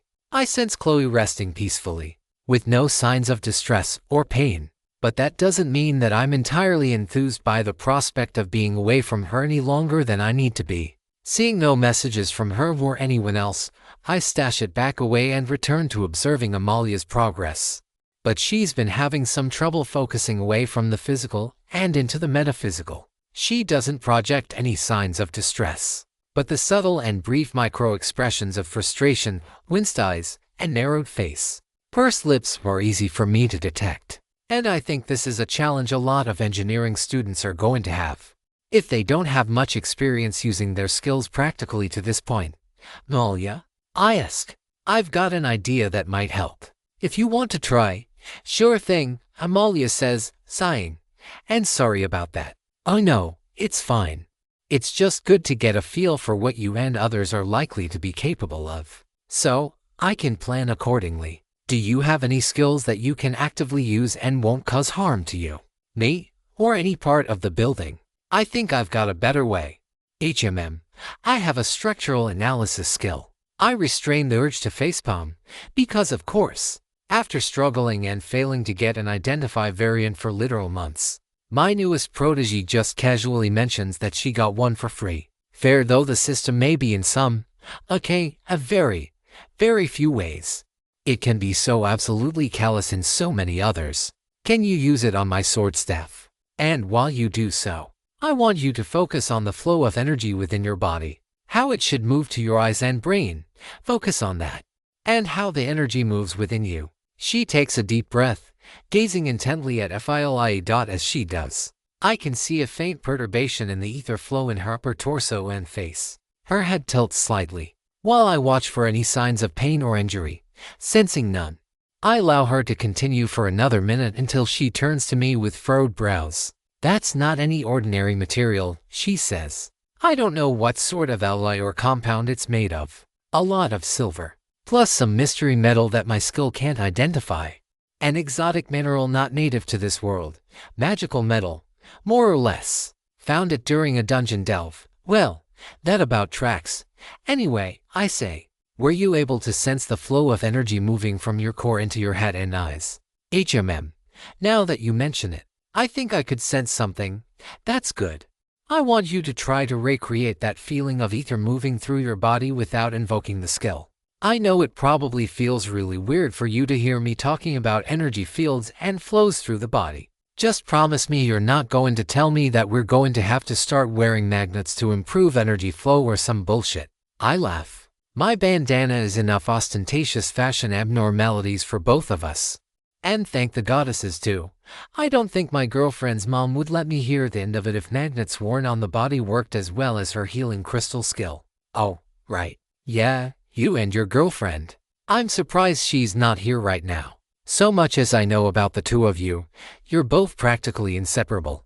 She and I didn't get a ton of sleep last night. And no, it wasn't doing any of the fun activities I wish we had been doing instead. She's at home resting, while I came here to make some preparations for when classes start. Piece of advice: don't mention your extracurricular activities to your students. It's best if there's some separation between the faculty and the TAs, and some separation between both the faculty and the TAs and the other students, especially about anything that could be construed as creating an uncomfortable learning environment. And even more important, you absolutely do not want to do anything that might be considered sexual harassment, including any mention of what you and your partner do behind closed doors. Administration will back you up if you've got troublesome students, but they will absolutely drop you like a hammer if there's even a hint of it turning in that direction. I'm guessing that's why I was advised not to have conversations in my office with the door locked. Silently, I need to get that camera installed quickly. The last thing I need is someone thinking they can blackmail me. Amalia just nods sternly. Got it. My statement is cut off by a sudden yawn. Are you not tired as well? I managed to get a little more sleep than she did. Besides, I have a high vitality stat, which gives me some tolerance to functioning on limited sleep. I still don't plan to stay past lunchtime, though. Oh yeah, I've noticed that I've been able to function a lot more easily on like 4 or 5 hours of sleep per night. Even after a cram session at the end of last semester, I still felt like I was alert and able to focus on my exams. Ended up doing really well in all my classes. Some sort of study skill. No, at least I don't think so. Maybe the structural analysis skill gave me some insight into analyzing the structure of the test and each exam question. But that seems like a big stretch. No, I don't think it's a stretch at all. In fact, I think that's a good thing. That you're thinking creatively about how your skills might evolve and adjust to new situations. It'll serve you well when you start learning how to do your own spellcrafting. Me, learning how to do magic. Never in my wildest dreams would I have expected that one of my professors would claim she'd be able to teach actual magic. Maybe I could see some hack or charlatan high on their own supply. But I never thought I'd be sitting in her office believing that it's possible for myself. Anyway, shall we get back to it? I pull an ether canister out of my inventory and set it down on my desk. I want you to continue trying until you've gotten a good grip on things. And this is an ether canister. It'll restore a couple hundred points of ether if you start to run low. Don't stress too hard. And if you get down below about 40% of your maximum, use it. The last thing either of us wants is for you to be incapacitated for an hour with ether strain. Forgive my asking, but ether strain. Once you fall below about a third of your maximum ether, you'll start to feel a general sense of malaise come over you. Tiredness, lightheadedness, difficulty focusing, general fatigue and aches, and a desire to say screw it all. I'm just gonna go take a nap.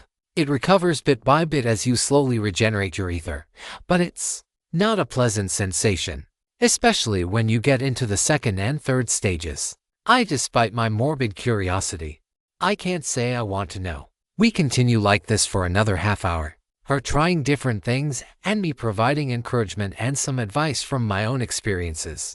Her senses aren't nearly as well developed as mine are, and unlike me with my old flash of insight skill, she doesn't have any skill that directly involves channeling ether, least of all into her hands, where it would be the easiest to manipulate. But she is making progress, and when the light bulb goes off and her entire face lights up in surprise, I smile with satisfaction at what she's accomplished. It's hard, but I feel like I can control that energy a little bit now. Try moving it to your hands, if you can. It will be easiest to manipulate ether there. Amalia again closes her eyes. She stumbles a bit, gritting her teeth as she begins to move the ether around in her body. She winces briefly, but before I can say a word to stop her, she raises a hand, urging me not to interfere, not seeing any signs of internal injuries, and trusting that she will stop herself before she seriously injures herself. Maybe not the wisest thing. Knowing my own history, I allow her to continue unabated. 5 long minutes later, during which I keep my archangel's gaze upon her while also typing more on my syllabi, she opens her eyes with a look of satisfaction which borders upon the smug, her hand outstretched. She channels ether into it until it starts to glow a bright teal tinged with hints of violet strewn throughout. Like this, yes. Very well done, I say, turning my focus back to her. I want you to practice cycling this on and off until you get offered the basic ether manipulation skill. I'm curious if you know, Seraphina. But what exactly is a skill, anyway? As best I can describe it, it's magical muscle memory implanted into us by the system. That's a fairly apt description consistent with what was known in my world. Philia chimes in. So, we do the same actions over and over again, and the system rewards us with skills that make it easier for us to perform those actions again. Something to that effect. Sometimes skills also evolve and grow stronger, just as people learn how to do more complex work tasks, or athletic movements, or anything else. And of course, repeated application of your skills, especially in stressful situations like combat, will lead to you gaining ranks, which will make your skills both more effective and generally make them cost less ether to use. Combat.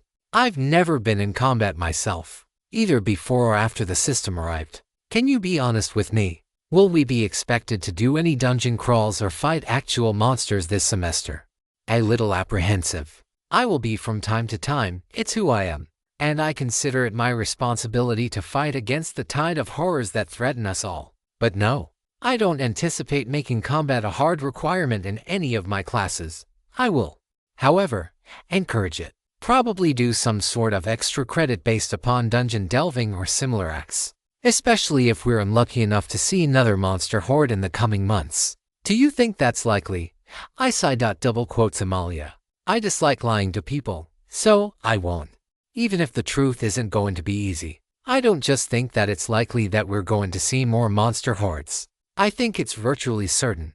One of the reasons why I signed up to teach this class is because I wanted to start training some people in the art of glyph casting, so that we, collectively, as a city, will be that much better prepared to defend ourselves from not just the next wave, but the next one, and the next one, and the one after that. I'm not going to demand that you or anyone else fight on the front lines, but I am going to train everyone in both basic combat training and ethertech and spellcraft to fight to the fullest extent of their capabilities, with the hope that none of you will ever need that knowledge, and with the knowledge that reality is rarely as nice as we hope.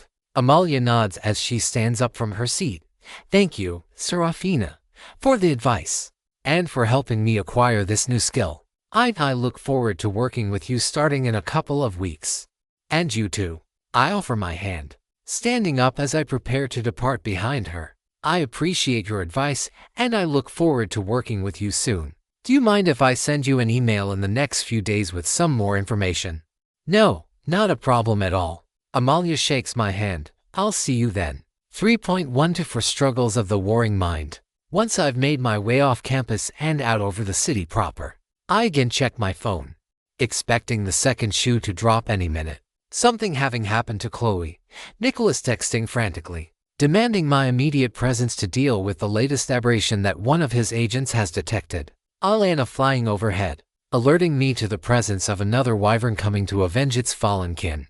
I'm not really sure what that shoe will be, but as I fly over the center of my hometown and suffer the raging inferno that is Oklahoma summer, I just know something is going to happen, which is why, as my phone remains silent, the sky remains clear, and the lands as far as I can see remain devoid of any hostile tides of beasts or other creatures that might cause harm to my home or the people I care about. My anxiety has never been higher. Strange how that works. Constantly on guard, I make my way back home, occasionally glancing behind me. Even though I'm leaving Archangel's gaze on the whole time, I tell myself, slapping my face in the hopes that I can somehow snap myself out of what appears to be some sort of panic attack. You are the monster here. Maybe not literally. You have wings, but no, your armor does have scales. You're half made of metal. You can probably grow wings or teeth with ether manipulation or some other combination of skills. No tail, at least. Actually, would Chloe like it if I had a tail? I can think of a few fun ways to use a tail if she's interested. No, probably shouldn't ask. That would just be weird. This gets me to chuckle. More importantly, it somehow manages to get me out of the anxiety spiral that I was starting to spin for myself. One final check. Nothing immediately attacking. No mass cries of distress demanding my attention. No storms on the horizon. I get an afternoon where I don't have to fight for my life or someone else's. No fires to put out. No construction. No death. No damage beyond the capability of the lay citizenry to handle in the course of their daily lives. Even if I wanted to, it's best I not try to do too much for them, both to prevent dependency and to make sure that everyone has an opportunity to gain levels and skills in the course of their daily lives. The exact same reason I will encourage my students to fight monsters. I can't do it alone. I know I can't do it alone. I know there are things that only I might be able to do. During the final battle, it might have to be me out there, by myself, if my suspicions about the anomaly are correct. But even then, in that final, climactic battle to decide the fate of all continuities, I know there will be things for everyone else to do. I take a deep breath, then another, then a third, then a fourth. I focus on my own ether manipulation exercises. Anything to get my mind off of the long term and toward not spiraling in my own thoughts. This is why Chloe is so important to me. She grounds me, keeps me focused on what I can do. She's my moral compass, my greatest source of strength. Maybe it's melodramatic of me to say or think this, but she's my everything, my better half. And, though we've only been dating for a few months, I love her and she means the world to me. I sigh and smile wistfully as I touch down in front of our house. Just the thought of her beating back the foul moods that were threatening me earlier. After checking the mail of a couple of envelopes for Mrs. Jacobs, along with a lot of junk, I make my way in and check her on inside. Chloe is still resting soundly. And while I'd love nothing more than to join her, I probably should take a quick shower first. Sweet goddesses above. I don't know what it is about taking a nice warm shower, but I feel about 1,000,000,000 times better than before. It takes me until the moment the water hits my skin and starts seeping through my hair and onto my scalp to realize that I haven't taken a shower since we were back in the tower. And I've done a lot of fighting and sleeping in my armor and, no, my body odor is usually not onerous. But I still probably owe Amalia an apology. Thinking back to what she said, I'll settle for the silent apology unspoken. There's absolutely no good way to broach that subject. Once I'm finished showering and fully dried off, thanks, inverted water glyph, allowing me to quickly do so without heat damaging my hair, I slip my way into bed. taking the other half of the mattress and situating myself within Chloe's ever-loving embrace, earning a contented sigh from her and eliciting one of my own in return. I missed you so much, love. I did too. But now I'm back where I belong. Yes, you are. How did things go? I think they went really well. Met my teaching assistant / new protege, Malia, today. Got a lot of work done on my course syllabi. Hammered out some of the things I need to cover in each of my classes. Started trying to piece together an anti-cheating policy. Didn't get around to meeting with anyone in athletics about getting you hired on as my assistant for basic combat training. Although I did meet and mess with the school's women's track and field coach. Mess with how? Chloe turns around and gives me the look. She thought I was one of her students. So she ordered me to do laps around the campus. I hit her with Angel's grace and enjoyed watching her jaw drop when she realized she'd just finished running 15 miles in 22 minutes. Oh, okay. So it was ultimately harmless fun. Yeah, I'll see if I can meet with Lena again tomorrow and ask for an introduction to the director of athletics. Might mess with her students if she gives her permission. Lena, she was quite insistent. Absolutely refused even to tell me her last name, so it's either Lena, or I guess I could call her coach. But seeing as though she's not actually my coach, that wouldn't make a lot of sense either. Chloe nestles up next to me, assuming the position of the big spoon despite my larger frame. And this Amalia reminds me a little of you. Short, red hair, a little shy, but inquisitive, and willing to work and ask intelligent questions. Help guide her training enough for her to get basic ether manipulation. That's going to be the first lecture and homework assignment for my students. Since I can't really even start to teach spellcraft without it, figured it would be helpful to have her already know how to do so. So she can help me with the students who end up having more difficulty. Sounds like you had a pretty productive day, all things considered. I pause. Chloe picks up on the hesitation immediately, spinning me around so that the two of us are facing one another. For a moment, I just hold her, not saying anything, allowing my discomfort from earlier to enter my conscious mind, and then, thanks to Chloe's presence, her gentle embrace, and some occasional kisses, it all gradually melts away, not all at once, and not without occasional jitters. But the anxiety and stress that had been accumulating in the back of my mind these past few hours is finally starting to abate. I'm scared, I say. It feels like it's only a matter of time before the hammer swings again. More monsters. More death. Chloe kisses me. I thought you said you liked fighting. I do. I've come to like it a lot. But I think it hit me a lot while I was talking with Amalia earlier. I'm training the next line of defense against the next horde of monsters. People who don't like fighting, who aren't accustomed to it, haven't been shaped by an entire lifetime of fighting under the system's new regime. Amalia seemed reluctant and scared to be out there on the front lines. And the other thing I think I'm getting worried about is that I'm getting a bit accustomed to fighting. Fighting in the tower, fighting the monster hordes, fighting Scarlet on behalf of Nicholas and his team, dungeon raids, and even getting trapped in a devouring chamber by humans, not once, but twice now. You're scared that you'll be without your power. I'm scared that I'm starting to lose my ability to function correctly in normal society. I had Archangel's gaze constantly checking over my shoulder the entire flight home, as though I couldn't have one day without someone needing me to drop in. And it's okay, Sarah. I'm here for you. I'm here and I'll always be here, as long as you need me. It doesn't make sense. It doesn't have to make sense, Seraphina. But it's okay, Seraphina. I think you're just stressed. Your body may be able to function on less sleep now, but that doesn't mean your mind is used to it. We just got done with a harrowing series of trials in the Tower Gauntlet. Ones that attack not just our bodies, but our far more vulnerable minds. You heard what Kara said about how susceptible we can be to attacks on our minds. And that last battle was particularly stressful on yours. But it's okay, Sarah. She casts her healing light upon me. Immediately. The stress of before seems so far away. Today you can rest. Today we can forget about the outside world. All the bloodshed, all that fighting that you're still going through in your mind. I know it hurts you so, Sarah. What about you, Chloe? I ask. Aren't you feeling the strain of all this fighting? I figured it'd be harder on you since you don't have the same experience with having a past life and all. I think my class protects me a little bit, but more than that, it's because I've had someone to talk to about it all. Well, yes. And you are a wonderful source of strength. But I mean during my hospital work. All of us are strongly encouraged to seek ongoing counseling, particularly after the system's arrival. With the number of people coming in with gruesome, horrible injuries that we have to stabilize and try to treat, and of course, all the deaths. Even I can't prevent them all, Chloe.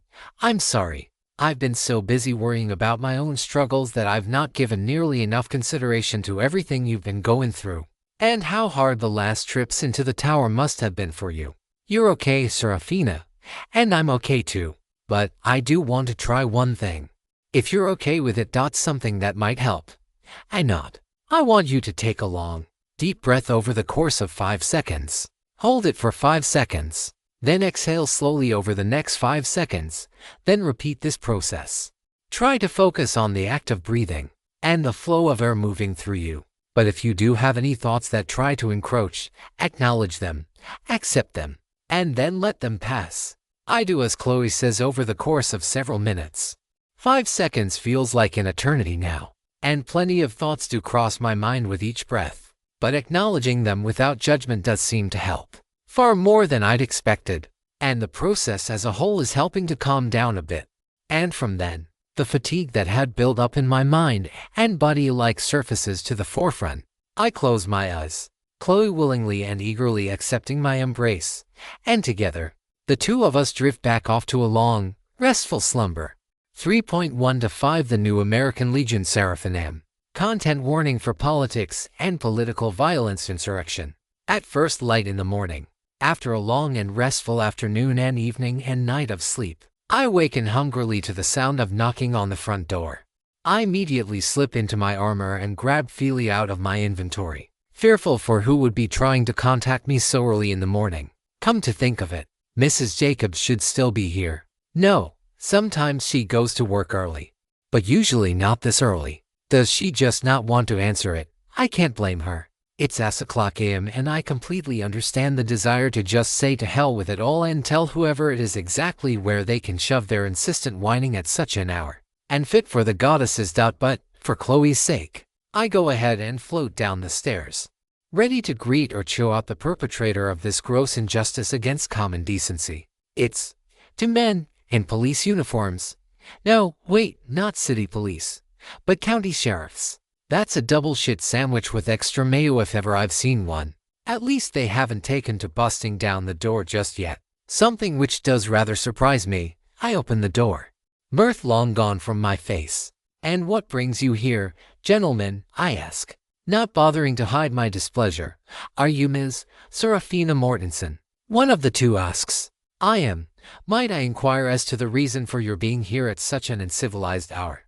Your presence, as well as that of Ms. Chloe Jacobs, is hereby requested and ordered, by writ of the mayor and city council, to appear at City Hall postchaste. We have been instructed to escort you, and you all didn't really think this through, did you? I beg your pardon. The officer, clearly irate by my backtalk, draws his finger toward his gun, just out of curiosity. How did you intend to enforce that writ? The man stammers as I summon my wings and float just off the ground. I suppose we didn't think that far ahead. We were just told to summon you both straight away. I sigh. I really don't want to deal with this shit. I just want to get ready for class, cuddle up with Chloe, relax for a couple of days, and just not deal with the outside world for a bit until I'm ready mentally for one final delve to complete the final 9 floors of the tower. Preferably before the semester starts and I'm bogged down by all that. I give you my word that Chloe and I will be there at 9 this morning. Now please, just leave us in peace. It's way too early for this nonsense. We understand. Have a safe and pleasant morning, ma'am.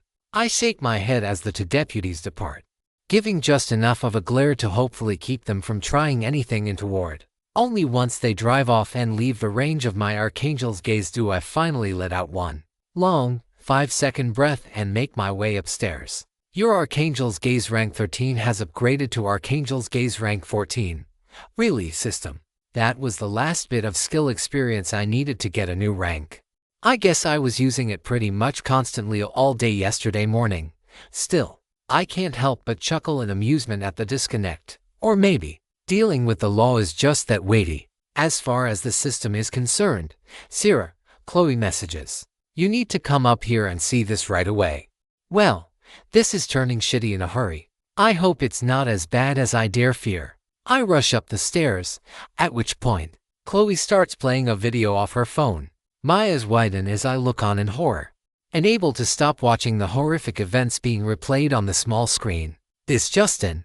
Breaking news this morning out of the rubble of what used to be Washington, D.C. Dan Llewellyn is live in Arlington. Dan, take it away. Thank you, Brian. Reports this morning are continuing to come in regarding a complete takeover of D.C. by insurgents calling themselves the New American Legion. The attack started around midnight last night, punctuated by a series of attacks sweeping across the nation's capital. Even now, as you can see from this shot here, massive plumes of smoke are still visible all the way from the other side of the Potomac. Dan, do we know anything about this insurgent group's motives, demands the people involved? Any suspects, Brian? No, we've yet to. The feed cuts out into a flicker of static, at which point, a man dressed in a suit of ebon armor from neck to toe appears, standing in front of the now ruined White House. He is flanked by two soldiers, each in scaled armor and carrying swords that are made of some sort of crystal, maybe diamond, either the drops from a high-level dungeon, or proof that this new organization has a competent crafter on their side. In either case, a threat that has to be taken seriously. The video on Chloe's phone ends there. Immediately, I understand precisely why the mayor has summoned us on such short notice, going so far as to send the sheriffs to harass us out to my great annoyance. The second show I was worried about is dropping, and this is, in fact, important enough that we can't just sit around until 9 as would be good and right with the world. So instead, we're off to the showers in short order. Far too quick ones, with water far too cold for my taste. The kind of shower meant to quickly wake a girl up and force her to attention, rather than the long, hot, relaxing kind after a difficult day, the sort that I prefer when at all possible. We arrived down at City Hall a few minutes before 7 a.m., only delayed for a few minutes by the fact that neither of us actually knows exactly which building we're looking for. Thankfully, we are quickly waved through security, the guards on the scene even going so far as to push us forward through the security checkpoint ahead of the press and lay citizenry, followed by a pair of escorts taking us directly into the council chambers. The chambers are chaotic, with heated discussions already taking place both between the council and the press, as well as among members of the council. Broadly, there are two factions already forming. One side remains loyal to whatever faction of the United States government is still operating from the shadows. There are enough contingency plans in place for such a scenario that there's likely at least some members of Congress and cabinet secretaries still are on and in nominal command of the remaining federal government infrastructure. The other faction isn't exactly enthused by this new American Legion claiming dominion over the government, but they are at least open and conciliatory to meeting with them and discussing what they have in mind. Of the two factions, the pro-U.S. faction commands a supermajority of over 3/4 among the mayor and council 8, including the mayor. The other two, representing the less prosperous northern and western quadrants of the city, are not exactly pushing a pro-Legion stance, instead couching their words in political doublespeak. But hidden underneath their words is a consistent message. The government of old has failed to many Americans, particularly those of more humble means, and we should not let this opportunity pass to radically revamp our social and political organizations. One of the two, an older black woman serving the 6th Ward on the north side of town, has also been pointing out how her ward has sustained the largest number of attacks from the monsters that have plagued Earth since the system's arrival. It also has the fewest soldiers deployed to protect them, instead relying on citizen militias to fill in the gap. While the interior Midtown wards, wealthier already and naturally insulated from monster attacks, have emerged largely unscathed, with the notable exception being my own doing. I'm not going to say I regret my actions because, while tragic, they were the only option I had at the time. No other combination of techniques and skills I possessed could reliably deal with so many harpies, not without unacceptably grave risks of failure. but my heart does still ache for the 8 who lost their lives nominally at my hand. As soon as the mayor, a middle-aged, clean-shaven, slightly wizened man, well-dressed in a tan suit, sees Chloe and me, he calls toward us.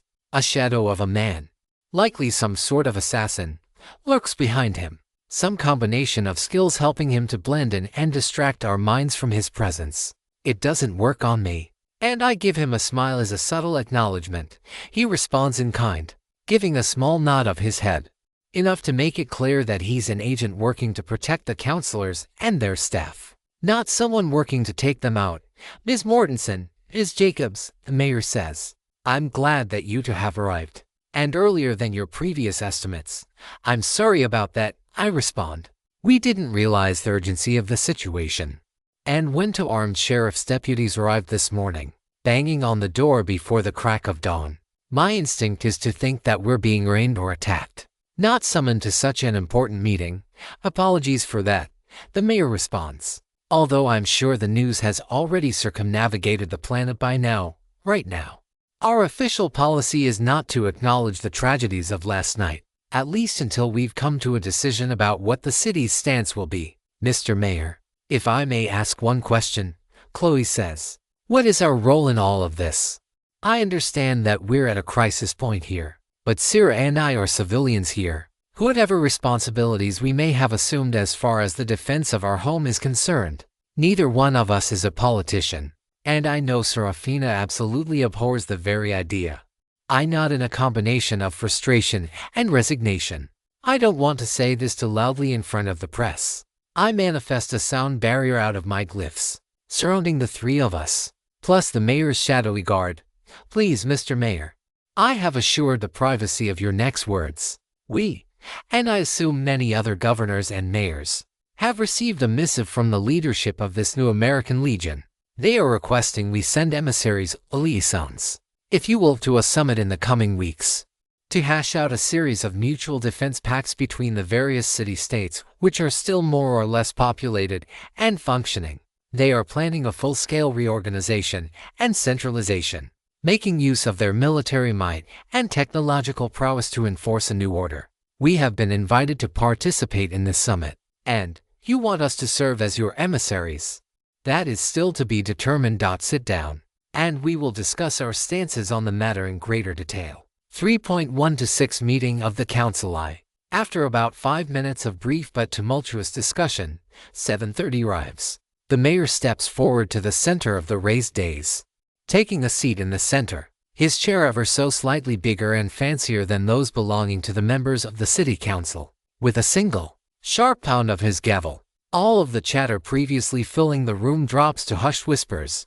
The 9 members of the council take their respective seats at their hemi-endless-shaped table, name placards already laid out in front of them. The press and the hundreds of gathered members of the public rush to take seats in the dozen or so rows of seats. Plenty more unlucky enough not to find a seat crowd around the halls, to the point where security staff and representatives from the fire department are ushering people out for safety reasons. Even still, there's a massive overflow audience outside the council's meeting chambers, stretching along the hallway in both directions. For full-sized news cameras are rolling, occasional whispers from the press staff tolerated by the council. Another sound of the gavel follows, bringing the crowd to silence. The mayor taps his microphone, eliciting a brief screeching sound that makes me grit my teeth in pain. And others too, so it seems. Order, order. This emergency session of City Council on the morning of Tuesday, August 15th is now called to order. We shall now conduct an expedited roll call, and they do. The city clerk names all 9 members of the council, plus the mayor himself, each of whom identifies themselves and attests to their presence and is sworn in. Unanimous consent is quickly attained to forego the customary opening recitation of the Pledge of Allegiance, an apt decision, considering that the single item on the agenda concerns allegiance itself. And then, the contentious sole issue on the day's agenda begins. With permission from the council, the mayor begins. I'd like to start by saying a few words about the current situation from our perspective along with our current thoughts on the matter at hand, followed by a chance for the members of the council to say their piece. After that, we will open the floor for public comment. If you wish to speak, Please fill out a comment card and turn it in. One of our staff members will be available to collect them. Due to the sheer, overwhelming number of people we expect to speak here today, we are going to hold everyone to a strict 2-minute time limit to make sure that we have time to accommodate as many different speakers as possible. There are some murmurs in the crowd. The customary limit for public comments is 3 minutes. A few politically minded individuals with prepared speeches are now furiously going through them, trying to pare them down to accommodate the shortened limits. Another tap of the gavel returns to the room to order, at which point the mayor begins his speech. My fellow Americans, he begins. I want to address everyone in the crowd this morning. I recognize a few of the faces in the crowd. Some I've had the privilege of meeting and working with on key issues facing our city, our state, and our great nation. I expect that a great many of you here today disagree with me on a number of important political issues. And while we may not see eye to eye on everything, or even most things, what unites us as Americans is our ability to come together and find common cause in our most desperate hour. And that's what we find ourselves in. A desperate hour for all Americans. A new, homegrown terrorist organization has successfully laid waste to our nation's capital, wielding power the likes of which has never been seen before. Not for over 200 years has the capital of our great nation burned, despite the attempts of many over the centuries who have sought to undermine the principles our nation represents. A nation that does not always live up to its ethos. One where all are created equal, with liberty and justice for all. But a nation which, thanks to the tireless efforts of many, has slowly striven and clawed its way a little closer to that dream. But now we are at a crossroads.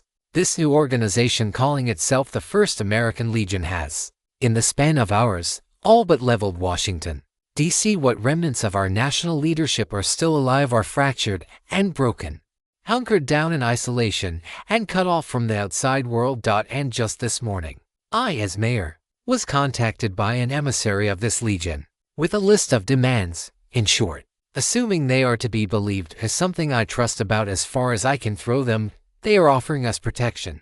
Of a sort, a peace agreement, if you will, to join their confederation.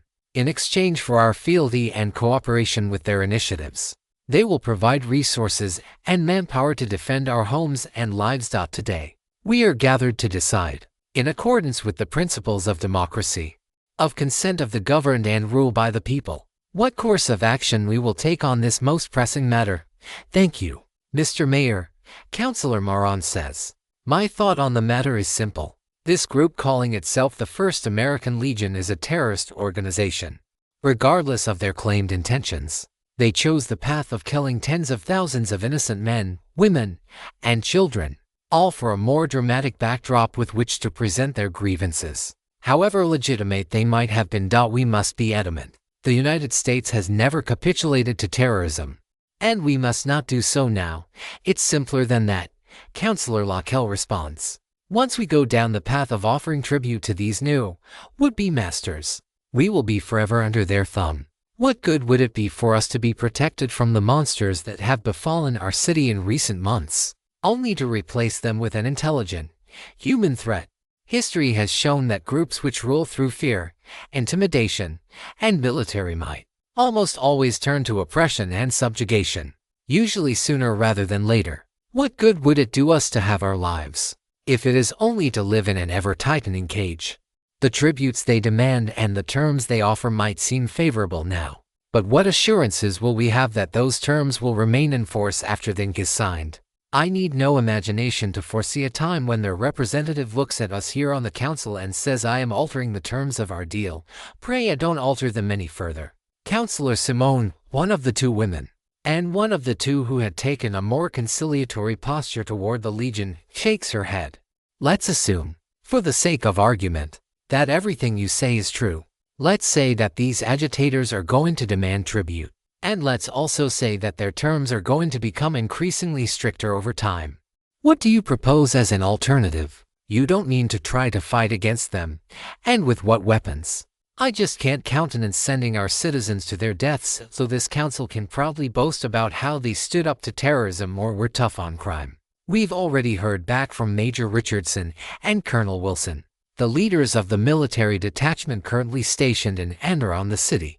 With our national leaders currently incapacitated, and senior military command assumed to be either captured, killed, or compromised, they are preparing to place themselves under the civil command of the city council for the foreseeable future.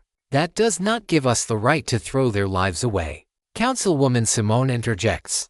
Not after all the sacrifices they have made and the lives they have lost to allow the rest of us to mostly continue living our civilian lives unfettered. Or need I remind you of how many of our sister cities, both domestically and internationally, do not exist anymore or are rubbled, with the survivors struggling just to pick up the pieces and try to survive. That is proof that we are in an optimal situation to fight back and restore our lawfully elected government.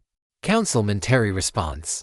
I am confident that they will wholly underestimate our military capabilities, whatever weakened state D.C. might have found itself in at the time of the terrorist attacks and subsequent coup. They will need time to consolidate their power. We should take advantage of their situation, while they are still not yet cemented in power, to excise them and restore them. He stands up, pausing for a moment, then taps on the table to emphasize his words. Every one of us swore an oath to our Lord to defend our country and our Constitution. Now, in our nation's most desperate hour, it is time to uphold that oath, lest we be rightfully damned for our cowardice. I think we should channel the words of our founding fathers when our young nation was beset by pirates. Millions for defense, and not 1 cent for tribute. A back and forth heats up between Councilman Terry and Councilwoman Simone, the two of them not quite veering into personal invectives, but each of them making very pointed jabs at one another. Obligation and oaths, potential and possibility, the rule of law versus the public good. Councilman Terry makes an interesting point that if the council were to accede and give legitimacy to this coup, then what's to stop a military takeover of the city council, or another group to replace them? It would, based on his logic, lead to a string of successive juntas and warlords each toppling each other and being toppled in turn. But if that is the case, Councilman Richard, the other of the two who had taken a more dovish stance in pre-meeting discussions, says, then should we not consider a third option? I do not disagree with you in principle, Councillor Terry, but in practice, the United States has long maintained a stance of doublespeak with regard to negotiation with terrorists. Yes, we claim not to do so and publicly posture as such, in order to deter would-be terrorists from targeting our citizens, both at home and abroad, but we have time and time again, through various intermediaries, done exactly that in order to secure the safe return of our citizens held hostage by both hostile governments and terrorist organizations alike. And you mean to do that here? We would be tacitly supporting the overthrow of our own government. The mayor taps his gavel 3 times in quick succession. Order, order, council members. Credit to the man. I don't know what skill he's using, or if he's even using a skill at all, but within seconds, the council members all sit back down in various states of displeasure. To our audience this morning, you have heard our thoughts on this matter, but now, we wish to hear from you. Our staff has randomly selected and ordered from among the many people gathered here to speak. When your name is called, please make your way to the podium. To everyone else in the audience, please remain respectful and courteous to those who have come out here to speak this morning. Polite applause after a speech has finished is permissible, but I ask that you please refrain from any jeering, hollering, or any actions which might be inflammatory or obscene. It's here that I see a familiar face in the outer range of my archangel's gaze, though not one I'm particularly keen on interacting with. Nicholas has just arrived, in full military dress uniform. He's damn good at keeping his face devoid of any expression. He looks poised, professional, and prepared to speak or act however this meeting goes down. I don't like any part of what's going on, but I already know that the two of us, 3 of us, Chloe included, need to have a conversation. After informing Chloe of the good Major's arrival, the 2 of us slip out of the council chamber, prepared but not happy to hear what he has to say. 3.1 to 7 Meeting of the Council 2. I'm glad to see that you made it. Major Richardson, Nicholas says as we step out into the hallway. Ms. Mortensen, Ms. Jacobs, I regret that we couldn't have met in less contentious circumstances, or that we had more time to properly catch up with one another following everything that has transpired with respect to those city slayers. However, I must For the sake of urgency, request that we expedite pleasantries and proceed directly into the matters I need to discuss with you. He raises his hand. One of the city's staff members, a young brunette woman of about 30, quickly motions for us to follow. We're led into a small conference chamber. Nicholas taking the seat at the head of the large table. Chloe and I taking seats near the middle. The door is closed and locked behind us. After which Nicholas invokes some sort of skill whose function I'm having trouble ascertaining. It's not affecting me in the slightest. Chloe doesn't look pained. Nor do I detect any discomfort or changes coming through our bond. Satisfied that this isn't some sort of underhanded tactic to undermine the two of us, I turn to the decorated officer with a stern look. I forget that you can sense the flow of ether when I'm using skills, he says. It is merely a privacy veil, most useful for discussing classified information or other matters that require discretion, including from individuals with specific scrying, divination, or intelligence-gathering skills. More than once, people have thought they were being clever, eavesdropping from what would have been a secure distance. Except the individual in question had a whispers of the wine skill to listen to said conversation from half a mile away. Understood, I say. I'm guessing you know more about the current situation than the senior brass wants the general public to be aware of. Information which could harm whatever plans are currently in motion. That is correct. Right now, the president is confirmed to be alive and is being kept in an isolated command center. The current location is classified TSSCI. Even I don't know where. And even if I did, you don't have a need to know. And this facility, even with my skills, isn't authorized for the dissemination of such information. I was under the impression that he was killed in the attacks, Chloe says. All the news media were implying as much from the reports. Body double. Military intelligence tipped the White House off to the attack hours before, and a member of the Secret Service stood in as a body double, laying down his life in the line of duty. I have been informed that, for the time being, each functioning local command structure will be operating independently. Because you're worried that any outgoing signals from the bunker would be triangulated, I ask, among other reasons. No, I cannot explain further, so please, do not ask. So, why are you telling us all this? Chloe asks. Especially as you've already acknowledged that we don't have the appropriate clearances to know about all this. Because we all, collectively, need to know where you to stand on the current situation, particularly given Ms. Mortensen's long-standing grievances against the United States and mainstream society more broadly. Normally, as military commander, I would simply order your cooperation as a matter of martial law. Or, were I feeling more generous, compel it through judicial warrant. However, I am not blind to the reality that ordering something as a matter of law and effecting that order in practice are two different things, and that petitioning for your voluntary cooperation will be far easier and beneficial for both sides. It does feel very nice how the roles have reversed since a few months ago. Before, it was me sitting behind Nicholas' desk, lacking any real leverage to push my own agenda, having to work under his auspices and direction and command in exchange for the resources and expertise I needed to advance glyphcasting and ethertech. But now, after months of constant work, of refining Chloe's and my combat capabilities through repeated dungeon delves and warring on the front lines, defending our home and those we care about from man and monster alike, we're the ones who finally have autonomy. Chloe speaks up first. What can you tell us about this Black Knight, Renault? Do you know anything about his background or where he came from, or what other motives he might have? I would feel a lot better about choosing our course of action if we knew something about what kind of man he is, what his true intentions are, and so forth. Are you sure? I message. I thought for sure you'd be against him. I know how you feel about all of this. How we talked about trying to avoid fighting against other people if we could at all avoid it. I've seen the devastation on the news and social media. Read more first- and second-hand accounts of the survivors than I want to think about. We got off easy. Our losses to the city slayer were in the hundreds, but entire metropolitan areas, each housing 1 million people, have been wiped out, with survivor counts in the dozens or hundreds. They lost everything. I don't agree with Renault's methods, but if you and Mom and Dad all died and I had no one left in my life, I would be devastated, heartbroken. I don't know if I'd do what he is, organizing a takeover of the government, killing so many innocents in the process. But I can't say that I wouldn't do it either.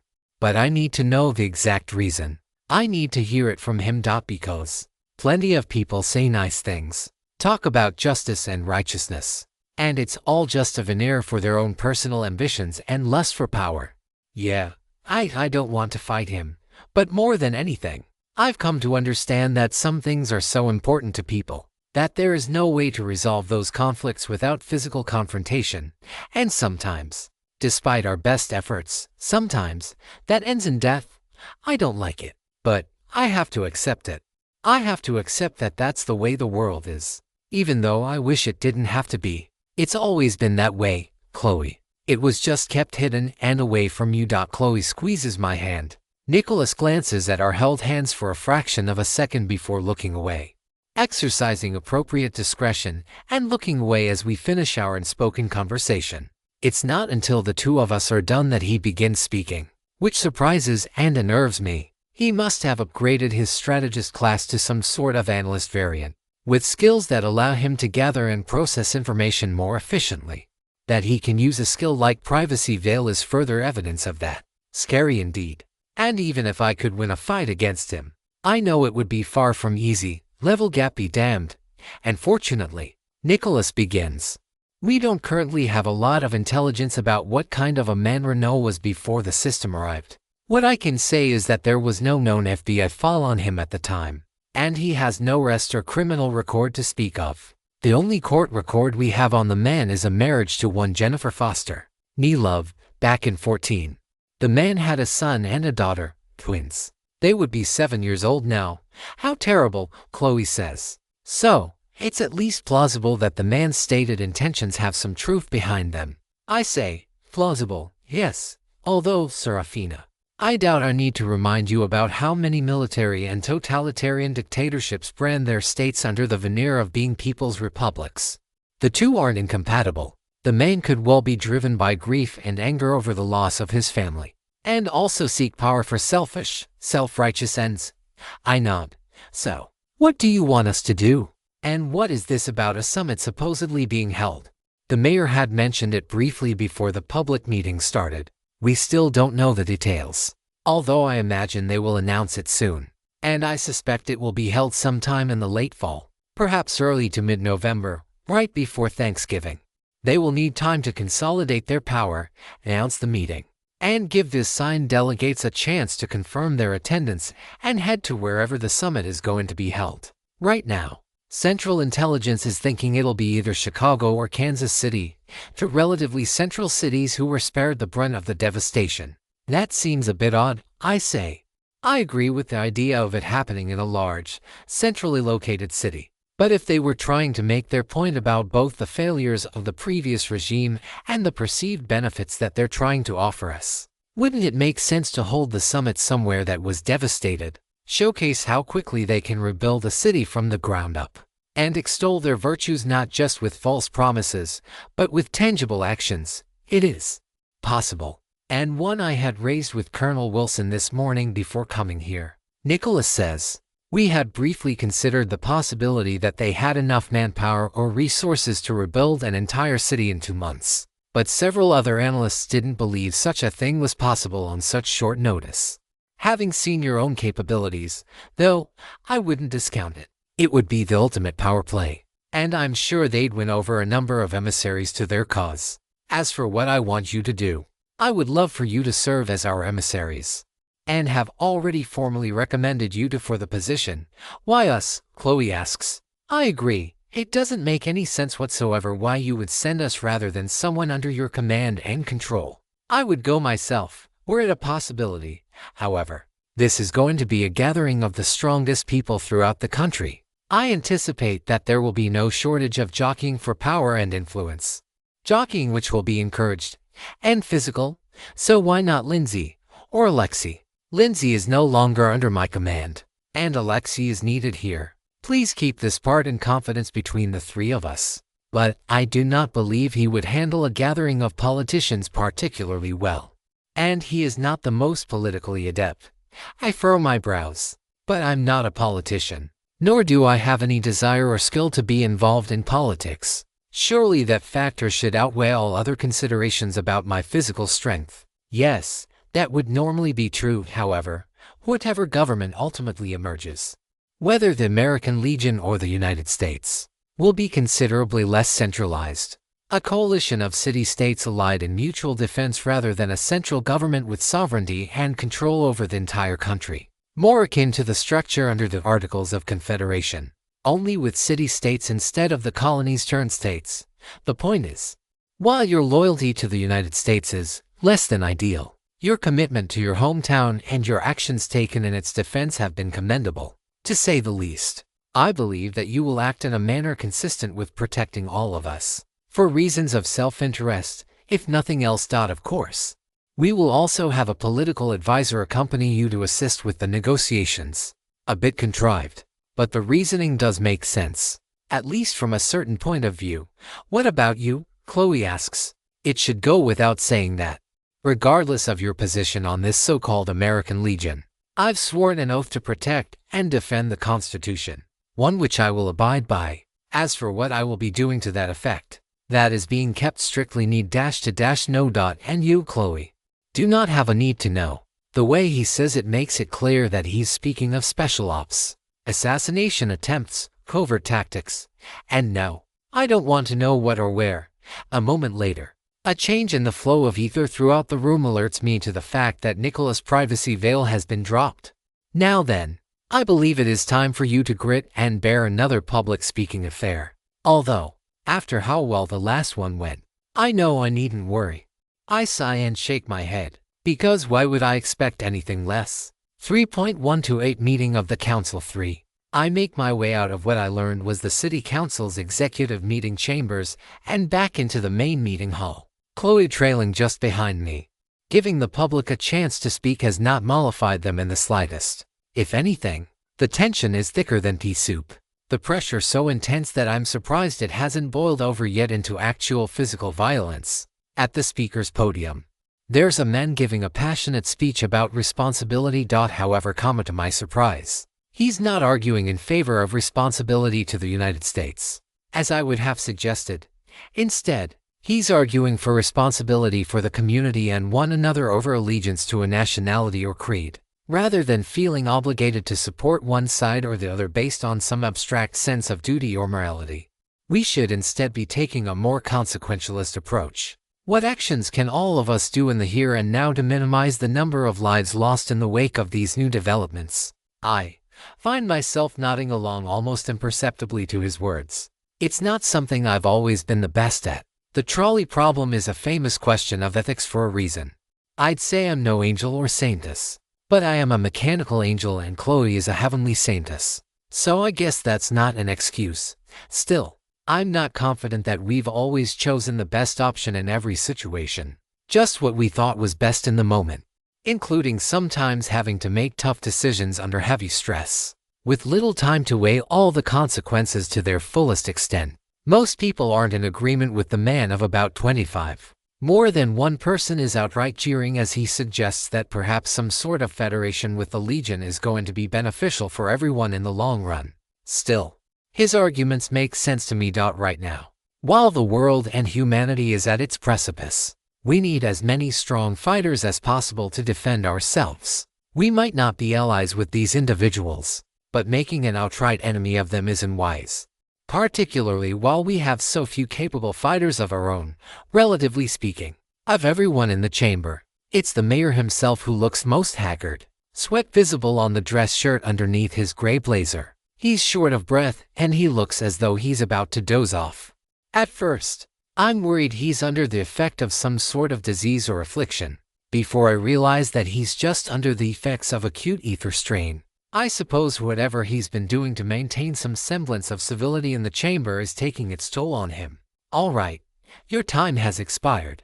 One of the council members says, "Please be seated." To people call out traitor and no honor as he steps back into the overflow hallway, with another man taking the stage. He starts his speech with "my fellow Americans," particular emphasis on that last word. All of it spoken in such a thick southern drawl that I don't know if it's his real accent or one played up for the speech.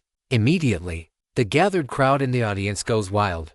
For a bit, I don't understand why there's this much patriotism and support for the government of old. And then it hits me.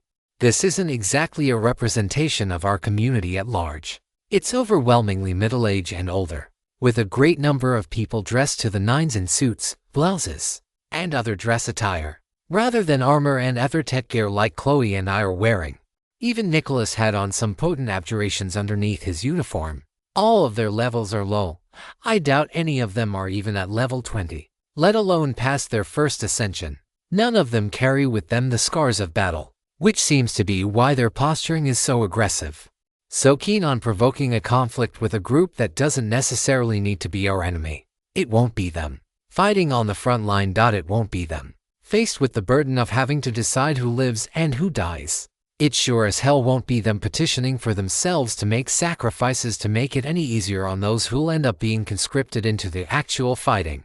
All in all, it makes me sick, hearing the appeals to patriotism and constant chanting from a group of people who had it so good in the previous world and are prepared to put other people's lives on the line to get it back, and all the while, they're patting themselves on the back because they are upholding the principles of democracy. Reminds me of the parable of 2 wolves and a sheep voting on dinner. Finally, the man, I hope he's the last of them, for the sake of civility, finishes his speech, earning a maelstrom of applause and hooting and hollering.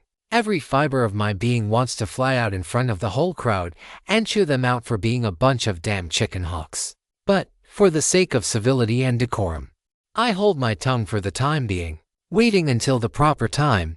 Thank you, the mayor says. I believe that's just about everyone who signed up to speak. Now then, I believe there are 2 other people who we need to hear from before we make a final decision. Would Seraphina Mortensen and Chloe Jacobs please come to the podium? This time, I let Chloe take the lead. Following just behind her, the crowd is murmuring questions about who we are and why we've been summoned here specifically. There are more than a few denigrating comments about how we're just children and don't know what we're talking about how we should let the grown-ups in the room make the decisions. We're too young to make policy, but just the right age to fight and die for whatever decisions end up getting made. Fortunately, however, I feel no compunction to affect their policy, and I can feel the disgust oozing off Chloe even without our bond coming into effect. At her unspoken insistence, I remain silent, allowing her to speak. And her words are spoken with a venom I don't think I've ever heard from her. Show of hands, she begins. How many of you, sitting here today, have ever killed a person before? I don't care if it was murder, manslaughter, justified self-defense, actions taken while in uniform at police, military, or otherwise, or anything else. I don't care if it was pre-system or post-system. I won't ask any of you to talk about the experience, nor will I ask anything else about the exact circumstance. I just want to know. How many of you here, cheering for war and violence and sending our soldiers out to fight and possibly die, have ever yourselves taken a human life? About a dozen hands go up. The rest of you, pipe down and shut up. A heckler starts clamoring at Chloe, and is promptly shut down as my girlfriend sprouts her etheric wings and hovers just off the ground. When all of you are prepared to go out and fight the monster hordes, when you're willing to put your lives on the line to defend everyone, rather than just ordering everyone else to, then I will give your words any weight. Until then, you are going to sit back down and be quiet. Chloe stares at a particularly foolish individual about 4 rows back, her chest glowing with a luster of gold. Immediately I step beside Chloe and take her hand in mine, giving it a gentle squeeze. You aren't really going to use binding soul chains, are you? No. But, damn me if I don't want to. I think they were about to activate on my own not at all buried desires though. My conscious decision not to be damned. So, thanks for stepping in. Of course. Love, I'm here to support you. Thank you, Mr. Mayor, for giving me the floor, Chloe says. A gentle nod given to the members of the city council listening intently and a fierce glare for those in the audience who've not yet taken her words to heart. My name is Chloe Jacobs. If any of you here have been hospitalized in the past 2 months, or have had family members in one of the city's hospitals, there's a reasonable chance you've seen me running around, trying to use the healing magic I have to bring them back from the brink of death. Or perhaps, If you keep up with the local news, you recognize my partner, Seraphina, who was responsible for launching the final attack that destroyed the city's slayer a little over a month ago. I sprout my own wings, teal and mechanical. Immediately, the room breaks out into gasps. There are enough people with some sort of flight skill that Chloe's being able to sprout wings doesn't immediately tip her off as my partner. But my wings have become something of a symbol, and their vibrant color makes them something of an anomaly among such abilities. Fitting, considering who and what I am. As such, the crowd immediately starts listening, realizing that there might just be a reason why the two of us had been summoned to speak here this morning. Let me tell you something, Chloe says. Fighting monsters out in the wilds, or over the streets, that's hell. Going out there, knowing that you or someone you care about might not come back. I wouldn't wish that on my worst enemy.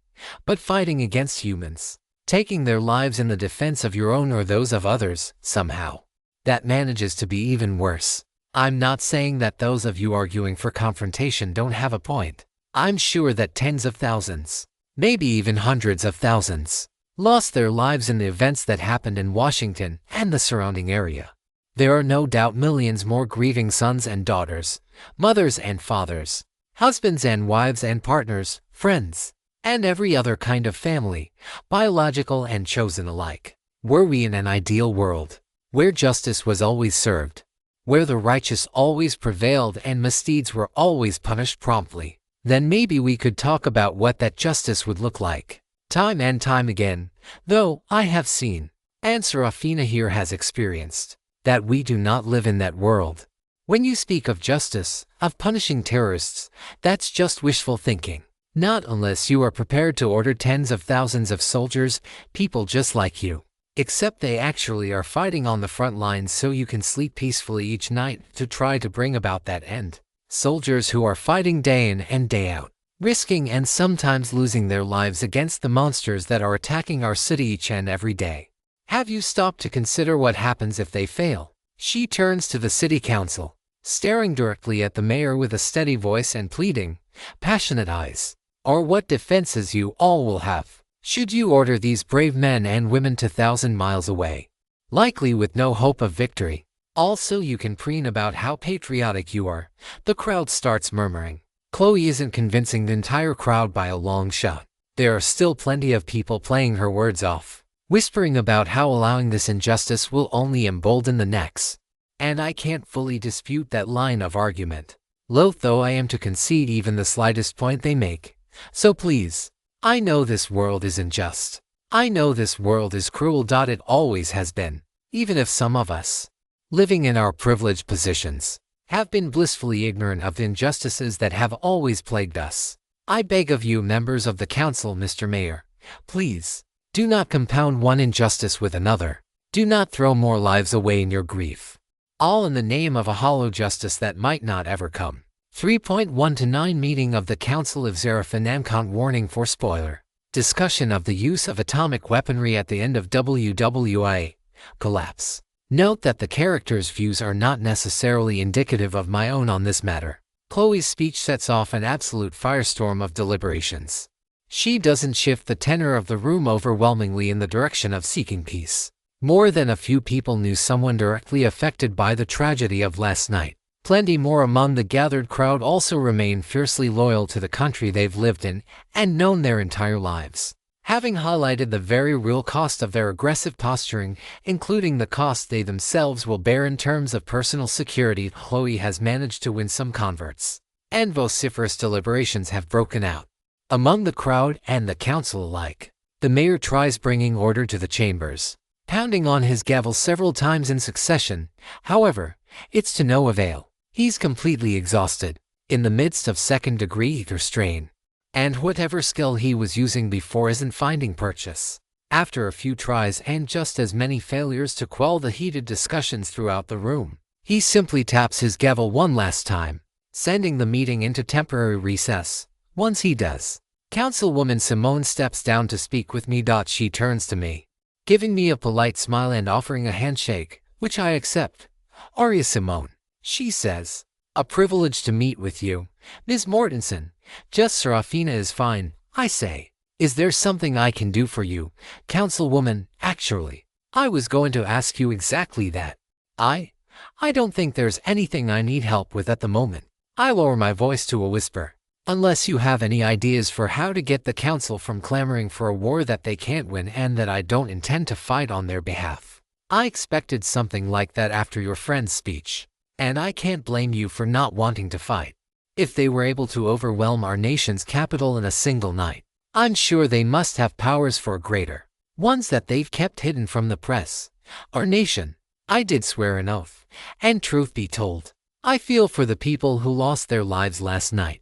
I sympathize with their families, even though I know there's not much I can do, not much for fighting yourself. There's a saying, war is a continuation of politics by violent means, Seraphina, which means that politics is merely war with words and persuasion, rather than guns and bombs. I don't hope to do well in your arena, which is why I plan to stick to mine.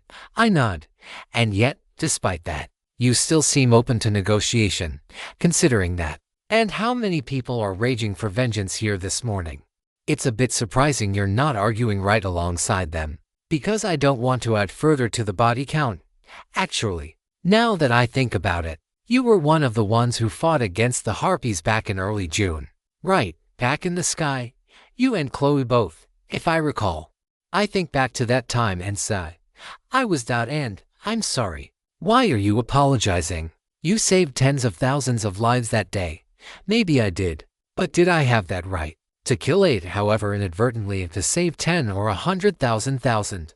How do you know that to be true? The system said as much. We don't know the system to be infallible. It could have told you a lie, or it could have deliberately fudged the cause of death. For all we know, those 8 might have died either way. If not by the Harpies, then by all the structural damage they caused. Or they would have succumbed to their injuries, or I can't help but wonder if there was another way. One that would have let us keep fighting without causing so much collateral damage. And that's ignoring the fact that I do have more evidence than I'm letting on about exactly how infallible the system really is. Still, I do appreciate her attempts to comfort me. I will admit it is not ideal.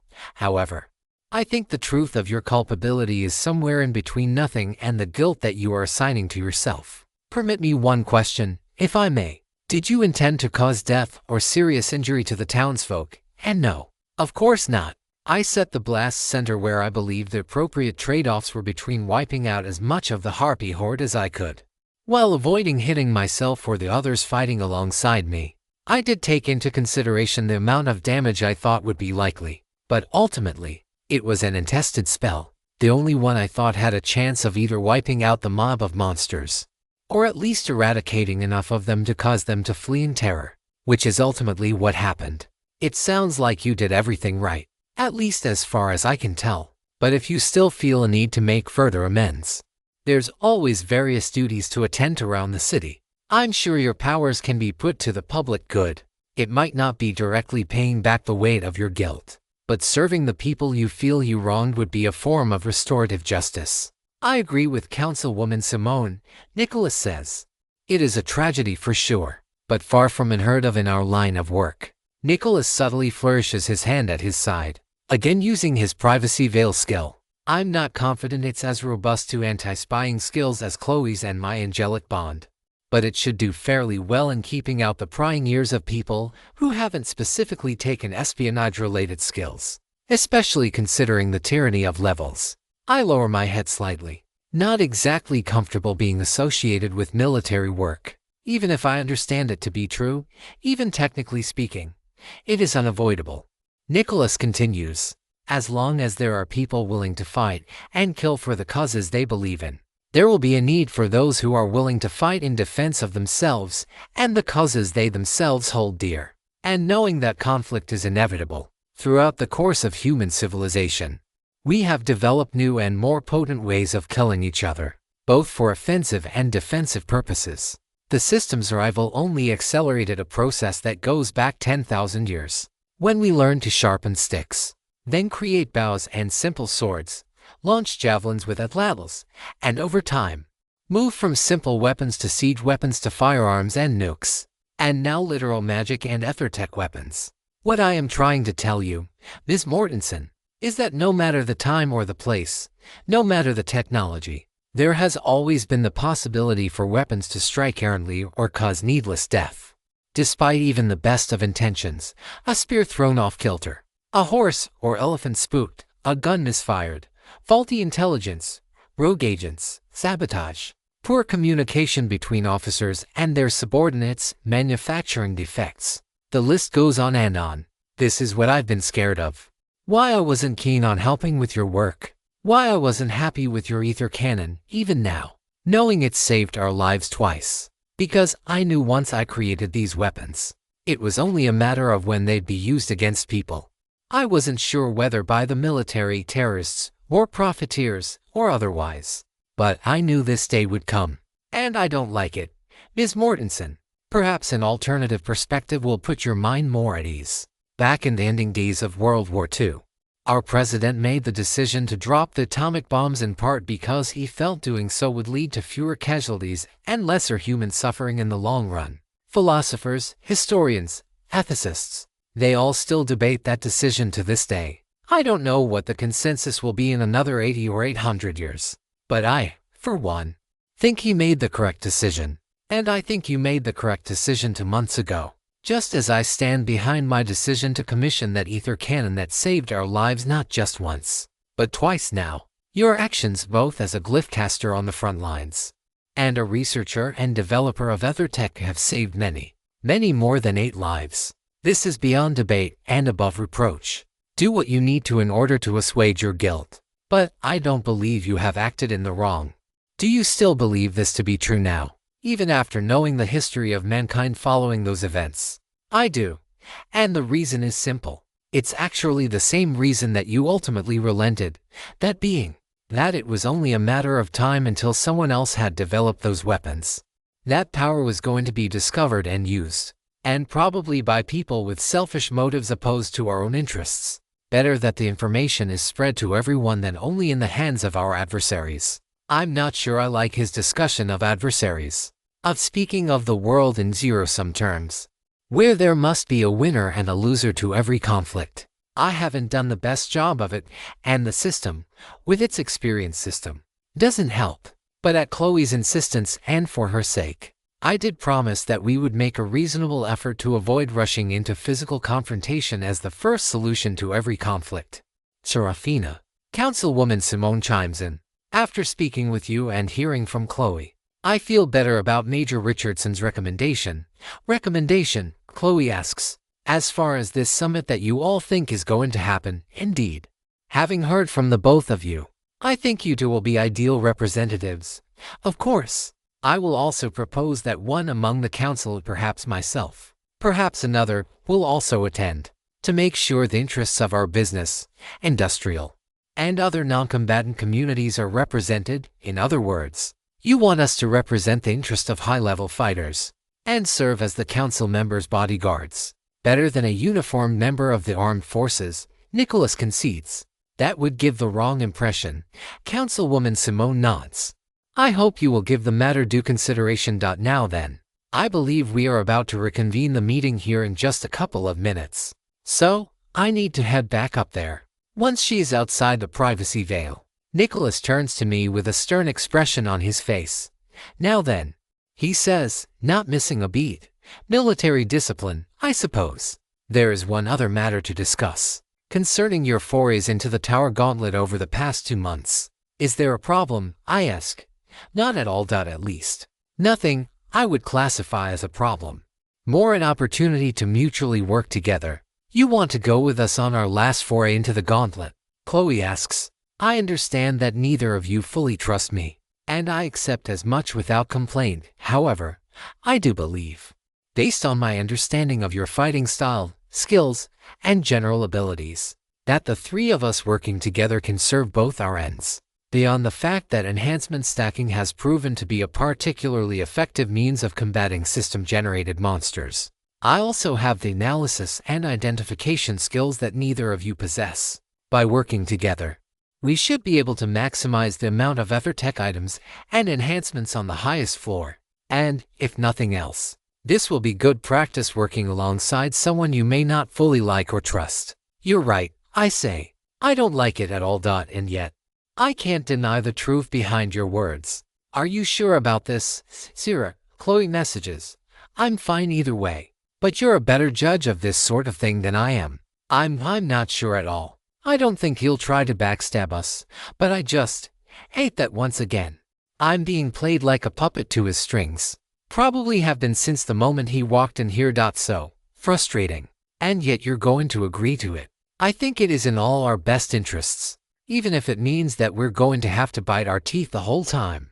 On this, I agree, Chloe says. Last night made one thing clear. We all do need to get stronger if we're to properly protect those we care about. Fine, I tell Nicholas. Though, I do want you to answer one question. Why should you trust the two of us? I could give you a few answers. Because you two aren't the type to perform such underhanded tactics. Because you know you two by yourselves aren't strong enough to conquer the tower. Or just because both of you enjoy the creature comforts of living in contemporary society too much. You like living in your hometown, being around people, enjoying hot baths, air-conditioned rooms, and well-prepared, well-seasoned food. You wouldn't do anything to jeopardize that. And, though you don't like me personally, you both have demonstrated an admirable degree of professionalism in that you can set that aside and work with me. Time and time again, which, among other reasons, is why I made this recommendation. So, when is this going to happen? Tomorrow morning, L700. I turn to Chloe. She nods. We'll be there. 3.130 meeting of the Council 5 in short. Nicholas says, finishing his speech. I understand the grief, the hardship, and the humiliation each and every person in this room has expressed regarding these terrorist usurpers. I hold the oath that I took upon my entrance into West Point seriously, that I would defend the United States and its Constitution against all enemies, domestic as well as foreign, and remain loyal to the same, carrying out the duties and responsibilities of my office with fervor and honor. And I intend to fulfill my oath, or die in the process. However, I must caution the members of the Council voting in favor of this resolution today. Right now, we would be at an overwhelming military disadvantage already. Plans are in motion to restore our nation's government and sovereignty. But now is not the time to rush blindly into action. Now is the time for preparation, for assessing the strengths and weaknesses of our enemy, and making sure that we win the battle before the first physical confrontation has even started. Councilman Terry, easily the most hawkish member of the council, the same one who was getting into verbal spats with Councilwoman Simone earlier, chides Nicholas. I must press the question, Major Richardson. Would it not be prudent to strike now, while the iron is hot and they are still consolidating their power, under the doctrines of military guidance that previously applied in the pre-system world? You would make a pressing case. However, we are now in a world governed by levels, stat points, and individual people who unto themselves wield power comparable to weapons of mass destruction.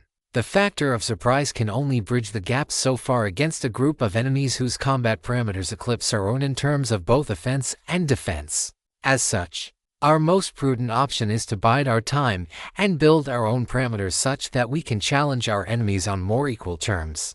Rest assured, I will do all in my power both to carry out the will of this council, as well as to uphold my duties to law and country. However, I will heavily caution against throwing away the lives of the brave men and women who have served under my and Call Wilson's command with valor and honor. Councilman Terry turns to the mayor. No further questions for Major Richardson, Your Honor. The mayor taps his gavel one more time, though without the accompanying shift of ether flow that would correspond to whatever effect he had been using earlier. The crowd isn't silent. Plenty of chatter occurring in the back rows, and even more out in the overflow area. But it is being kept to hushed whispers, and for this reason, none among the council seems inclined to raise a scene. Would any other council members like to speak on this matter? He asks. None raise their hand or otherwise speak up. In that case, I would move that we table the proposed motion to enter into open hostilities against the 1st American Legion. On the advice of Major Richardson, I second that motion. Councilwoman Simone says. We have a motion and a second. All in favor. 7 hands go up, including that of the mayor. Councilman Terry, along with 1 other man and 1 woman. each representing one of the wealthier midtown and southern wards of the city, keep their hands lowered. By a vote of 7-3, the city clerk says, the motion to table Resolution 1. 8.2, concerning a resolution to declare the First American Legion a terrorist organization, and to instruct all city staff to prepare for open hostilities against this force, has been tabled. So recorded. The mayor taps his gavel one time. Councilwoman Simone raises her hand slightly. Mr. Mayor, I'd like to make one more motion before we adjourn this session, and it concerns Ms. Mortensen and her partner. Specifically, I would like to acknowledge and commend the two of them for their actions above and beyond the call of duty over the past several months. I understand that their names might not be well known, and among some elements of the population, they may be looked down upon. They have not always acted purely and in accordance with the law, nor have their actions always been without consequence. However, one undeniable fact remains. The reason why we are alive today, the reason why our city, our communities, and our families remain alive and mostly intact, is because of the tireless efforts and sacrifices that the two of them have made, time and time again. From mob monsters to the swarm of harpies, from fighting dragons to aiding in reconstruction efforts and tending to the wounded, and most recently, to bringing down the monster that was sent to reduce our homes and lives to rubble like so many other cities throughout the country and the world. Ms. Mortensen and Ms. Jacobs have been on the front lines, fighting against monsters straight out of myth and legend, defending each and every one of us, all while neither seeking nor seizing political power or influence as many, including this so-called legion, might do in their situation. The Seraphim, the angels. The golden-haired maiden. I think I've heard once or twice. I stifle a chuckle at that. Chloe has thoroughly excised any claims I may have once had to maidenhood. More than a few monikers have shown up in discourse, both public and private, both in person and online, describing these two women and lauding them, almost mythologizing their deeds. And today, I want to formally acknowledge them for all the work and sacrifice they have made. Chloe and I turn to each other, blushing, as the audience begins clapping. Did you know something like this was going to happen? I ask my love. Because I didn't. No, I didn't expect something like this either. I hope you're not too upset. It's nice being acknowledged, I suppose. But I can't say I really want all this publicity either. It's going to make it that much harder to live a quiet life. And I'm worried about how all this is going to spill over onto your mother. Chloe leans in a bit closer, slipping her hand into mine and leaning ever so softly on my shoulder. I'm reminded of the time when she proudly flipped off the state capitol building while stealing a public kiss from me. And after everything, I understand exactly why she's so adamant about this. She wants there to be absolutely no doubt in anyone's mind that we're together as a couple, and that we're just as capable and deserving as any other couple out there. So, I do the only thing I can. Wrap my arm around Chloe's waist and pull her a bit closer. A couple of jeers break out at the display of affection, but they are drowned out by the polite applause that is echoing through the room. In fact, Your Honor, Councilwoman Simone continues, I believe the two of them are worthy of a greater honor and responsibility. I move that this council formally establish the position of Lady Protector, and bestow that position upon Ms. Mortensen and Ms. Jacobs jointly for their tireless work in defending us all. Maya's narrow bit. I'm not surprised, exactly, at the recommendation, but I don't like it. There's doing the things we do toward our own ends and getting stronger, fighting the system, protecting our home and with it, our way of life. Chloe's class-influenced desire to heal the wounded, mine to study ethertech and further enhance my body. But this means responsibility to the council. It means far too much politics, on top of no small number of publicity stunts for the benefit of the council and at my and Chloe's expense. All in all, I'm just not selfless enough for the title. Chloe gives me a disapproving look, and after a brief bout of silent mental communication, we've got it talked over. Neither of us wants this role, and Chloe is deferring to me to decline it. In a respectful manner, as much schadenfreude as I might get in the moment from being disrespectful about it. Councilwoman Simone, Mr. Mayor, I say, while I appreciate the gesture and the honor, neither Chloe nor I are interested in the offered role, nor the responsibilities therein. I turn to the gathered crowd. Ultimately, we are not heroes. We are not selfless saviors. We are just as selfish women who were endowed with supernatural power and who wish to live our life in quiet and relative anonymity. A partial, self-serving lie. I don't mind being well known, but I want to be known for EtherTech research and development. Not as some masked superhero. We will, of course, continue to defend our home and our family to the greatest extent of our ability, but for purely selfish reasons. I hope everyone can understand our position and respect our position on this. Besides, Chloe says, there will come a time and a place when we are not around to protect you. We may be asked to assist with efforts elsewhere in the world. We may be incapacitated in one battle and be unavailable to assist with the next. The next horde might be too large for us to handle on our own, and if we are forced to do so again, there might be even more unintended collateral damage than the last time. We do not want you to come to rely on us for protection. I say, both because we might not always be available, but also because of what that reliance represents. Back before the system arrived, we lived in a world where we held an ideal that all men and women were created equal. We did not always achieve that ideal, and plenty of people tried very hard to oppose the actualization of that ideal, including some in this room, I'd imagine. But do you want a world, a city where you're forced to rely on us for your protection? A world where we, at our current levels, can act with impunity, knowing that none of you can stop us, should we decide we want to rule? To usurp this council just as the Legion usurped the federal government? Quite frankly, I don't think you should trust me with that kind of power.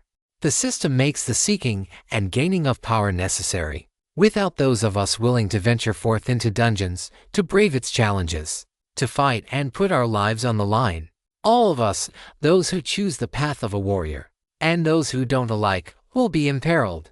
But we collectively have the choice of how we want to divide that power, and we all have the ability to overcome challenges to gain more power for ourselves. I understand that this is a difficult new reality for many of you, Chloe says, the two of us rehearsing our words with each other through angelic bond.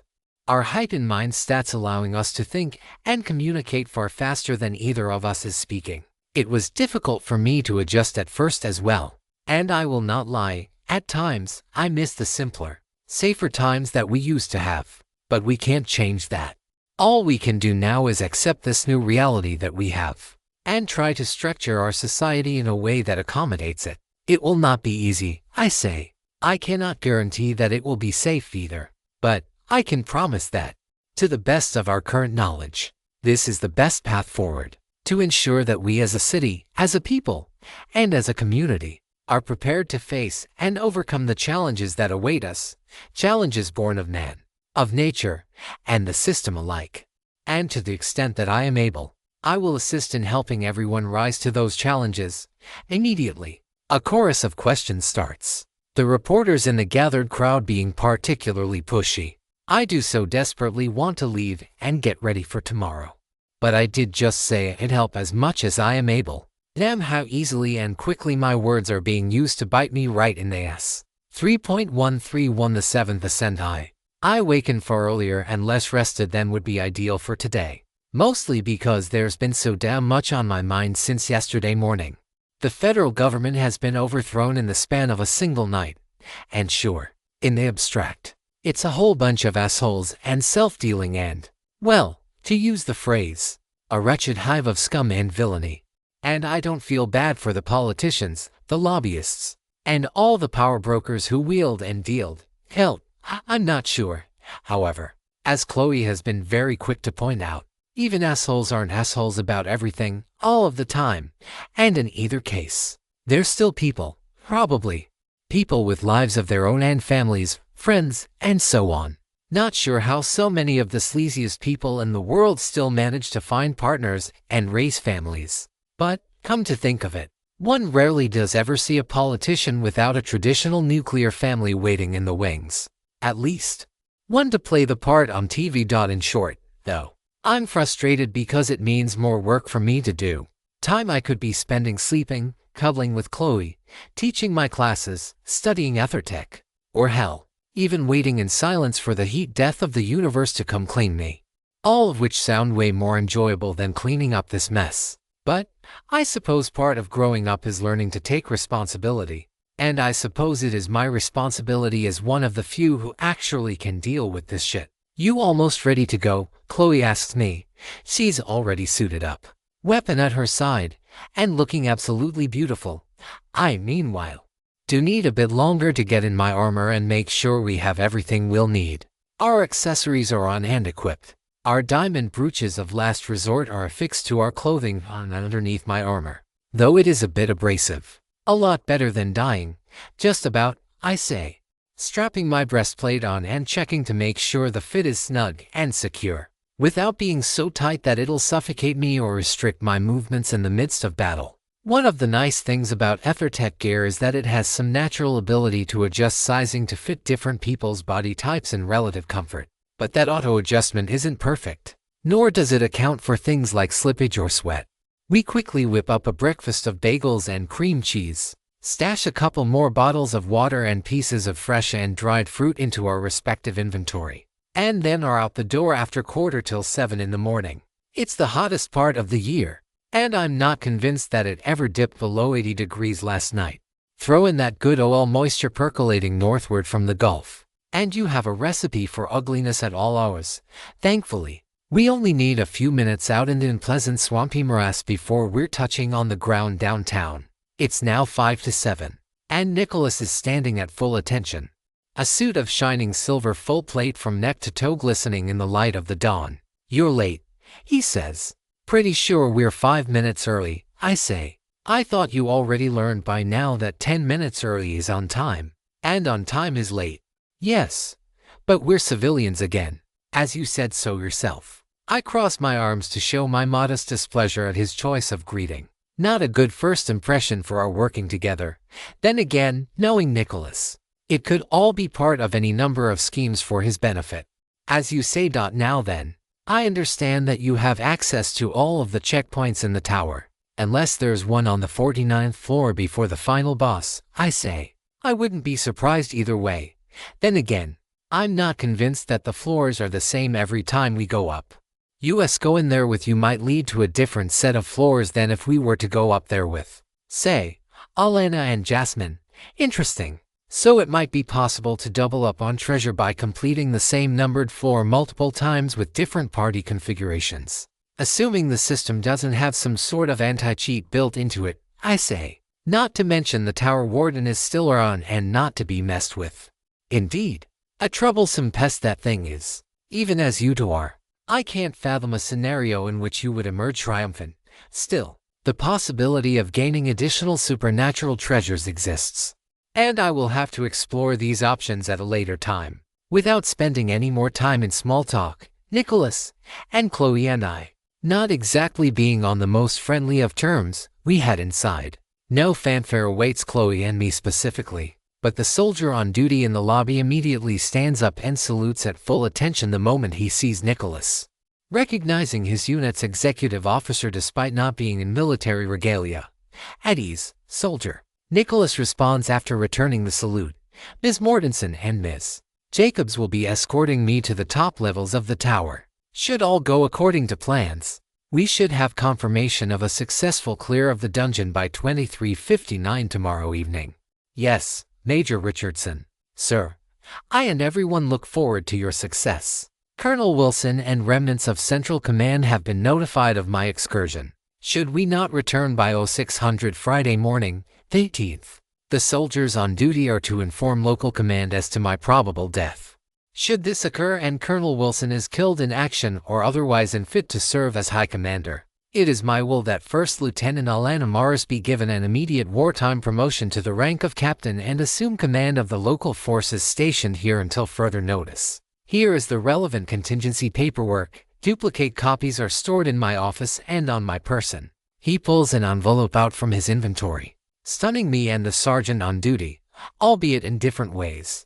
I had no idea he'd been doing enough fighting on the front lines to gain that kind of experience. Then again, he's been the second in command of an entire brigade, and the colonel nominally in charge might not be as involved with actual fighting as he is, coupled with getting some spillover experience thanks to his development and likely operation of the ether cannon. And I can see how he managed to reach level 50. Or maybe his logistics and analysis-focused class gives him access to his inventory at a lower level. Yes, Major Richardson. Nicholas nods slightly before turning around with full military poise, making his way into the transporter. Chloe and I follow. And after a bit of finagling through the system prompts that follow, we're up to a nondescript teleporter room on the 40th floor, and from then, up to the 41st tower. How quaint, Nicholas says. I believe I had encountered something similar for my 7th floor. Although that one was quite a bit smaller, we did as well, Chloe says. We ended up simply flying up to the top of the tower, bypassing most of the dungeon. Efficient. As for whether it was effective, that remains to be seen, Nicholas says. Do you want to spend more time on a lower floor, finding all of the treasure that might expedite your climb higher? Or is it better to prioritize getting to the higher floors more quickly, where one will find more powerful and versatile equipment, as well as monsters which provide a larger amount of experience? Now that I think about it, thanks to the way experience scaling works, it may well be possible to slingshot a person through a large number of levels in relatively short order. What do you mean by slingshot? Chloe asks. Consider a battle between two fighters, each level 60. The winner of the fight, by my calculations, should be able to gain around 350,000 experience, give or take. If the winner of the fight is level 58, they should gain closer to 550,000 experience. To reward them for fighting someone who was stronger than they were. At level 56, that amount would be around 800,000, and so forth, hypothetically. Assuming it were possible with extreme good luck, preparation, or whatever else, could someone at level, say, 40, gain 5 million experience, thus reaching close to level 64 in a single bound, slingshotting past the hypothetical fighter who entered that fight at level 60 instead. There would be no chance I start. Humor me, assuming it were possible. Do you agree with my reasoning so far? Yes. It hits me half a second later exactly what he's implying, and why he's so adamant about coming up to the top of the tower with the two of us. I see from the look you're getting that you understand exactly where I'm going with this. What's that? Chloe asks. Give someone low level a bunch of top quality equipment and put them on the front lines to do battle with high level enemies. Yes. The defensive and offensive capabilities of the gear will reduce the experience gain due to the added safety, but the idea is that the massive level gap will override all other considerations, allowing him to train up an elite team of high-level fighters, and quickly. It's quite genius how he plans to build up an elite detachment of soldiers from the ground up like this, assuming they don't get killed in the process. But if I can come up with this idea, Ms. Jacobs, I have to assume that I am not the only one who can. How do you think that so-called American, his words are laced with particular vitriol as he says the Demonic Legion managed to get enough soldiers to a high enough level to overwhelm our nation's capital in a single night? They took risks, they buckled down, and they took full advantage of every loophole and gimmick they could come up with to amass power as quickly as possible. I am intelligent, not to toot my own horn too much, well-trained in military strategy, and have multiple skills that provide strategic analysis and information processing enhancement. I dare not assume, even for a moment, that our enemies are foolish, or that they can't independently discover every tactic I can. And before I do so, doctrines must continually adapt to changing environs if we are to maintain our continued society and civilization. 2 days ago, we all witnessed firsthand what happens when we allow ourselves to flounder. Nicholas glares at something to his right. I activate Archangel's gaze and look as well, but see nothing. Chloe turns to the side, shrugs her shoulders, then looks back at the massive edifice before us. It's easily the height of Earth's tallest man-made structures, possibly as large as the Tower Gauntlet itself from the perspective of the outside world, although it seems a little smaller to my eyes. The main entrance is just as grand, a pair of ornate double doors that lead into the gigantic structure, though, not unexpectedly, the main entrance is barricaded shut. I draw Feely out of my inventory, an action which doesn't faze the Major in the slightest, and prepare to strike at the massive stone doorway, readying my elemental ether strike, only to be stopped just before I launch my attack. Not so fast, Ms. Mortensen, Nicholas says. I believe we should check for a back entrance first. For all we know, this is a trap. There could be a sleeping dragon just on the other side of the door, or the explosion could damage the structural integrity of the tower and harm us in the long run. Beyond that, however, I'd like to look into trying to figure out what the intended path forward is that is likely to lead to more treasure than barging forward and skipping ahead right when we most need to be. Ms. Mortensen, I understand you have a powerful sensory skill. Please, let us circumnavigate the perimeter of the structure, and while we do, I want you to keep an eye out for anything that might be suspicious. A plant out of place, the markings of a trapdoor leading into some sort of basement or foundation, a secret entrance inside this dungeon. I'd rather be thorough than quick about it, so please, take your time, rest if you need, and let's make sure we don't miss anything that might be to our later benefit. 3.13 to the 7th Ascent 2. When Nicholas said he wanted our reconnaissance of the area to be thorough, he wasn't kidding. He has me constantly using my artificer's glasses to inspect every plant and bush that's out of the ordinary, expecting to find some miracle superfood or medicinal compound hidden within, even when I confirmed multiple times that the plants are just ordinary wildlife. He's still taking small cutlets and storing them in his inventory to take back to base. So far, at least, there haven't been any signs of hostile wildlife. A few insects of a trivial level, and a couple of other wild critters that have shown no signs of wanting anything to do with us. Considering that the local non-magical wildlife probably isn't level 40 yet, I consider that a case of a working survival instinct.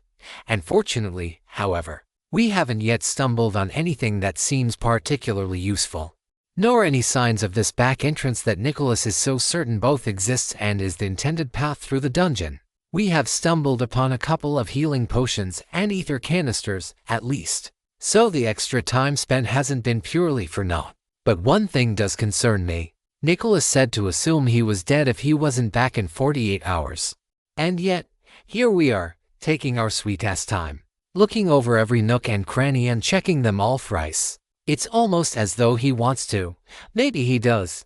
Maybe he's intending to. Nicholas harumphs at me in the middle of my musing, and I just decide to go ahead and ask, "Does something concern you, Miss Mortensen?"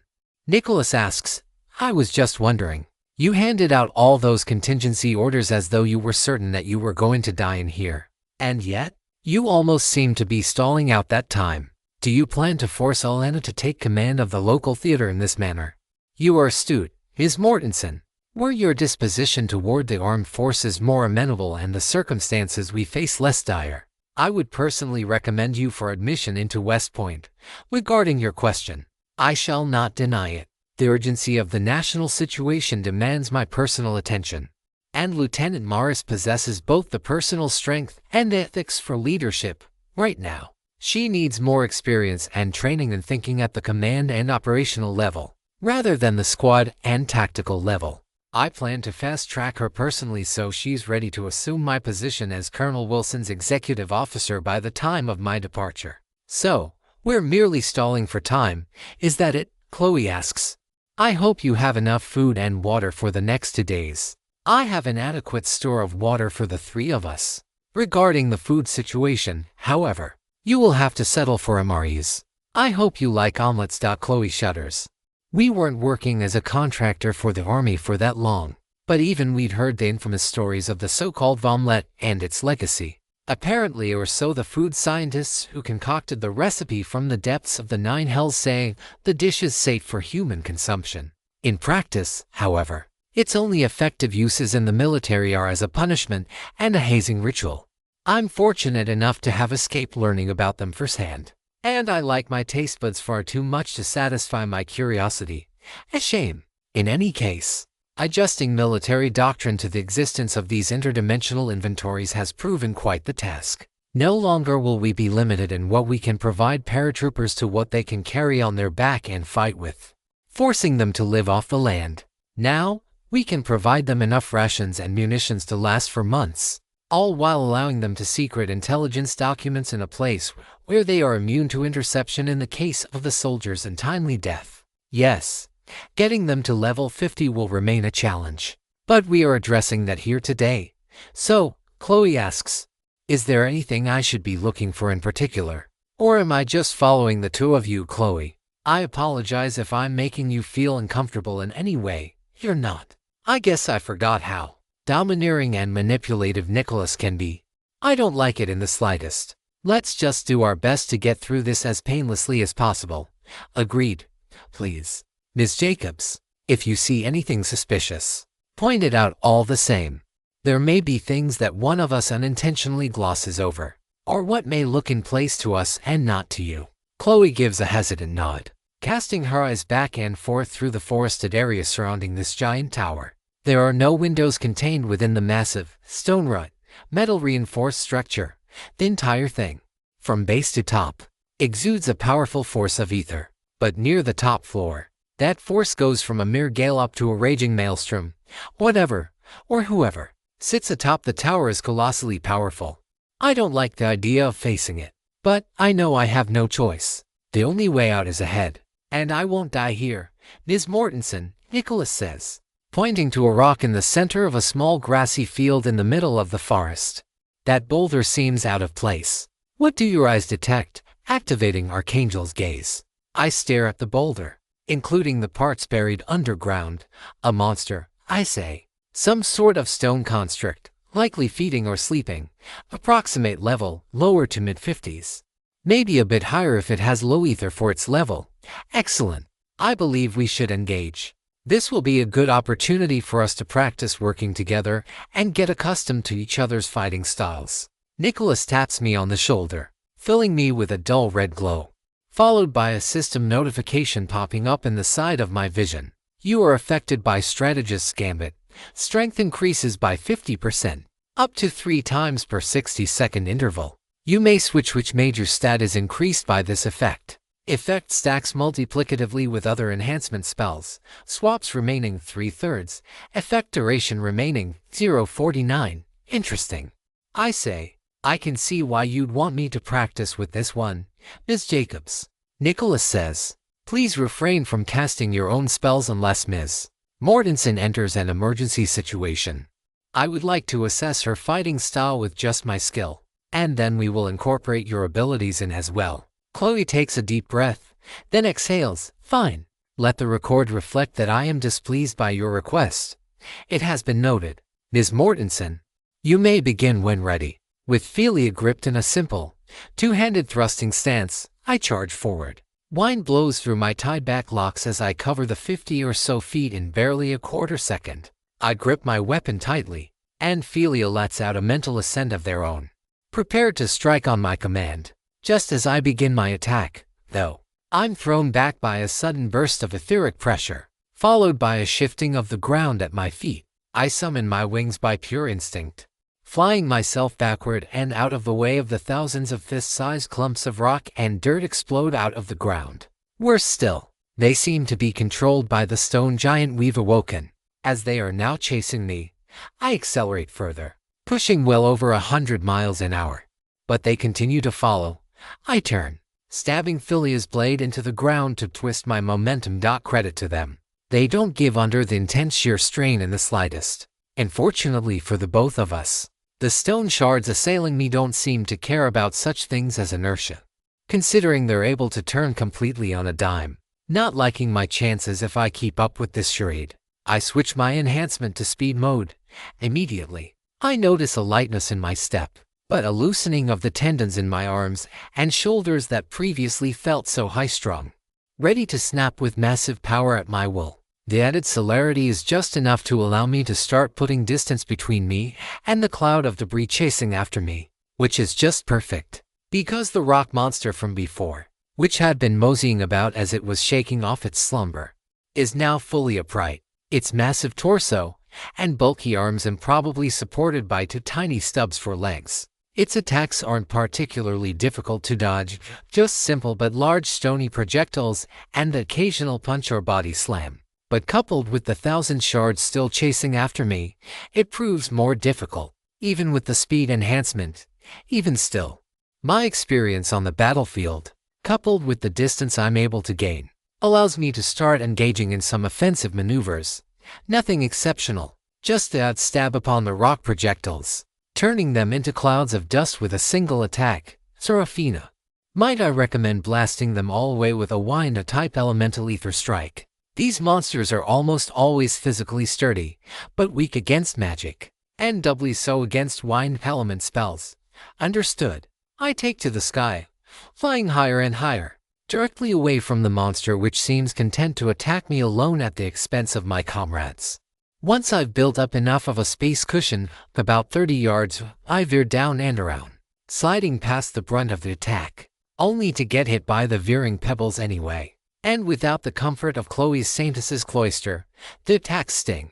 I switch to vitality mode, and the pain deadens to a significant degree. My health continues to fall as I find myself unable to parry or dodge every one of the projectiles. And also, I've forgotten the pain of battle. Too much reliance on Chloe's spells. I think this is another part of Nicholas' intent with this fight.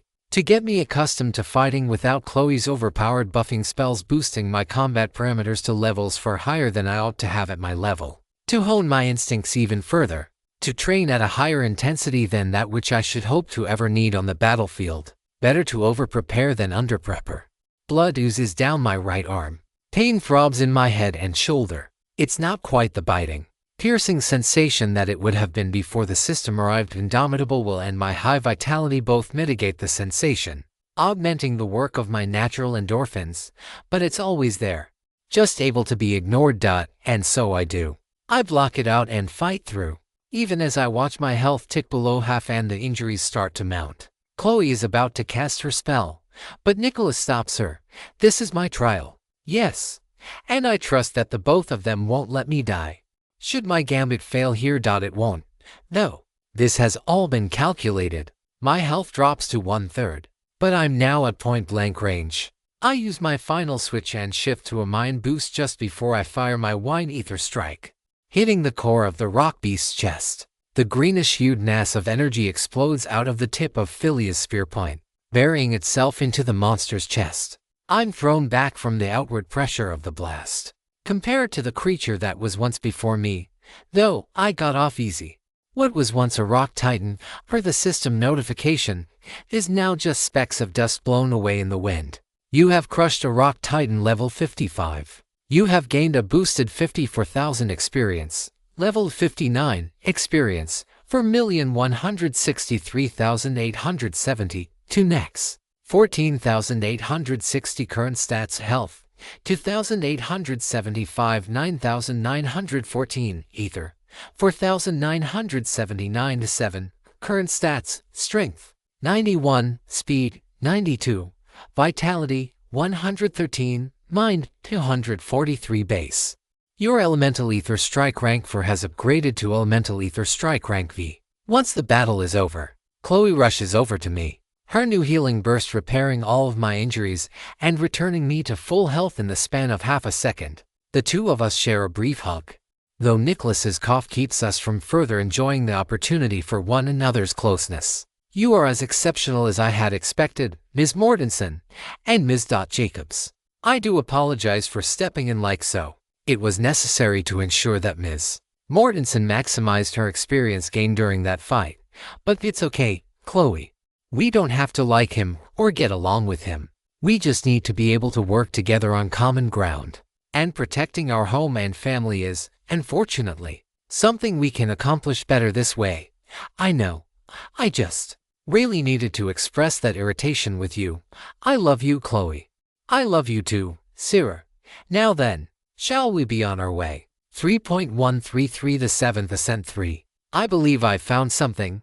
Nicholas, I say. Once we've reached the backside of the giant spire in the center of this lush sea of verdant green, I can see it in his eyes and teeth for the tiniest fraction of a second. He absolutely loathes when I address him on a first-name basis, when the first disregard his rank and his military decorum, when I deny him the courtesy of his title and demand to treat him with familiarity as an equal, rather than a subordinate addressing a superior officer.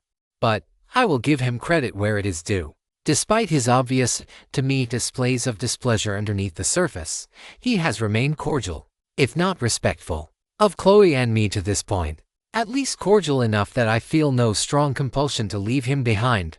Though, I do wonder how distasteful it was for him to put up with the first-name basis address during our first mission into the wilds together. Maybe back then, he was certain of his superiority, with more training, resources, and experience system and pre-system alike. Such informality failed to faze the normally inflappable Major back then. But now that Chloe and I both eclipse him in terms of raw physical power, the only thing that matters in dungeons like this one, his insecurity might be manifesting as he tries to find a way to better assert his ego. That and to not feel totally inferior to a couple of 18-year-old girls, at least one of whom was reincarnated and from a different universe specifically to fight against the system itself. What is it? Chloe asks. It's faint, but I can sense a slightly higher density of ether coming out of the wall here, and not just a normal fluctuation. It's too much more to be just a random variation. Excellent work, Ms. Mortensen. Nicholas walks up to the wall and stares at it with furrowed brows for several seconds. He says a few utterances underneath his breath, though I don't pay too much attention to the nonsense syllables. Instead, my hand, as though by a will of its own, has slipped into Chloe's. The gentle comfort of one another's touch helping us both calm down from our companions and welcome provocations. After about 30 seconds, I have no idea if he really needed that long, or if it's just to stretch out the length of this excursion. He pulls something out of his inventory and affixes it to a spot on the wall that looks exactly the same as every other spot on the wall. He steps back, motioning for us to follow suit. We oblige, just in time for an immodestly sized explosion to absolutely shred the wall, revealing a small passage just within.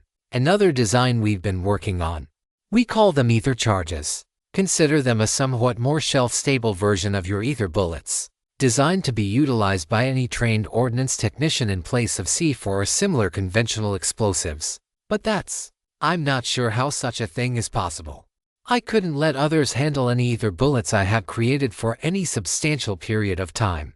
Worst case, their own ether would destabilize them, causing them to prematurely explode. Yes, there are still some flaws to be overcome regarding safety, especially when large quantities are handled by low-level technical experts. But our engineers and ethertech scientists are working on iterative improvements.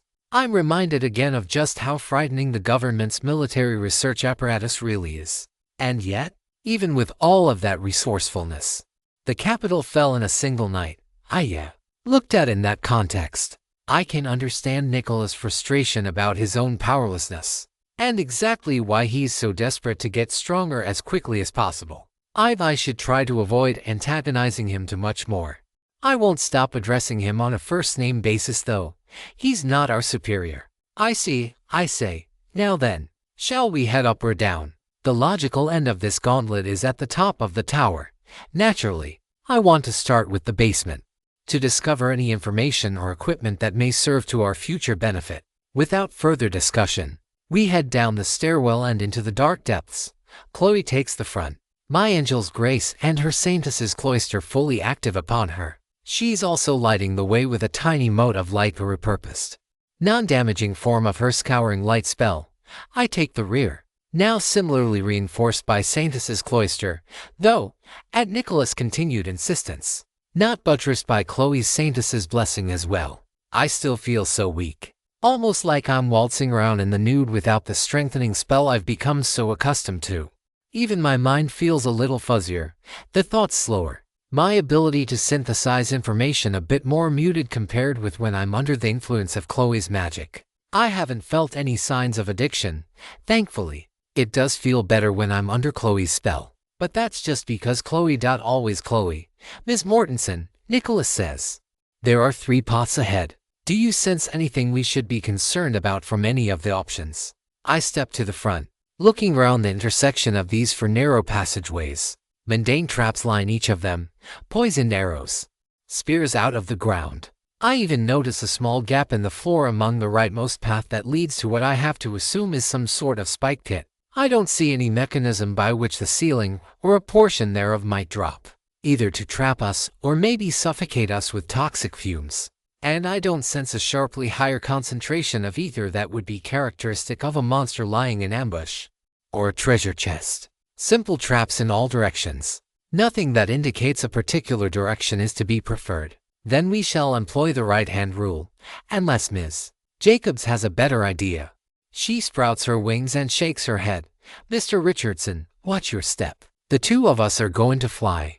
As it's likely there will be hidden triggers on the floor, of course. Be mindful of any traps that might trigger off ether use as well. Just because the traps may be mundane doesn't mean the triggering devices will be equally easy to detect. This time I take the lead, with Chloe a few paces behind me and Nicholas at our rear guard. Despite our wings, the two of us are moving slowly through the passageway, Chloe staring in awe at the intricate designs etched into the wall, and me continuing to look for further traps or secret passageways that might lead to the treasure that Nicholas is so certain is buried down into this odious morass of sewage and stale air. A drip of water hitting the stone floor beneath me nearly causes me to jump out of my suit of armor.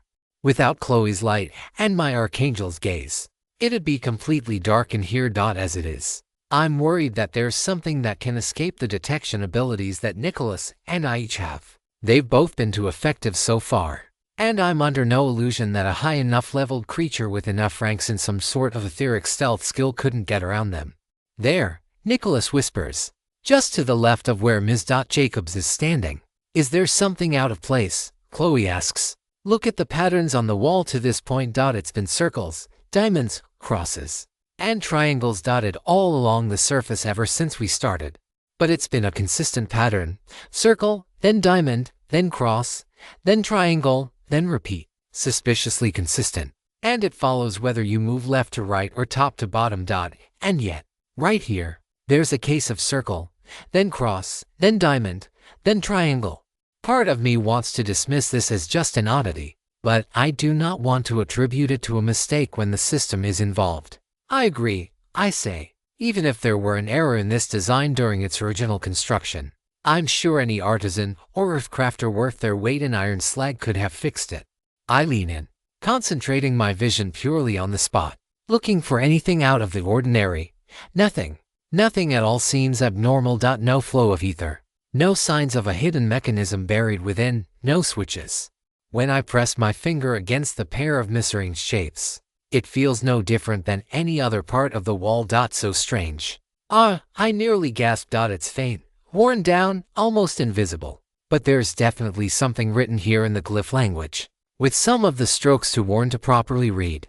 I can't make out everything, but it seems to be something like this, which I relay to Chloe and Nicholas. Life is but a winding path, branching out in all directions. Some things, however, are immutable and changing, fixed in reality beyond all attempts to resist. In birth, one leaves darkness, and in death, to darkness one returns. When light is eclipsed by darkness once more, the way to the hidden sanctum shall be revealed. Interesting, Nicholas says. So it doesn't really matter which way we go in the end. All the paths, no matter how much we meander. Assuming I've translated it right, well, yes. But this is the current best information we have. We shall maintain our present trajectory, looking out for any additional traps while adhering to the right-hand rule. Should we end up in a loop at some point and end up back either here or at the entrance, we shall retrace our steps back to this spot and choose a different path, repeating iteratively until we have reached the dead end hinted at by this inscription. I can't think of a better option, Chloe says. Might as well. And so we do. It's really not too bad, apart from the stench. Nicholas has an uncanny ability to avoid anything that might set off the traps in here. And there haven't been any monsters to speak of. Few bugs. A spider and a rat as well. All mundane. No system modifications that I can tell. Just an endless corridor that keeps branching out. More paths in seemingly every direction. None of them leading to the end that should be present. Worse, Nicholas's conjecture about there being a dead end we need to find doesn't seem to be true either. All of the paths, save the one we used to break into this labyrinth, shift and contort and twist inward toward other intersections, which shouldn't be possible, if not for the fact that there are just enough subtle inclines and raised platforms with a small helping of spatial modifications courtesy of the system, that they all fit just so. After an hour of wandering through these overly long maze-like hallways, I'm beginning to think the whole thing is just one big, never-ending cycle. Yes, that's it. It's a cycle. Of course it's a cycle. A cycle of life. One that repeats endlessly as new generations are born, live, and then pass on, leaving behind their progeny to repeat the process ad infinitum. Which means there's never going to be a dead end. No matter how many paths we take, the only way we'd ever leave is, we need to turn around, I say, back to the entrance. But this is a trap. The entire thing is a trap. It's designed specifically to leave us here wandering endlessly. Great for you, perhaps, if you're looking to delay things for your own purposes. Is that so? Then why all that stuff about darkness eclipsing light? Are you suggesting the entire thing is one giant ruse to get people to waste their time down here? I don't know. It's possible. And we need to be aware that we don't have endless time to dally around, searching every nook and cranny. How pernicious. Nicholas shakes his head. A trap designed to deliberately ensnare people like me who take a completionist mindset to these dungeons, only to make us waste so much time that a certain unpleasant creature shows up to dispose of us. At least we didn't waste too much time. Let's be on our way. 3.13 for the 7th ascent for wait, Chloe says, just as the light of the entrance begins shining through the final/first corridor of the labyrinth. Are you concerned about an ambush? Nicholas asks. I neither hear nor sense anything. Ms.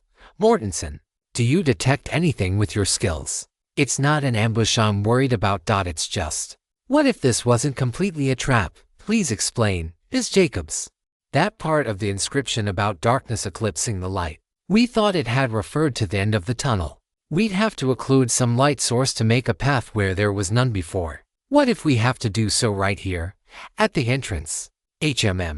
An interesting conjecture, and one that shouldn't be too difficult to test. Ms. Mortensen, if you wouldn't mind, let the record reflect that I'm doing this because of you, Chloe love. Remember, sir, he's deliberately trying to antagonize both of us. If we give in to his provocations and try something against him, he wins, and he knows it. Let the record also reflect that he's a manipulative asshole of the highest caliber. The choir responds to the preacher. I walk up to the entrance and cast a simple darkness spell, nothing too powerful, just enough to cover the entranceway in a thin cloak of darkness that looks like a black fog bank and obscures about half the light coming in. It doesn't seem to do anything in particular, but I'm not willing to just blow the whole experiment off just yet. So I continue on, pushing through the light, and once I get to about 80% occlusion, there's a shift. A set of golden stairs appears in the entryway, glittering and lustrous. They lead upward toward the ceiling, toward an opening in the wall which definitely wasn't there before. Interesting, Nicholas mutters. Very interesting. When darkness occludes the light, the path will be revealed. I suppose that would make sense. Seraphina, your glasses. Can you inspect the stones? I nod, pulling the artificer's glasses out and activating them. Sure enough, there are two supernatural and magical substances involved, one for the stairs, and the other for the now hole in the ceiling, ghost stone. A lustrous golden stone crafted by a skilled oarsmith. When exposed to light in sufficient quantities, it becomes invisible and intangible. Dark stone, a matte black stone crafted by a skilled oarsmith. This strange material absorbs light, making itself visible and tangible in such conditions. When in darkness, it becomes invisible and intangible. Not wanting to risk losing the opportunity to study either of these materials, I break off a couple of clumps of both, storing them away in my inventory. Nicholas, seeing my reaction, does the same, though he first slips on a pair of latex safety gloves before handling them. I doubt they'll break down just from brief exposure to skin oils, but I respect the scientific precautions. With our samples taken, we head up to the hidden chamber. The darkness spell abates, sealing the entrance we've made behind us. I could probably break the dark stone with sufficient applications of physical force, but I decide against it. The only way we're getting out of this subspace is by completing the task at hand and then defeating the boss at the end of it. So we might as well not waste our time with the temptation to backtrack. Now then, Nicholas says, that inscription said something about a hidden sanctum, and I'm sensing treasure. Ms. Mortensen, Ms. Jacobs, let's check all these walls for any anomalies. Like that, Chloe says, pointing straight ahead. The way my light is striking that wall, and the shadows that are forming, they aren't quite right. Yes, I can see it as well. It may be more of these strange ores from before. Ms. Jacobs, please disable the light briefly. Ms. Mortensen, did a passageway open up, HMM? Yes, it did, though there's more ghost stone just beyond it, so, a light puzzle. This will be tedious, to say the least, climbing up this Eclipse Tower, as I shall call it. And I believe it is more evidence to support your earlier statement. Which statement? Chloe asks. Ms. Mortensen had stated that she believed the tower changes its layout to accommodate the various parties which enter it. I had initially dismissed her conjecture when she'd mentioned how we were exposed to the same 7th floor. However, the challenges here in this final stretch of the tower are particular to the skill sets the three of us have. Me with my analysis and deductive reasoning enhancement abilities, Ms. Jacobs with the ability to manipulate light almost effortlessly. And finally, Ms. Mortensen with eyes that see through and are on obstacles in all directions at once, simultaneously. Do you, for even a moment, believe that Lieutenants Wilson and Morris, Sergeant Ivankov, even working with Specialist Reed, would be able to overcome this particular challenge? Hard to say. They might. Specialist Reed, Warrant Officer Reed, should she formally return to my command, has the eyes, the tracking ability and the identify skill. She does not, however, have the decades of experience in signals intelligence and information processing capabilities necessary to have noticed such an anomaly. Nor does Sergeant Ivankov. They may have, and I emphasize the word may have, found another way in. But I do not believe this particular set of challenges would have best tested their own individual strengths. In short, I am inclined to believe, in light of this new evidence, that what Ms. Mortensen said back then is correct, and that I will have to adjust training regimens accordingly. My lips momentarily curl upward at the brief mention of his displeasure, especially because, for once, I'm not the cause of it. With nothing to do in the immediate, we head through the now open door. It's slow and tedious, particularly because some additional properties of this dark stone and ghost stone include sensory blocking capabilities, namely, while tangible, I can't see through them in the slightest. I can see around them, a very, very tiny bit, but not enough to chart a coherent path through the tunnels, which means, once again, we're stuck with the onerous task of flickering the light on and off, algorithmically and systematically checking every passageway for any signs of a way forward, or loot, which Nicholas in particular is adamant we find more of at all costs.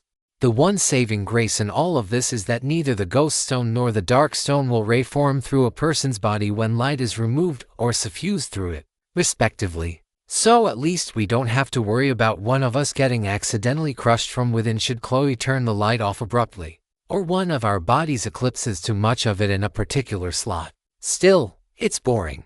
I find myself fiddling around with my phone outside of my inventory, for no reason other than to track the tedious, monotonous, soul-sucking tiptoeing of time as we travel through these damp, dank, dark, and damned corridors, all of which lead nowhere but to more pathways.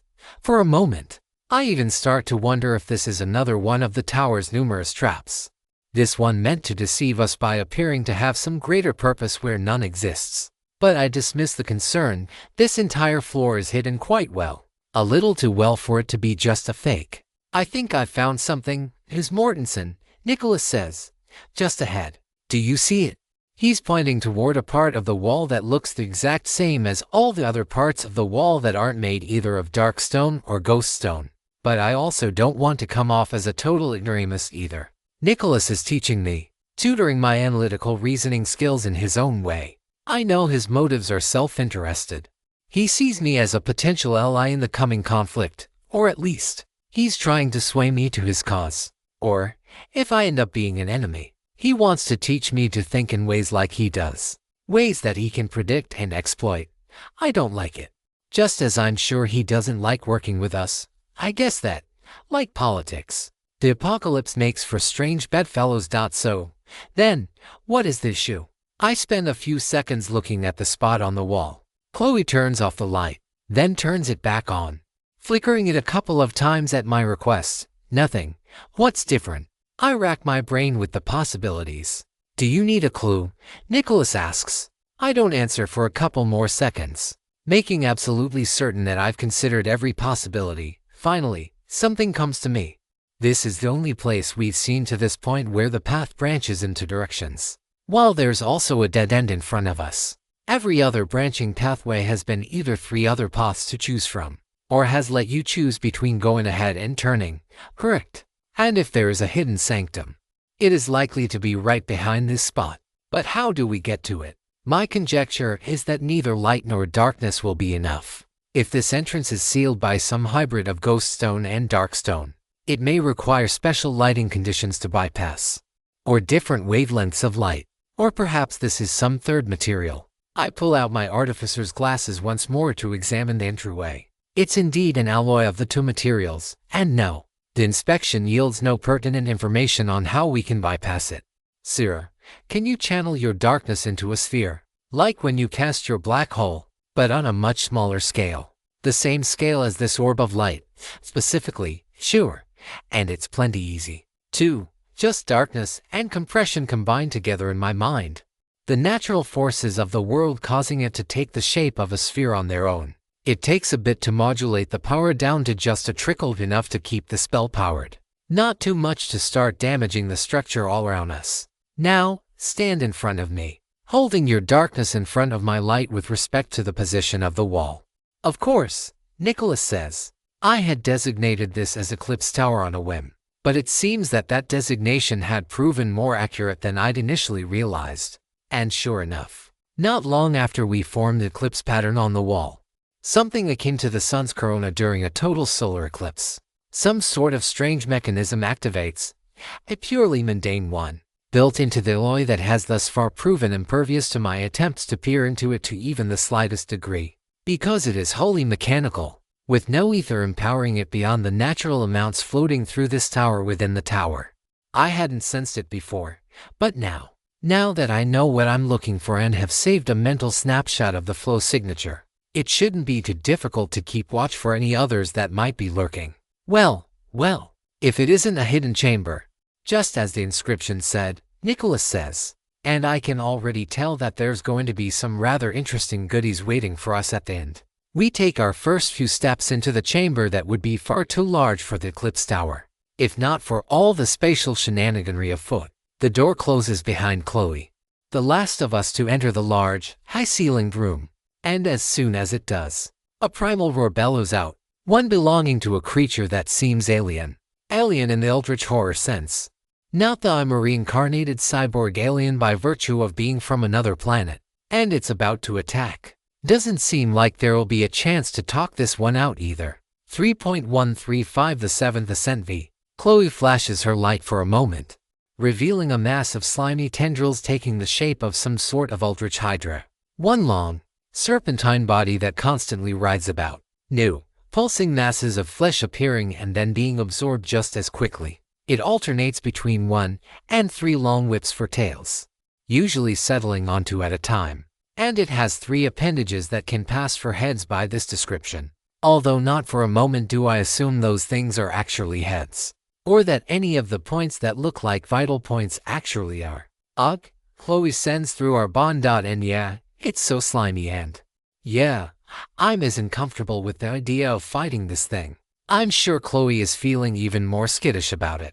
There is one other thing that stands out about this creature lurching toward us, menacingly, almost as though it's inviting us to make the first move. It's covered in a matte black cloak, darker than the night sky, and with none of the stars, nebulae, or galactic glow that usually typifies it. And the cloak is an artifact of some sort as well. I'd love to analyze it, but now's not the time. I take the point position, and like before, Chloe is absolutely not messing around, and Nicholas is making no attempts to stop the two of us from using our full slate of protective and enhancement skills and spells. Chloe's Saintess's Blessing and Saintess's Cloister cover us all. Then Nicholas hits us both with Strategist's Gambit.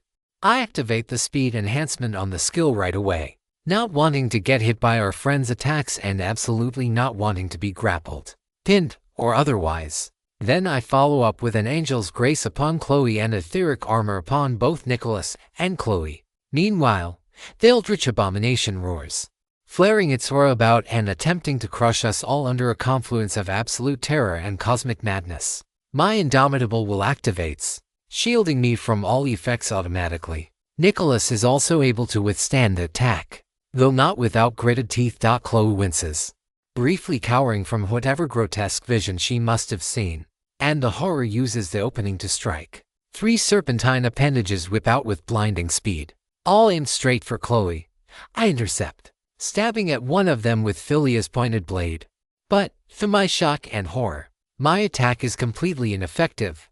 And deterred, however, I fire off a fire-aligned elemental ether blast, figuring that even if that fails to do any damage, the sheer kinetic energy being imparted should be enough to blast the appendage off course and away from Chloe.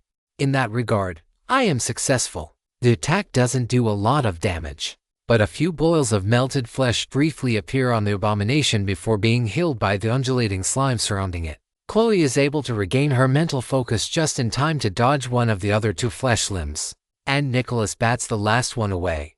Though not without a fair bit of muscle strain.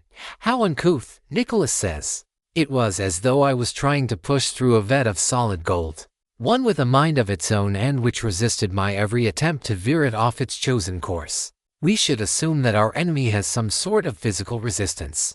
It was barely singed by my ether strike as well, I say. I think the cloak has something to do with it. There's definitely something about it that's off. I just don't know what. Nicholas and I split apart, each dodging an attack in opposite directions, while Chloe takes to the air.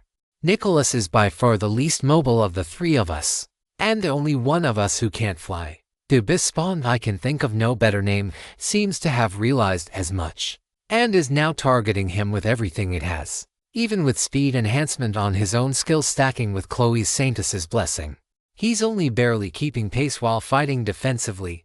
I join in, helping to beat back some of the attacks, with the 2 of us working together in tandem. His analysis and my information gathering and sensory processing, we're able to push out of the defensive struggle the Major had been in a few seconds before. But we're not able to push for an advantage. Every time I try to attack it, my attacks are rebuffed with next to nothing actually accomplished. Let me give it a try, Chloe shouts from high above. It almost did unspeakable things to me. And now I need to return the favor. Dazzling golden light surrounds her body, concentrating in her dual outstretched palms. Her breaths are heavy, her teeth clenched, veins popping out along her forehead from the strain she's putting herself under. A part of me wants to ask her to stop, to conserve her energy, to wait while we try to come up with a strategy. But through our bond, and from the brief glimpse I catch of her focused, narrowed eyes, I know it will be a fruitless entreatment. She is pissed, and she intends to make her displeasure known in full.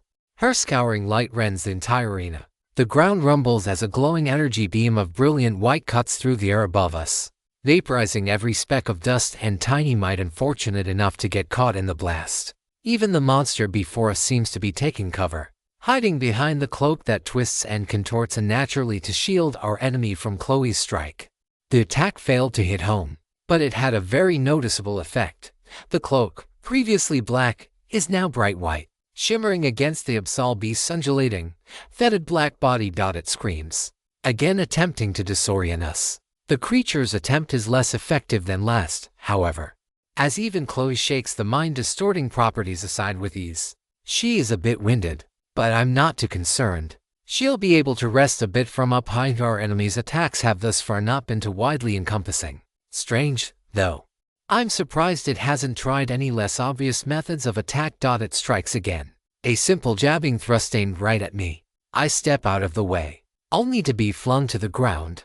Saintess's cloister absorbs nearly 3,000 damage from the impact, leaving me unharmed. But this still shocks me. I know with certainty that I dodged the attack. Why and how did I take damage? How pernicious, Nicholas says, spitting. Of course a beast like this has a few tricks up its sleeve. Ms. Mortensen, don't trust your eyes, it's distorting our visual perception of its attack somehow. I relayed the information to Chloe, who's back in the fight after about 10 seconds. She's using weaker piercing beams to conserve her ether at this point, but the attacks aren't any more effective than they were before. In fact, they seem to be even worse. My magic wasn't particularly damaging before, but it was at least doing something. But now it seems like her spells are sloughing off the creature's skin like droplets of water off a well-waxed automobile. Ms. Mortensen, Nicholas shouts, try a physical attack. But I still my tongue. Nicholas wouldn't make a suggestion like that haphazardly. nor would he willingly endanger us. And his skills might be giving him a hint on how to beat this boss. I agree, Philia whispers into my mind. This creature is unlikely to be this highly resistant both to magic and to physical attacks. And if physical attacks aren't working, try a different element. It will have some weakness, and we can use it. I nod, moving into strike. It's a pain in the ass closing the distance. Not only do I have to keep an eye on where the creature appears to be in physical space, but because of its mastery of bending space as a weapon, I have to also take into consideration a range of possible distortions that it might be projecting. But I am making progress, slowly.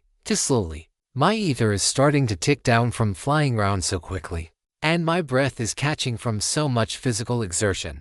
My vitality only doing so much to assist me in the wide variety of acrobatic maneuvers and twisting turns I'm having to perform to match speed and constantly recalculate my movement patterns. This also means I have to be extra judicious about everything that looks like it might be an opening, probing it in real time to make sure it's not just a ruse that'll close in on me when I'm at my most vulnerable. Finally, though, I find an opening. Based on its movement patterns, I'm confident this will be a direct hit. Chloe and I are both nervous about this working. I charge in, flying forward at top speed, thrusting my lance, only to find the cloak again moving in to intercept my attack. Oh, no you don't, Chloe shouts. Another scouring light, this one even larger than the first, drops down onto all of us with the force of a cannon. I thought I was scary with my glyph casting, but between Strategist's Gambit and Angel's Grace strengthened by Angelic Bond, she's got to be pushing past 500 mind, and considering how violently the ether around her is warping in the wake of her attack, I believe it. Finally, our combination attack manages to deal a considerable chunk of damage. Not enough to finish off the horror, but enough to tear a huge hole in the center of its body and elicit vibrato and human screams of pain. Even before I've finished assessing the situation, it's hard at work, regenerating its wounds. Masses of tentacles wiring about to stitch up the hole in its body, though I'm angered that it can so easily heal itself when I cannot. I do notice that it's drawing on other parts of its body to do so, shrinking in the process. It's also a bit weaker in terms of the ether contained within its form, and the previously distorted air about it has calmed a bit, just like that. Nicholas says, and fortunately, I sense that Ms. Jacobs is nearing her limits. So the two of us will need to finish off this beast, and preferably before it has finished healing itself. I have no offensive magic, so you will need to take that rule this time around. I nod in agreement. Chloe's done her best, but between all of the enhancement spells she's cast and those two powerful scouring lights, her body must be feeling the effects of ether strain. This time, Nicholas takes the lead. With his enhancement set to speed, he's able to more easily dodge the attacks than he was before, and I'm able to back him up with a couple of well-placed spear thrusts and parries as he tries to close the gap. I suffer a couple more pummeling blows that I'm able to tank with the effect of Saintus's Cloister, but the effect has almost been fully expired. The next attack will crush through it for sure, which is exactly what happens. Just as Nicholas steps into position, drawing his weapon, a steel-tipped, double-headed quarterstaff, I suffer a blow that darts in and around my wyvern scale buckler. It hits home, gashing my arm and drawing a thick, oozy trail of blood that streams down my right hand. Thanks to a combination of my vitality and the passive, hidden effect of Indomitable Will, though, I'm able to blunt the majority of the pain and concentrate my ether into Philia's tip. Nicholas charges, hitting at the creature with a relentless stream of heavy attacks, each seamlessly hitting into the next and then the next like so much flowing water. It's poetry in motion how effortlessly all the attacks line up and breach the alien creature's defenses, right up until the damn cloak appears like a veil, blocking the last pair of attacks. And that's my cue. I fire one final light, aligned elemental ether strike with all the strength I have. With the cloak no longer shielding it from the other side, I'm able to deal a severe amount of damage, absolutely eviscerating the creature's core and most of its appendages. A few scattered remnants of the creature are still alive for some value of alive. At least. In either case, they're moving, flittering about, trying to reconstitute themselves together, and a couple of them do. But there's so little mass left, and they're all so weak individually that the three of us are able to stomp them out before they can form a threat. It takes 3 minutes of scouring the room for every last remnant before we finally get that system notification letting us know that we've slain the creature. You have slain it that lurches in the Eclipse level 65. You have gained a boosted 499,500 experience. I've gained a level for sure, but first, I need to ask Chloe to heal this arm before I bleed out. 3.136 The 7th Ascent via well done, both of you, Nicholas says. That was an admirable display of teamwork, battle coordination, and quick reasoning and adjustments on the field of battle. Both of you ought to be proud of your performance out there. Part of me wants to sneer at his words about how he's coming off as a little patronizing. Chloe and I got this far just fine, without needing his so-called guidance, however. Rather than antagonizing him further and instigating a battle of wit and words that I know I cannot win, I instead smile slightly, acknowledging the words in the spirit they were probably intended. Now if only you could stop being so reckless, Sera, Chloe says as her healing burst sutures up my wounds and restores the lost blood from that monster's attack. She says the word with sternness and a frown, but there's absolutely no malice behind her words.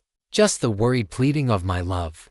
Never enjoying when I put myself into the fray but accepting that that's the path that I've chosen and she's chosen to follow. Yeah, sorry about that. Hard to track a creature that can distort both its apparent position and its ether signature. Indeed it was, Ms. Jacobs. Fortunately, your attack there helped us to identify its weakness and exploit it, thereby preventing any loss of life or injury beyond your ability to heal. I believe we all have at least one level gain to process. Let us take a moment or two to do that, and then we shall reconvene for an after-action report on the previous fight, just as he says as much. The dull ache and repeated pinging of the system trying to get my attention start manifesting themselves. Damn needy thing. Not willing to give us even enough time to get healed up and our bearings straight before demanding we drop everything to take care of its needs. At least when babies do it. They're cute, and it's because they're actually helpless. The system, on the other hand, is emphatically neither. You have gained enough experience to reach level 61 from 59. Strength come 2, speed come 2, vitality come 2, mind come 2. Please assign free stat points remaining.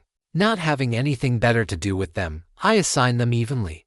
Of course assigning my vitality and mind with the first level, then strength and speed with the second. I survived that final fight back in Red Clay City by less than 30 health, and have occasionally dropped into the double digits on my ether. So, I know every little point can and does help.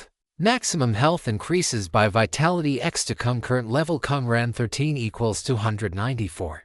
Maximum ether increases by mind current level ran 0, 2 equals 225, level 61, experience, 4,663,370, to next, 20,750 current stats, health, 9,845 or 10,504 ether, 1,400 to 7, current stats, strength, 203 base, 95, speed, 205 base, 96, vitality, 250 base, 117, mind, 533 base. Your Archangel's Gaze rank 13 has upgraded to Archangel's Gaze rank 15. Your Etheric Armor rank V has upgraded to Etheric Armor rank VA.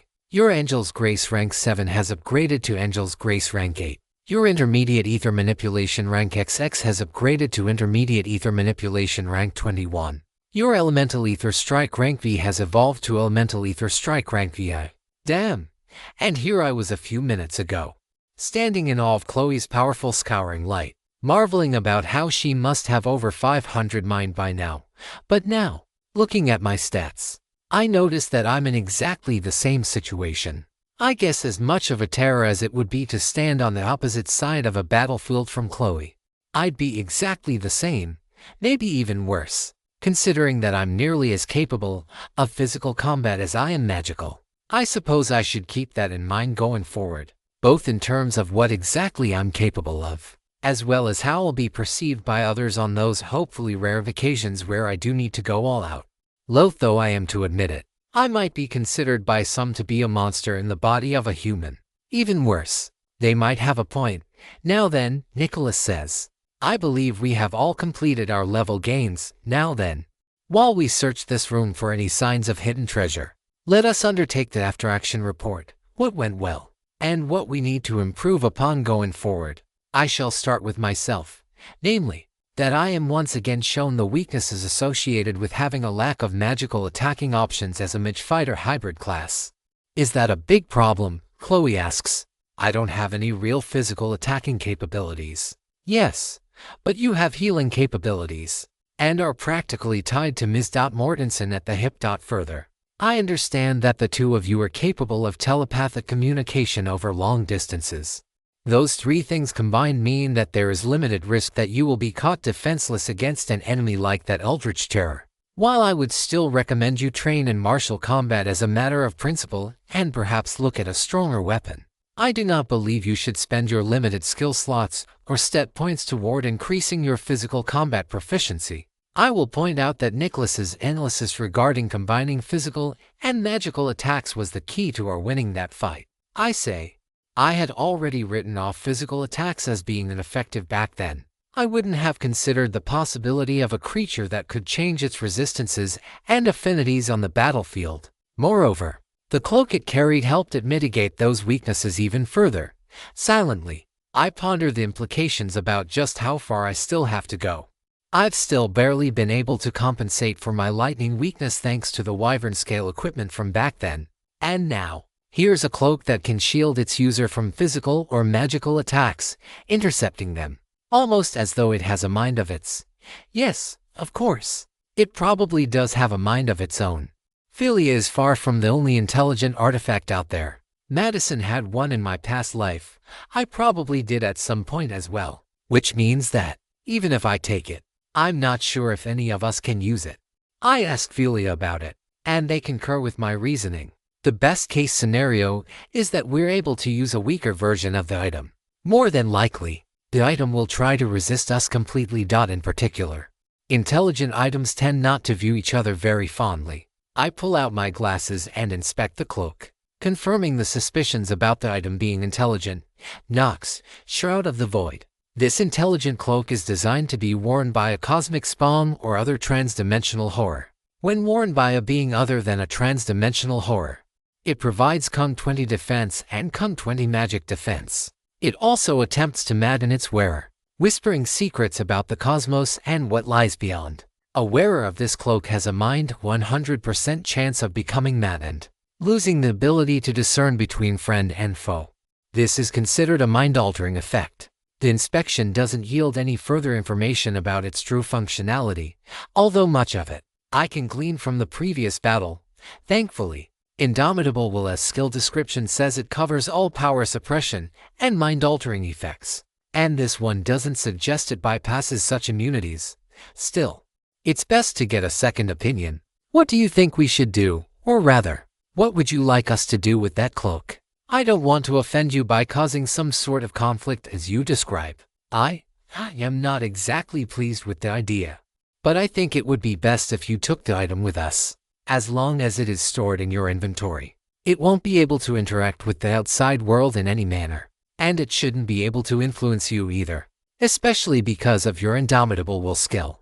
I wouldn't entrust it to either of your companions, though, especially not while in the tower. I go ahead and take the item, storing it in my inventory, but not before it attempts to show me visions from beyond. Visions that make no sense, distortions in geometry, higher dimensional spaces, the warping and distending of space, tears in the fabric of reality, and the horror of infinity that lies beyond. None of them affect me. And the last thing I sense before it's fully stored away is a sensation I interpret as a mixture of anger and resignation. Sorry about that, Nicholas. It's intelligent and hostile. It wouldn't be safe for anyone without a mind-altering immunity to touch it. I relay the depiction I was given. I agree, and I appreciate your letting me know about it as well. I'll have to revise our doctrines accordingly to accommodate. Changing the topic back to our after-action report. Ms. Mortensen, I want to commend you for the way you fought in general. You've come a long way from the green girl I first met nearly 5 months ago. You as well, Ms. Jacobs. I need to work on my emotions a little better, Chloe says. When I see Sierra getting hurt or putting herself in danger, I get scared and I tend to lash out violently. I should work on getting that under control. It was fine, since we were fighting a monster. But if we're going to be working on a diplomatic mission in the upcoming months, I don't want to lose control and do something to sabotage everything. That's good that you're aware of that potential weakness, Nicholas says. Being cognizant of your weaknesses is the first step to overcoming them. He turns to me. I believe there is something behind this wall. The color is a little off, and it seems to have been made at a later time than the rest of the walls in this room. I look at it. Sure enough, there is some sort of mechanism behind it. I create a sphere of darkness, just large enough to enshroud the roughly 6 foot by 6 foot panel of stone. It's not dark stone, to my chagrin, but when I shrink the sphere of black down to a more modest size, I find that it operates in the same vein as the doorway we took to get into this room. Honestly, I should have realized as much from the very beginning. Sensing no enemies lurking within, ready to pounce the instant we cross into this even more hidden chamber, we head inside, me leading the way, and Nicholas this time bringing up the rear. The fight took more out of him than he's letting on, although I think it may be more a case of low morale and feeling relatively useless compared with the two of us. I will add to our earlier discussion, I say, partly to get my mind off the monster we just fought, and partly because it's pretty dark and spooky in this passageway. You are definitely much better at locating these hidden passageways than I am, even lacking the same level of sensory skill that I have. Neither Chloe nor I would have found this passageway, or the previous one, had we been on our own.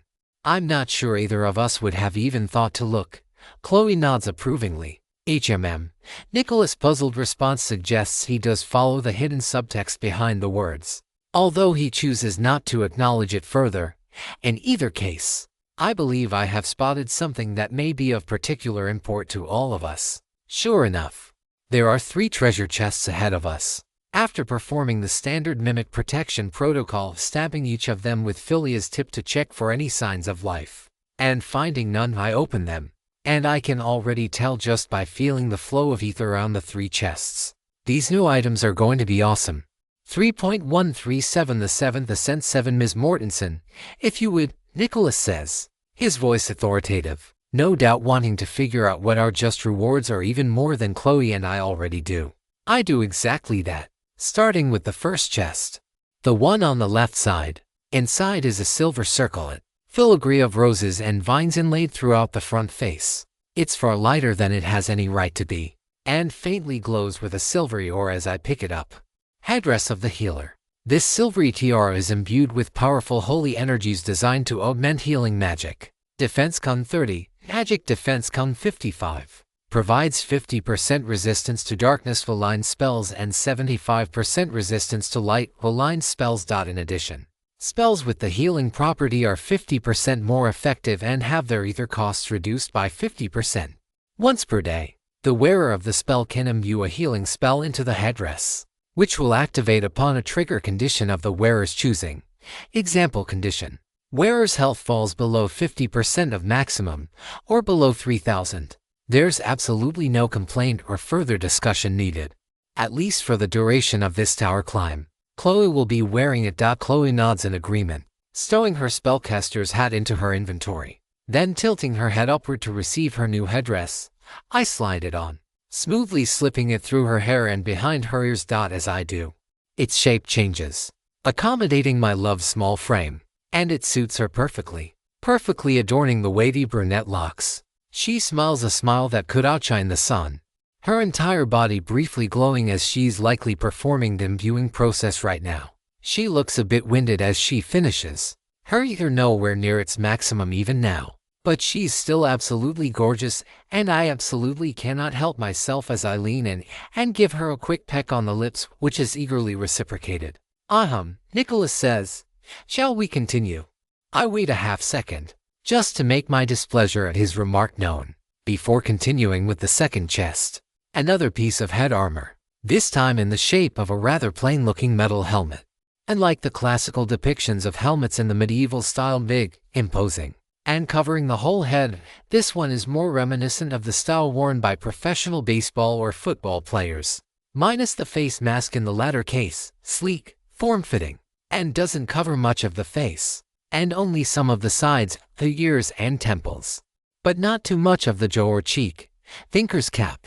This chrome-plated cap is imbued with special enchantments that enhance the perception and cognition of its wearer. Defense Con 35. Magic Defense Con 30. Increases its wearer's mind by 10%, twice per day. The wearer can cast the spell Analytical Prognostication, cooldown per use, 1 hour. And to my surprise, the system is actually willing to divulge exactly what that spell does. Analytical Prognostication allows the caster to gather all available information on chosen topic, such as a dungeon, a monster, a state of affairs, e.g., a past or recently completed battle, or other pertinent information. Additional information sources might include rumors, including those spoken by the wind and the world. The spell then synthesizes this information, providing the best-known course of action. This spell has the divination property, and can be blocked by anti-divination wards. I don't like the idea of being scryed on in the slightest, and I sure as the nine hells don't like the idea of Nicholas having an item like this. Divination spells are particularly pernicious and dangerous, especially in the hands of someone as conniving and clever as he is. However, this is pretty clearly the item he was meant to have out of this all, so I suppose I'll just have to grit and bear it. I hand it over after a moment's hesitation. Excellent, he says as he puts it on. Again, I am astounded at how well suited these various items are. I always thought it was just a fluke, that the items we got were random and we'd gotten lucky the first couple of times. But after the first two items here are so uniquely suited to Chloe and me, I am beginning to understand why some people are saying that the system is actively encouraging us to get stronger. It's certainly an interesting hypothesis, I say, trying to remain ambivalent about the whole matter, especially knowing he might simply prognosticate my knowledge of the system directly from the world itself. Very frustrating, and part of me wishes that I'd lied and simply said it was my chosen item. One more wrinkle to worry about in an ever-changing world. Finally, I turn to the last of the 3 items, and I'm especially excited because this one is almost certainly mine. I open the chest up and find a rainbow-colored bandana, though this one is shaped more like a long headband, designed to be tied around the back of my head with 2 long streams of fabric streaming down my sides and back, something akin to common depictions of martial artists, which, honestly, I guess I kinda am, if I stretch the definition of martial and artist both to the point where they start crying. At least, Elementalist's bandana, a gaudy piece of fabric in rainbow coloration akin to a tie-dye, and a piece of headwear ideal for those specializing in elemental magics. Defense Con 25. Magic Defense Con 35. Increases all elemental magic damage by 10%. Resists all elemental damage by 10%. In addition, the armor contains the special property, Rainbow Chain. Rainbow Chain. When casting any spell with an elemental affinity, the caster begins a rainbow chain with a chain count of 1. Casting a spell with a different elemental affinity than all previous spells in the chain will increase the chain count by 1 to a maximum of 7. Casting a spell with the same elemental affinity as a spell in the current chain will reset the chain count to 0, based on the user's current chain count. The next elemental spell cast by the wearer will have the following effects. Chain 1. The next elemental spell has its damage increased by 10%. Chain 2.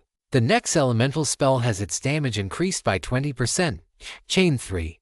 The next elemental spell has its damage increased by 1/3. 33. Chain 4. The next elemental spell has its damage increased by 50%. Chain 5. The next elemental spell has its damage increased by 50%, and its ether cost reduced by 10%. Chain 6. The next elemental spell has its damage increased by 75%, and its ether cost reduced by 25%. Chain 7.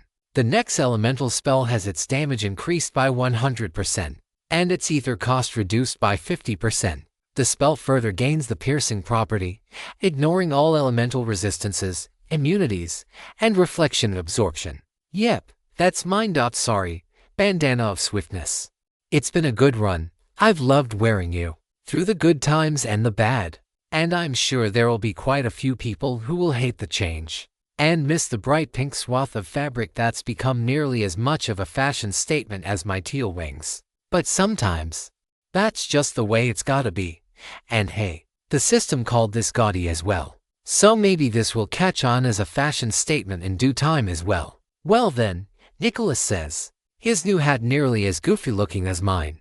I believe all three of us have gotten something worthwhile. Chloe and I nod in agreement. With that, I believe now is an appropriate time to take a few minutes of a breather, hydrate, get some appropriate rations consumed, and prepare ourselves for the remainder of the tower. You two may rest first.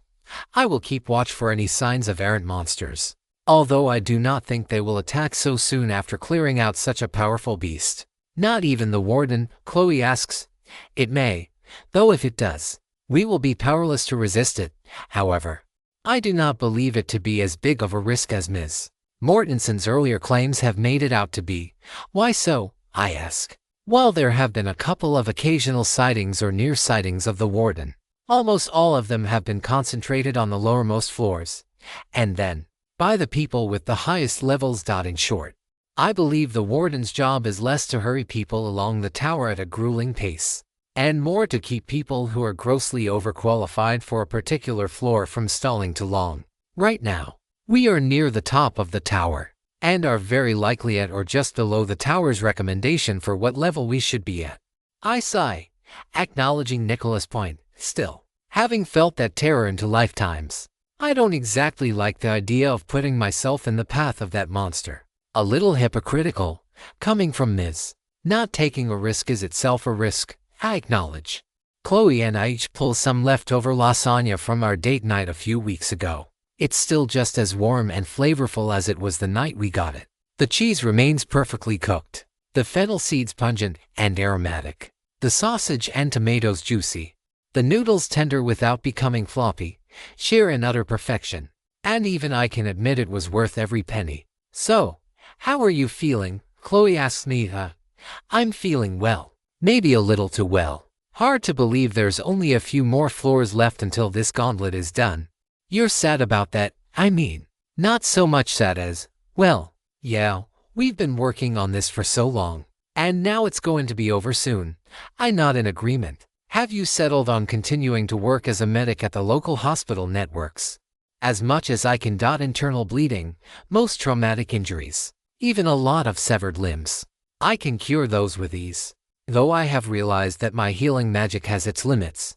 I'm no surgeon, and I can't magic away diseases of old age or general poor health. Worse, magical healing tends to be completely ineffective and counterproductive against cancer, though, in that case, I can at least speed up the recovery process once modern medical treatments remove it. Hopefully some high-level alchemists or herbalists can concoct the sorts of treatments that can take care of the things that healers and saintesses have trouble with. That's the hope, though currently, there aren't any particularly high-level ones locally. Chloe trails off, a bit of wistfulness in her words. It makes sense. There's not a lot of inner-city travel anymore.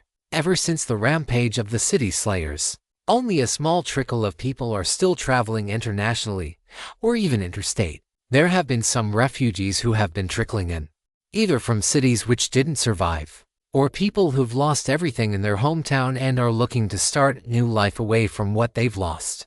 There's also the occasional merchant convoy, which nowadays is a considerably more accurate description than over-the-road truckers carrying goods from factories around the country. And of course, there's the occasional military transport and news reporter, professional and amateur alike. Thankfully, there's still enough working television, radio, and internet infrastructure that we're not completely in the dark about events that are going on elsewhere. And citizen journalism is still alive and well, propagated through various social media websites and forums.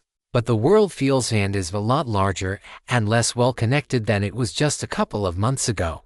The rest of our, admittedly far too short, lunch break proceeds uneventfully, and before 15 minutes have passed, Nicholas returns, nodding solemnly. I believe we should get going. I'm sensing a presence, and though I do not think it is the warden, I would rather not end up facing it if it can be avoided. I sense it as well, and, with the three of us unanimous in that opinion, we head back into the arena where we fought the it that lurches in the eclipse, and out of the other pathway, the one that leads toward the top of the eclipse tower. I hope. 3.138 The Seventh Ascent via ITO. My surprise, we don't emerge in another labyrinthine passage that we have to slowly work our way through. Instead, We're in a relatively large chamber of maybe 60 feet by 40 feet, and maybe 20 feet tall. Though that's still far smaller than the arena from before. In front of us is a sealed double door that looks made of extremely heavy metal alloys. And on either side are thick walls of stone I don't want to try to bust down. I sense no hidden passageways hidden within them. Nicholas and Chloe both confirm after their own independent inspections of the room. The door is locked. And for the first time in a good while. It's locked so tightly that even a potent application of my unlock glyph with 300 points of ether fails to even knock it ajar. This surprises me. At 3 points will unlock most conventional doors. And even many ether-tech locks can be worn down with 50 to 75 points. For the mechanism to withstand this kind of power, it suggests that the tower is getting serious in these final few floors. It doesn't plan to allow us to bypass whatever trials or puzzles it has in store for us. Nicholas says, pointing to the center of the room. I believe this is the mechanism that will open the doorway. In the center of the room is a collection of stones that are slightly brighter in color. 16 of them in total, forming a 4x4 grid. So, do we need to do anything special to activate it? Chloe asks. Or, how does it work, anyway? It's a simple variation of the lights out puzzle. Although the 3x3 one is more famous. When you step on one of the tiles, the tile you stand on, and all of the adjacent tiles, will switch between being lit up and being dark like so. He steps on one of the corner tiles, which indeed does light up, along with the two directly adjacent. The goal is to switch all the tiles to the dark position, which will bring us to the next floor. So, Chloe tilts her head. Would you two like to give it a go? I think it would be a good opportunity for you to get experience with these sorts of puzzles. I might not be traveling with you the next time you enter a dungeon like this one. I'm not sure of Nicholas' angle here. Just a few minutes ago, he was hurrying us along, and now he's stalling again. It doesn't sit well with me, but thankfully, I do know the solution to the puzzle. In fact, it's even easier than with the 3x3 variant. I step on an edge tile, then step off the ray, move to another edge tile, and knights move away, step on that one, and repeat the process 2 more times until I've turned off all the switches. At which point, nothing happens. Nicholas furrows his brow. Excellent solution, is what I would like to say. But it seems there's a bit more to the puzzle. I think I know, Chloe says. She steps on each of the 4 corner squares once and none of the others. At which point, the room begins to shake and the mechanism holding the door fast begins to deactivate. Eclipse Tower, she says. As in, the solution isn't to turn all the lights off. It's to form the shape of the eclipse, darkness surrounded by light. Nicholas is briefly stunned, but recomposes himself in 1/10 of a second at most. Of course, his tone carries the unspoken follow-up of why didn't I think of that myself? We head into the next room, this time with yet another puzzle, though one even easier than the last. Chloe fires a few weak piercing beams through some crystals of light dangling off the ceiling, once again forming the ray into the shape of an eclipse, and the door opens. We're now in an absolutely colossal chamber. It's gotta be the size of an entire football stadium, including all the bleachers, stretching as high as the tallest domes. In the center is a massive monolith, stretching a good 50 feet high. It's pure black in terms of my ordinary vision, but it's nearly blinding white when viewed through my archangel's gaze. I'm forced to disable it while in this central chamber, lest I blind my etheric senses entirely. Now, I feel more than a little vulnerable to whatever other nasties might be lying in wait. But once again, there are none. Nicholas has said as much, and I trust him on this much at least. Within the chamber, there are 8 branching hallways, not counting the one from which we entered, 4 on each side, evenly spread out among the side walls. With no immediate reason to prefer one passage over any of the others, we decide to start at our current location of 6 o'clock. And then work our way around. Sure enough, there's another puzzle when we head into the hallway at the 7 o'clock position. This time around, we have to go through, of all things, a teleporter maze. It's kind of odd how easy these puzzles are. Push some blocks around, activate switches in a certain pattern, move to a different room, pull a lever, push buttons in a specific arrangement, then do this, that, and the other. The closest thing to a truly interesting puzzle involves the use of angled mirrors and a beam of light, getting it to hit a series of light-activated mechanisms which, together, loose some sort of etheric seal somewhere else in the dungeon. The others feel more like time wasters. The excessive boredom makes it feel like hours have gone by just since the fight in the arena, and we've got no sign that we're even remotely close to the end of this dungeon. Something feels off, Chloe says as we finish the 7th puzzle. This feels like. It doesn't feel right. It feels like we're doing something we ought not be doing. I don't disagree in a vacuum, Nicholas adds. It does feel like we're activating something powerful, something dark and ominous, something much better left asleep. And yet, we have no choice but to continue moving forward. I try to fly up, seeing if perhaps, now that we're back in the large chamber, we can skip some of these puzzles already. We can't. My flight is being rebuffed by a powerful spatial distortion that keeps me from getting far off the ground. Repulsion-based force fields stop me from moving across narrow gaps in the flooring, and they've been powered to such an extent that even when I try to repel said barriers, I'm the one knocked back instead. Hell's below. Whoever or whatever designed this labyrinth even nailed the concept of impassable knee-high fences. It's like every trope of simple video game puzzles thrown into one, and then stitched together with immensely powerful invisible walls to keep us shoehorned on the correct path. At least there are no goddamn bats swooping down from the ceiling every 5 seconds, forcing us into an annoying encounter and making us waste our limited recovery items. It's a larger comfort than it sounds, for sanity's sake more than anything. And what's making the whole mess even more infuriating is all the damn backtracking we have to do. Several of the puzzles in the 8 wings are connected to at least one other. Get this key over at the end of hallway. Go all the way to the completely opposite end of the main chamber to unlock a door. Flip a switch, which activates a different platform somewhere else. It's hard to keep track of. Nicholas's analytic prognostication helps him to an extent, and I'm taking copious notes in my sketchbook to try to organize the data we're collecting. Minutes turn into hours. Fatigue sets in, and yet, we can't stop. We can't slow down. We have to keep pushing. Because all the while, there is a time limit. If it's not the warden showing up, whenever it might, then eventually we'll run out of food and water, or we'll need to sleep and have no safe shelter. And that would suck almost more than had we succumbed to the various monsters that strangely haven't appeared in the dungeon. No, this is something a lot bigger.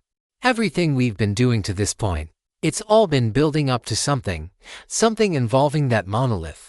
But I don't know what it is. And that, for the first time in a very long time, terrifies me to my core. Still, we move on into the 8th and final wing of the tower. Space itself feels as though it's beginning to unravel, as though we are stepping out of the boundaries of our own universe and into a different one. After the trials of the 4th, 5th, and 6th ascents, that just might have more truth to it than I'd care to admit. Strange warriors from distant realms, a parallel Earth, and an Operation Bioweapon that seemed so similar to the Project Seraphina which birthed the original me. And then the trials and tribulations of a faraway land for the 6th trip up here. The overall world just feeling too rich and vibrant to be just a simulation. Maybe it is, but part of me feels that it actually did happen somewhere, somewhen. At least, I want to believe that it did, that Chloe, Crystal, and I actually did some real good for some real people, not just some constructs in some simulation somewhere. As for what awaits us at the top of the Eclipse Tower, I don't know, but the only path out is through. And so we march with determination up to the final of these 8 trials. It takes a moment to adjust our eyes from the darkness in the tower to the sudden brightness of this final, somewhat smaller room. Pure sunlight streams straight down through the opening, casting the entire room in a rich and golden glow. Despite it now being late in the afternoon at the earliest, this is exacerbated further by the crystal ball in the center of the chamber, refracting the cascading light through every nook and cranny. The only other thing of note in the room are 7 crystals on the opposite wall. This puzzle is a bit different from those we've seen before, but after everything we've gone through, after seeing the item the dungeon gave to me specifically, an elementalist bandana, and fused with an ability called Rainbow Chain, 7 elements. 7 crystals on the wall, 7 colors of the rainbow, where each element has its own distinctive color associated. I might not be right, but damn if I'm not confident that it's my time to shine. I place my hand on the crystal ball in the center. It's warm to the touch, and not just in the sense that I would expect from an object exposed to constant sunlight.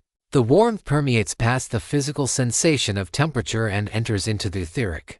I feel a strange aura, one which calms and soothes me, in contrast to the eerie, unnerving feeling that spreads throughout the rest of this twisted tower. A calm, patient voice enters my mind, a brief connection forming. Cast the 7 elemental seeds in their proper order. When all 7 crystals have been satisfied, the way to the beacon shall be revealed. I turn to Chloe, who smiles softly at me. I turn to Nicholas, who gives me a brief yet firm nod of approval. Turning back to the crystal ball, still feeling that connection, albeit much more distantly now, I begin to cast, in the order of the rainbow as described, the incandescent red of fire, the sturdy, steadfast orange of earth, the yellow-white, golden glow of Chloe's light, the cool green of the wind in my wings, the tranquil, deep, and fathomable blue of water flowing through me, the deep mysteries of the indigo deep, pulsing with the energy of the darkness, and finally, the radiant roar of violet lightning coursing through me, spurring me onward, one by one. The crystals on the wall each light up, pulsing with the power I've infused into the large sphere before me. And as the surge of lightning subsides and the final stone begins to glow in harmony with the others, the entire tower briefly rumbles. It seems a new path is before us, but will it lead to salvation or ruin? 3.139 The Seventh Ascent 9. We return to the large central chamber, only to see that it too has brightened somewhat, though, rather than the light coming from the sun or from some crack in the ceiling or flooring, or even a new crystal puzzle like the last. It's the monolith that's glowing, not as brightly as it is in the etheric space, but still bright enough to illuminate the chamber like a floodlight. Numerous glyphs now appear on the obsidian slab, and I realize something profound. The monolith isn't just a decoration. It's a portal, and all of the work we've done to this point has broken the binding seals placed on it and caused it to unlock and activate. I relay the information to my companions. Chloe clings to my arm, worried about the very likely possibility of an incredibly powerful monster emerging from within. Meanwhile, Nicholas simply looks around dispassionately, taking in every piece of information, including the information I'm not even recognizing as such. He turns to us, at our still touching hands specifically, with a look of slight disapproval. Undeterred by his glare, however, Chloe and I do continue to hold one another's hands. Though at a more appropriate distance, he relents, but not without a small shake of his head. I suppose we head inside, I ask. Not yet. Now would be the time to make sure we are fully prepared for battle. We should make sure we've regenerated our ether and health to the fullest extent, and are mentally prepared for combat as well. In other words, we've had our hurry up, and now it's time to wait. 2 hours of nothing passes. And if not for Chloe and I keeping ourselves distracted from the situation at hand, I think I'd start spiraling from the combination of the ambience and the anticipation. More than anything, I think it's the lack of sound or music that's the most frightening. In games, it sets the mood to such an extent. Whether it's designed to be a powerful rock track that pumps you up or a chilling, discordant melody that is meant to keep you constantly on edge, but this complete silence, save for our breaths and my racing heart, might just be the most ominous of them all. Finally, not a moment too soon, my ether ticks up over the 7,000 mark. Chloe's been helping supplement my own far too low regeneration rate with sacrificial transference, the new ability we gained when Angelic Bond was powered up. We've underutilized it thus far, but now is the perfect time to employ it, right before the final battle, I hope. It certainly feels like it's the final battle. I place my hand on the monolith, causing various inscriptions to begin to rattle and shake. The various insignia begin spinning around, taking the shape of a massive circle near the bottom of the structure's obverse face. More such spirals form, creating the illusion of depth on the surface, except it's not an illusion at all. When I place my hand in the center of the circular portal, it slips through, as though passing across the surface of water. Chloe does the same thing, to the same outcome. We all turn to one another. Nicholas nods. We return the gesture, and then slowly, very slowly, weapons in hand, spells at the ready, Nicholas, with some spare munitions stored on his person outside his inventory, passed through the portal and into the unknown. The space looks like we're walking through someone's pencil sketch of what a doorway might look like. The entire space is pure black, and yet, we can see through it just fine. The only thing that's not black is a white outline of a stairway that seems to go on without end. We climb, step by step. I try to float above them, but I can't lift off the ground. And Chloe's flight proves no more effective than mine. So all we can do is walk, and walk, and walk some more. Walk for minutes, walk for hours. Maybe days have passed, probably not. But the staircase seems unending in both directions. Even my eyes can no longer see where we came from. And there's no sign we're closer to wherever it is we're heading. That is, until, on the 20,000th step, someone youthful, with short brown hair and a cold, impassive smile emerges. Flickering into existence out of seemingly nowhere, they bow slightly. Though I can tell that they are incredibly powerful despite their youthful appearance. Greetings, they say. Neither their features nor their voice gives any indication of gender. And from the way they dress, in a professional-looking unisex suit, I'd say that's by design. The lady of the tower is expecting you. Expecting us? Chloe asks. The strange person looks at us, observing our features with clinical interest, as though they've been trained as a killer and are already analyzing us for potential weaknesses. The one who solved the various puzzles laid out before you and activated the Eclipse Tower. Calling her to this world. Calling her? Chloe asks again. It will make more sense when we arrived up, please. Let us be on our way. Despite the added company, the tension hasn't abated in the slightest. This new person has flatly rejected any attempts by Chloe to make conversation, and doesn't seem interested in us at all. Instead, they walk with nonchalance, every step poised, not a single unnecessary breath or muscle movement. A part of me wants to know how much further we have to go. Supposedly we'll end up somewhere, eventually, right? But now I genuinely am frightened for when we'll arrive, though for a different reason. Before, it was just the worry and emptiness that comes with finishing a long, arduous task and not being sure what happens next. Now, though, I don't want to know who this so-called lady of the tower is. Whoever could command a powerful person like this must command power far greater than any of us are prepared to deal with. It's right as we close in on 50,000 steps, 6 hours of constant walking, that we reach our destination. The sky is finally brightening, changing from a sea of endless black to a vivid array of vibrant colors. Up ahead in the distance, at the top of the nigh-endless staircase, is a set of elaborate double doors. A set of elaborate archways stands over the final few hundred steps, and with the ornate filigreed golden gate surrounding the doorway, it really gives the view that we're ascending the literal stairway to heaven.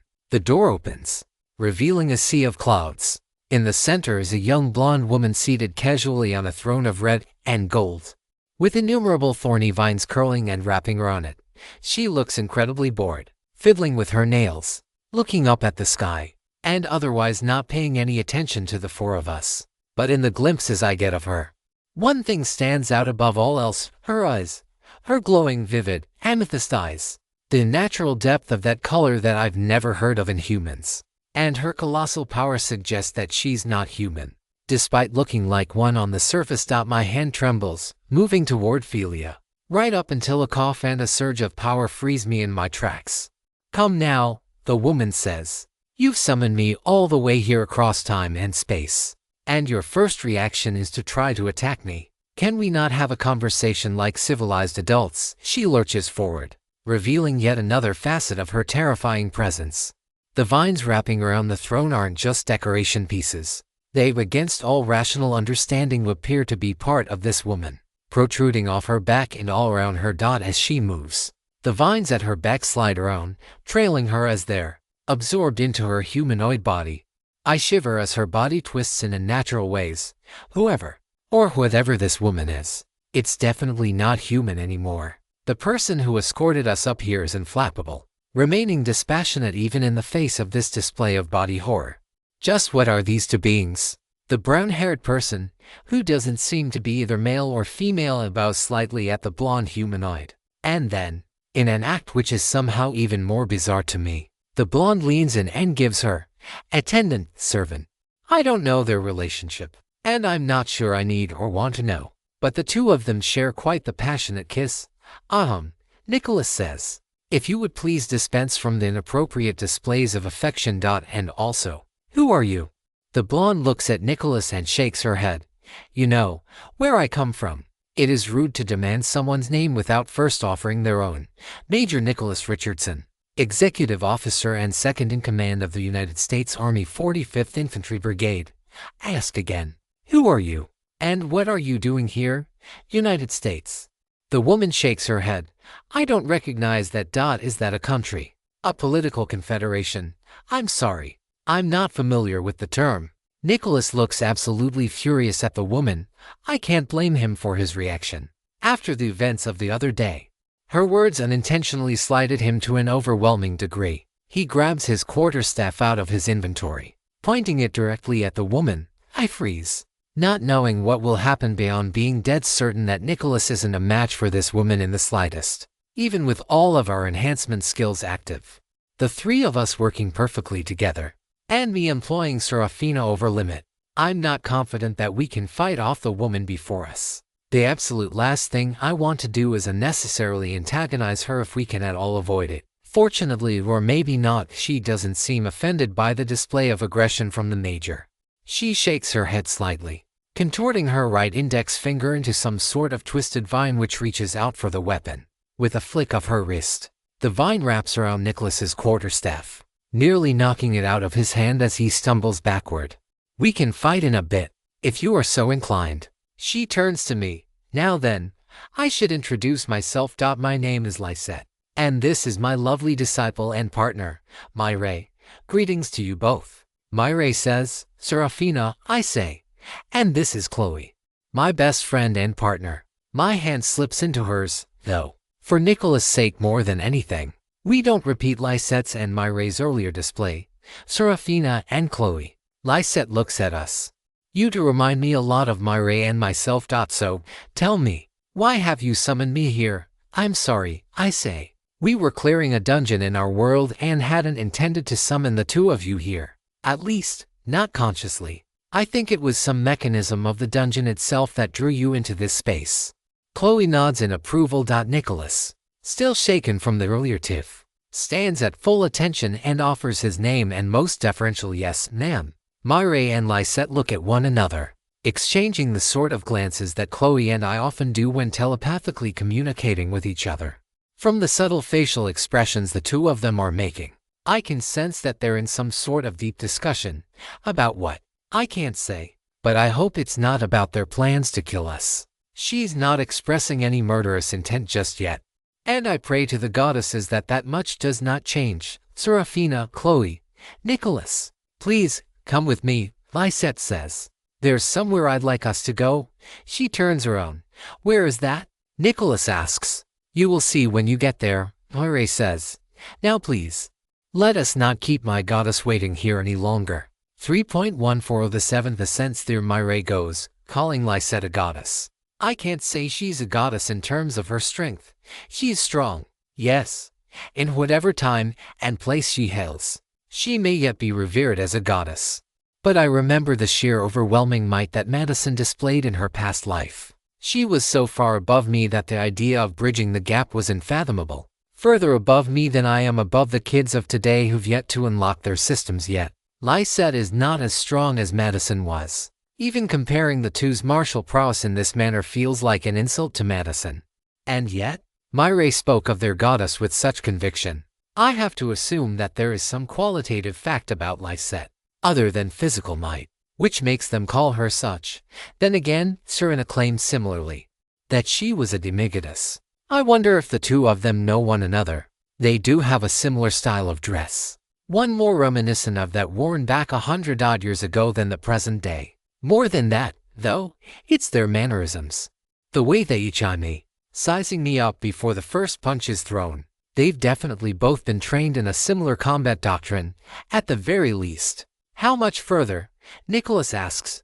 Myre doesn't answer immediately. I tense up, irritated that Nicholas can't seem to realize the predicament he's currently in. I understand his frustrations about how we're being led along. about how frustrating it is to be walking upstairs for 6 straight hours. And then the person we've come to see demanding we follow her to goddesses only know where. But if he keeps up his acts of authority, he's going to end up getting his ass smoked. And then Chloe and I will get saddled with all his responsibilities, not much further. They say, maybe 5 more minutes. 5 more. Nicholas looks like he's about to blow literal steam out of his nose. I turn to him with the most indignant glare I can muster. These 2 people are far stronger than anything we've faced up until now. And if you think my ray is that much weaker than Lysette, you're dead wrong. I point to my right eye, emphasizing my ability to estimate people's power with Archangel's gaze. So don't try it. Your comrade is correct, Mr. Nicholas, Myre says. Though my lady is still stronger than I am by a fair margin. May I ask you something, Myre? Chloe asks. You may, but I may not be able to answer. Why do you choose to serve Lysette? Surely you could be your own person. Lysette is my everything. She accepted me for who I am, without hesitation or restraint. When I was at my lowest, she gave me kindness. When I was at my weakest, forced to grovel at the feet of giants just to survive, she gave me the strength to carve out my own destiny. She allowed me to share in her divinity, and to assist her in the goals we both share. I would not be here if not for her. For that reason, and many others, my devotion to her is absolute, and my life and self are hers to do with as she sees fit. Something seems off about Myre's words, and yet, I don't detect a hint of a lie behind them.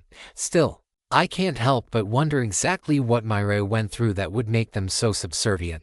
I love Chloe, and I know Chloe loves me, but our partnership is as equals. We screw up sometimes, and we sometimes argue. Or at least disagree, but we're together, as a couple, because we love each other and want to support each other and be together. This one-sided, master-servant relationship, I just can't see it as healthy. Nicholas, however, seems almost more at ease after hearing their words, I guess. As a military man through and through, such values of loyalty, duty, and sacrifice for the good of God and country, as he might say, are the highest honors, drilled into him from the time he first joined the forces. It's just not a feeling I've ever personally known or experienced. Being or feeling loyal to a country or political entity for no other reason than having been born or residing within its territorial claims. We are just about here, Myre says. Their words still completely void of passion or anything more than clinical detachment. And sure enough, Lysette is already here. Having traversed through the space in a blink of an eye, immediately, I see a massive tree with leaves of every color on different branches. It's like no tree I've ever seen before, and at least as large as the mountainous giant redwoods of Northern California that I've seen pictures of online. Surrounding it, coiling around its trunk and entwined within its branches, is some sort of massive ivy, only with flowers of light blue in the shape of crystals of ice. But that massive rainbow tree is far from the only thing of note. Surrounding it is a lush garden filled with various exotic plants. Some are just rich, vibrant grasses of green and silver and gold, with dew of liquid gold and silver coalescing on the tiny leaves. Others take the form of bushes with rich berries spanning colors from the natural to blueberries, raspberries, mulberries as well to the very unnatural. Never before have I seen a berry clear like a sphere of solid ice, and yet most definitely not ice. Nor have I seen a berry that looks like it was sculpted of pure silver and then somehow grafted on. But these and others both exist. I dare not touch them, much as I'm curious to know how they feel and taste. And not just because Myre is looking at me, ready to strike the moment any of us does something they don't approve of. It's because, throughout it all, Lysette is gardening. She walks through the fields and between the bushes, selectively pruning branches which displease her. With a wave of her hand, the pruned branches dissolve into some sort of sticky, amber-like compound. Another tiny flourish of her fingers, and the strange liquid flows back into the root network of the plants. Seemingly nothing lost throughout the exchange. What do you think? Lysette asks. It's a beautiful garden, I will admit, I say. But I am curious why you've brought us here. This is a representation of my soul, Lysette says.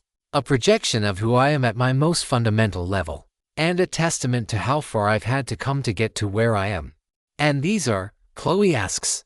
a spiritual representation of all the many adherents I have gained over my travels. Ms. Lysette, Nicholas asks with a small bow. I do not understand why you have brought us to this place, Lysette sighs. Walking away from her garden, Myra motions for us to follow, which we do. Despite Nicholas' hesitation yet again, Murray and I have been wondering why you would have subconsciously summoned me here. It doesn't make sense at first thought, or second, for that matter. But then we thought about it some more. You had mentioned the dungeon that brought you three here, is that right? I nod. Yes, Lysette. In other words, some sort of greater intelligence. A force of the world that is controlling these dungeons, these monsters. Or whatever other force directly summoned you here, Chloe nods. And, if I may speculate a bit, you are trying to grapple with this intelligence, this system, and are trying either to undermine or destroy it. Exactly, I say. Perfect. Lysette's chilling amethyst eyes brighten ever so slightly. Now it all makes sense. You want to know how to destroy a god, then. Destroy a god. Nicholas asks. But God is all-powerful, omnipotent, omniscient. Even the idea of. You think far too small, Mr. Nicholas. Gods are powerful. They are knowing, observant, capable of influencing the world to a vast degree. And their followers can cause untold damage beyond what they themselves are capable of. But gods can be killed. And the system above them can be destroyed. Anything that exists can be made to cease. But Nicholas stammers. But a single look from Lysette gets him to wisely keep his further comments to himself. However, Lysette continues. It will not be easy. Never before have the gods voluntarily ceded their power. And the system you speak of will seek to perpetuate itself by any and every means necessary. So, we just have to overpower it, maybe. If such a thing is possible. But sometimes a subtle approach is better. Rather than striking at this system, it is best to find out what supports it, and then work to undermine it bit by bit. I'm not sure I understand how we would undermine the system, Chloe asks. I must admit I have a similar reservation, Nicholas adds. Even if what you say is correct. How do you fight against something intangible like a system? That's not something I can answer for you. But I can give you an example. For me, when I set out to slay the gods of my world, I learned that they subsisted on the faith and worship of their mortal adherents. In order to defeat the gods, I had to take away their worship, best their champions in combat, destroy the monuments and temples that served as their points of power, and only then, once I had utterly broken the faith and the faithful, would the gods be debased to the state where I could finally put them out of my world's misery once and for all. There's a certain degree of, I'm not sure if it's bloodlust, passion, or vengeful intent, or maybe all three at once. But the way her eyes light up as she speaks on all of this, and the way Myra looks at her with so much awe in their eyes, there's something not entirely healthy about both of them, and about the relationship they share. They're both definitely sworn partners, but the look Myra has as Lysette talks about killing gods and defiling their religious iconography, that's the same look Chloe and I share when we're in the throes of passion. So, to summarize, I say, mostly to escape the awkward silence that's taken hold now that Lysette has finished up her grandiloquent speech. We need to find out whatever is empowering the system, and then find a way to undermine it. Way easier said than done. Defeating the gods of her world is one thing. It's conceivable. Even if it would be unfathomably difficult to think of what it would take to kill a creature strong enough to be considered a god. But destroying the system which operates over an entire universe seems so much more difficult than that. Where in the galaxy would I even start looking? At least I have 16,000 years and change before the annihilation event actually occurs. That's enough time to fight back. At the very least, it better be. Or else. There is one last thing, Lysette says. Even all of that knowledge will be insufficient to get you to your goal. Please explain yourself, Ms. Lysette. Nicholas chimes in. I was going to. Before you. Lysette glares at Nicholas, rudely interrupted me. In all of the history of my world, not once have the gods and their proxies, the nobility, the kings, and anyone else in power ever voluntarily given up that power. The only way you will succeed in your endeavors is to seize the power necessary to destroy the system and those who would try to stop you. Lysette slips off her cloak and flares out her aura, filled with an intensity and ferocity I've never before felt. I would be willing to lend you a little of my own to assist in your journey. just as I was lent power when I started my own. But you must demonstrate that you are worthy of that power, and that it will not go to waste. The ground shifts. Gone is that wondrous garden of exotic plants deep within Lysette's spirit. Now there is an idyllic plain that seems to stretch on to and beyond infinity. Above is a bright clear daytime sky illuminated by nothing in particular. Not a cloud to mar the sight. Lysette floats off the ground. A vicious smile stretches across her face, and four wings like those of a butterfly sprout from behind her back, made of vines and diaphanous petals woven together. Now then, Seraphina. Chloe. Nicholas, show me that you are worthy to borrow the power of one who has slain a god. 3.1 for 1 the 7th ascent. She.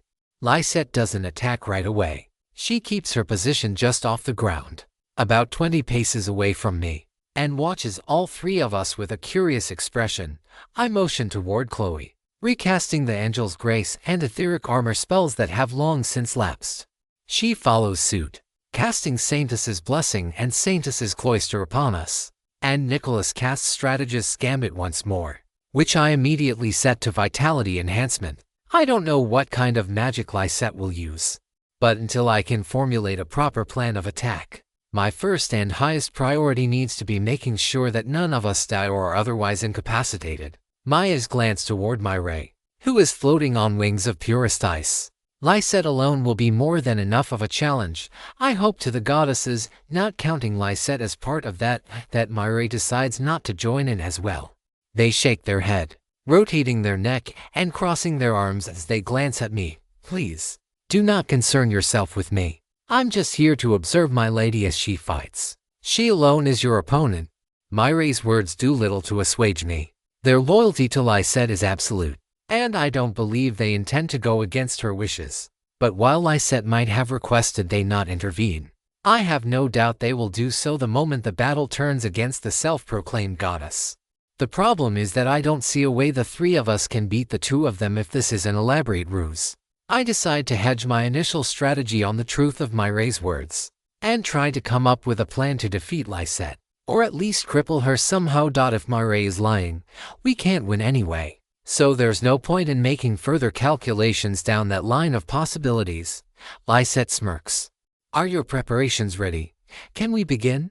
I draw Ophelia into a more defensive posture, more akin to a quarterstaff. The only thing I know about Lysette's fighting style is that she'll try to turn her appendages into vines, either to trip us, bludgeon us, or grapple us. I don't know how many she can make, or how well she can control them, but I know she had hundreds of them when she was sitting on her throne. Good goddesses above, this is going to be an absolute pain in the ass to fight. I take one deep breath, then I charge forward. Lysette smirks, nearly knocking me off my feet as a vine juts up out of the ground, poised to impale my foot from beneath in what I'm sure would have been bloody and painful. Seraphina, you focus on attacking. Remember, I will support you from afar. Be careful. Love. I don't know how far Lysette can attack from. Chloe nods, sprouting her own wings. Hovering about a foot off the ground, I follow suit, deciding the only course of action is to attack and see how Lysette responds. Nicholas begins chanting some sort of new technique, one which doesn't seem to have any immediate effect upon me. 50 feet, then 40, then 30, and Lysette is just floating there, not making a single move to counter me. Does she want to lose? Or is she so confident in her defenses that she's using her perceived weakness as a ploy to lure me in? No, if that's the case, I'll just have to fight my way out of it. 15 feet, then 10. Lysette's smile widens, the toothy grin stretching just a bit beyond what a human's mouth should be capable of. A single finger on her right hand fidgets, and a mass of vines shoot out from her torso as though she suddenly revealed a massive mole where her stomach would be. Maybe a weakness. I hope it's a weakness. It better be a weakness. Vines fly out of her new orifice, causing me to reverse course and fly back. They attempt to grapple me, at which point I begin spinning Ophelia around in a coordinated practice as I've practiced with them over the previous several weeks. Each vine is far tougher than it has any right to be, requiring a good portion of my physical might just to slice through a single one. Trying to cut through 2 or 3 at a time is all but impossible, forcing me to switch to speed enhancement in an attempt to sidestep the dozens of attacks assailing me every second. We'll never win like this, Seraphina. We need to launch an offensive strike, but there's no opening. Let me. In a blinding flash, Philly unleashes their brilliance, flooding the area with the light of the sun dot, and yet, it does absolutely nothing to slow the advance in the slightest. Lysette continues to float there with a confident, almost smug expression. Her eyes are now closed, her fingers continuing to twitch as I'm attacked from the front and behind at the same time. Shit. She must have some sort of sensory sphere as well that doesn't rely on visual perception. Of course she would. Why would I be the only one to develop some sort of technique? Just as I'm about to be pierced directly in the chest, her movements slow down, giving me a chance to dodge the attack and sever the attacking tendril. Damn it. After all of this, she's pitying me, going easy on me. Just what is she? The next two attacks are just as easy to dodge, and I realize it's not that Lysette has slowed down of her own volition. Whatever spell Nicholas has cast is taking effect. Her attacks are weaker, slower, and less pointed, and the physical constitution of her vines has weakened considerably. Some sort of debilitation technique. I have to assume it operates similarly. This, in turn, makes Lysette smile. Interesting. Perhaps you are not as weak as I'd feared. Now then, shall we turn up the pace a bit? Her hands begin to glow, one a fiery crimson, the other a cool azure. A sphere of flame emerges, narrowly avoiding my cheek as I tilt my head out of the way at the last second. A shard of ice in the shape of a thick needle follows, which I parry with my wyvern scale buckler at the last second, and the pace of vine attacks has increased, almost to where they'd been before. Not wanting to be beaten through sheer attrition, worn down by thousands of attacks over the course of minutes, I decide to accept a couple of hits, letting Saintus's cloister shield me, so I can prepare a fire-aligned elemental ether strike. I sidestep an attack, somersault over another, and use Philia to bat 3 more out of the way in quick succession. A movement pattern similar to what I observed Nicholas performing earlier. There, a tiny opening presents itself, right near Lysette's left shoulder, blocking one last attack with my buckler. I unleash 1,500 points of ether into my attack, sending a surging burst of scarlet energy careening toward the blonde goddess. An explosion disorients me, clouds of dust rising as the attack collides with Lysette's amorphous body. And yet, something is wrong. Something is very, very wrong. I know I hit her. I felt the impact connect and heard the sound of my blast hitting her form. But her strength should have diminished somewhat from such a powerful blast. And yet, through the smoke, I detect that she's completely unharmed. How does she have such colossal offensive and defensive strength? And how in the world am I supposed to damage her if she can shrug off an attack that powerful? Interesting, Lysette says. The smoke finally dissipates, revealing that Lysette has covered herself with some sort of bright pink armor, which now coats her entire being from head to toe. It seems to be made of some sort of thick, dense crystal. I'm not sure where she got it. Did she create it out of nothing?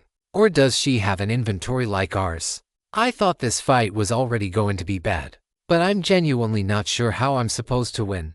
I am legitimately impressed. She says, I didn't think I would have to resort to my crystalline Carapace so soon. I offer my blessings to you all. Wait, are we done already? I ask. Lysette smiles sinisterly. Of course not. I want to see the depths of your strength.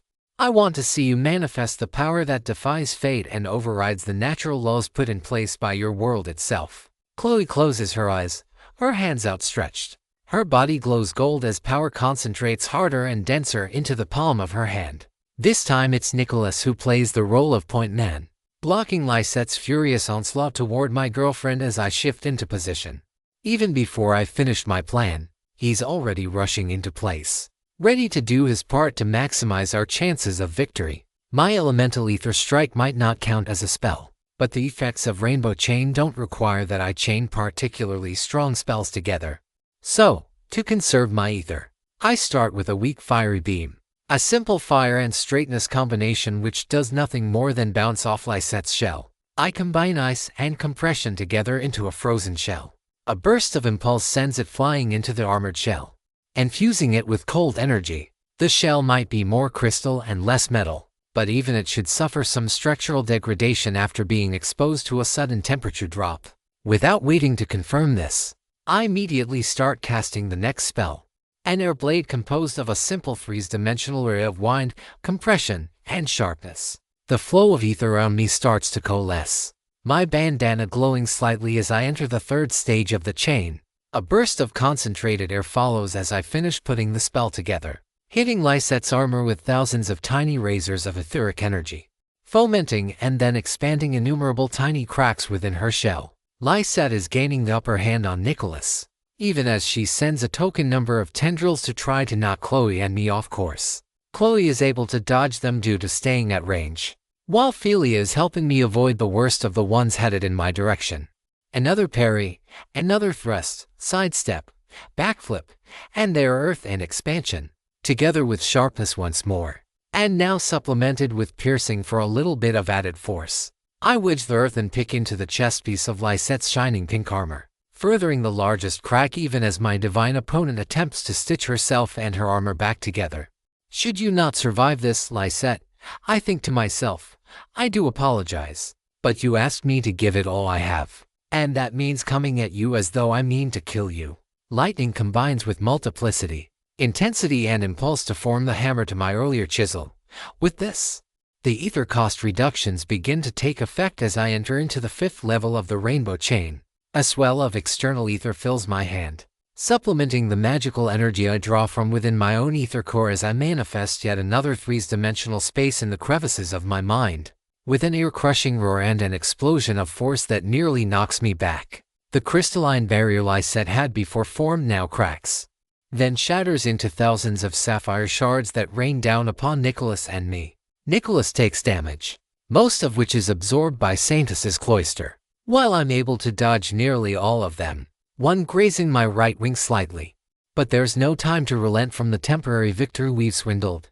Darkness and snaking, multiplied manifold with another glyph array, and I form my own tenebrous tentacles with which to fight off Lysette's thousand-fold vines. Hers are slimmer, more agile, and she's far more adept at using them, but with a bit of intent behind my spell. Adding in a quick attachment glyph to the previously formed array, I'm able to grapple Lysette's appendages and slowly coil my way around and up to her main body, locking her in place as the chain reaches its final stage.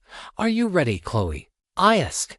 As ready as I'll ever be, love. With a quick feint, I stab twice at Lysette before falling back, standing beside Chloe. The two of us synchronize our ether, balancing out our levels a bit after Chloe feeds me about 200 points through sacrificial transference.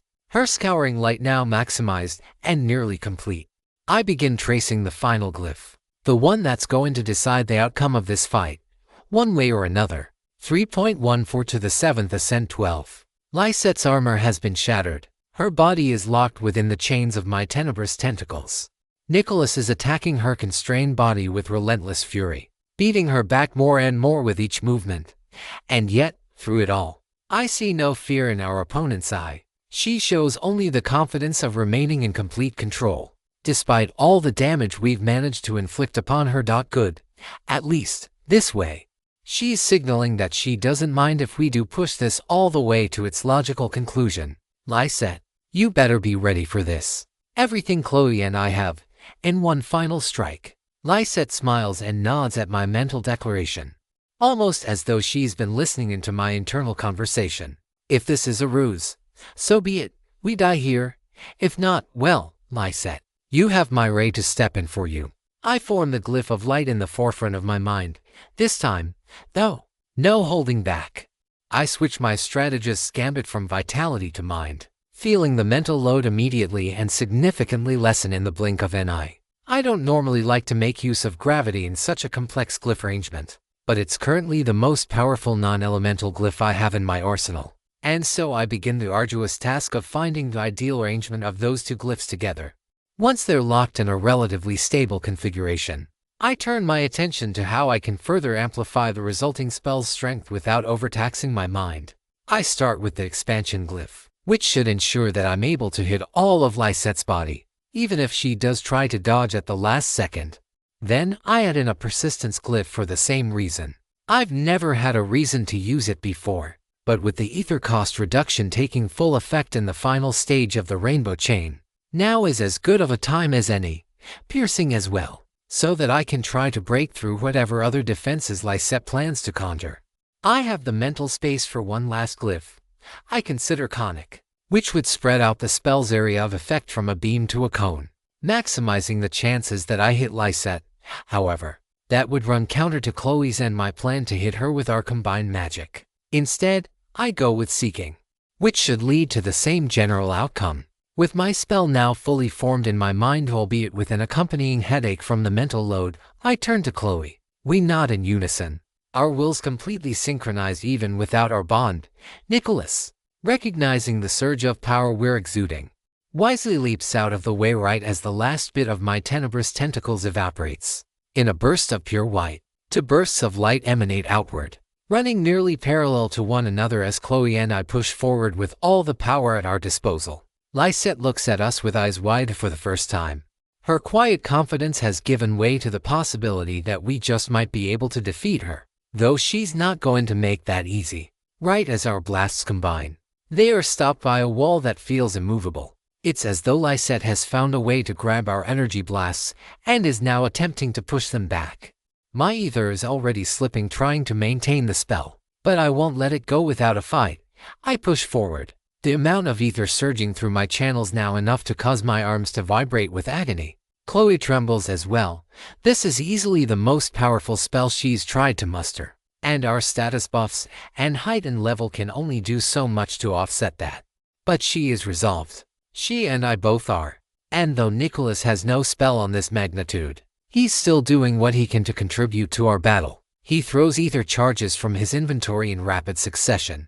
None of them do much, but they do force Lysette to exert that little bit of additional energy to either deflect or shield herself against the attack. And that gives me the opening I need to push. Chloe's will joins with mine, the two of us stepping forward as Lysette is slowly pushed back. We're doing it. It's working. But it's not over yet. Chloe reminds me, it's not. But we have the upper hand now. Time to finally clear this dungeon, once and for all, which is easier said than done. Every step feels like I'm being weighed down by a dozen tons. Every breath feels like trying to inhale soot. Lactic acid is surging through my muscles, sending sharp pains throughout my entire body. My knees briefly buckle. My magic is growing more and more distant, thinner, harder to manipulate.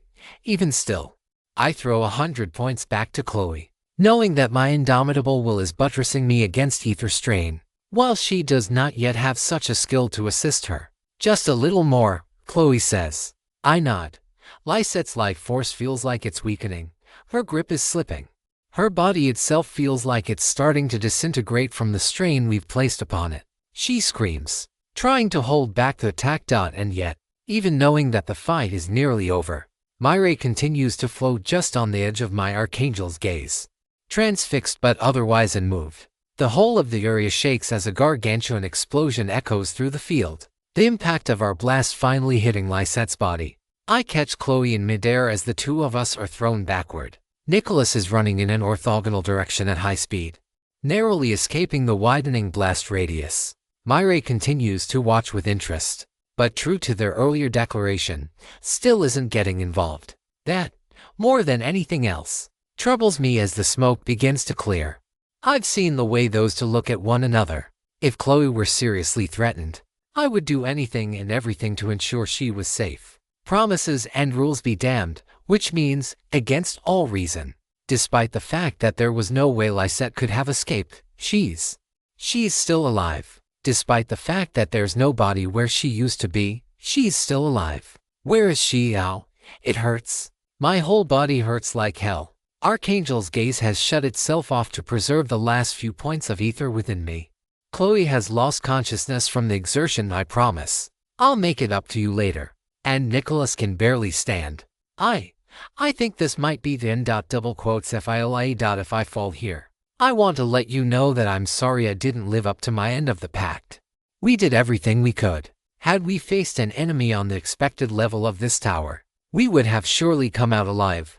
But this time around, the final boss was much stronger than we could have anticipated and prepared for. It was a good run, and I appreciate the time we had together. Hey, I said if I fall here, don't be rushing to put me in the grave just yet. Do you really think you can fight in this state? Nope. Not a chance. But that doesn't mean I'm not going down without giving it the old college try. College try.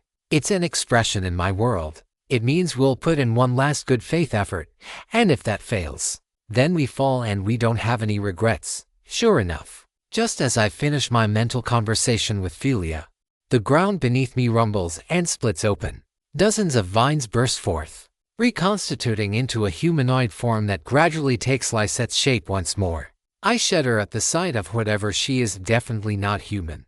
And considering she survived that attack with the strength onward, I wouldn't for a second try to contradict her prior claims about being a goddess. But that doesn't mean I'll back down either. I grip Philia tightly, more to support myself mentally than anything else. Impressive, Lysette says. That last attack utterly vaporized my body. Had I not fissioned it and transferred my consciousness to this new vessel at the last second, you two might have actually killed me. That's a damn shame, I say. I thought I had you. I suppose this is about the limit of your power. Then, Lysette asks, you three are strong. You're far and away more worthy opponents than I dared fear when I was brought to this place. But that strength, as it stands, will not be enough. I take a deep breath. You are a far stronger opponent than we could have imagined would be waiting for us. And you're right. All YSETT. On both accounts, I'm at my limit. And this won't be enough. I see. So, then, is it time for you to push past those limits? I nod. Exactly. Go ahead. Let me see what you have when you put everything you are on the table. I will wait. It takes only a moment to find that golden sphere of power radiating in my chest, right beside my ether core. Taking hold of it with the last vestiges of my will, I unseal the power of Seraphina over limit once more. Immediately, my body trembles. My wounds are completely healed in the blink of an eye, as though I'd never been wounded to begin with. That strange violet energy from before fills my ether channels until they're nearly bursting. My skin, tinged a reddish violet, begins to glow a warm golden radiance which exudes outward, forming a thin aura around me. My grip on Philia firms. My tendons snap and tighten. And my entire self feels so much better than it ever has. I am firm, confident, and wavering, and ready to make every second count. I don't wait for Lysette's compliments. 122 seconds isn't much time. It's not enough time. But it will have to do. I charge forward, switching from vitality to speed. My movements are a blur, and together with the heightened perception of my overlimit form, I'm able to make my way through Lysette's vines as though they're nothing. Each attack hits home, cutting them to ribbons as fast as she sprouts new ones. And for the first time, I'm able to push her back. Her fighting style has gone defensive. Instead of attacking me with a barrage of thorns and whips, she's now got them arranged into a series of trellises that are designed not to stop me, but merely slow me down. Even before I activated my overlimit, she knew its weakness. She's trying to stall me out. Worse, it's working. Each trellis is cut down in a half a second, but there is an endless array of them. I'll never win this way. So, I do the only thing I can do. I force Lysette and myself away from where Chloe is, so she doesn't get caught in the blast I'm about to form. I manifest together fire, expansion, and intensity, forming a yellow-hot flame in my hand, then thrust it downward, creating a cascading plume of flame that incinerates all of the plant matter over a space of a quarter mile. Even Lysette herself isn't unharmed, though that strange pink Carapace appeared at the last second to shield her from the brunt of the attack. Words enter my mind, a connection forming between me and my enemy. Good now, Seraphina. I want to see it all. Show me the strength of your resolve. Show me that you will make good use of the power I shall bestow upon you. I will, Lysette. And I will uphold my words. Within the span of 100 seconds, I either win this fight or expire. Only the cosmos can tell which future will be realized. 3.1 for 3 the 7th Ascent 13. I thrust at Lysette as the two of us engage in our final battle, Philia in hand to help me read Lysette's movements and guide my responses. I pushed initiative with everything I have. My skin is feeling parched from the flames which continue to burn all around. And though there's a long-term threat to Chloe, taking away one of Lysette's biggest advantages is an even more pressing concern. But Lysette is crafty as well, the result of whatever harrowing journey she had to take to get to this point. Right before my blade is about to make contact, she leaps into the air, Her wings splayed out behind her, riding the fiery updrafts up into the sky high above. I follow, my flight not hampered by the restrictions of my overlimit in the slightest. The two of us collide with a force that sends embers fluttering and the leaves on the few trees still upright shaking. I stow Ophelia away for a brief moment, catching Lysette's left hand with my right. Her crystalline fist collides against my metallic one, neither budge, but the force nearly sends us apart. Another blow, and then another, each one full of so much concussive force that I can feel the vibrations reverberating through my body and hear the resonance my wings are making as they flutter about. Tell me, Seraphina, what is your plan from here? Lysette asks telepathically as she delivers a spinning kick which I parry off my buckler. I haven't really decided just yet. I suppose if I live past this day, we're all going to need a few days to rest. I draw Ophelia out of my inventory once more and stab at Lysette, who blocks the attack with her Karapachi.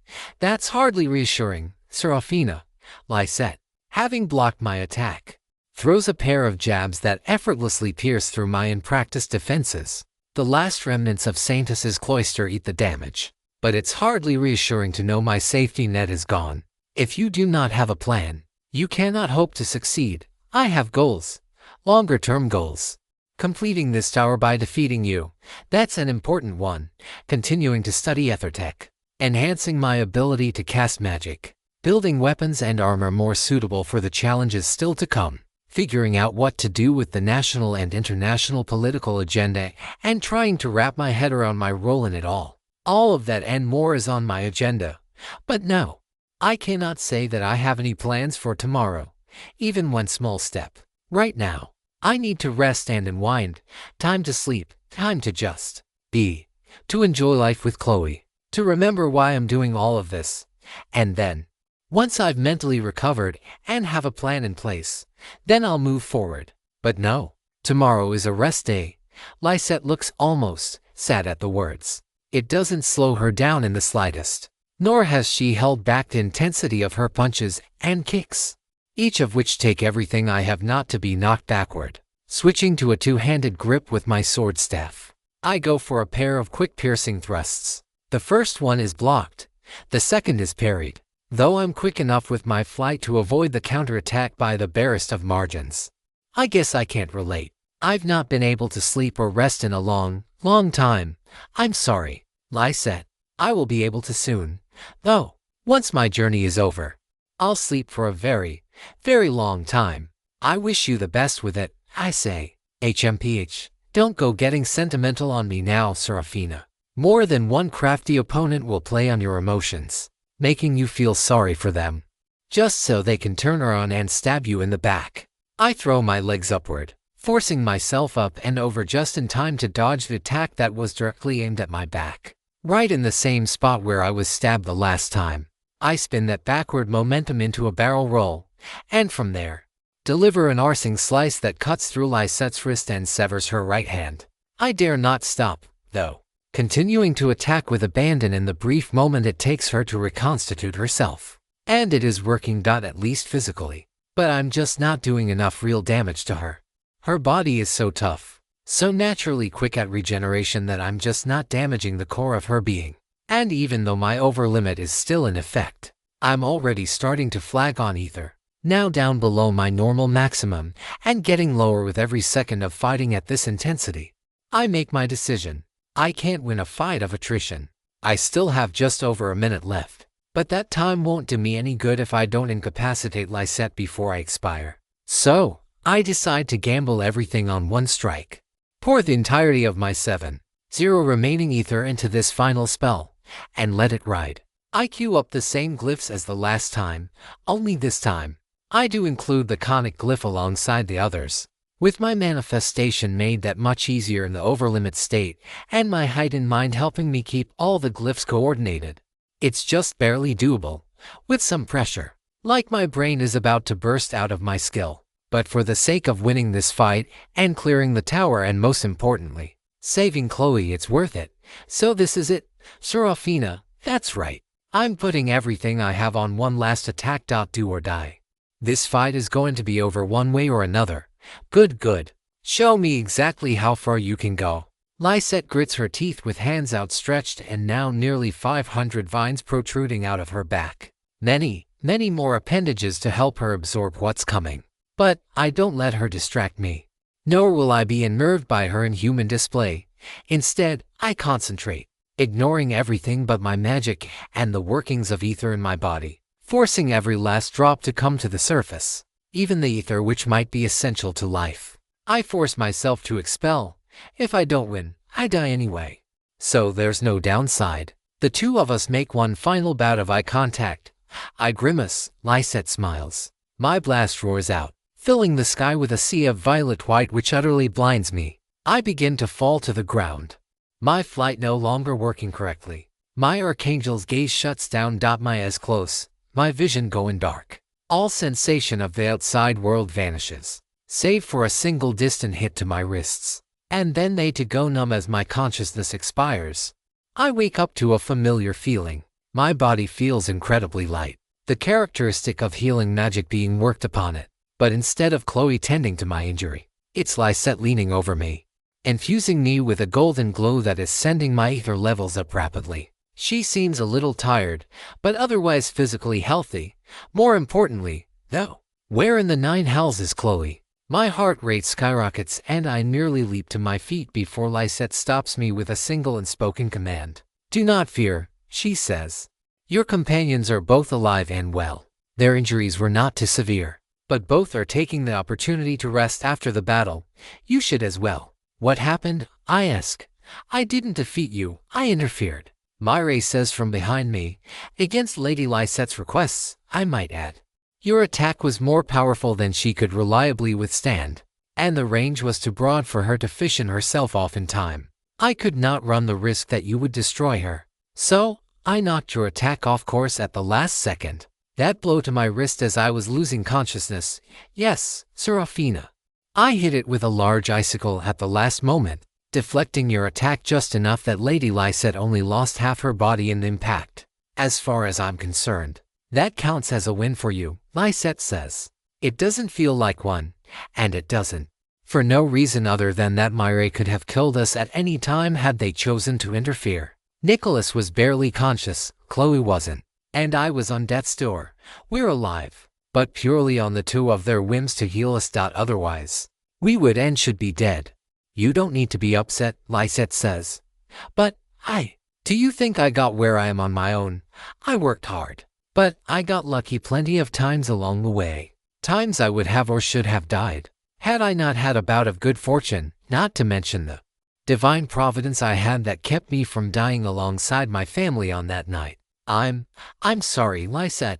Thank you. She shakes her head, making it clear she doesn't want to talk about it any longer. A few moments later, once my head is no longer spinning, I stand up and look around, only to be hugged nearly to the ground by a very worried Chloe. She wraps both arms around me and locks lips with me, completely uncaring for Nicholas's judgmental stare a few yards behind us. After that battle, I can't be arsed to care about his judgments either, taking Chloe's passion and returning her kisses with equal fervor.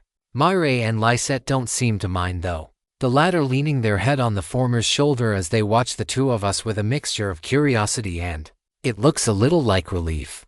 As weird as it feels for them to be relieved about our being together. Sera, you are once again so damn reckless, and Chloe has an angry tone, but though I stand there, head lowered, prepared for the rest of my berating about taking too much risk. Said berating never comes. I'm ready to be done with this place. Ready to be done. To go home, and to just not step in another dungeon for a good long while. As am I. I hate to interrupt, Lysette says, but I feel the boundaries here are starting to thicken, and the two of us are being drawn back to our world once more. Before that happens, I want to bestow upon each of you a portion of my power. Chloe, if you would. Chloe approaches the blonde goddess, lowering her head slightly. To you, I bestow the power of blessed regeneration. Nicholas, yes, ma'am. He approaches, though he doesn't seem particularly pleased about it. To you, I bestow the power of mental partitioning. Absolutely scary. He's already an analytical force of terror. On and off the battlefield, I don't even want to think about how dangerous he'll be with the ability to think even more and process even more information. And you, Seraphina? I wasn't sure what I should give you, but seeing your arms and your wings, I think a power to help you with further bodily manipulations would do you the most good. You have gained the general skill biomechanization. This skill greatly improves the ability of the wielder to manipulate and control their body, including prostheses, cybernetics, and other non-standard appendages. At both the microscopic and macroscopic levels, all prostheses, cybernetics, and artificial modifications are affected by spell-based healing effects, and will slowly repair themselves over time in tandem with the wielder's regeneration, both natural and magically induced. Sure enough, my arm, which got dented in dozens of places during that last fight with Lysette, is already beginning to buff itself out. Scratches are disappearing before my eyes, and my wings feel smoother, sleeker, and more aerodynamic. This skill seems weak on its surface, but I think there's a lot more potential, especially when I think about a certain something I have in my inventory. 3.14 for the end of the tower. Well, it's been fun, Lysette says. Already her and Myre's forms are starting to turn translucent, a sign that their return to their home world is imminent. I wish you all the best with the tribulations that still lie before you. I have enjoyed this as well, Myre says. Should you find yourself in our world somehow, please do let us know. We'll have some lemon custard. And Myre glances at Lysette. Hopefully, Lady Lysette will not eat all of it before you arrive. I make no promises. Lysette says, I know a guy who makes the absolute best lemon custard in all of creation. It's to kill for. I don't feel relieved at all with the way she said those words. I get the distinct feeling that she has, in fact, killed people over those lemon custards, probably more than once. Either they really are that good, or she's far more sadistic even than she let on.